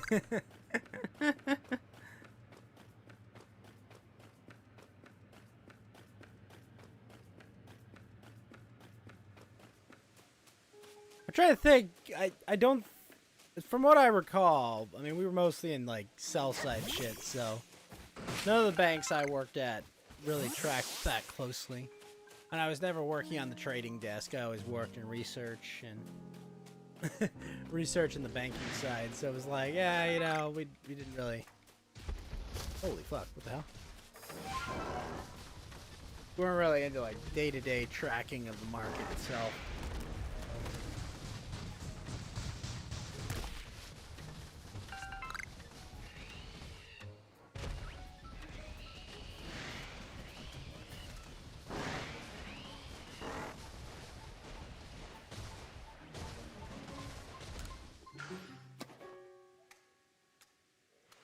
Would have been helpful information. Set up a camp.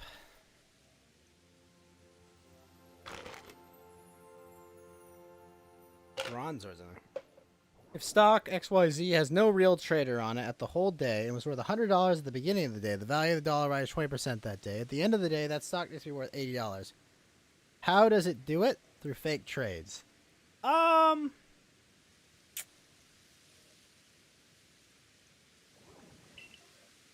I would imagine the market makers might handle that, you know, bunch of. That's a tough one because the conception of the market is that there's a bunch of, there's a bunch of long orders and short orders, kind of near where the price is, like. Yeah. I mean, it would make sense that a market maker would handle that price movement. Oh, hello, Bronzer. I didn't know you talk.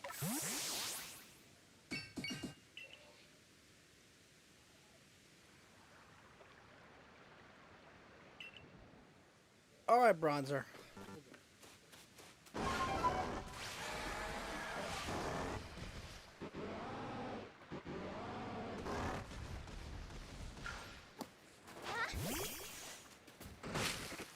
But it's automated. Oh yeah, most market making is definitely automated. 100%.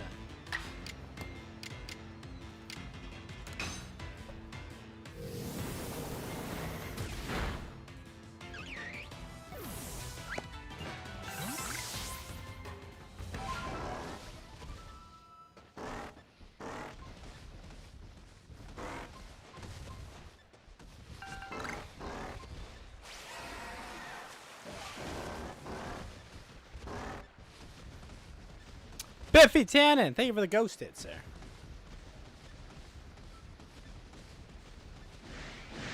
Oh, it's a Bronzer over here.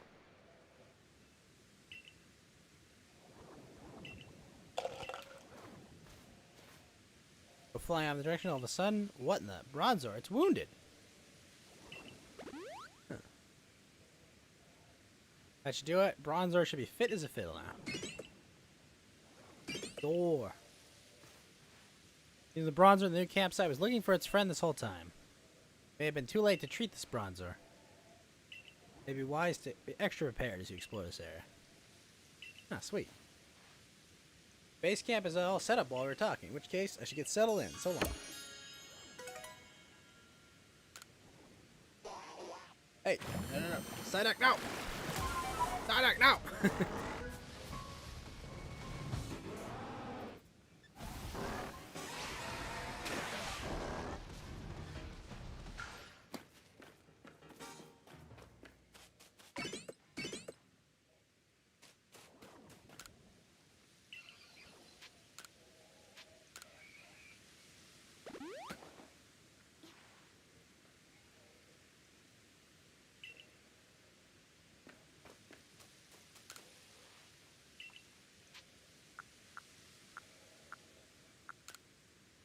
See, let's go get my gibble.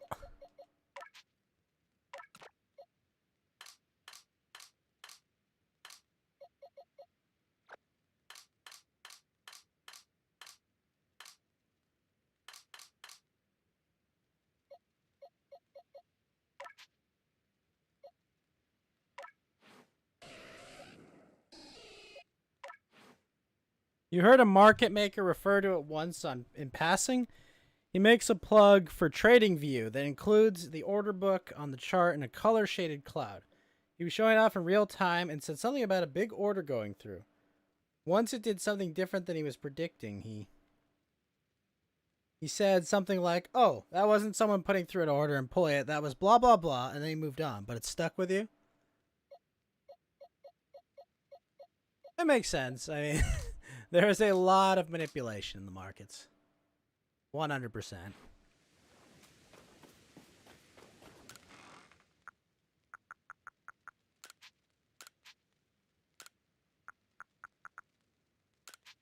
Way. Got the stone.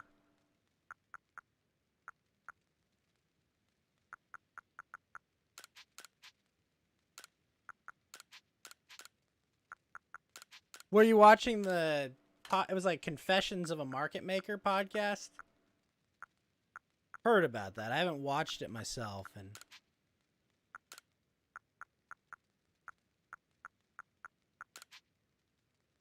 You thought he was admitting that was some built-in thing that was adjusting price? I wouldn't be too surprised if that were the case.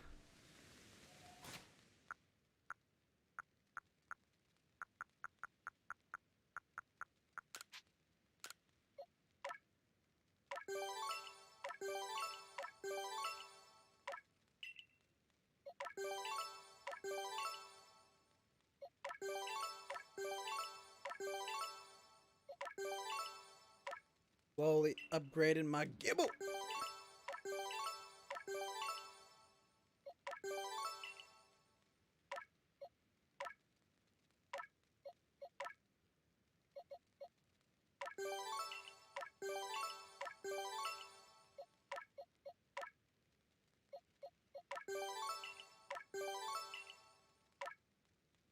You could tell he had stuck his foot in his mouth and he just wanted to move on. You know, it's possible it was something malicious to that degree, but I don't know enough to, like, say that with confidence.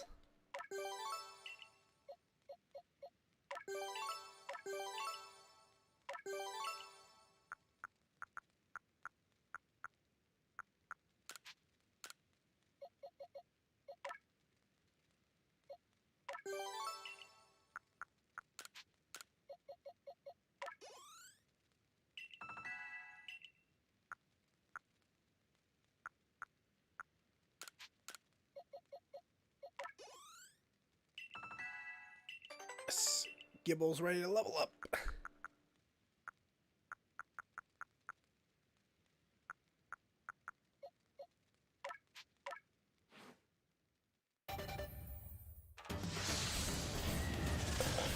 But I'll have to watch that podcast sometime.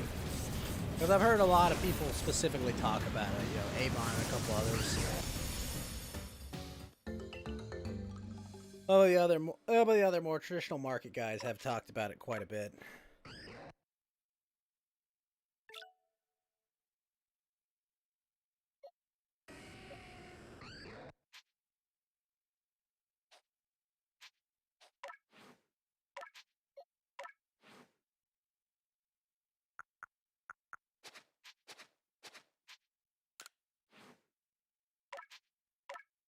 How's his stats looking?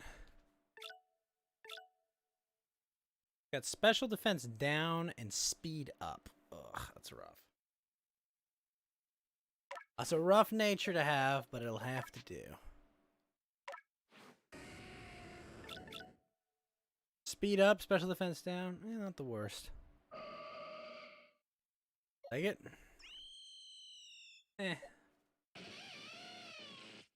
Up, speed down, neutral nature. I'll take it. You had an index that knew the real movement of the dollar. You could just filter assets through it and it would show the action on it. That would be amazing. Oh yeah, no, you could absolutely make a shit ton of money just off tiny moves and just on volume alone. It would, you could be insanely wealthy doing that.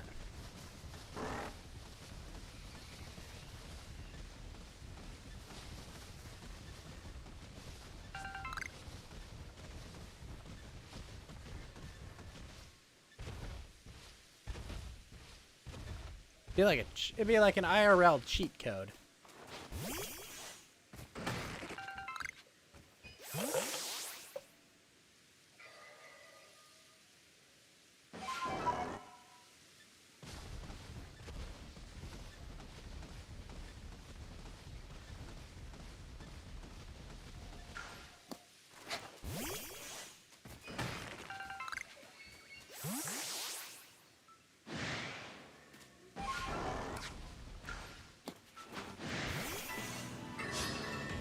Glad you could run it by me. You'll check out that podcast for sure. You're going to stick around and shut your eyes to one of your 50 alerts and trading views wake you up and all your neighbors.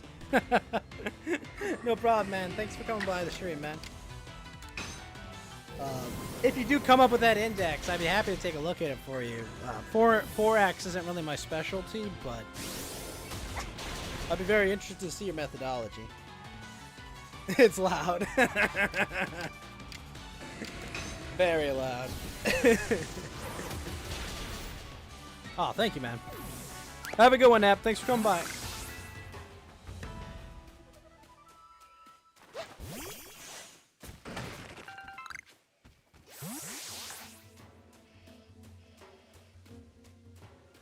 Ooh, shit.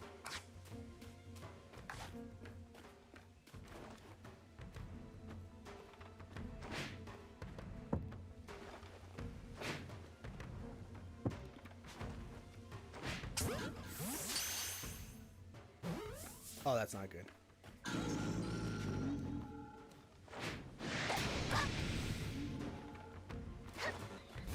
Alright, bronze on.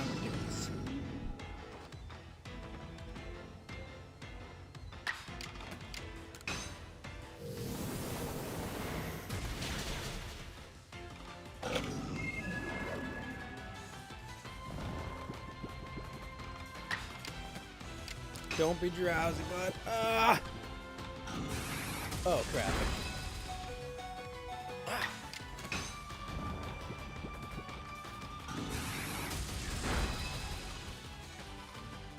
Double hit.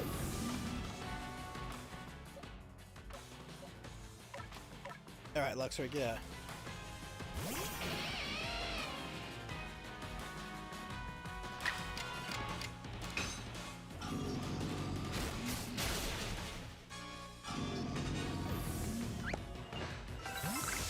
Seed of Mastery, Grit Dust.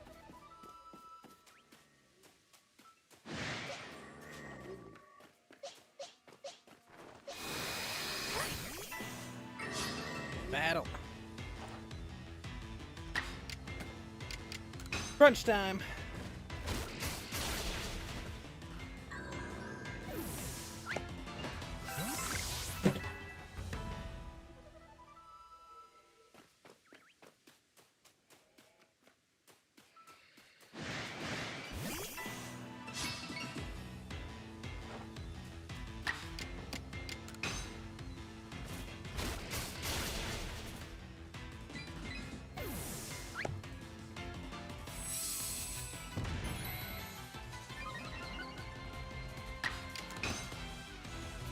Get up.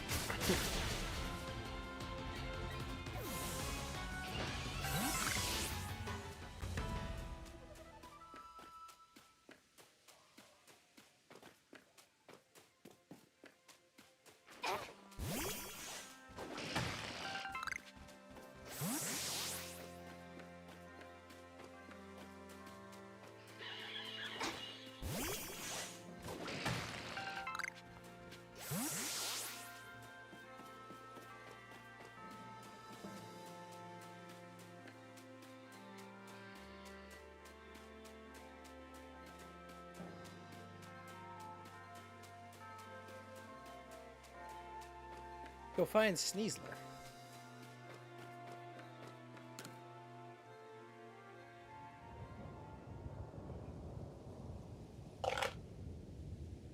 They'll climb such sheer cliffs as these.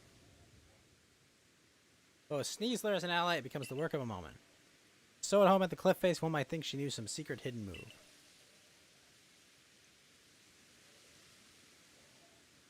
What I'm saying, hidden moves, there are no such thing in Hisui, surely. He's saying there's no HMs?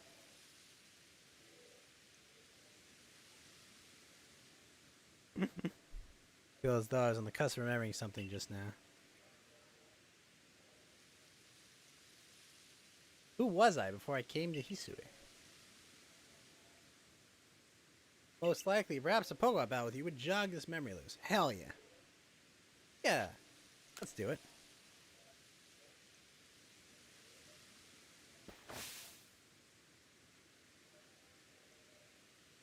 Choke, prepare for departure.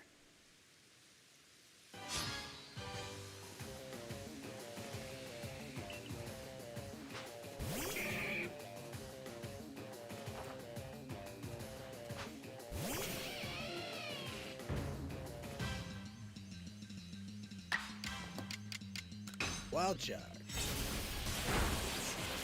Oh shit.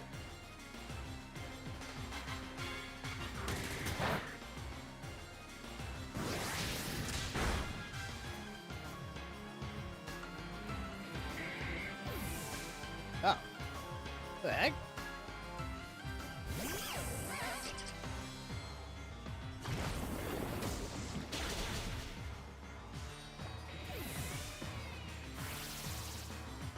Became obscured. What?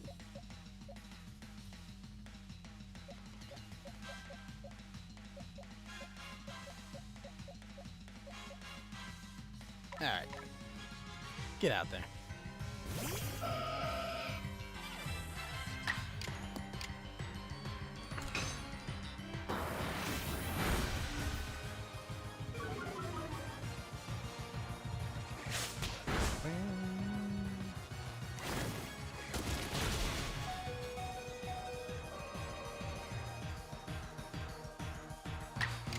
Psychic.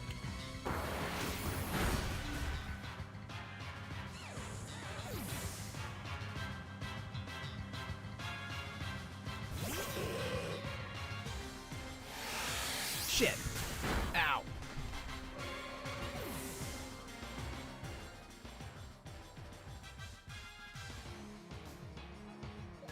Alright, Staraptor, get out there.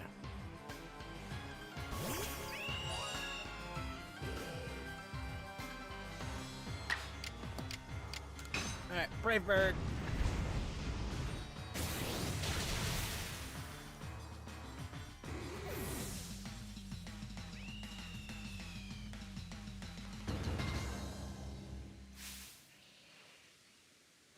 Bravo. Excellent.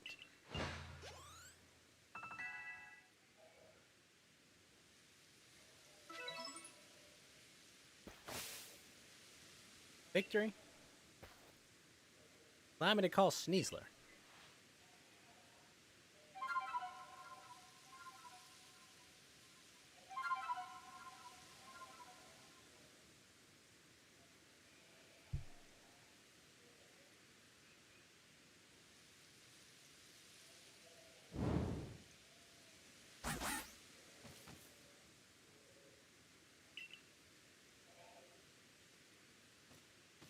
Ah!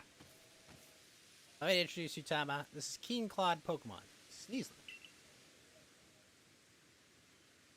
Play your flute. Oh, sure.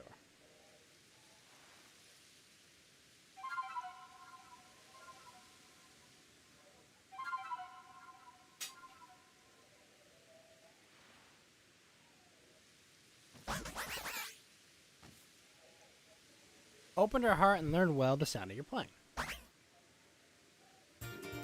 Toxic Blade. Essence of poison. I'm afraid this is my final stop. Please proceed up the cliffs with Sneasler's aid and quell the Lord up in the mountains. Return to Jubilee Village. Please convey my wishes, well wishes to Warden Melly. Now then, all aboard!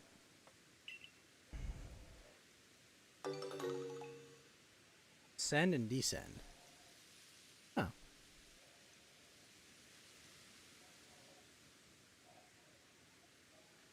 Okay, it evolves from anywhere. With Sneasler's aid. To summon Sneasler, press A when you're near a climbable surface or use the plus button.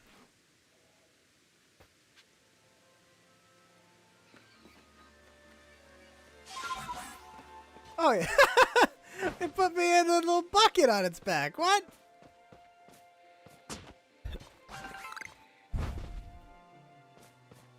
Oh, that's awesome.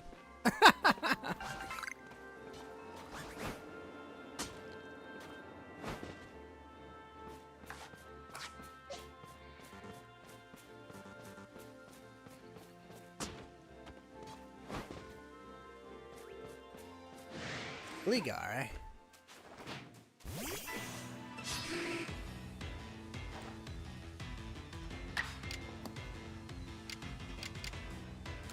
Psycho cut.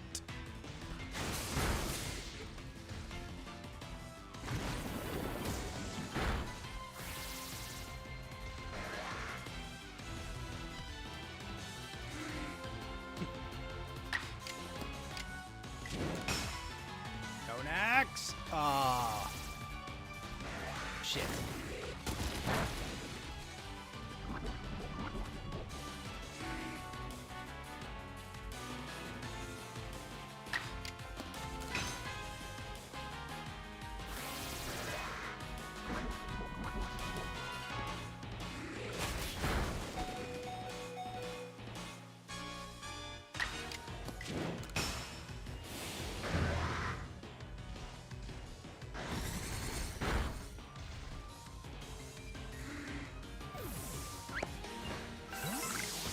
Crunchy salt. What the heck?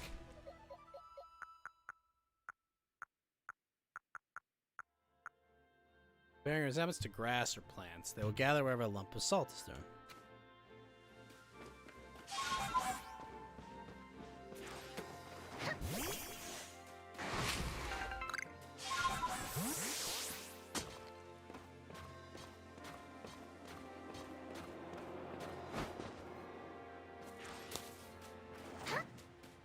Is that a Magnezone? The fuck?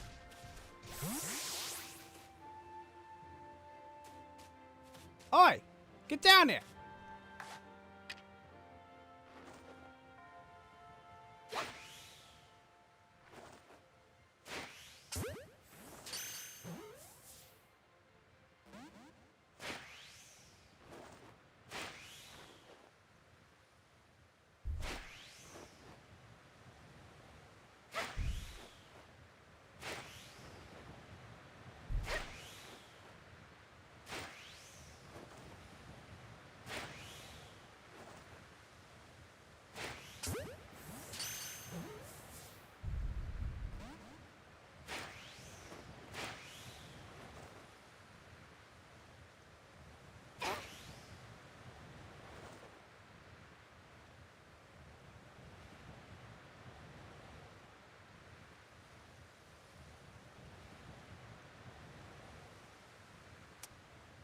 Oh, fuck's sake, Magnezone, stop moving!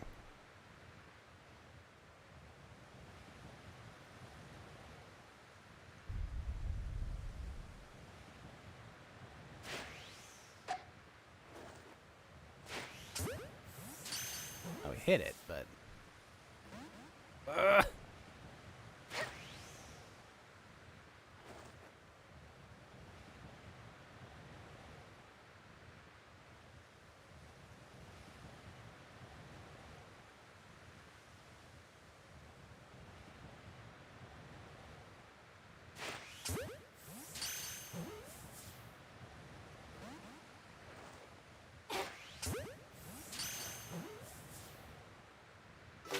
Yes! Alright, we got the Magnezone. Had to waste half my feather balls.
Whoa! Careful, Gabite. No! Shit. Well, if he's fixated on using outrage, Gardevoir time.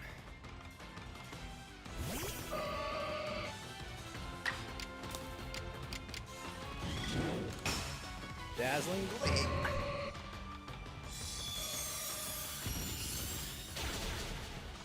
Oy! Ow.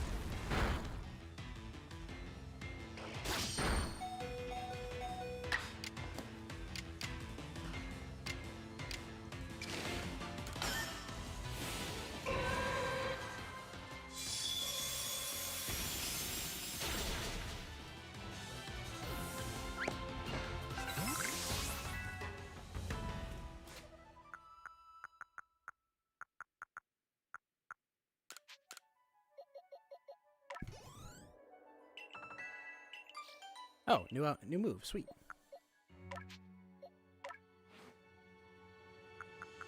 Earth power. Nah, I don't need that.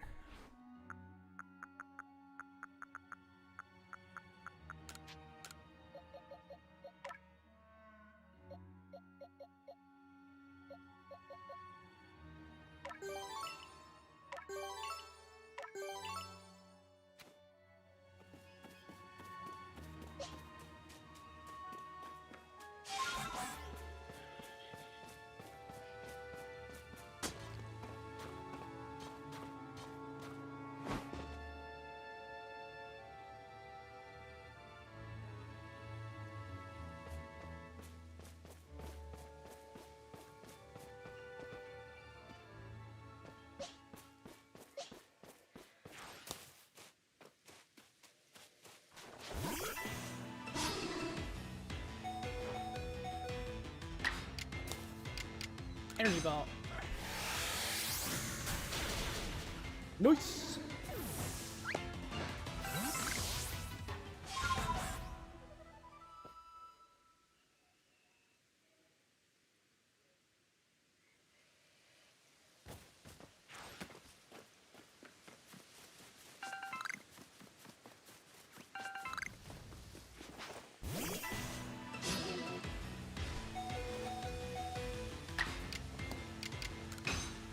Energy ball. Nice.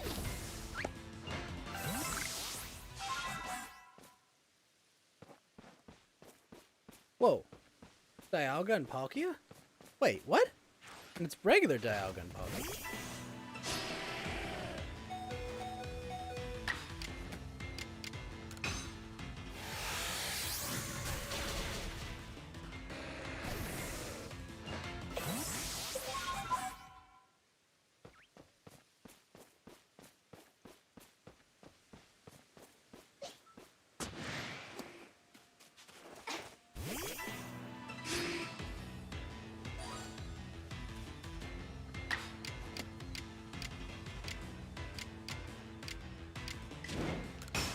Brave bird.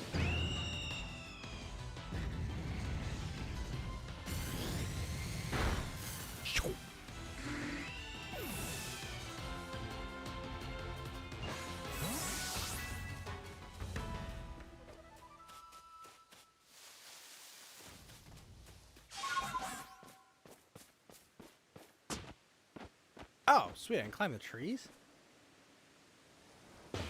Ow.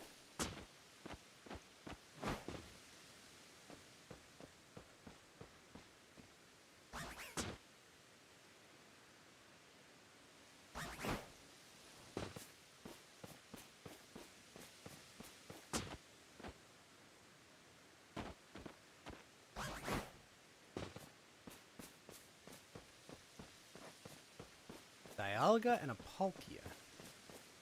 Both missing their tails.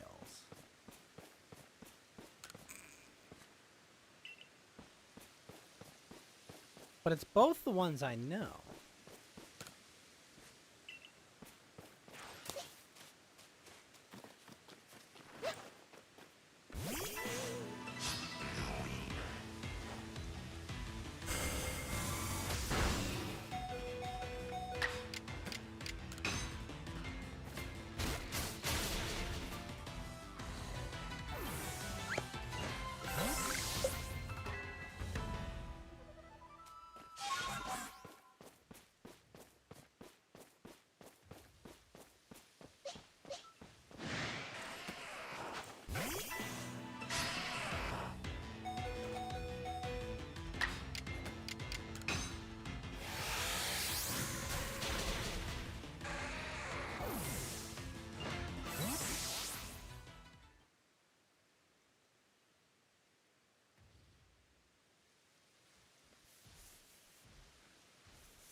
Do-do-do.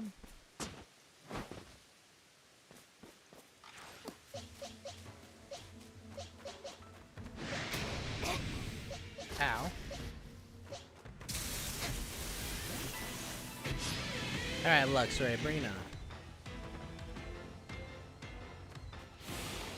Ah, shit.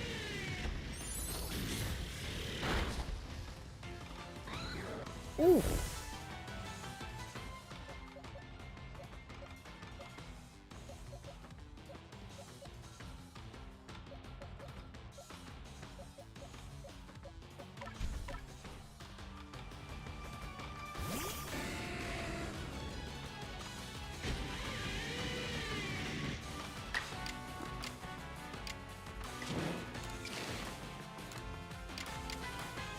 Flamethrower.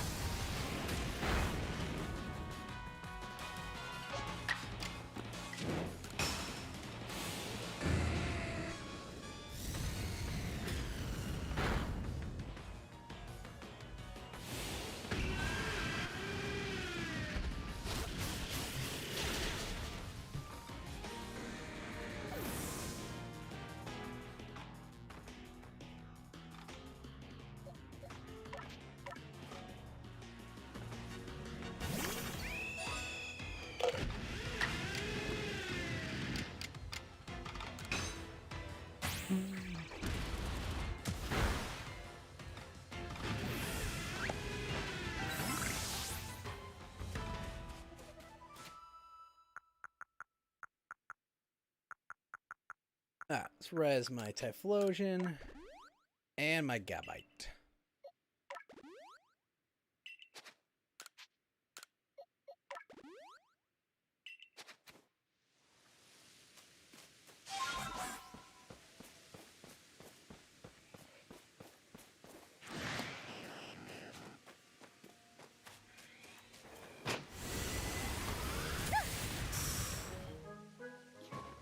Whoa! He just ran up and exploded.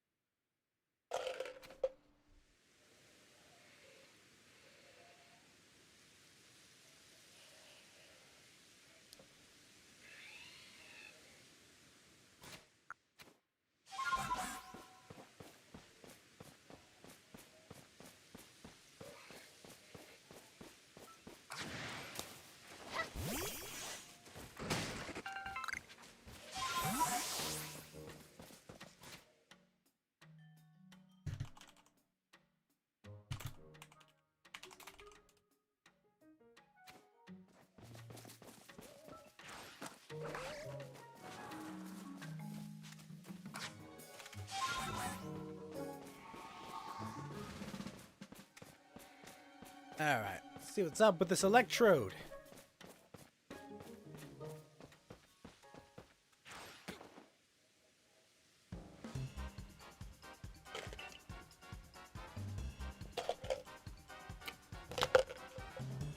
Part of me did hope you'd make it. Call me contradictory if you like, Galaxy Grunt, but such is life. Embracing the complexity of both ourselves and the world can only help us grow.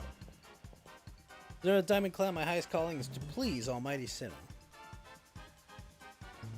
By stopping you where you stand. If you still wish to defeat me and gain entry electrodes, see, you and your Pokemon are welcome to give it your best shot. Sure, why not? Let's go, Skuntank.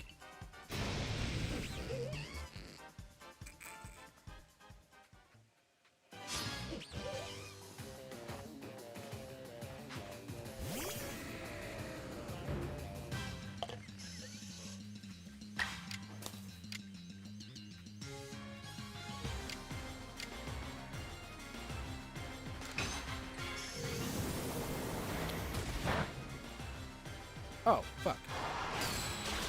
I didn't realize I was fighting Skuntank.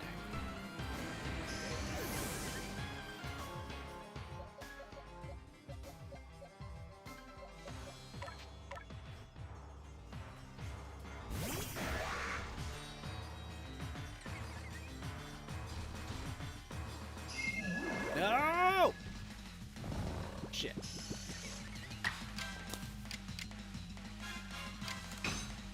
Wait, what? Ow.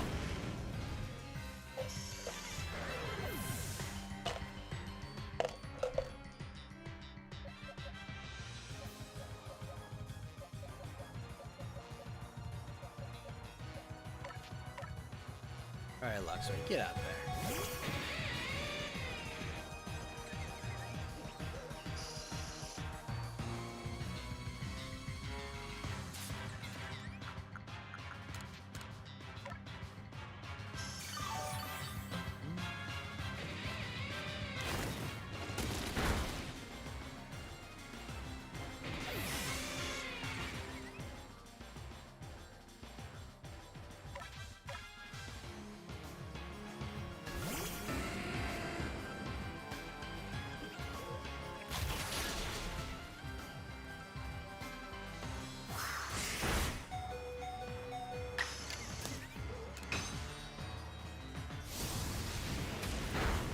There we go.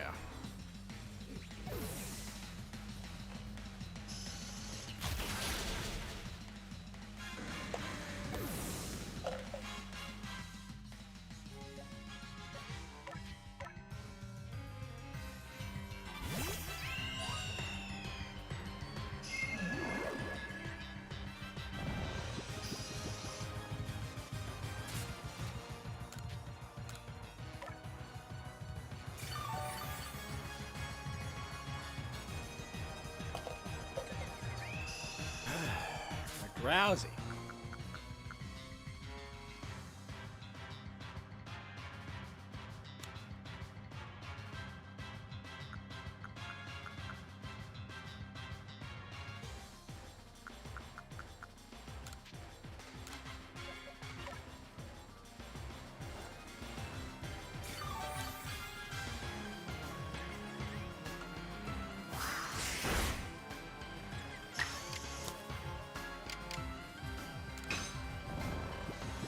Ah.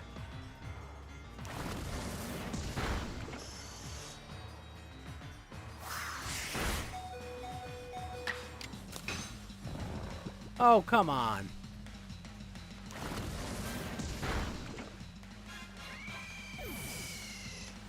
That is so obnoxious.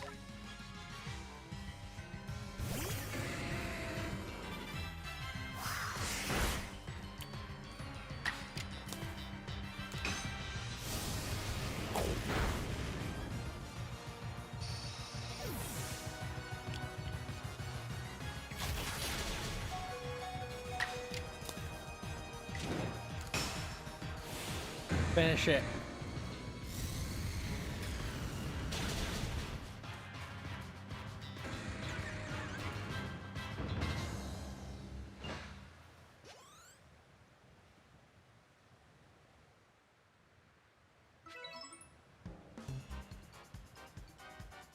You have one, but there's a different.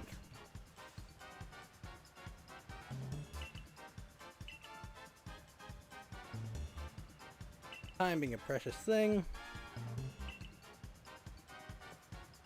You want to know what pleased the Lord of Electrodes so you can make some bombs for it? I won't be able to help you. What?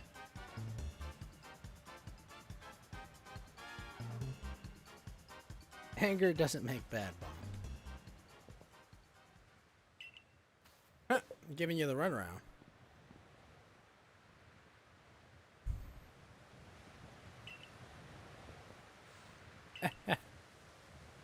What now?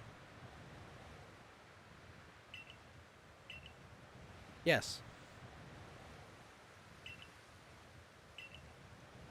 Use your eyes, Melly. Haven't you even looked at your frenzy, Lord? Don't you feel a twinge at how it suffers?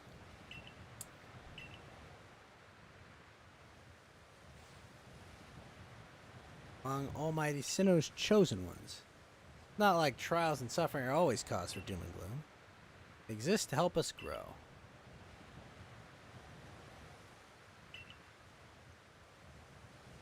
Bigger than what we team or clan we belong to. I was going to go right ahead and give it to her. Nice.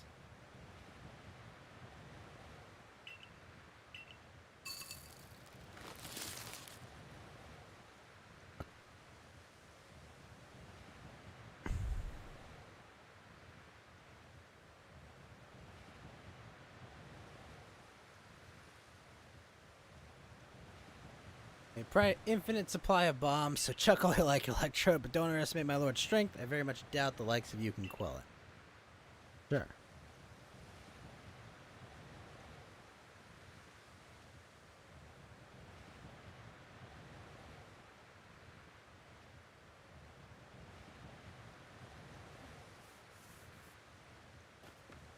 Alright.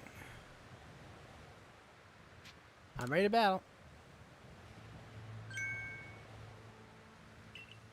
Don't stop moving while you're battling Electro, you'll be dead in no time. Alright.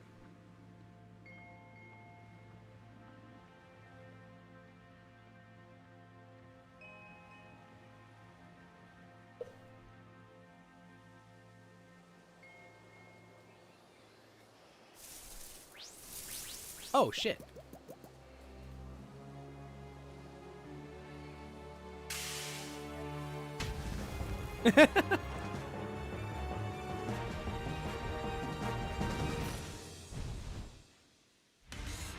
Lord of the Hollow, Electrode.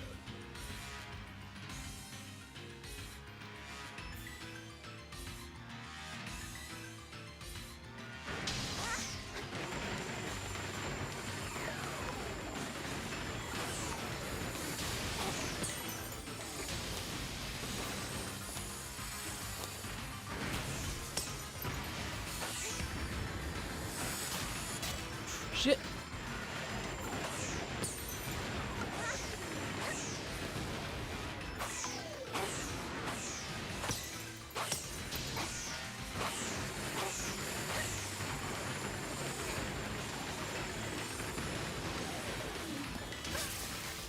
No! Shit! Move!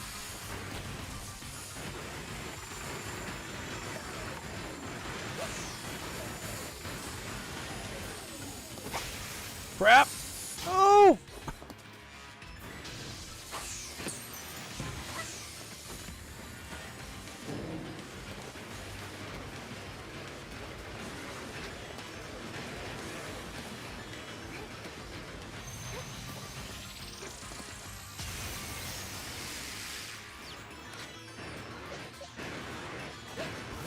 So it's grass and electric.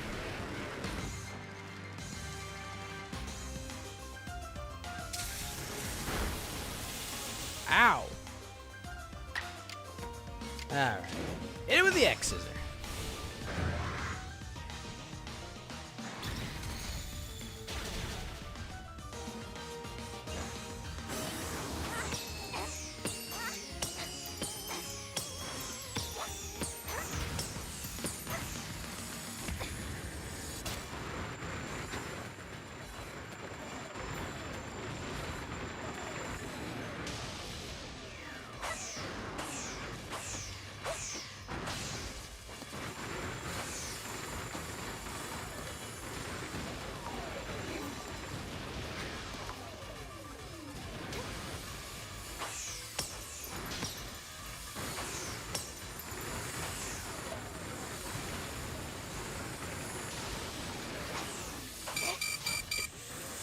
Shit!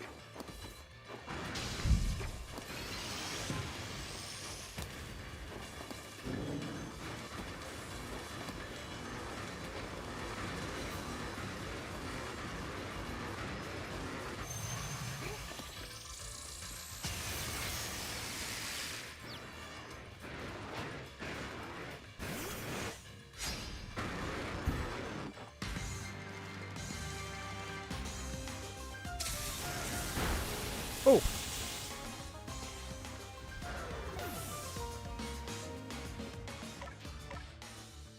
Get him, Typhlosion.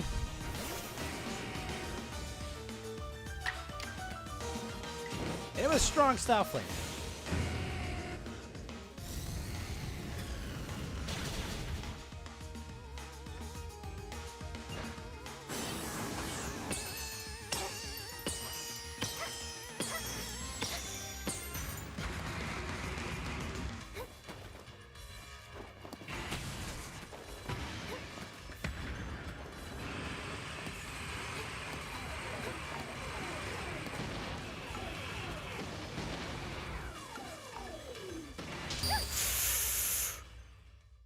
No!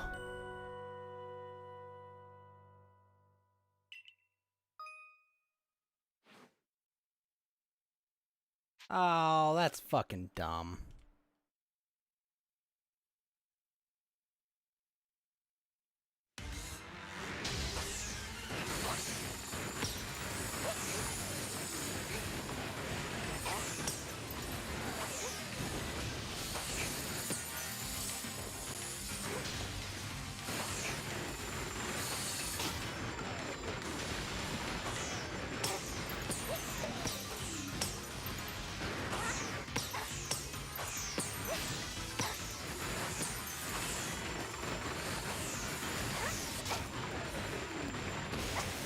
Really?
Shit, really?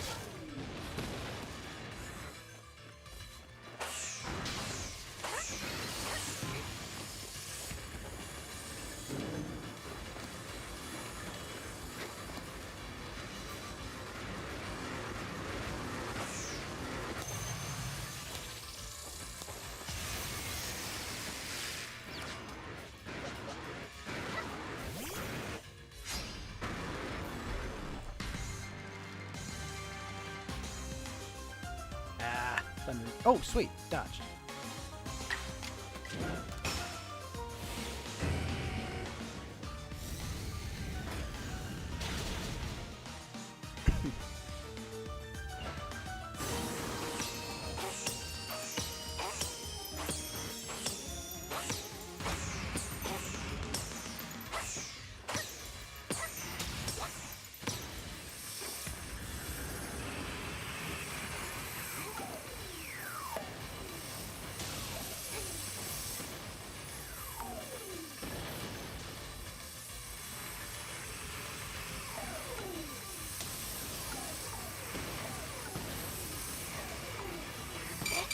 No, what?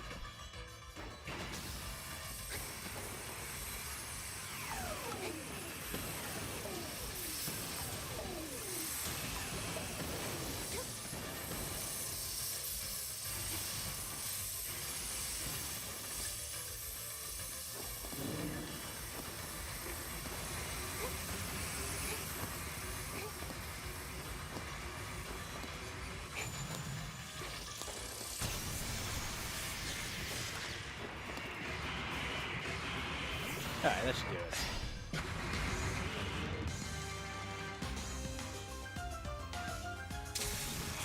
Ow. Paralyzed, really? Flamethrower!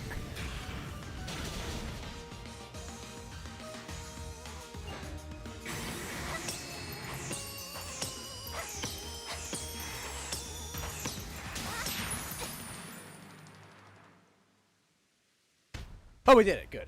Oh.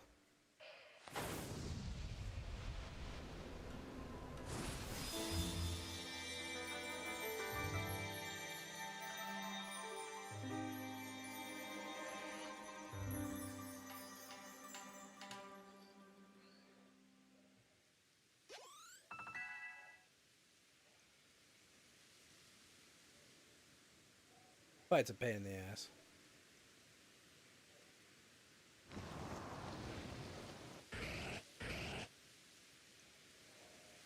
I got you, buddy. Receive the zap plate.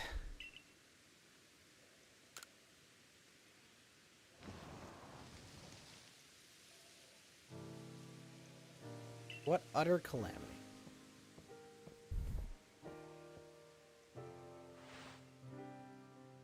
Free to make these bombs, yes, but now that Almighty Sinnoh's precious blessing has vanished, it's unbearably sad. Glad its suffering ended, probably. Ruffle me one bit, but if Almighty Sinnoh grows angry with me because of this, I don't know what I'll do. I arrived right on schedule.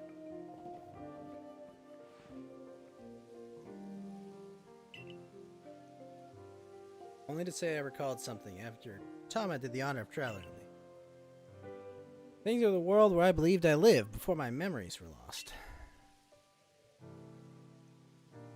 Most of the people there caught Pokemon, live with them, formed sport partnerships with them. Then there were the Pokemon trainers. The one we call Pokemon trainers were truly devoted to their craft. They always looked towards the next challenge and had Pokemon battles every chance they got, all to help themselves and their Pokemon grow. Battle, trainers forged bonds of understanding with their Pokemon. Opponents and their Pokemon too. With everything, I suppose. If Pokemon and people work together, we can forge new paths forward. We'll be lost to history if we go on believing only Pokemon can be strong, or if we go on fearing them, instead of understanding. Interesting. Your world like Ingo described, too? Sure was. I never have thought such a world could exist. Brilliant Warden Melly has realized something rather clever. It's not just my Pokemon that need to be strong, it's me as well. Greater valor and might.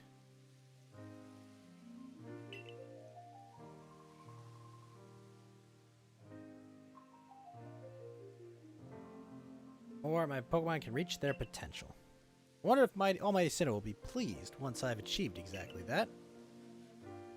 Hey Adamant, share with me again the wisdom of Almighty Sinnoh. Alright, open your ears, shut that big mouth and listen well, my friend. Give not into sorrow, give not into anger, offer only friendship to those around you. Give not into sorrow, give not into anger, bring not Almighty Sinnoh to sorrow. For that is when time's flow will cease. And there you have it.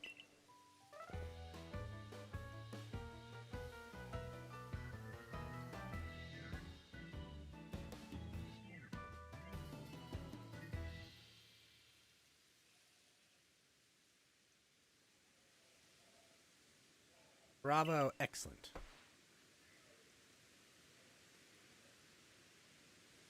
Please all of you do your best, run towards destiny to an even higher state. Of course, your higher state is clear, Tama. It surely lies with the next lord. Now this time I really will make the complete return trip to Jubilife Village. Perhaps to someone like Tama to show that Pokemon need not be feared. The people of Hisui will find new tracks forward. Now, begging your pardon, I owe Commander Kamado my report. Until next time, Tama.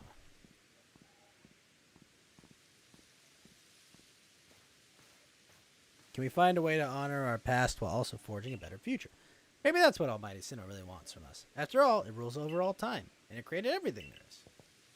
Be ready to shield your eyes, Galaxy Grunt. I'm going to polish up both myself and Electrode until our strength and brilliance are blinding. Very nice.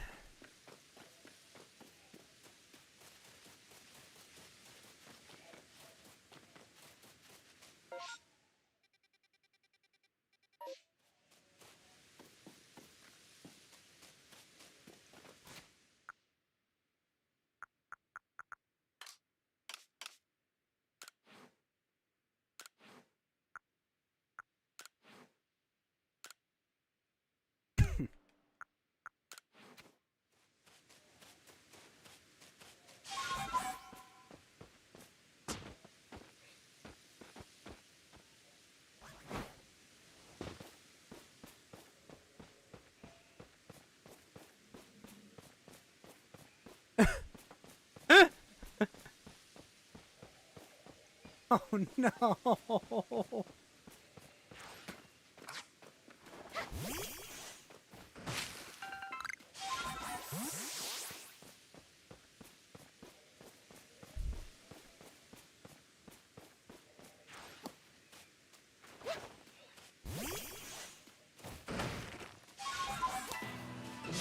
Nose pass. Shadow ball.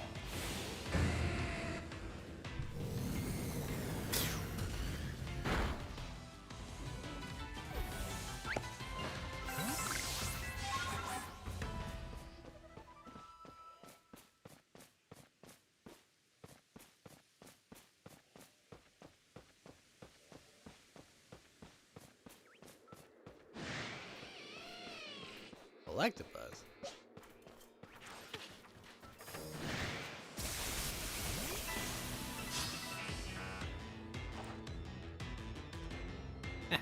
Your Thunder Punch has no effect on my Gabite. Bulldoze.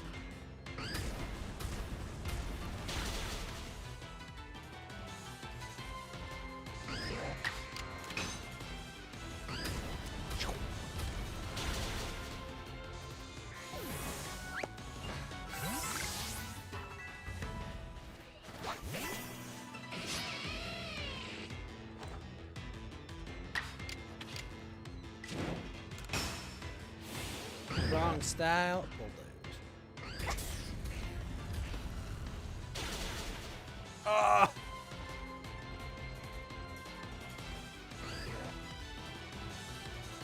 Honestly, kind of tempted. Why not? It's weak.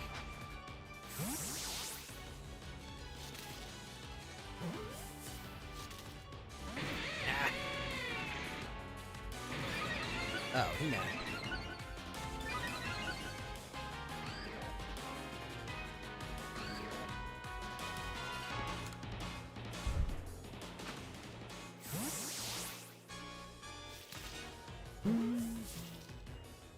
Nice.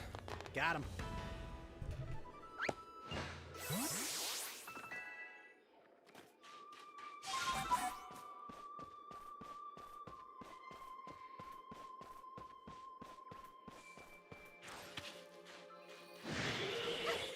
Oh shit, that's Electivire. Wait, what?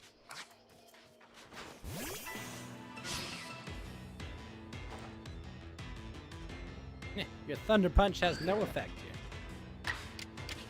Bulldoze.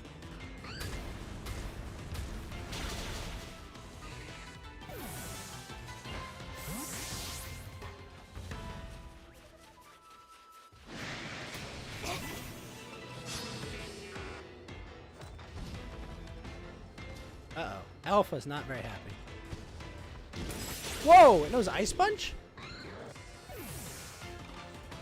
You bastard!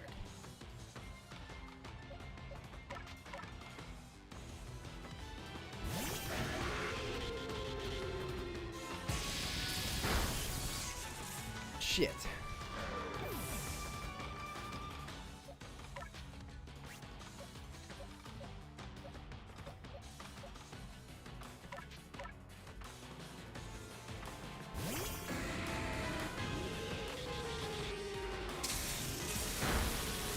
For real?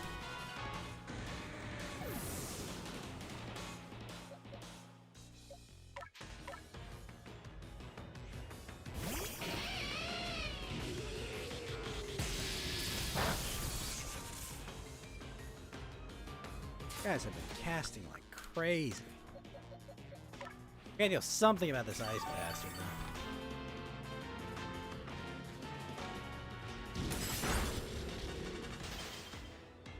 Frostbite? Really?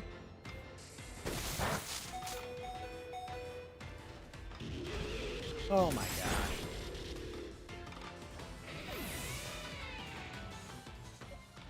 They attack so much.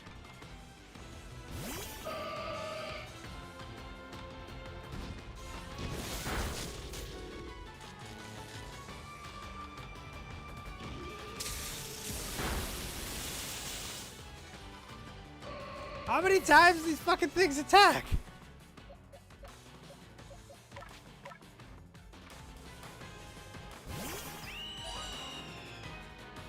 Oh, you're kidding. Fuck this shit.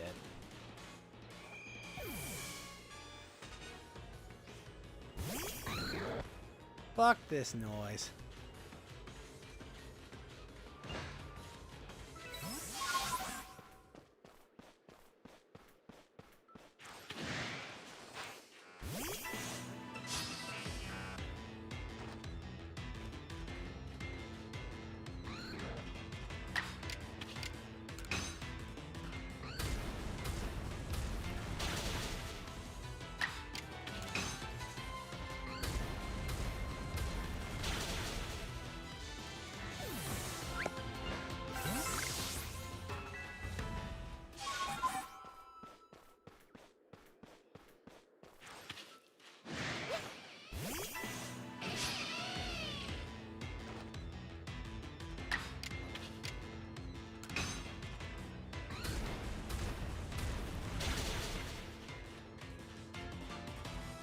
It is nice they keep casting thunder.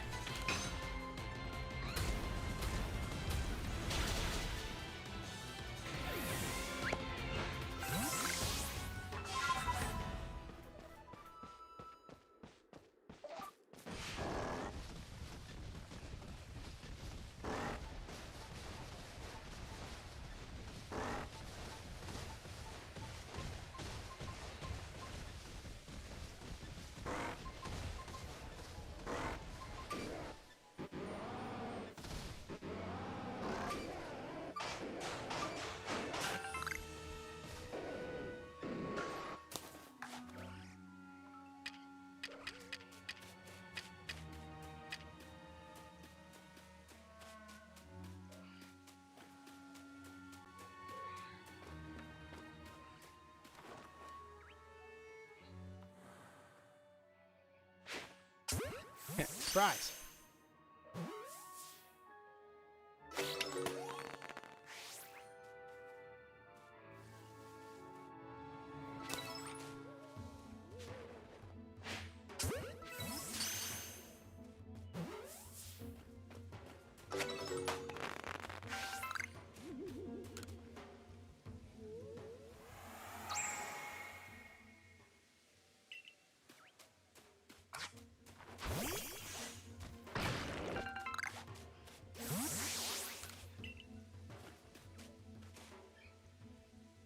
Shiny stone.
Aha!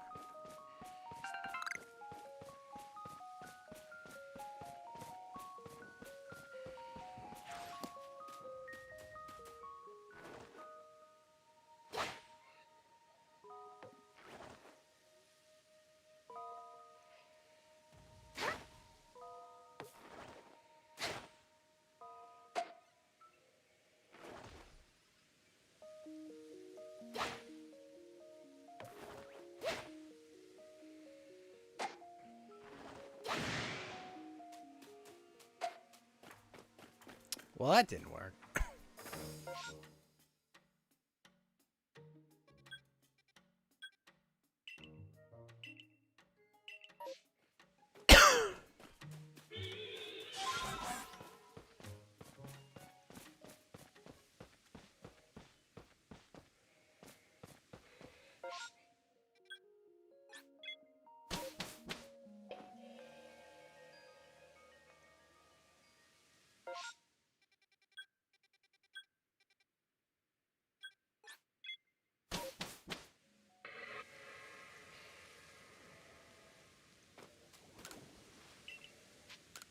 Good, you definitely use a rest.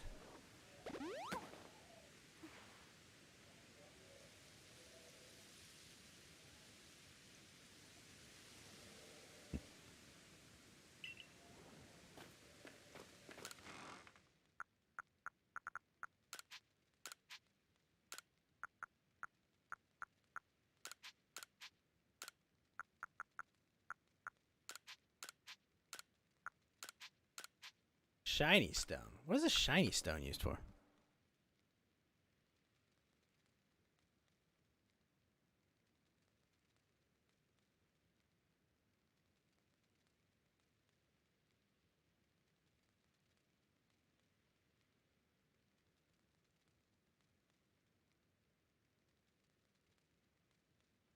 Who does this evolve? Togetic into Togekiss. Oh! Oh shit, yeah. Fuck yeah.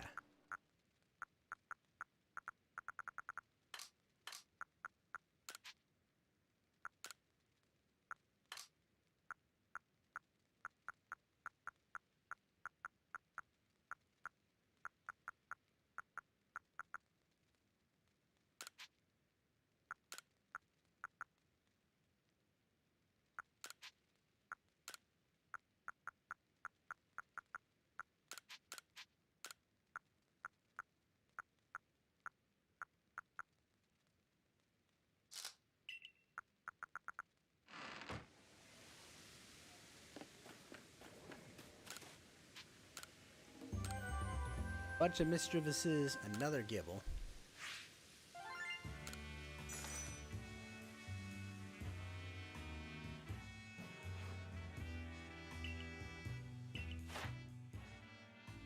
Oh, shit, my Gibble got to 10? Really?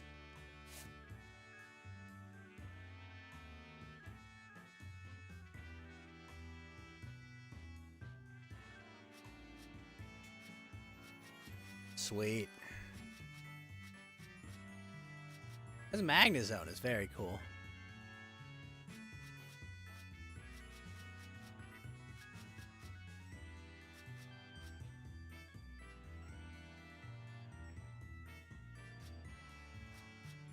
All those to 10.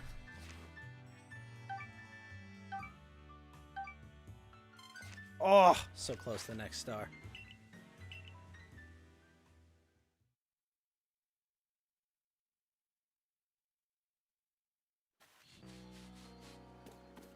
Alright, so we're gonna save right now.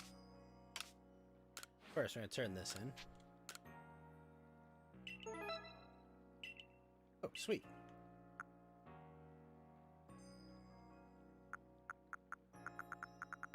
I can get a rare candy for that? Hells yeah.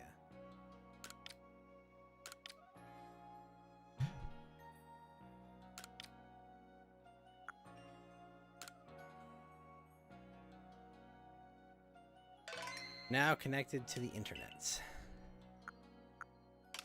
Alright, save it. So I've beaten 4 of the lords, and there's 1 left. Okay. Turn off this controller. We're going to charge it. We're going to do our Genshin dailies, and then we'll get back to this. I'm going to grab a drink. I'll be right back.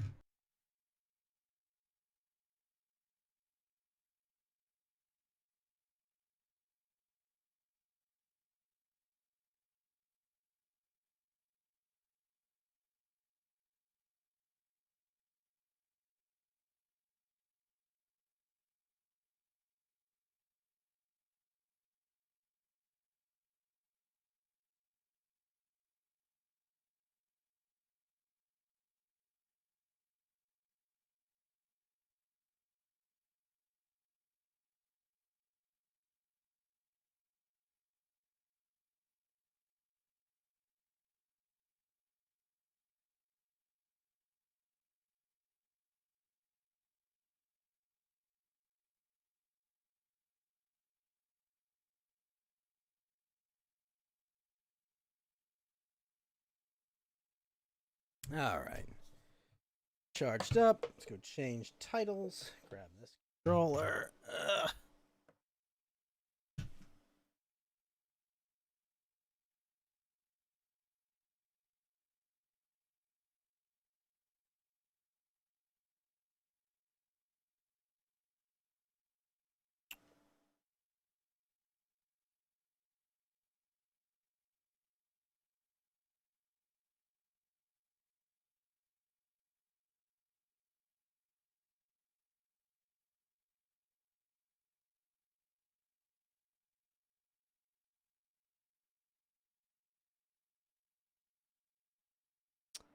Okay, okay.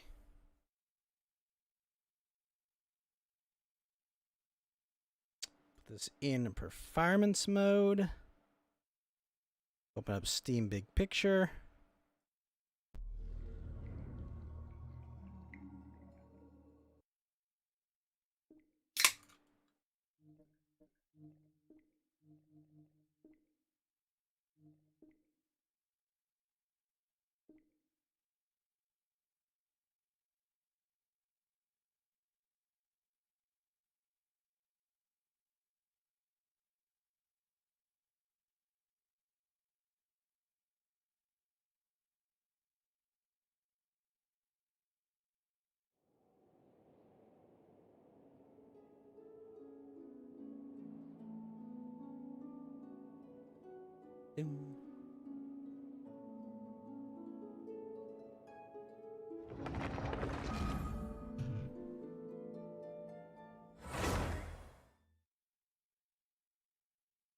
Alright, so we should be able to finish off the last bit of the Lunar New Year events.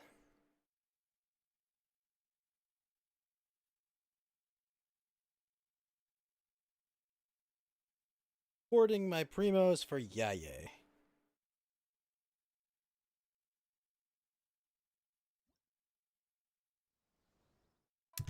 I do have to say, I've been thoroughly enjoying Pokemon Legends Arceus. I'm very, very, very happy with the changes and the way it plays. Ah, crap, do I not have any?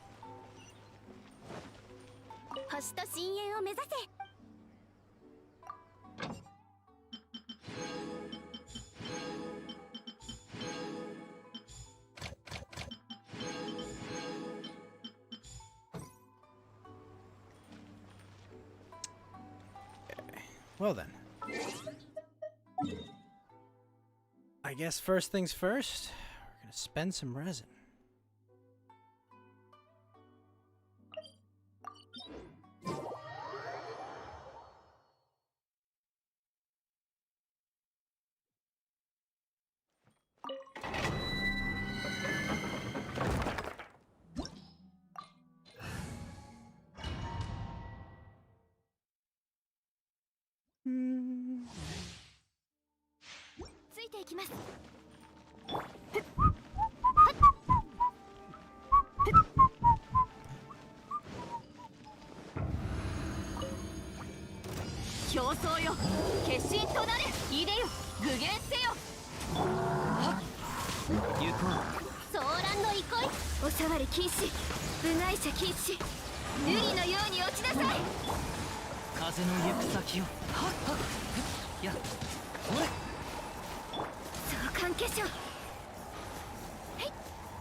Man, that guy still does that from the ground?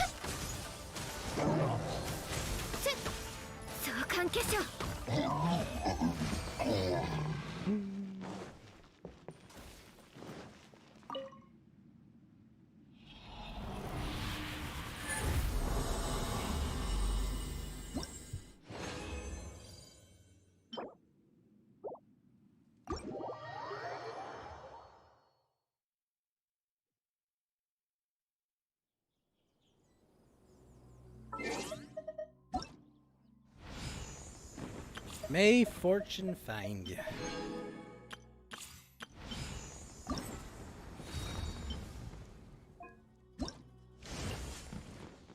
Oh, unlocks in one day. Ah, we still have a day left. Before you did the Oceanic Defender stuff. Alright, do comms.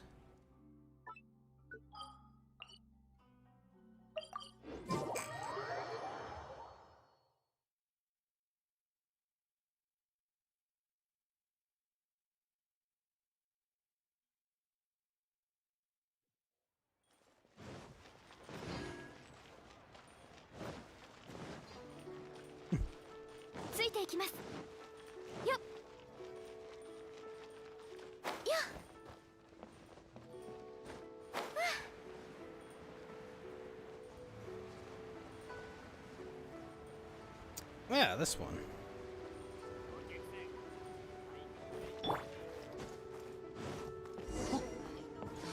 What's up, little Lulu? In a bad mood, person sulk by himself. What, to the grown-up world, kiddo? What the fuck? Yeah, I gotcha.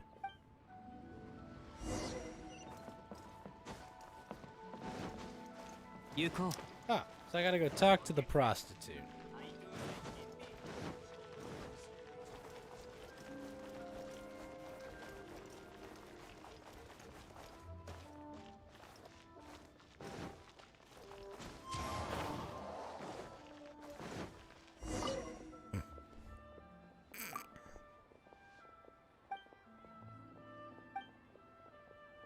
Or is far too many for me to handle alone.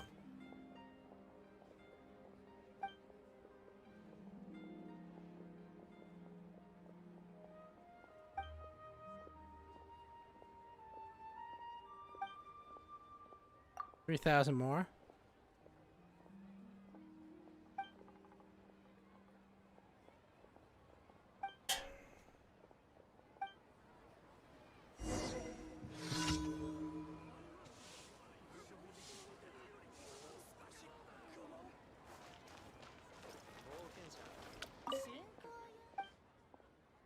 Okay. That was easy. いざ行こう参る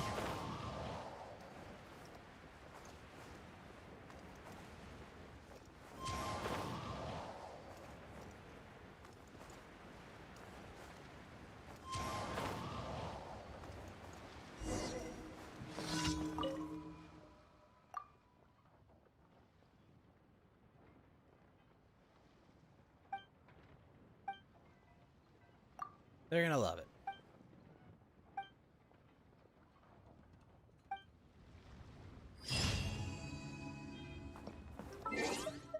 Yep, there you go, kid.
Ding, ding. How you doing, Creative Kyle?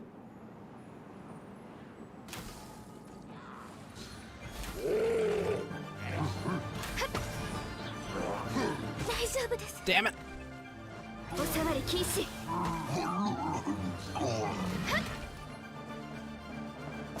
So close to riding all the way through it. Ding, ding, ding.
Be one more. Where's the last one?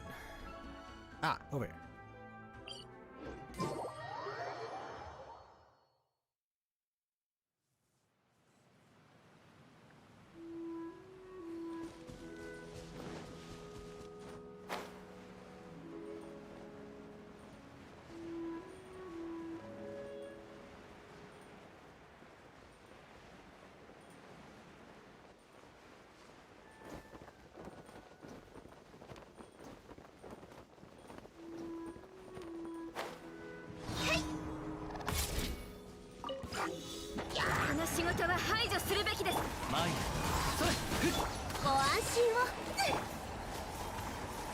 Wait, that was it? Oh. That was easy. Alright, let's get the butterflies.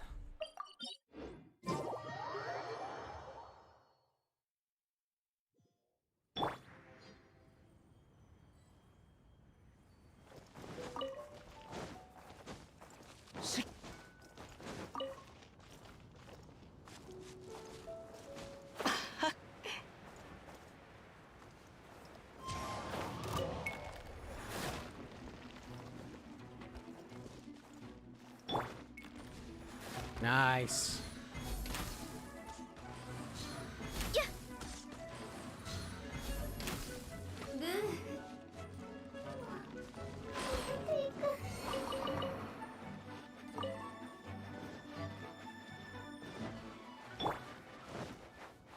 Isa. Sora. What? Entity timed out. Come on. 有効。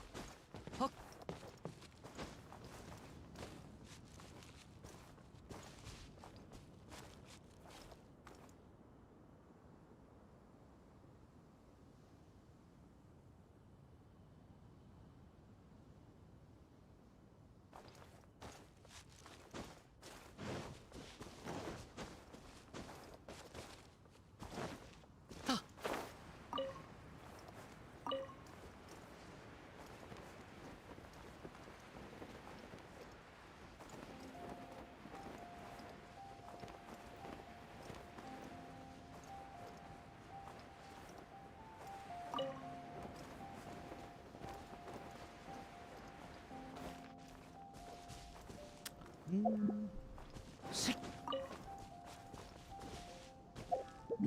Alright, let's go convert these.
things.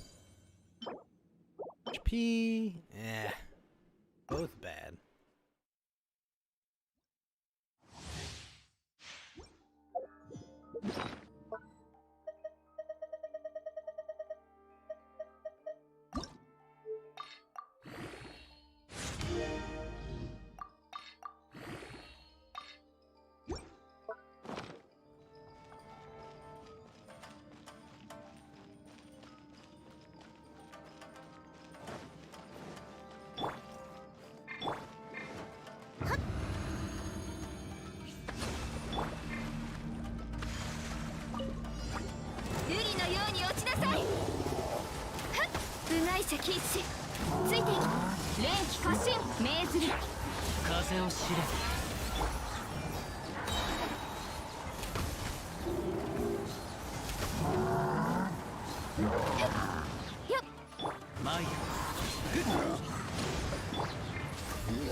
That's potentially good.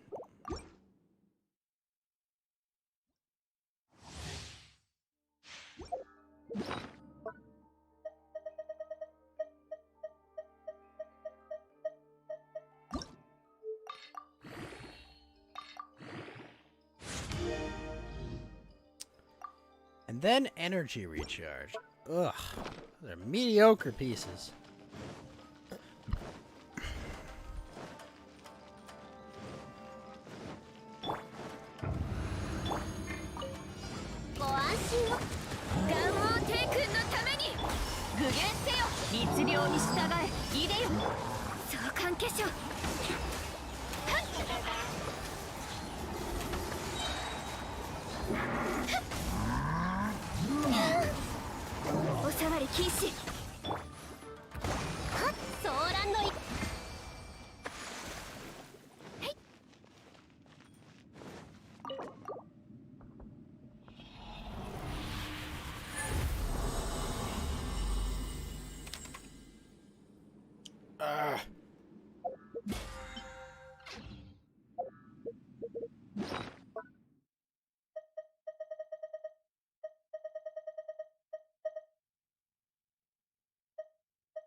Man, though, that defense percentage is a real killer there.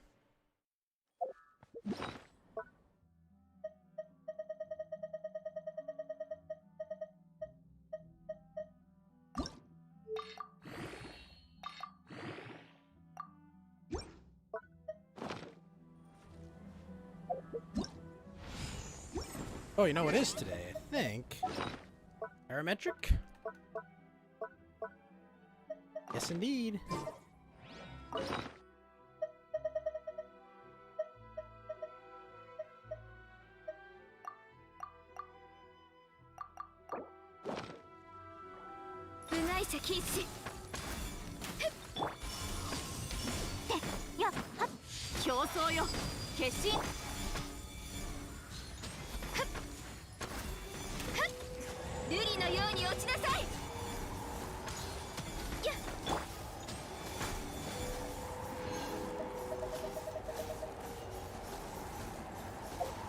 Nice. Teapot time.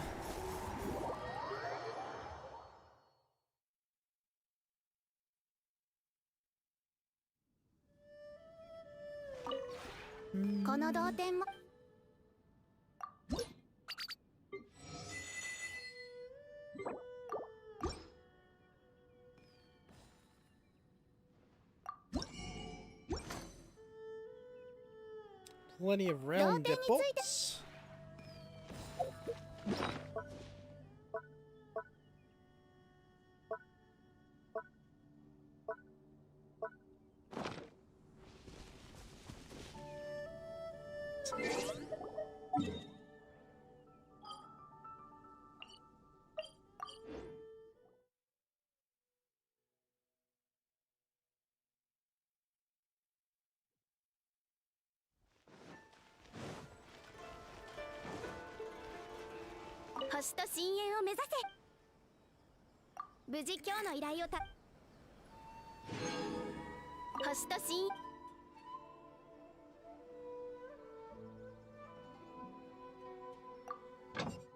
Okay, we got all that. Turned in those. Been on quests. Saturday. Alright, cleared that, cleared that, cleared that. We're good.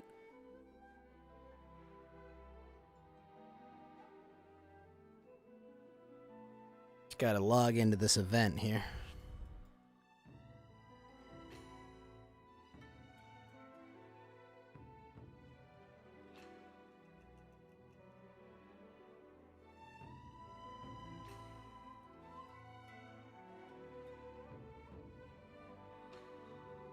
Wait, what?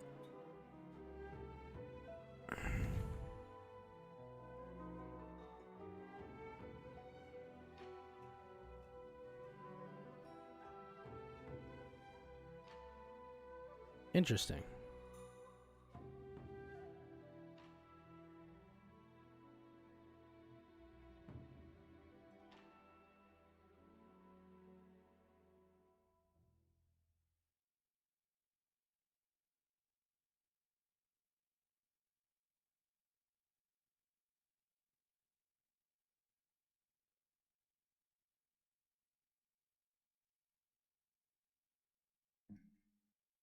All right, sweet.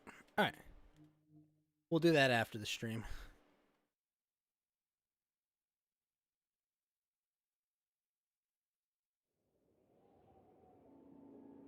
Actually, one thing. I gotta get my character's mail.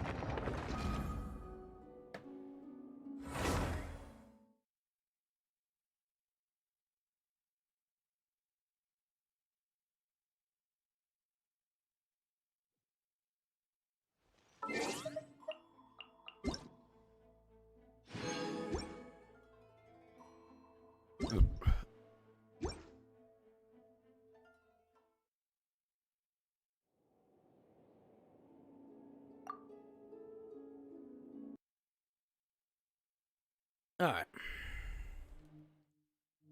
Back to Pokemon now.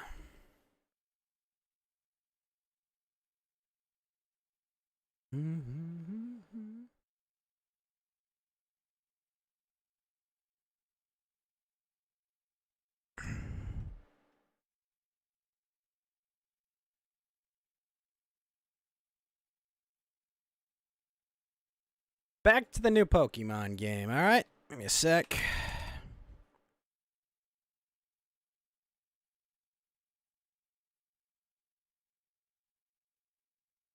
All right, good. Everything's online. Put this away over here. Grab my other controller.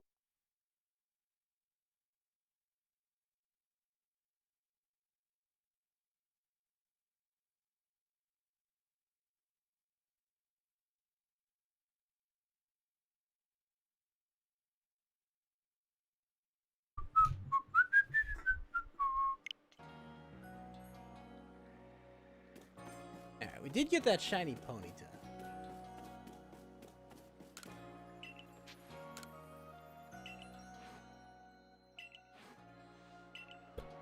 I need to show her both hippopotamus, eh?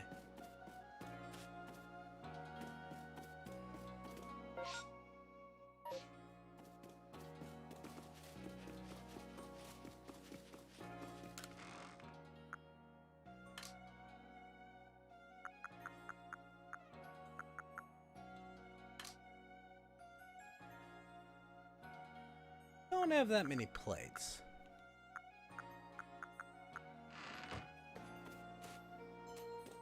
Alright, let's go beat that Electivire.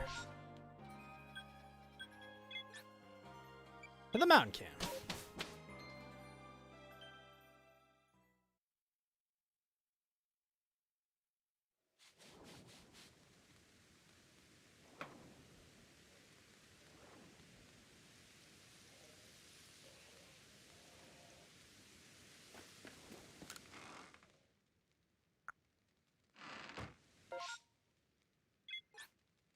Take me to the Moonview Arena.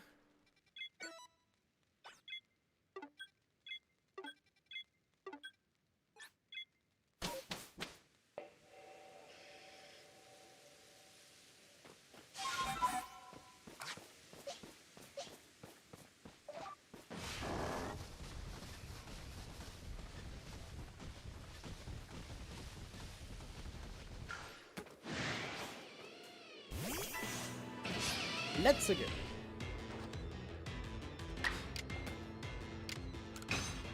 Bulldoze. Your electric attacks have no effect.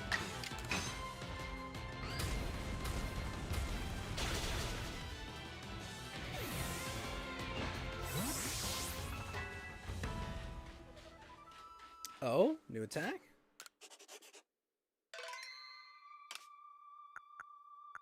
What are you learning, Gabite?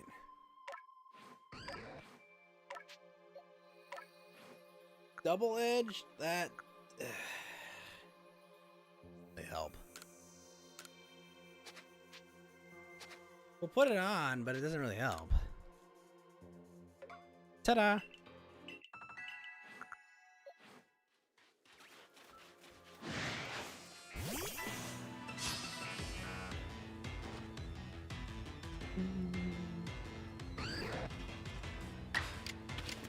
Bulldoze.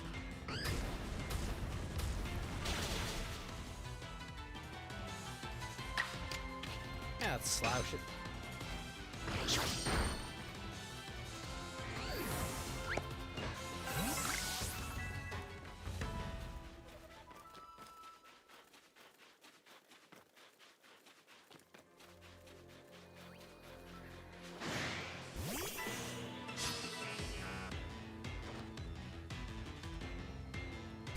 Thunderbolt will do you no avail, Electabuzz.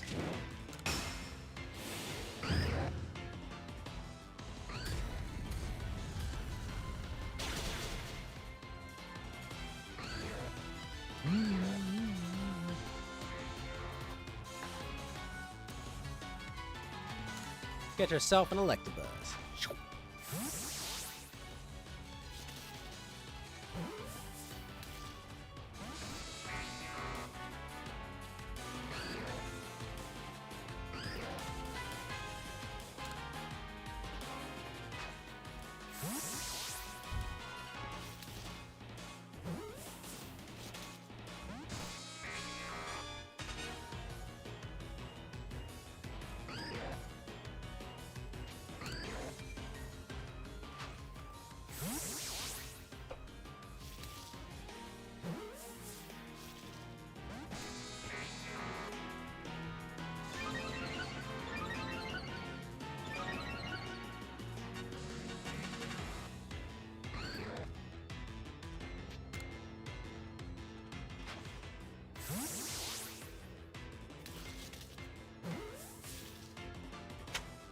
Nice! We got him.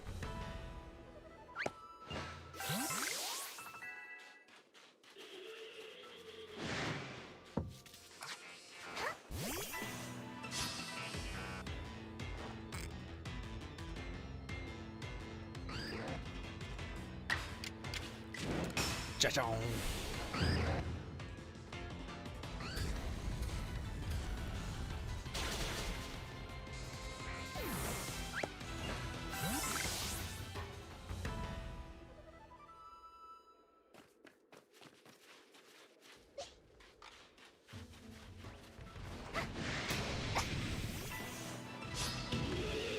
Alright, let's freaking go. Level 69 Electivire.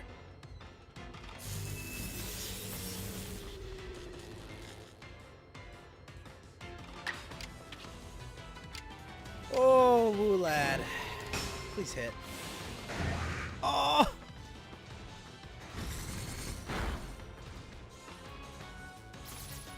And the crit. And the split.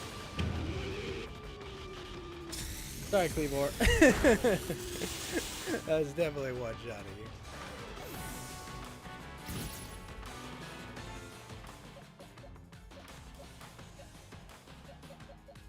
Alright, well, he did strong style, so my hope is he won't immediately cast Ice Punch. It appears that he has not. Alright, Bulldoze!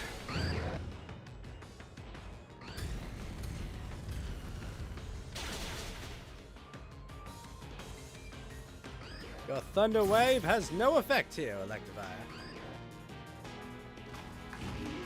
Oh, I've got to at least try.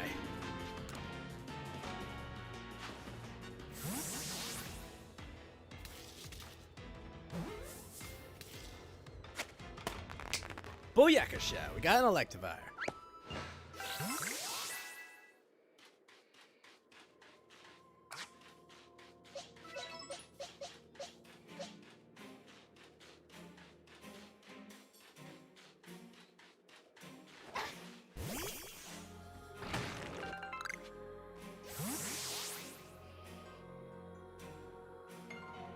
Oh my god. He's wool haired.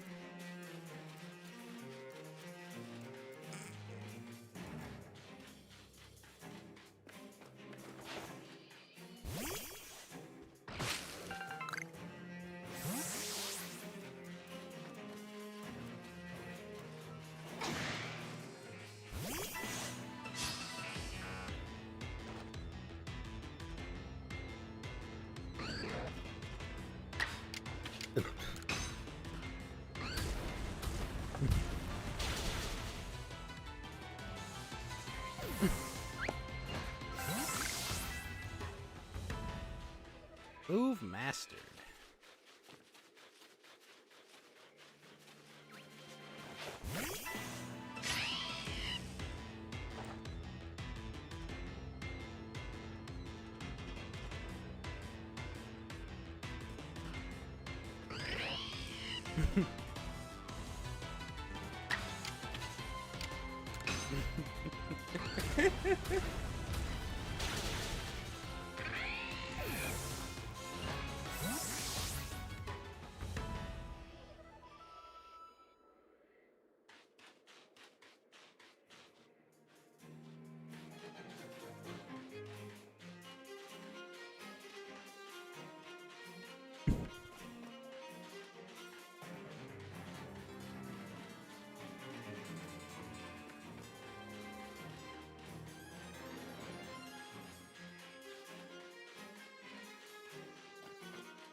I want to level up my Gabite to a to a Garchomp here.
Stone portal. I've been told not to let anyone pass.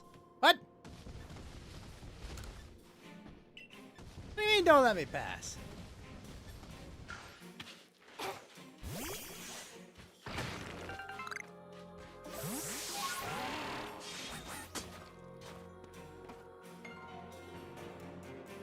What?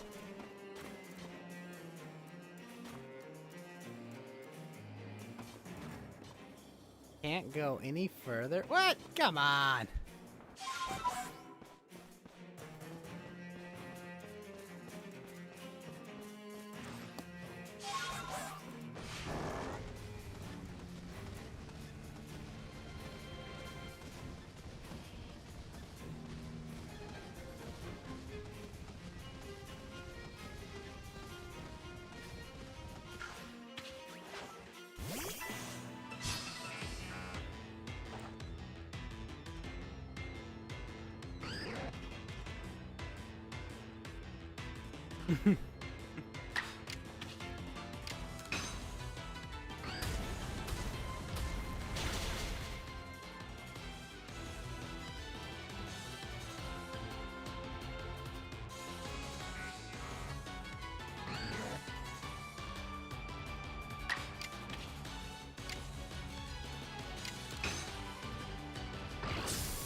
Ow.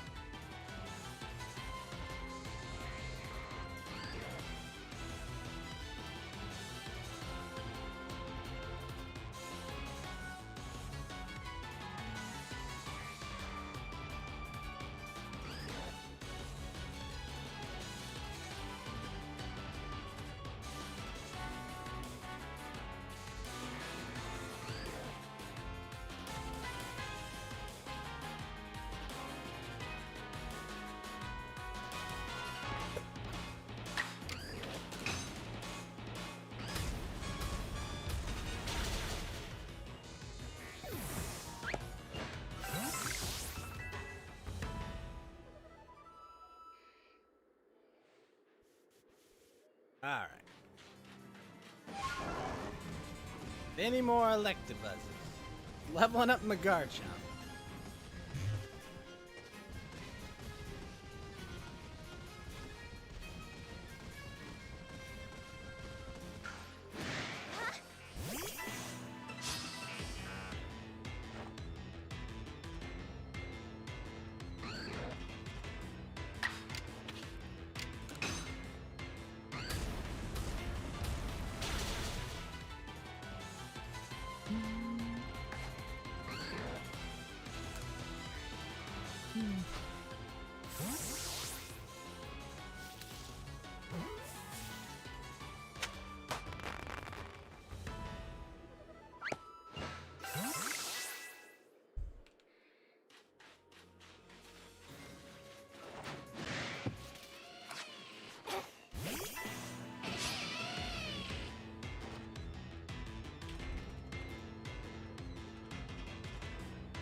Thunder Wave, but Thunder Wave does not affect me. Hit it with Slouch.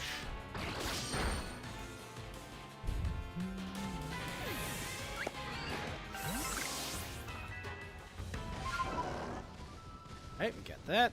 Level 42 Gabite.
Got him.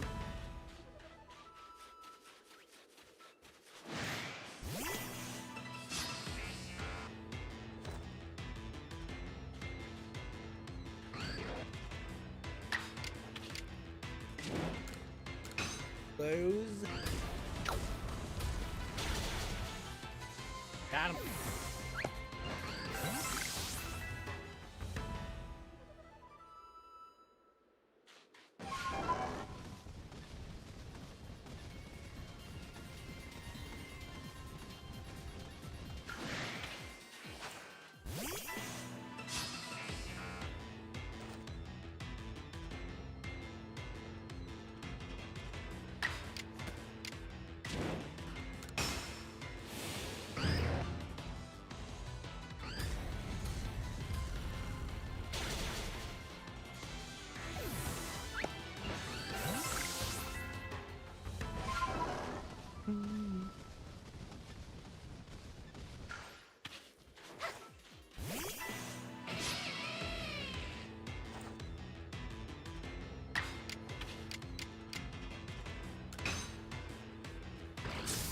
Dragon Claw.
We're getting close to our Garchomp.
Or dust, eh? Ah, just a Luxie.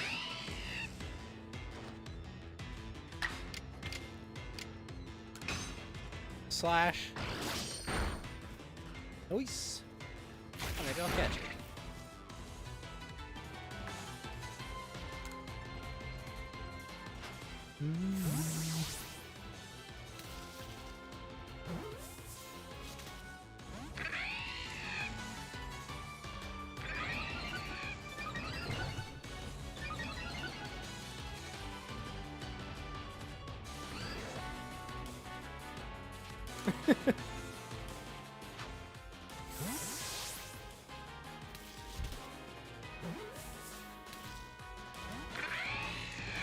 Ah!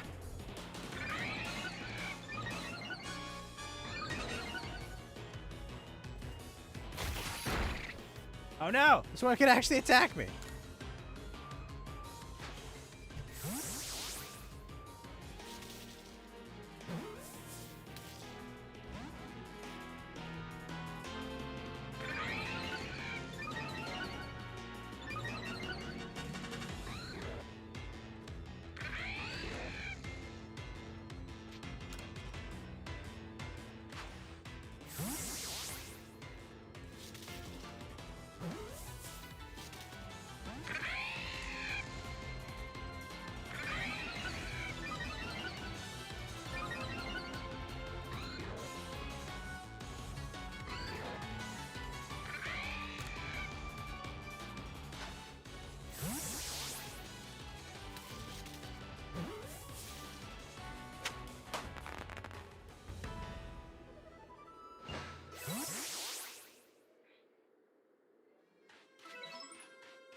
Oh, sweet. Seen it use bite. Come on, Electabuzz, bring it on!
Another cherry berry. Ooh, sweet. Metaflosion's level 60.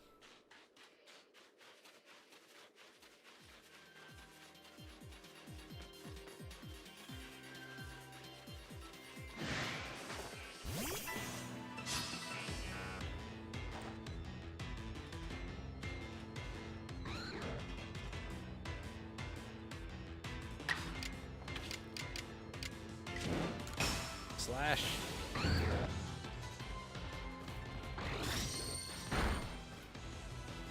Damn, that's a crit?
Get me my Gabite back.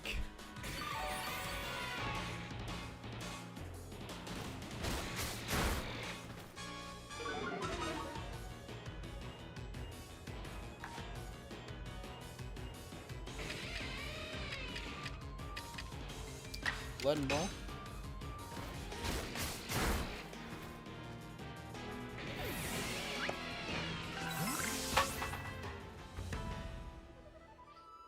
Ah, shit, we got him.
Fight this Electabuzz. Ah! No, don't Thunderwave me.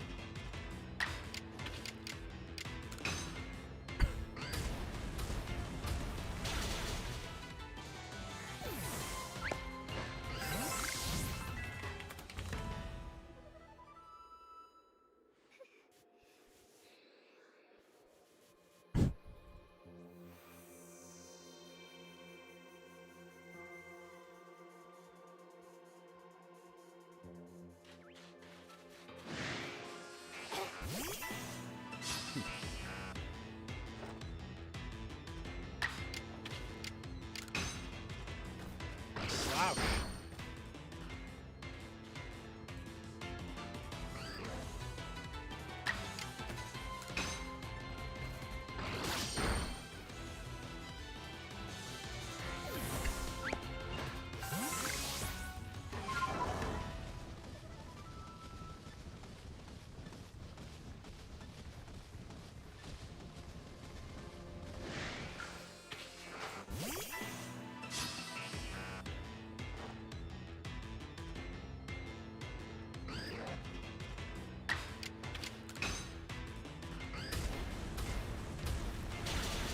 Bulldozed.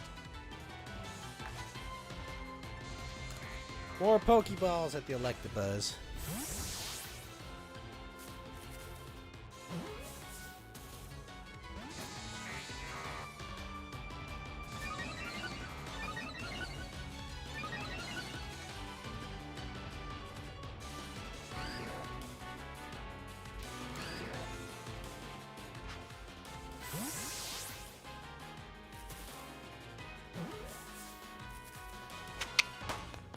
Got him.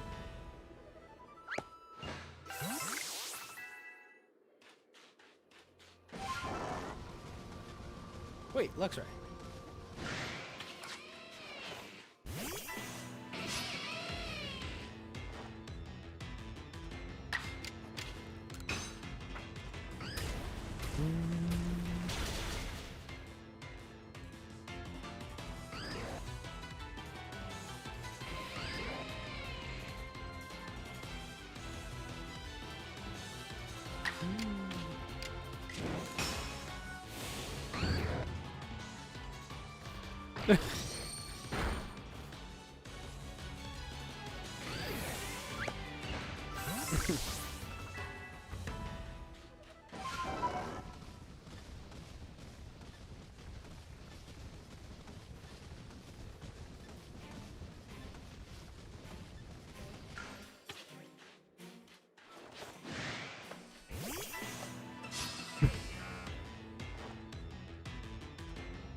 I think beating this Electivire will work.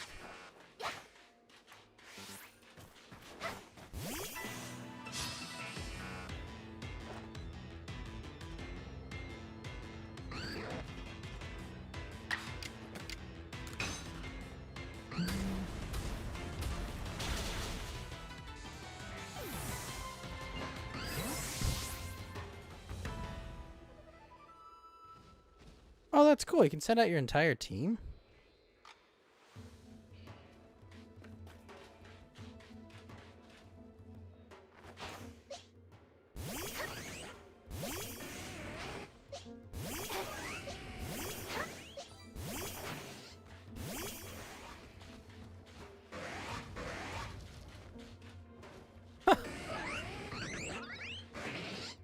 Oh, that's cool.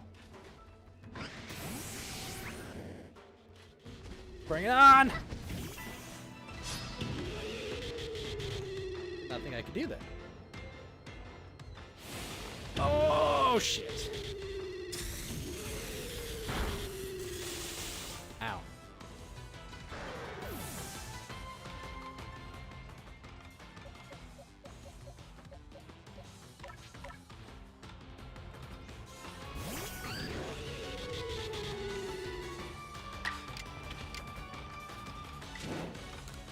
Bulldoze!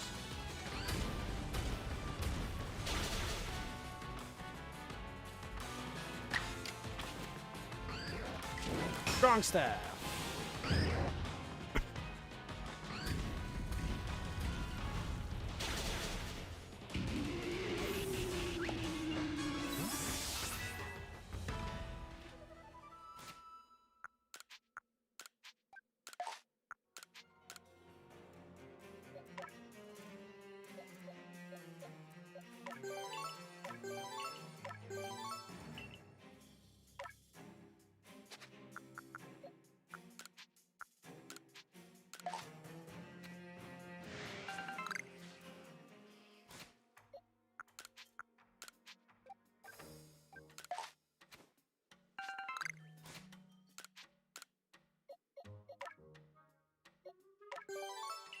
Attack up.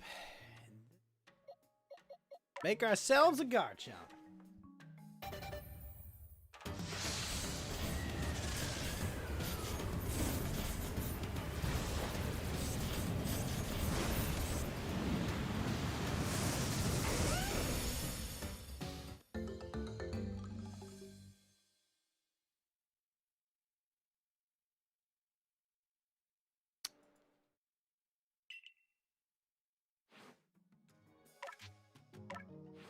Yeah, we're looking stat-wise.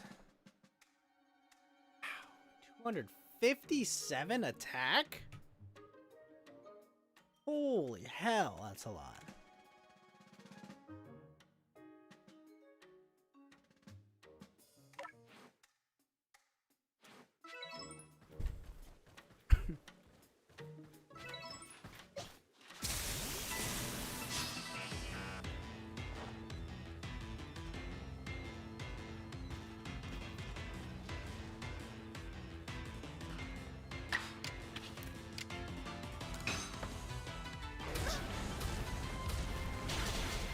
Nice.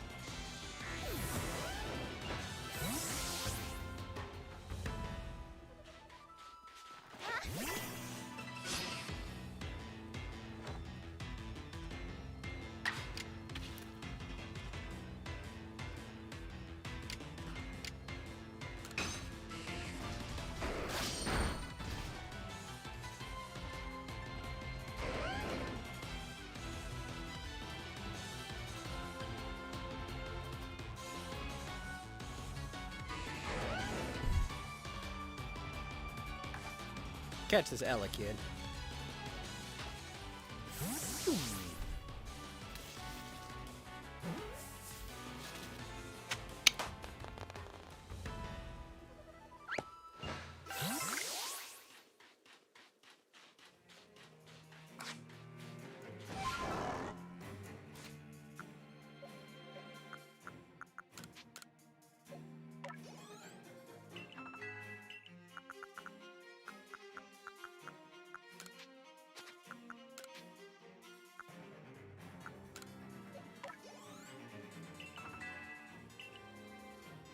Nice. Garchomp leveled up.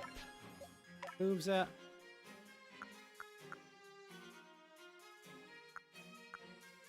Take Outrage over Double Edge.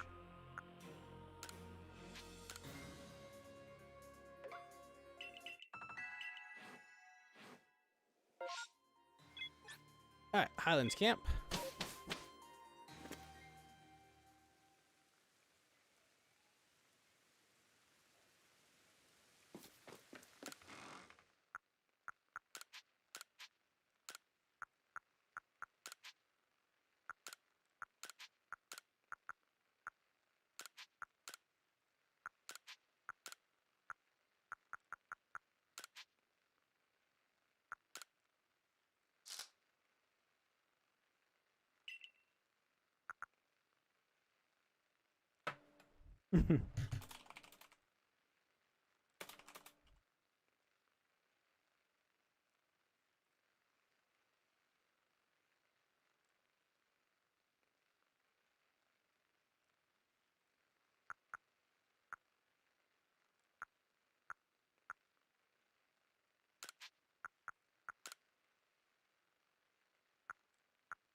Attracting fish Pokemon, eh?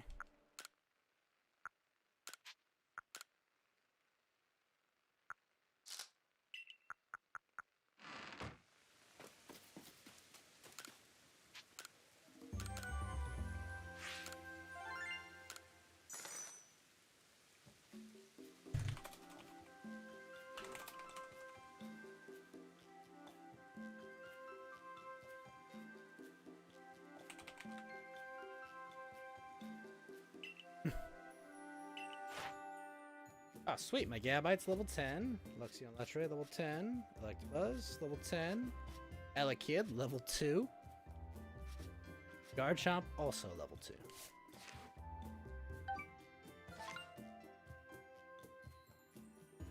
2. Alright, let's go talk to Silene.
Seems you've earned yourself a star.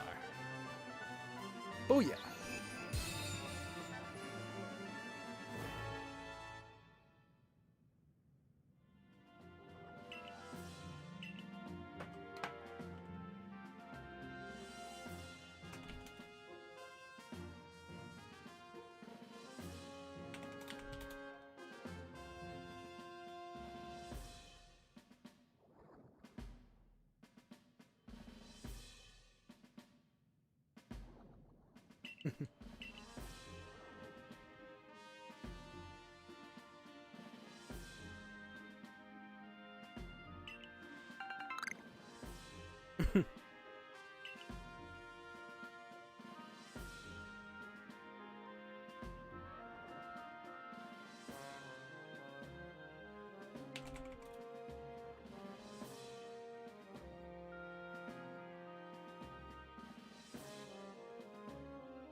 axe potion recipe, citrus berry, and a bunch of king's leaf.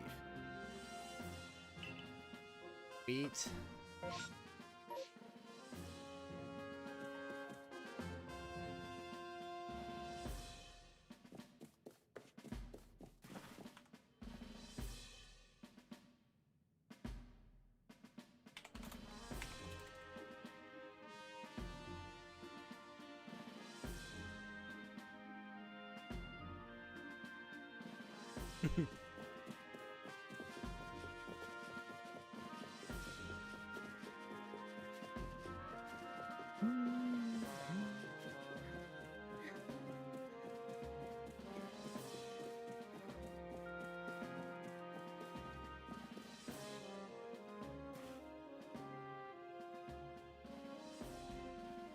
The Warden Melly believes the frenzy of these Pokemon are some sort of trial set by Almighty Sinnoh.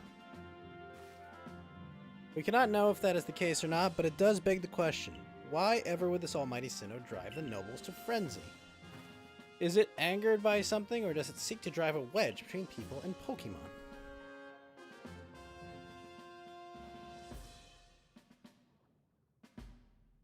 Well, far be it from us humans to fathom the thoughts of Pokemon. And what is that space-time rift anyway? What caused it to open? Huh. But you must be tired. Go on then, to the Wallflower.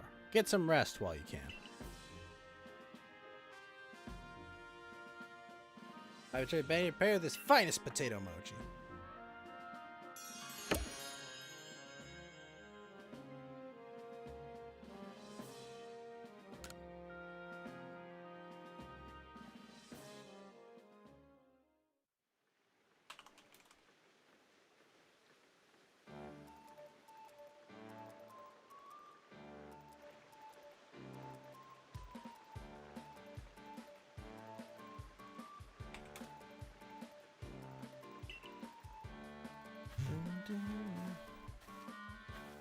One enticing around. My appetite just went through the roof.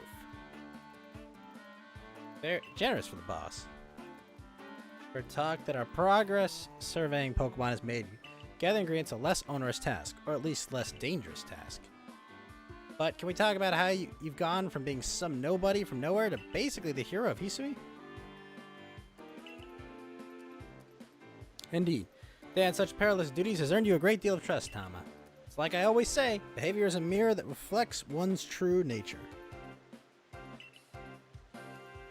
You let your actions do the speaking for you, Tama, and the message is clear as day. Doesn't matter one whit where you came from, you're part of the Survey Corps and Jubilife. Village now.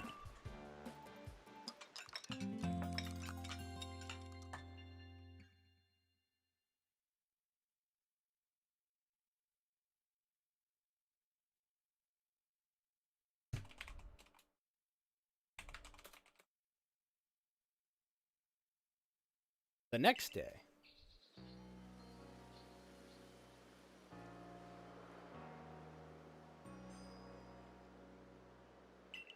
Isn't it nice getting up early?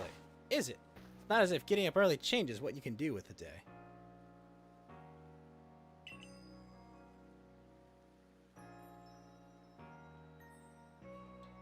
Yes, it does. It opens up possibilities such as responding to Commander Kamado's invitation today in a timely manner.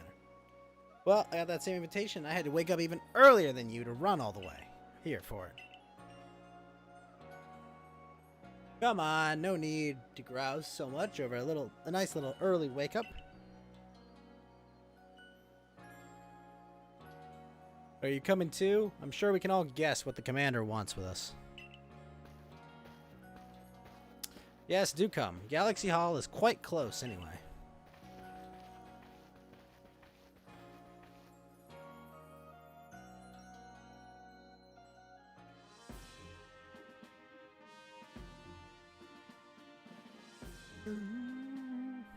You've now quelled the frenzy of 4 nobles. Wasn't easy. When the word of these frenzies arrived from all over Hisui, I feared what would become of us. But here we are, already preparing to quell the final noble. Yeah, who would dream some stranger who tumbled out of the sky would be our salvation? Life never does stop surprising you.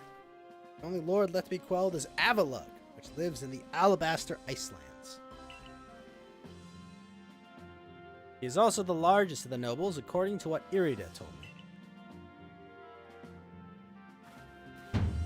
Your mission is to quell Avalugh, the final lord, and perhaps in doing so we may trigger some change in the space-time rift as well.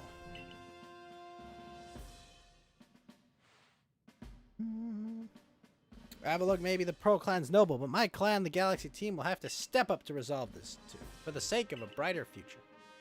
Let us all meet in the cold reaches of the Alabaster Icelands. Until then, slumbering lord of the tundra. No matter how many of these frenzied Pokemon you may quell, the fact remains that you are a stranger to our world. No small number of people still regard you with suspicion and distrust. The most you can hope for is to gain the trust of as many as possible.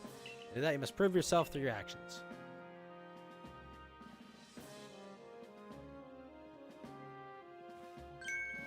Yeah! What's up with the pog face? It's a Wurmple! Abra, teleport this Wurmple outside at once.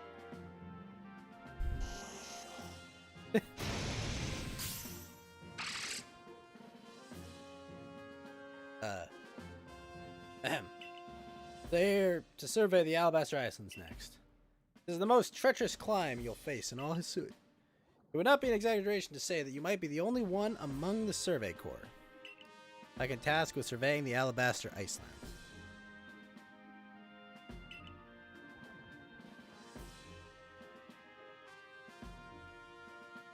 You know your orders, see your mission through.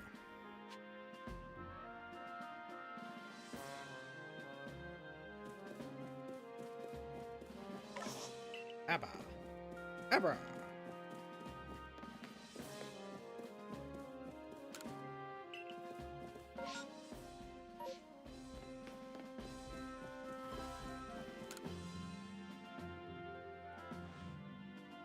Wanda made it back home. Boy, am I ever glad I asked you. You're just as good as you say are. So the security corps, you understand, she's a bit flighty at best at times. I can't help but worry about her. But it's not asking too much. Think you can continue to keep an eye on her? Oh, stop it, Zeke. You're embarrassing me. I just got lucky, that's all. But ever since we were kids, the instant I took my eyes off you, you'd be lost somewhere. I appreciate all your help, so thank you.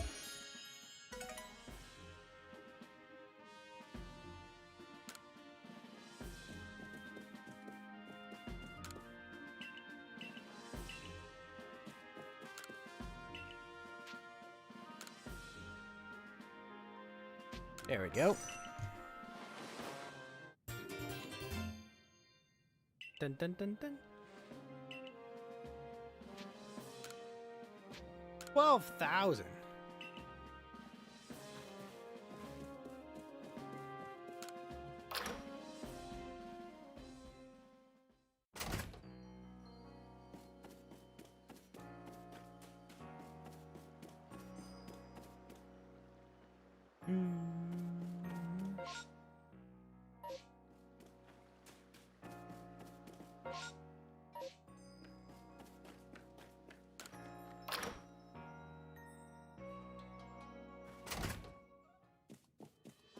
Oh, hello. She went up to the Cobalt coastline and never came back.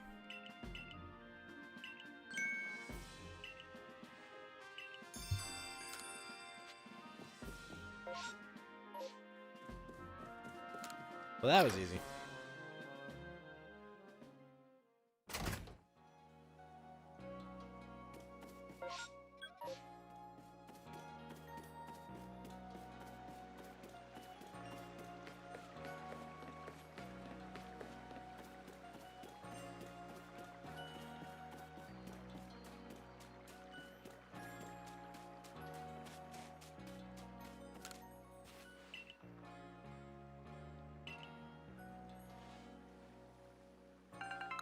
$34 apricorn.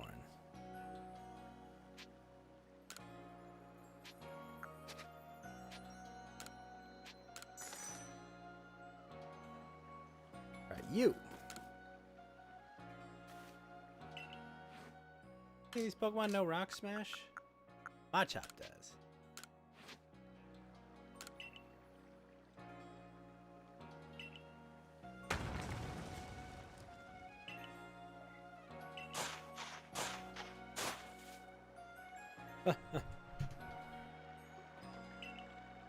Sweet, another field.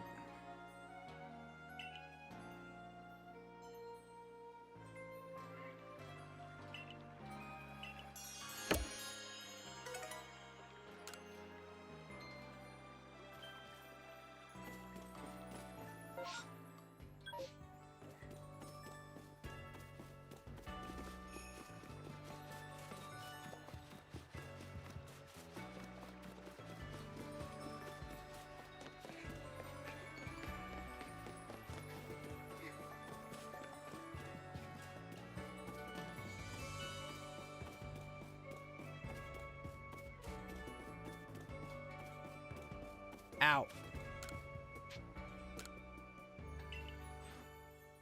Shit, I don't have a male hippopotamus.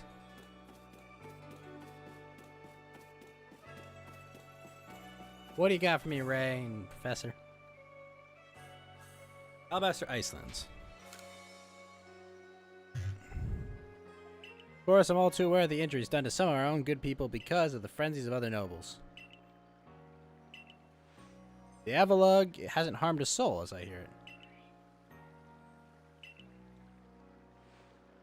They say there's a good chance he could start an avalanche. They occur perfectly well on their own, you know. Still my doubts whether we should even be getting involved in this case. No damage has been done so far, but if we send Tom out there, we'll be putting her in danger. Real harm. Frenzies make the nobles suffer, right? So wouldn't it be a kindness for us to quell the Lord? There's so much we don't even understand. We don't know whether their frenzies truly are causing them to suffer, nor do we know why they enter these states in the first place. Or if this is all connected somehow to the space-time rift. What is it? I wonder that the commander hopes will come about from our quelling the nobles, or indeed from surveying any of the Pokemon. What is the hopes to achieve? Way to coexist. I hope so. Well, my research has helped build a future where everyone gets along. With Pokemon. Professor? Nothing to bother yourself about. Doubtless, I'm just being a silly sausage. You got a mission to carry out, haven't you, Tama? Then we will support you in it. How about I have my support by giving you another shot at honing your battle skills? You're gonna get wrecked, kid. I'm still glad I get to battle you. I owe you a lot, you know. If you hadn't tumbled down to us, I might never have learned to battle alongside Pikachu.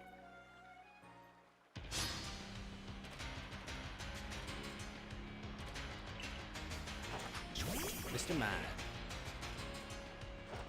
Get him, Garchomp. Oh, shit. He's fairy type. Yep.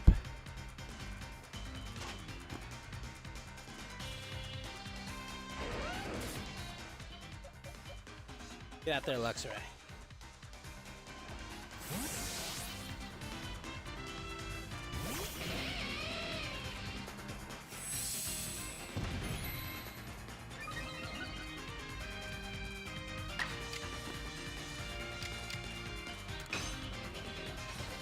Crunch!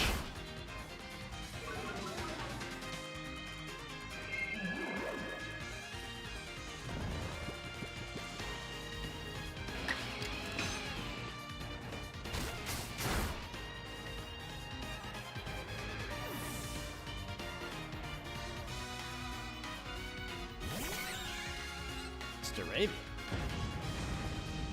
Uh-oh, here comes the brave bird.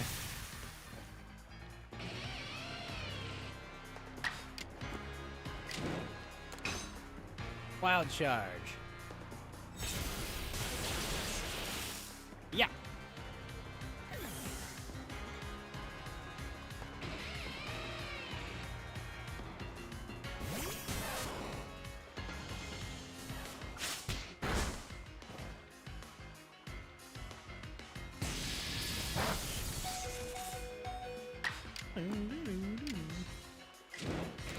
Strong style crunch.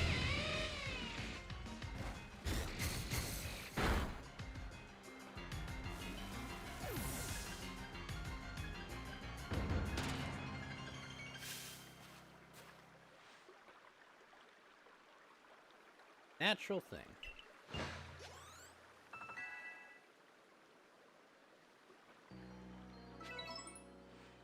Good luck on your mission.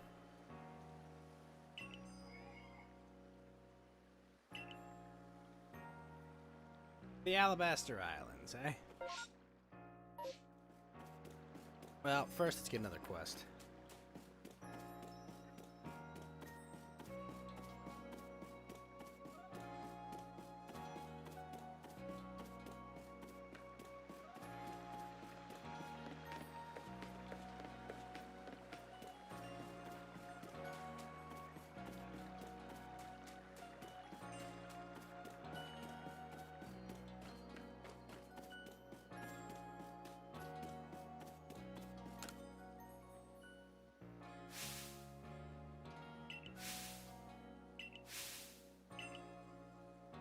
Conversations get us nowhere.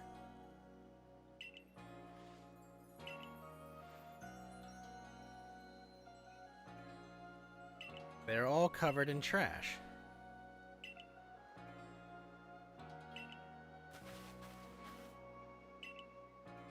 Someone brought us an actual Burmy. They're both Burmy.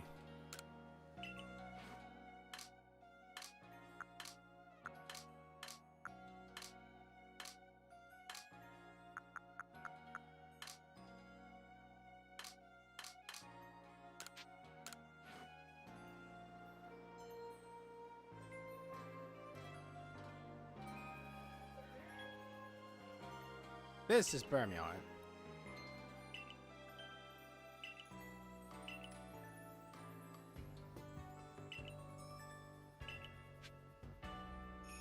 Alright, catch a Burmy.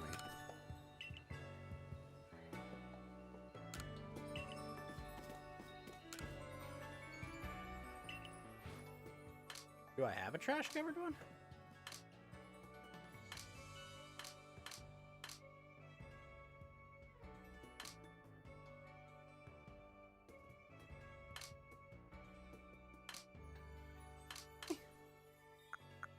Oh, I just have that one.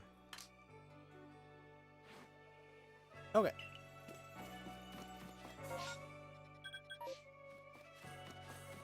Back out we go.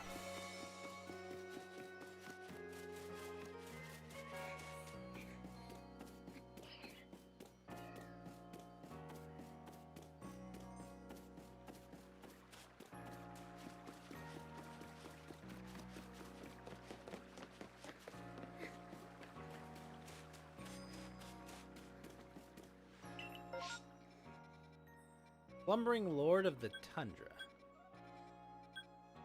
Alright, to the Icelands.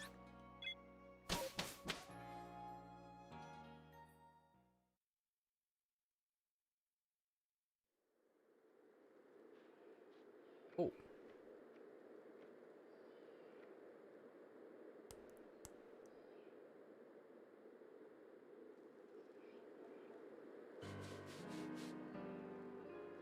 Oh, little structure there.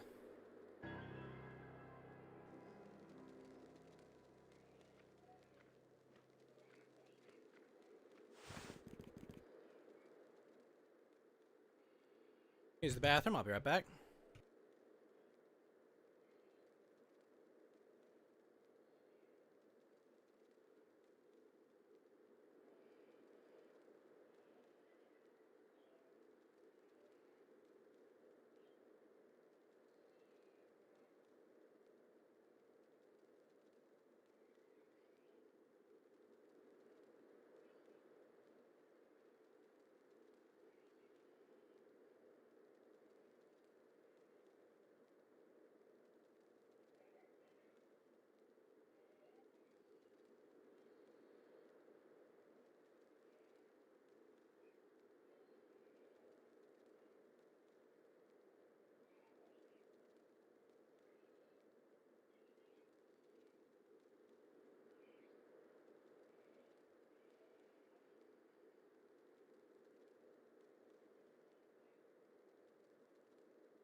Alright. Rather chilly. Glad to see you made it safe and sound. In any case. Very few venture to these Alabaster Islands, apart from Taohua, leading to the odd supply of Corex gather materials. But the Survey Corps, of course, must be aware anywhere that there are Pokemon. From what I gather, Ice Peak Arena, where you'll find Avalugg, is rather far off, I'm afraid. Mission to tackle Avalugg will be another dangerous one. Learn all that you can from Irida and Adaman to try to keep yourself safe. Tama! Brisk out here, isn't it? Oh, aren't you freezing? Freezing? I'm practically sweating. Think this is bad? Just wait. This is nothing compared to where we're headed.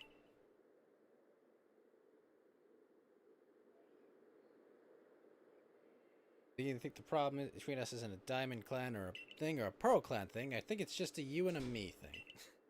Never see eye to eye on anything, will we? I'll say, we could, as long as you and your clan cling to your vision of an almighty Sinnoh that reigns over time. Forgive my bluntness, but if such a being even exists, it's certainly not almighty Sinnoh. Yes, believe what you want. Just tell us where we have to go. Headed to see my teacher, and he's only ever found in one place. Which is? It's about that Gaedric fellow, right? Where do we find him? At Avalugg's legacy, obviously. Where else but a great mass of ice could I have meant what I said? Headed somewhere even colder. Where else, indeed?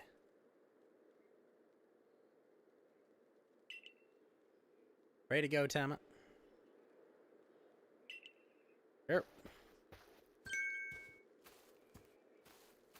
Sure, stomp off without me. I can't stand people who only care about whether time is passing them by. See you at Avalugg's legacy, Tama. Take care.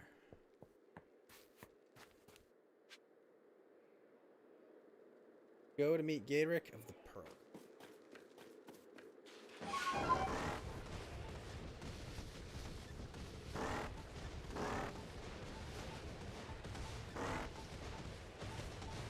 Oh, it's a snow run.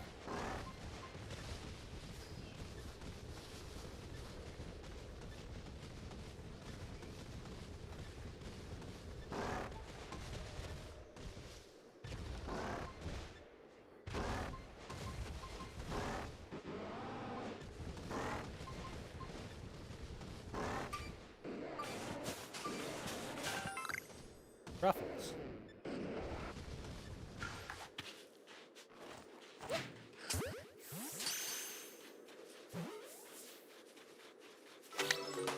Aha! All run.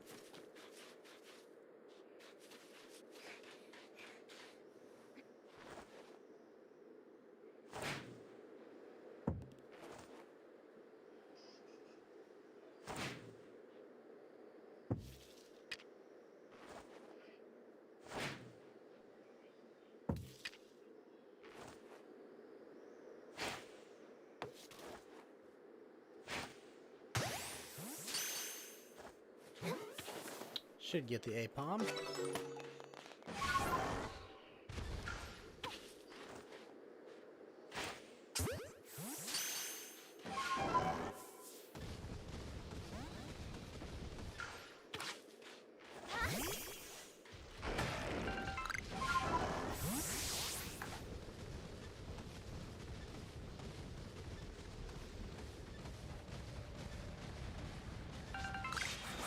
Whoa!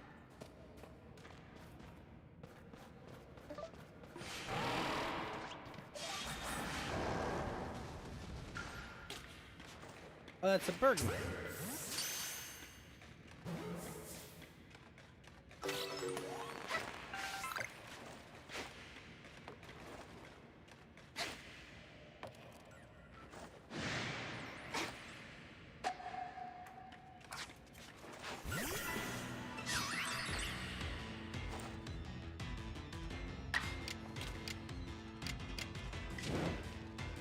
Dragon Claw.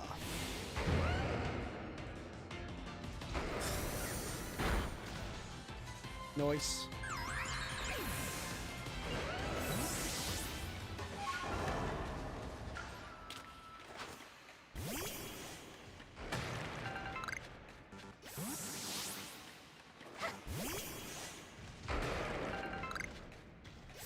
Tumblestone and iron chunks.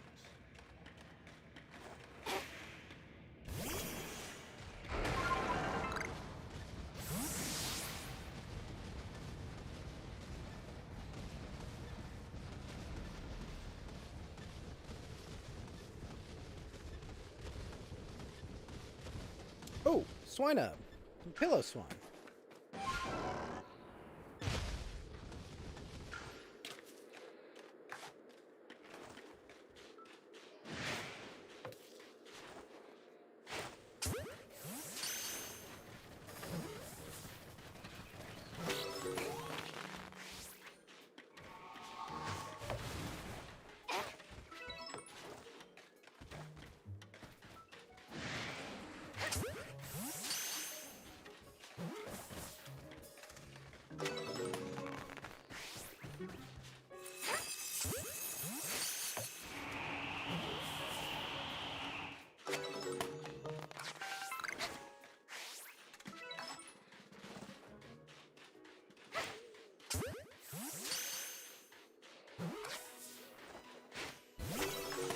Another snow cat.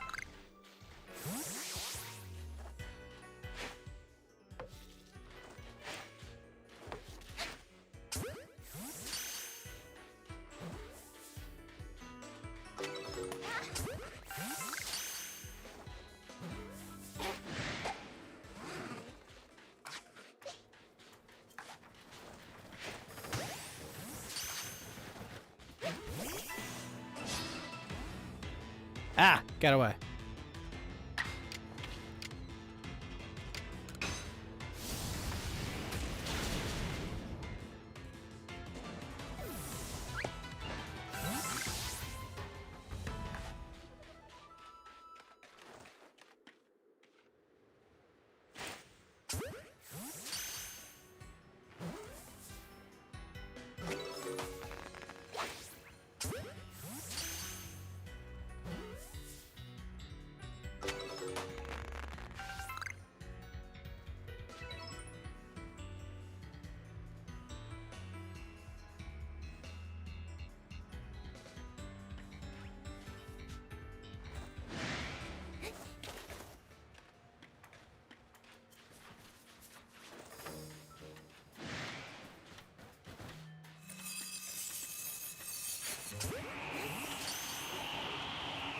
That's powder snow.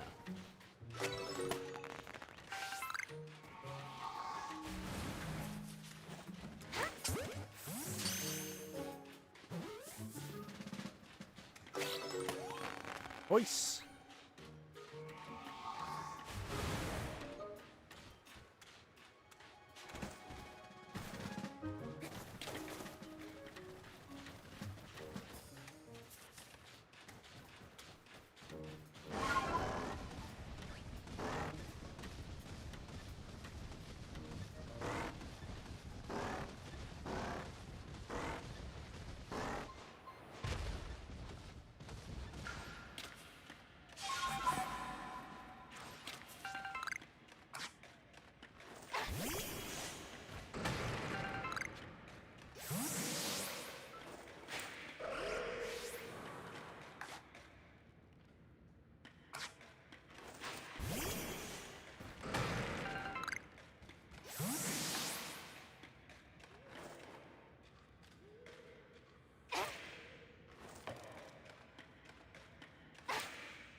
Nice, another mystery base.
Another ghost Pokemon. Damn.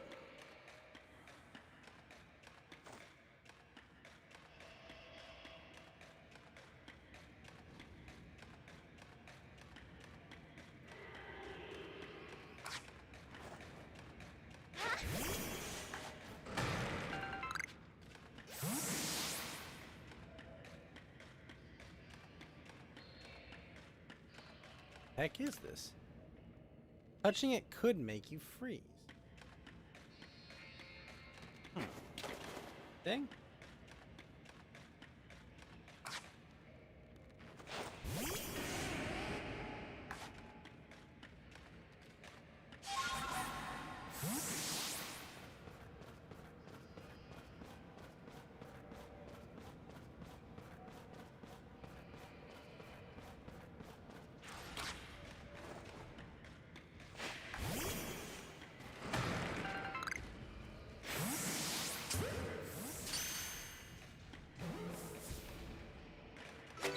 Nice!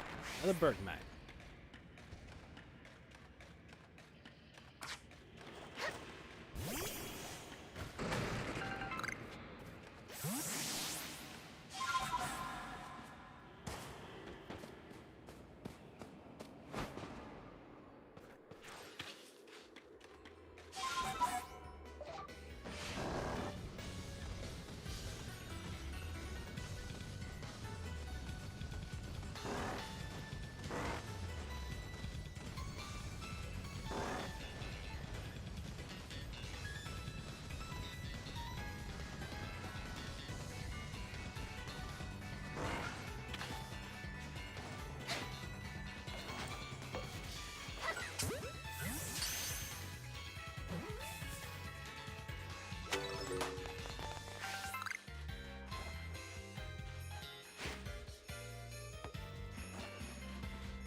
Hello, sir.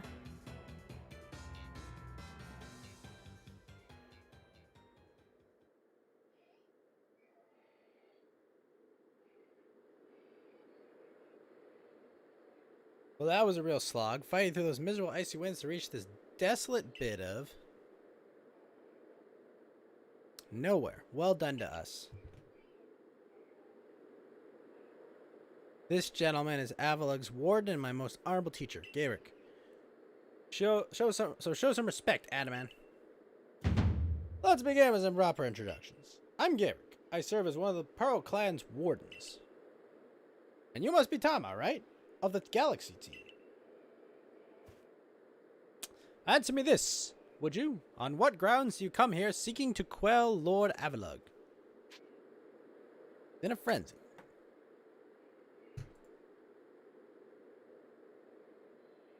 That leads to my next question. What is wrong with him being frenzied?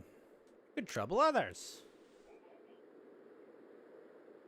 Oh no, another question. Setting aside my orders, what is it your heart tells you to do? Quell his frenzy. Now, mighty Lord of the Tundra, Avalug has done nothing to trouble any person or Pokemon. Sir, please try to keep your cool. For now, indeed, Avalug's causing no trouble. But aren't we also duty-bound to free our people from living in the fear that such a colossal Pokemon might begin to wreak havoc at any moment? We are. There's certainly some logic to that. But if that is what you hope to accomplish, then we must judge whether this child is up to the task. Who cares about grandstanding? Let's get to battling. Let's go. And musculature is as hard and unyielding as ice. Think you can break through? Oh, Glalie. Get him, Typhlosion. And, ooh, shit. Got a Frostlass as well. Flamethrower. Nice. One down. Get. Shadow Ball.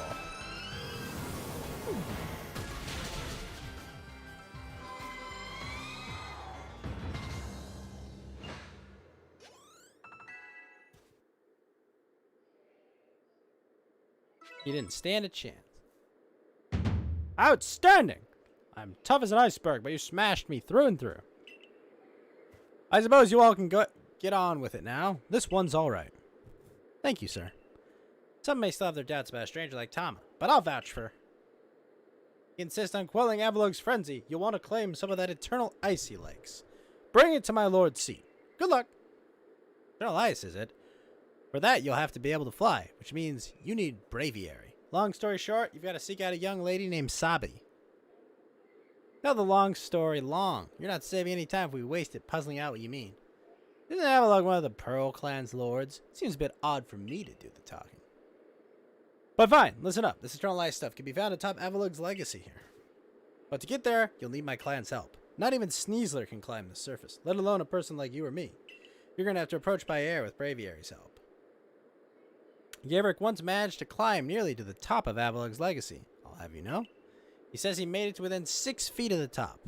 Might makes right, or at least...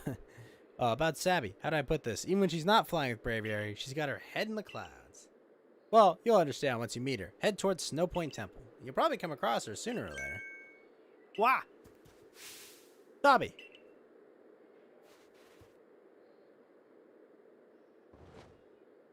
A clairvoyance told me that I'd lead you on a chase. Think you can reach me? I see what you mean about Sabi, but why would she be up there? Seems you better focus on pursuing Warren Sabi. Let me focus on my workout while I still can.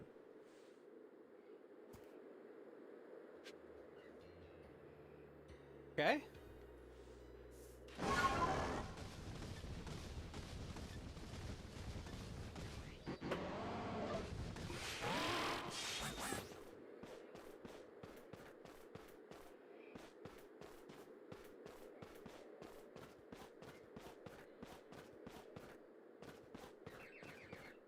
Sabi? Hello, my name's Sabi. Nice to meet you, Tama. Same to you. I've heard about you. You're super talented, right? I bet you're gonna be fun to play with. I know why you're here, too. You want Braviary's help so you can quell Avalog's frenzy, don't you? Sure. Well, you'll get it. If you can catch me first. Let's go, Braviary. Oh, shit.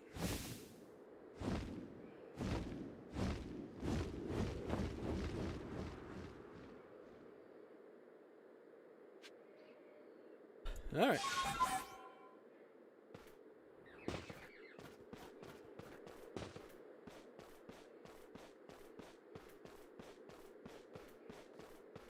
Oh.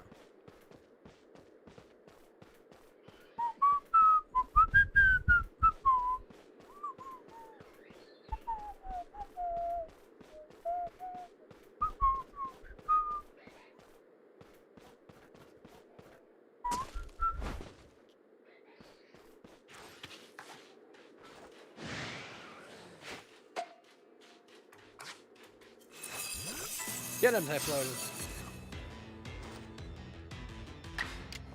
Flamethrower! Wow, it's level 55 player.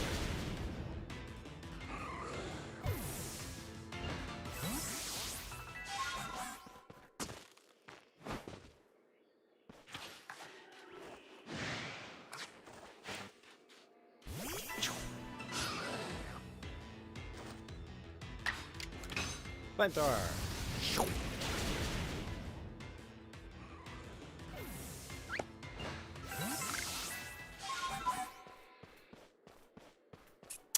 Garchomp leveled up.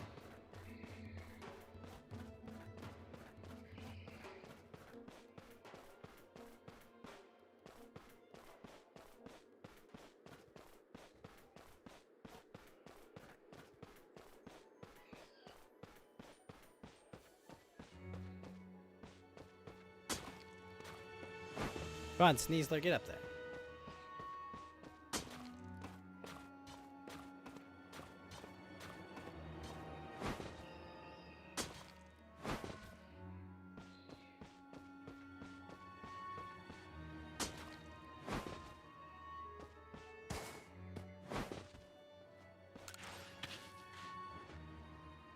Tama!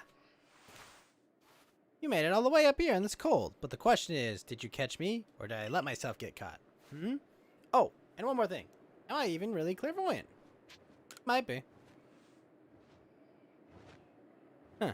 No one but me could really know, right? Anyway, the challenge continues. The next stop on our merry chase is Snow Point Temple. But the real question is, am I really having fun playing with you, or am I bored? Possible. Let's go, Braviary.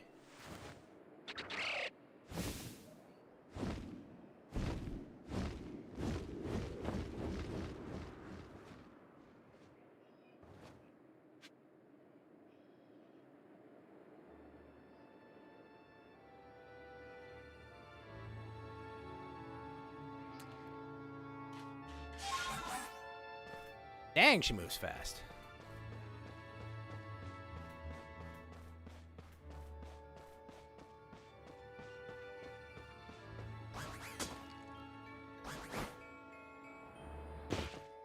Ow.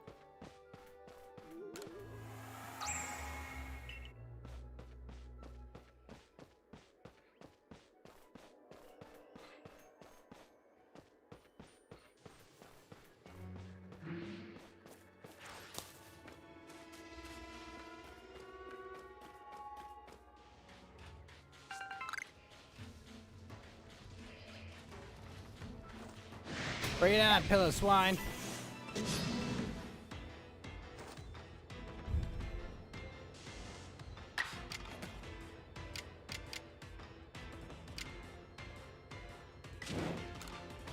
Flamethrower.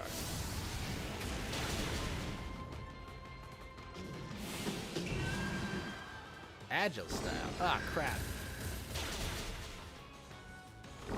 No!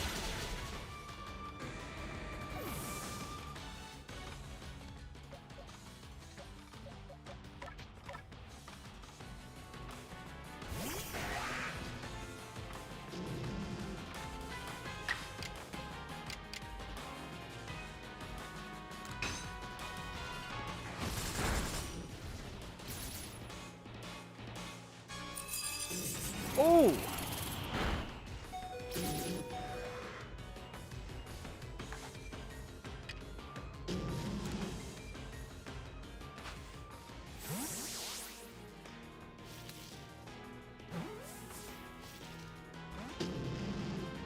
Ah! Uh-oh. Sorry, Cleavor.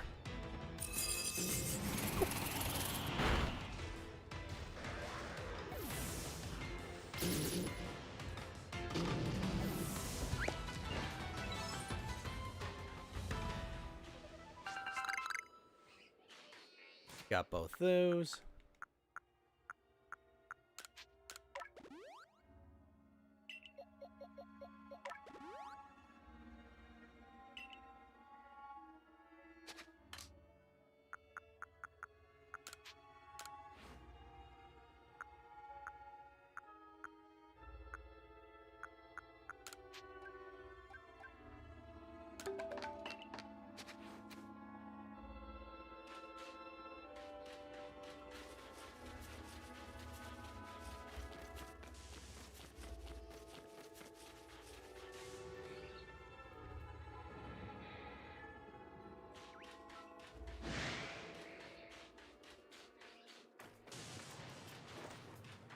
That's Shadow Sneak, isn't it?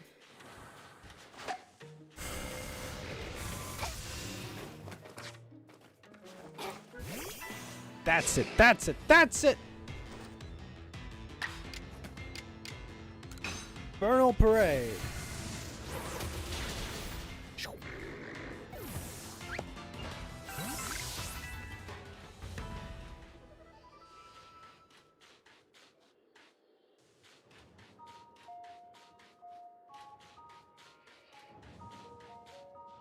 Alright.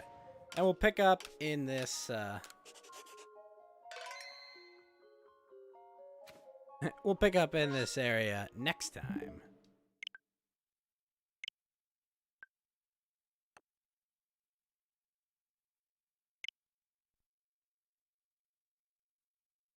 So now we're going to switch over to Apex for a sec. Yo, what's up, boss? Thank you for that one, not two, not three, not four, not five, not six, not seven, not eight, not nine, not 10. But 10 body bags! Thank you, Basu. I'm going to play some Apex to finish out the night. I thought the event would continue today, Basu, but I was wrong. The event continues tomorrow. Or the day after, actually. I think it's actually the day after.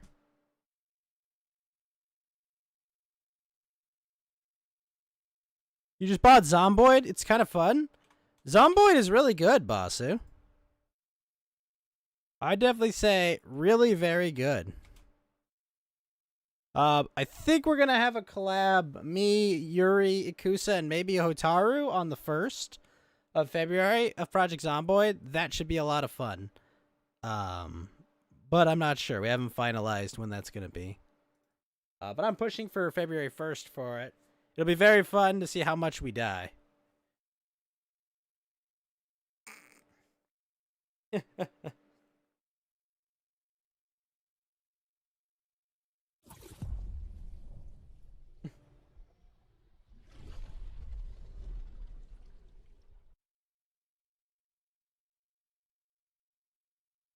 They're gonna like it for sure. The game is very unforgiving, Basu, but it's a lot of fun. Nice that you can just respawn and just be like, alright, I'm back. But so far, we've got Yuri, Kusa, and myself are all up for it.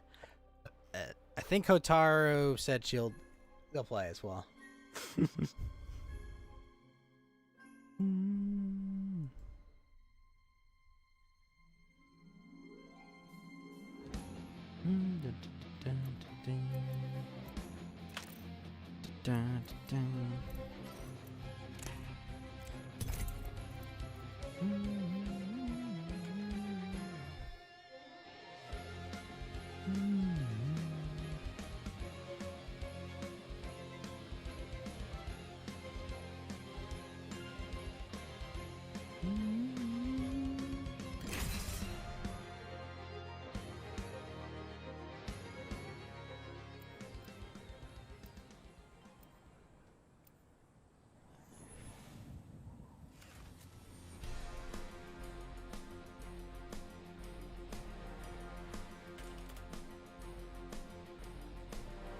Grapple, locked and loaded.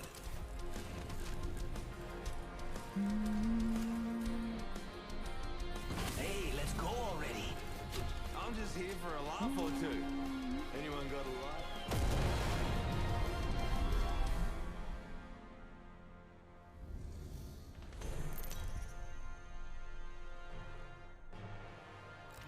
This is your champion.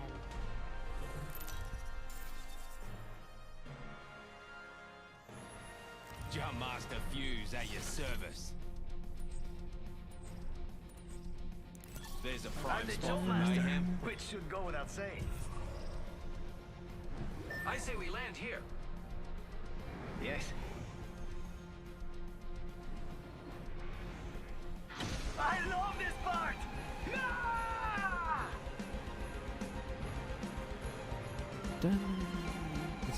NM Blitz on Twitch and Captain Carnage on Twitch.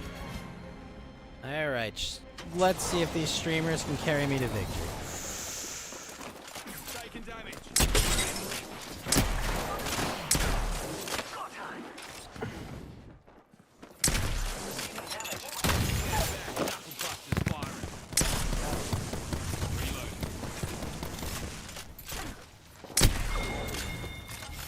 I killed an enemy.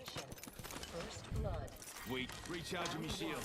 The map says Not all of us are inside the next ring. That went well.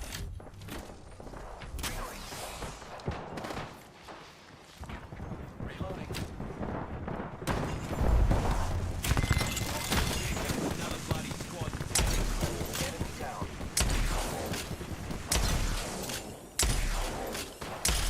We've got company. Took out an enemy. Ooh, that's got a kick.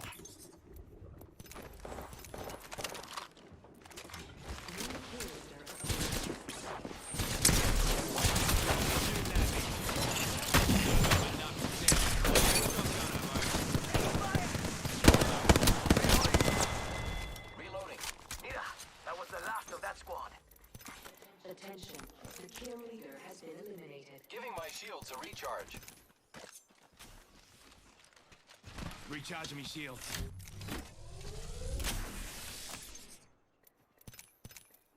Rápido.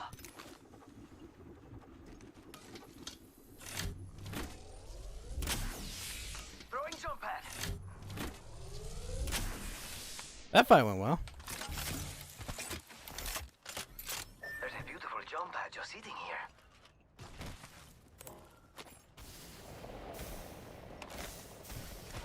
I am taking fire, friends. Giving my shield a recharge.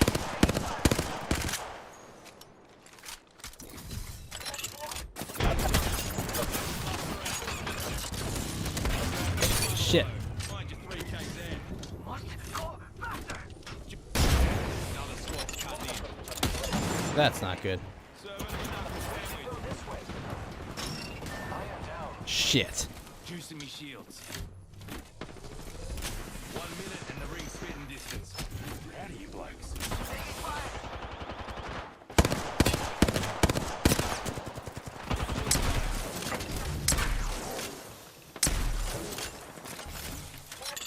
Stand back, knuckle busters firing.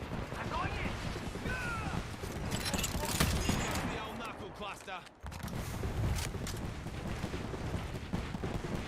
Let's go this way. Joker right here. Go here, fellas. Rings around the corner, and we've got 30 seconds.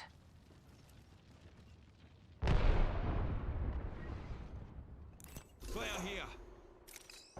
Let's move this way. Come on, compadre. Don't go over there. Come on, come on, come on.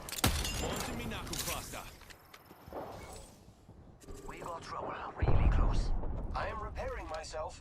Ring's close. We got 10 trouble. seconds. Really close. Hold on to your knickers. Recharging me shield. Healing up. You'll be right. I am repairing myself. Ring moving now. Let's explore this way. Launching me knuckle cluster.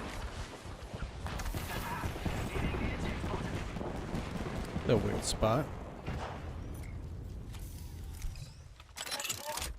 Launching me knuckle cluster. Wait, what?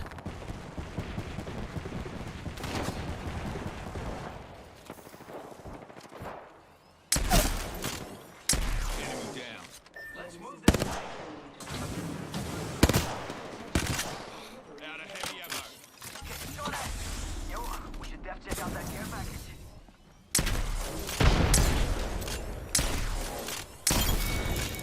Reload. Kill that joker. Oh, you ain't messing around. Getting shot at. Reloading. Firing.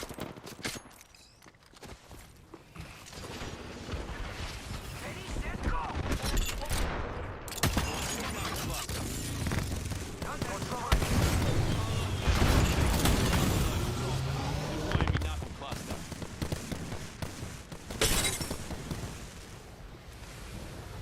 Enemy here. I'm down. Don't worry, I'm here.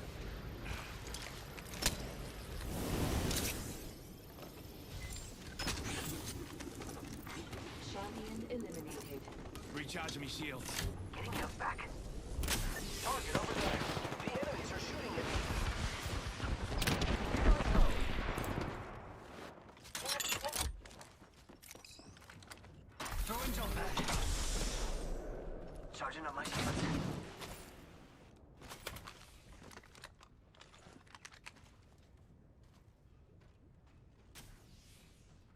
Charging shields.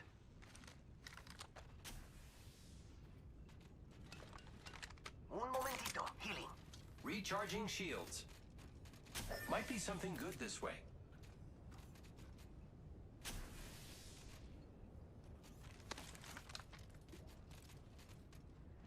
Death box here.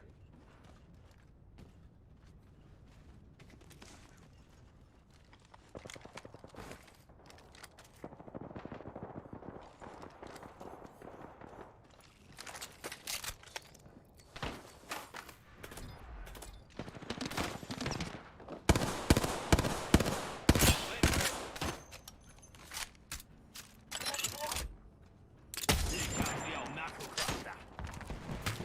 Taking fire.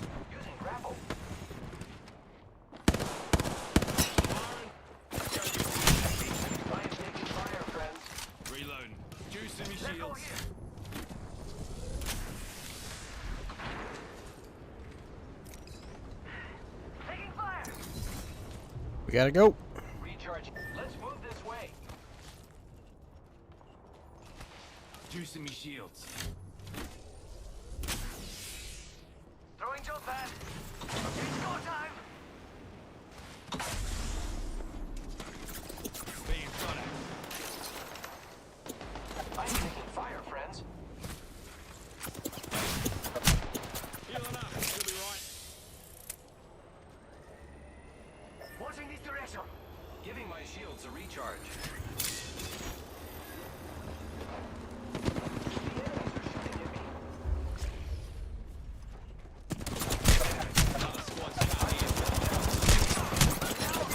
Ah! They actually got heat. Holy shit, there were a lot of squads there.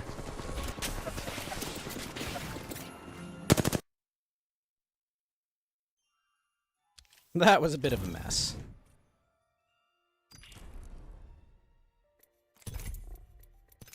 Oh, man. That was a good hit on that.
Whew. That was a good match to start with.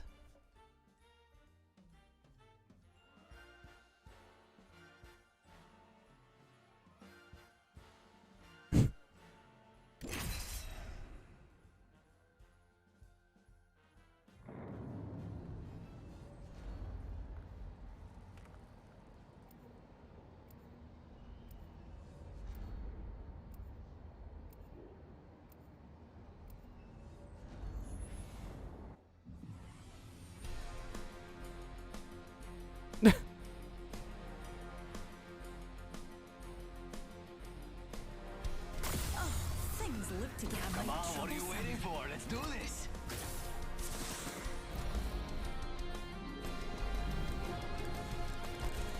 My thesis: the willing will survive.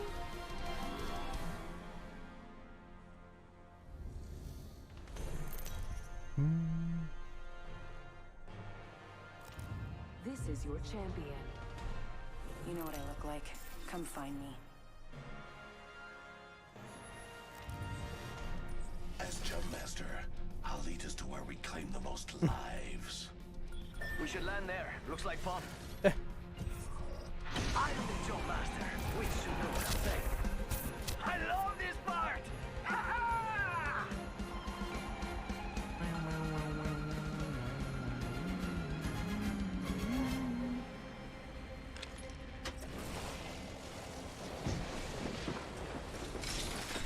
Gas trap deployed. Faster, faster, faster! Ah! Throwing frag. Reloading. Throwing thermite. Deploying variable. Another squad's popping their heads in. Oh, shit. First blood. Me and you are down. Deploying. Don't get up. I'll meet you there. Got it up here. My vision is clear. Had one out for the count. You are fortunate we are on the same team. Get up. An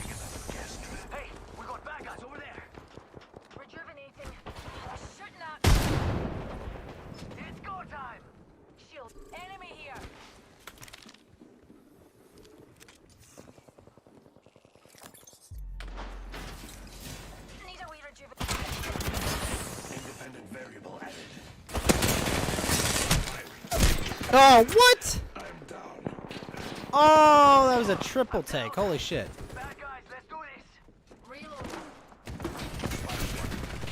You get a triple take shot. Shit. What?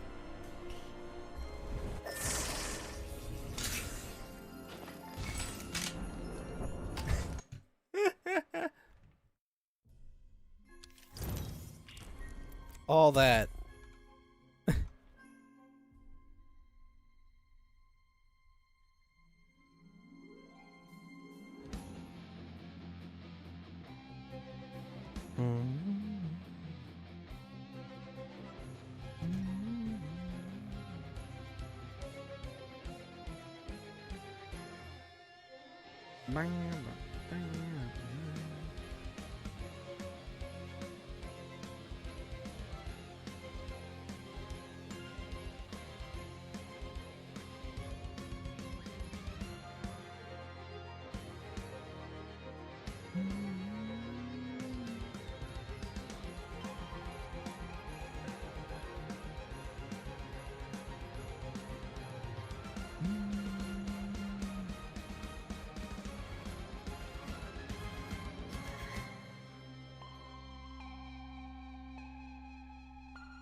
I came here to party. Let's rock.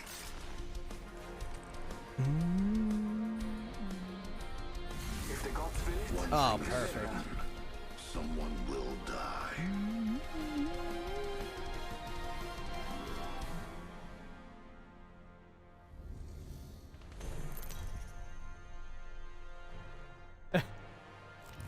Introducing your champion.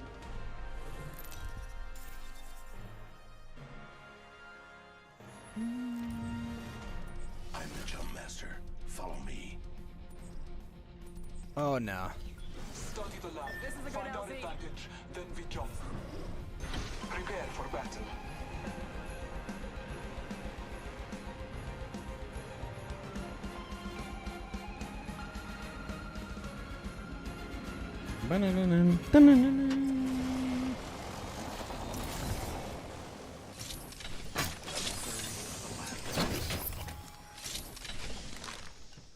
Taking fire.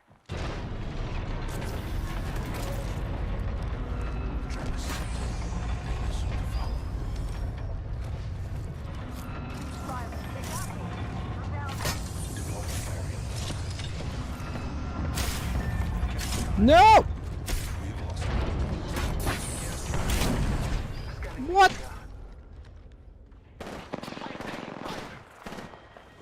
I've got 6 rounds. Whoa!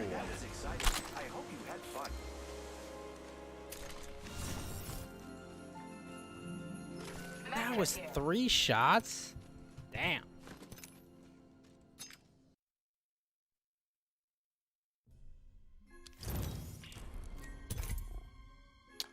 Ridiculous.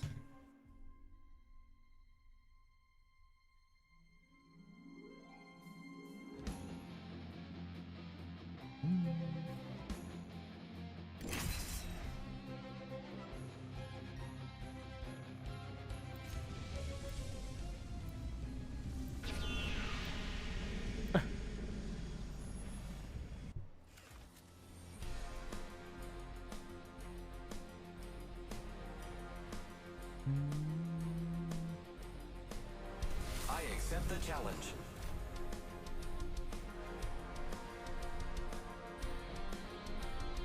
I do not care who makes the kill, as long as I can observe it die. Trust nature. Then trust yourself.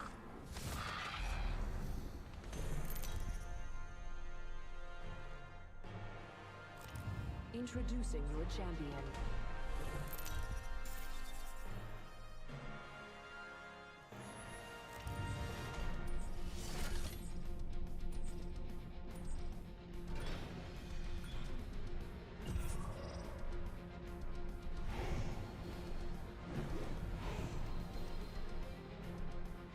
I suggest this landing location.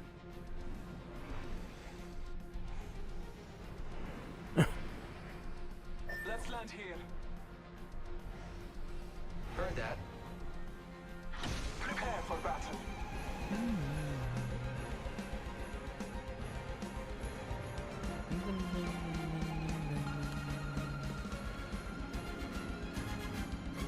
I don't know where we're going, but hopefully it's good. Let's go this way.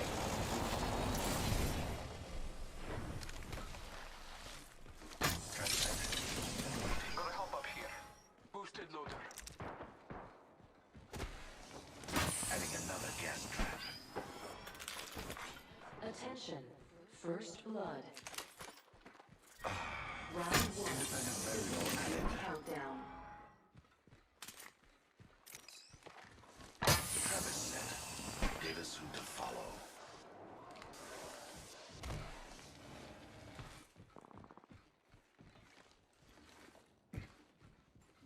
All Father, give me sight. What? Empty. Devotion here.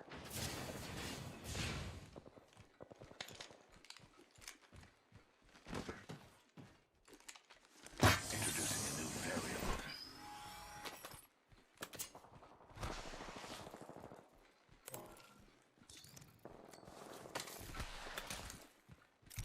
Longbow here.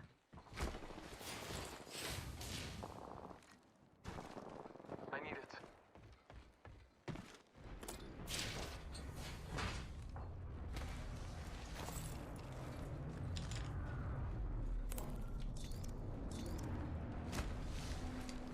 Placing an independent variable.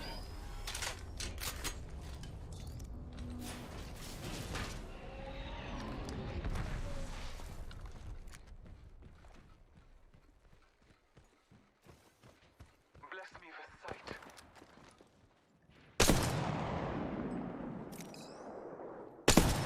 Here I go.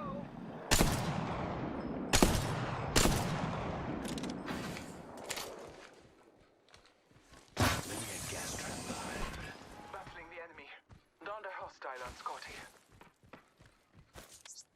Dark Star delivered. Reloading.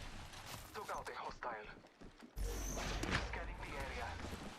Placing gas trap. Frag out.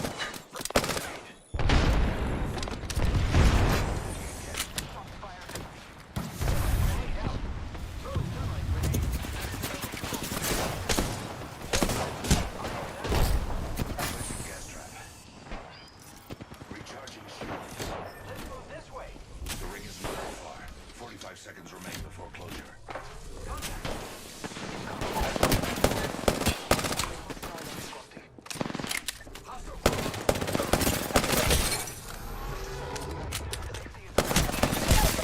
Damn. Downed me. Marking our surroundings. Go get him. Reloading.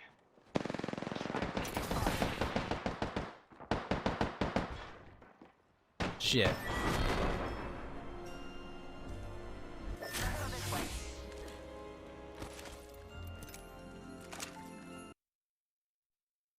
Unfortunate.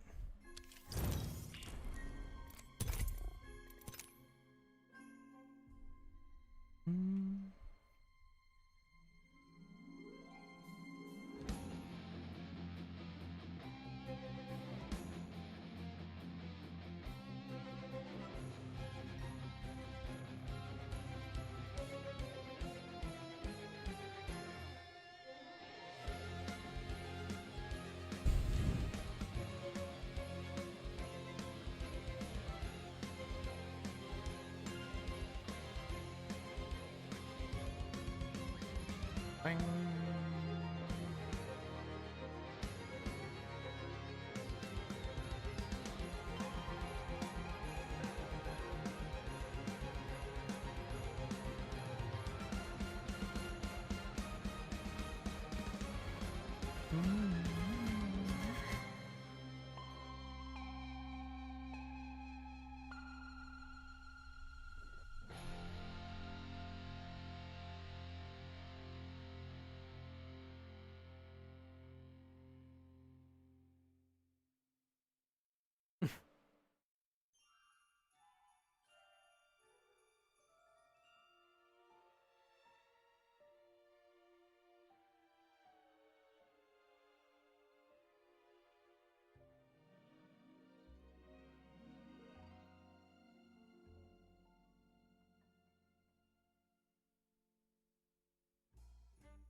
Now, if but only we could find a match.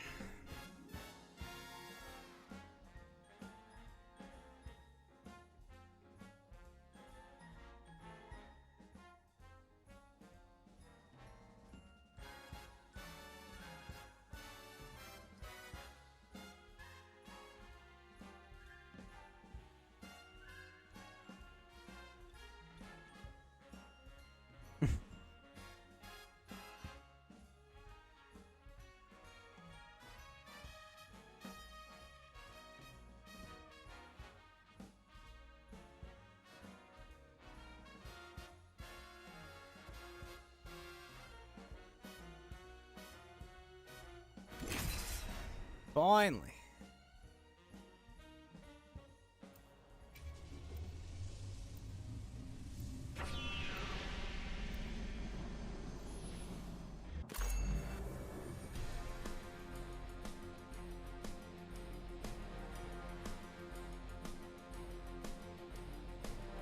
You must understand, death is the true test.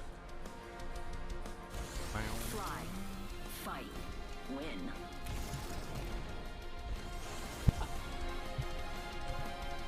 Ruck up. It's time to move out.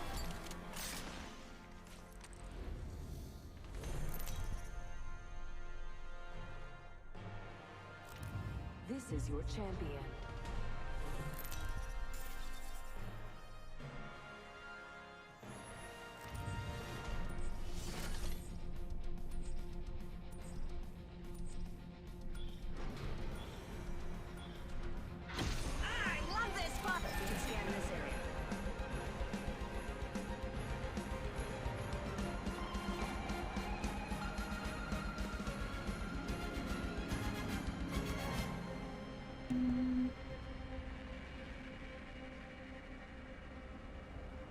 I'm maneuvering over there.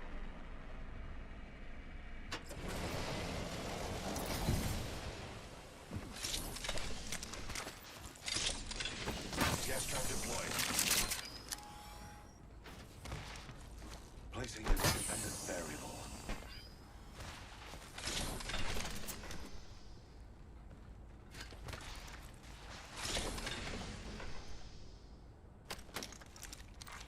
Attention.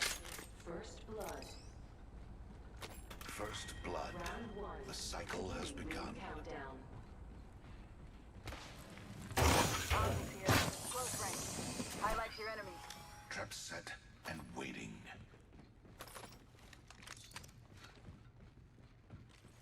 Beware. I've added a variable.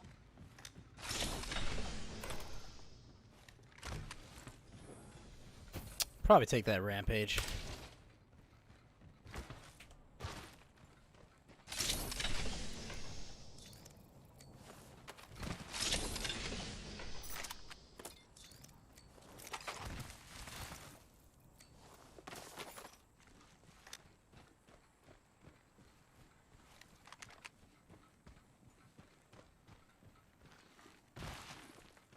Optics here. Mid-range. Let's scope this quadrant out here. Tempting. Extended heavy mag here. Level 2. Italian bandit out there. Wait, really? Got a bogey on my marker. Swear if you guys get... New kill leader appointed. New kill leader. They can have it. My sights are set higher. Okay, they're shooting. There's a clueless bogey out there. Extended light mag here. Heard that. Level 3.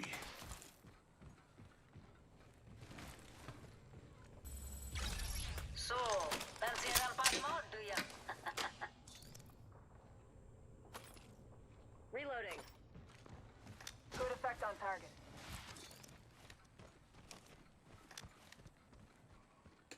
Give me a sec. Recharging shield. Alright, we're gonna hold on to these gas cans. Fox 3, sending it home.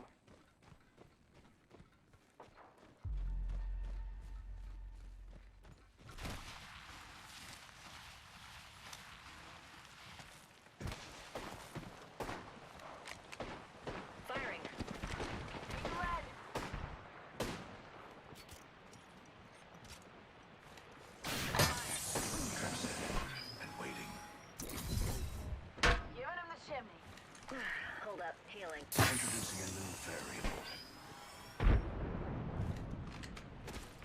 Recharging shields. Deploying variable. Optics here. Mid-range. Need lead! Oh, payment. Knocking at the door. Still on the rails. Give my shields a recharge. Recharging shields. Reloading. Throwing thermite. Capset. Give me a sec. Recharging shields.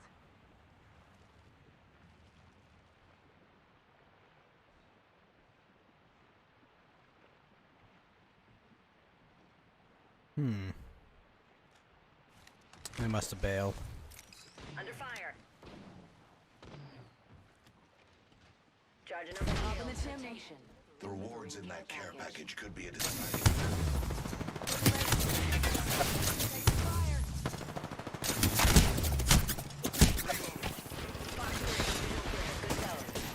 Reloading. Administering a Phoenix kit. Give my shields a recharge. Hold up. Healing. Contact. Taking fire.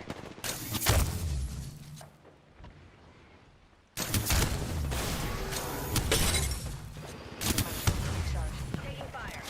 Champion's out. And I'm just fucking hurting about it. Recharging shields. I'm out of light ammo. Reloading.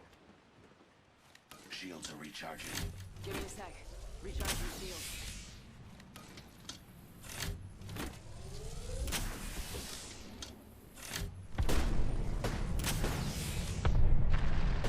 Good effect on target. I've wounded them. Reloading. Administering medical aid.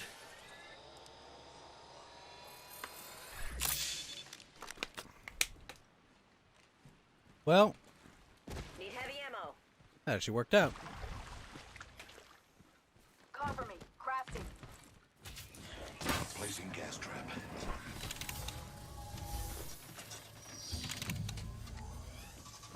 Crafting over here. My mother would love hearing me say that.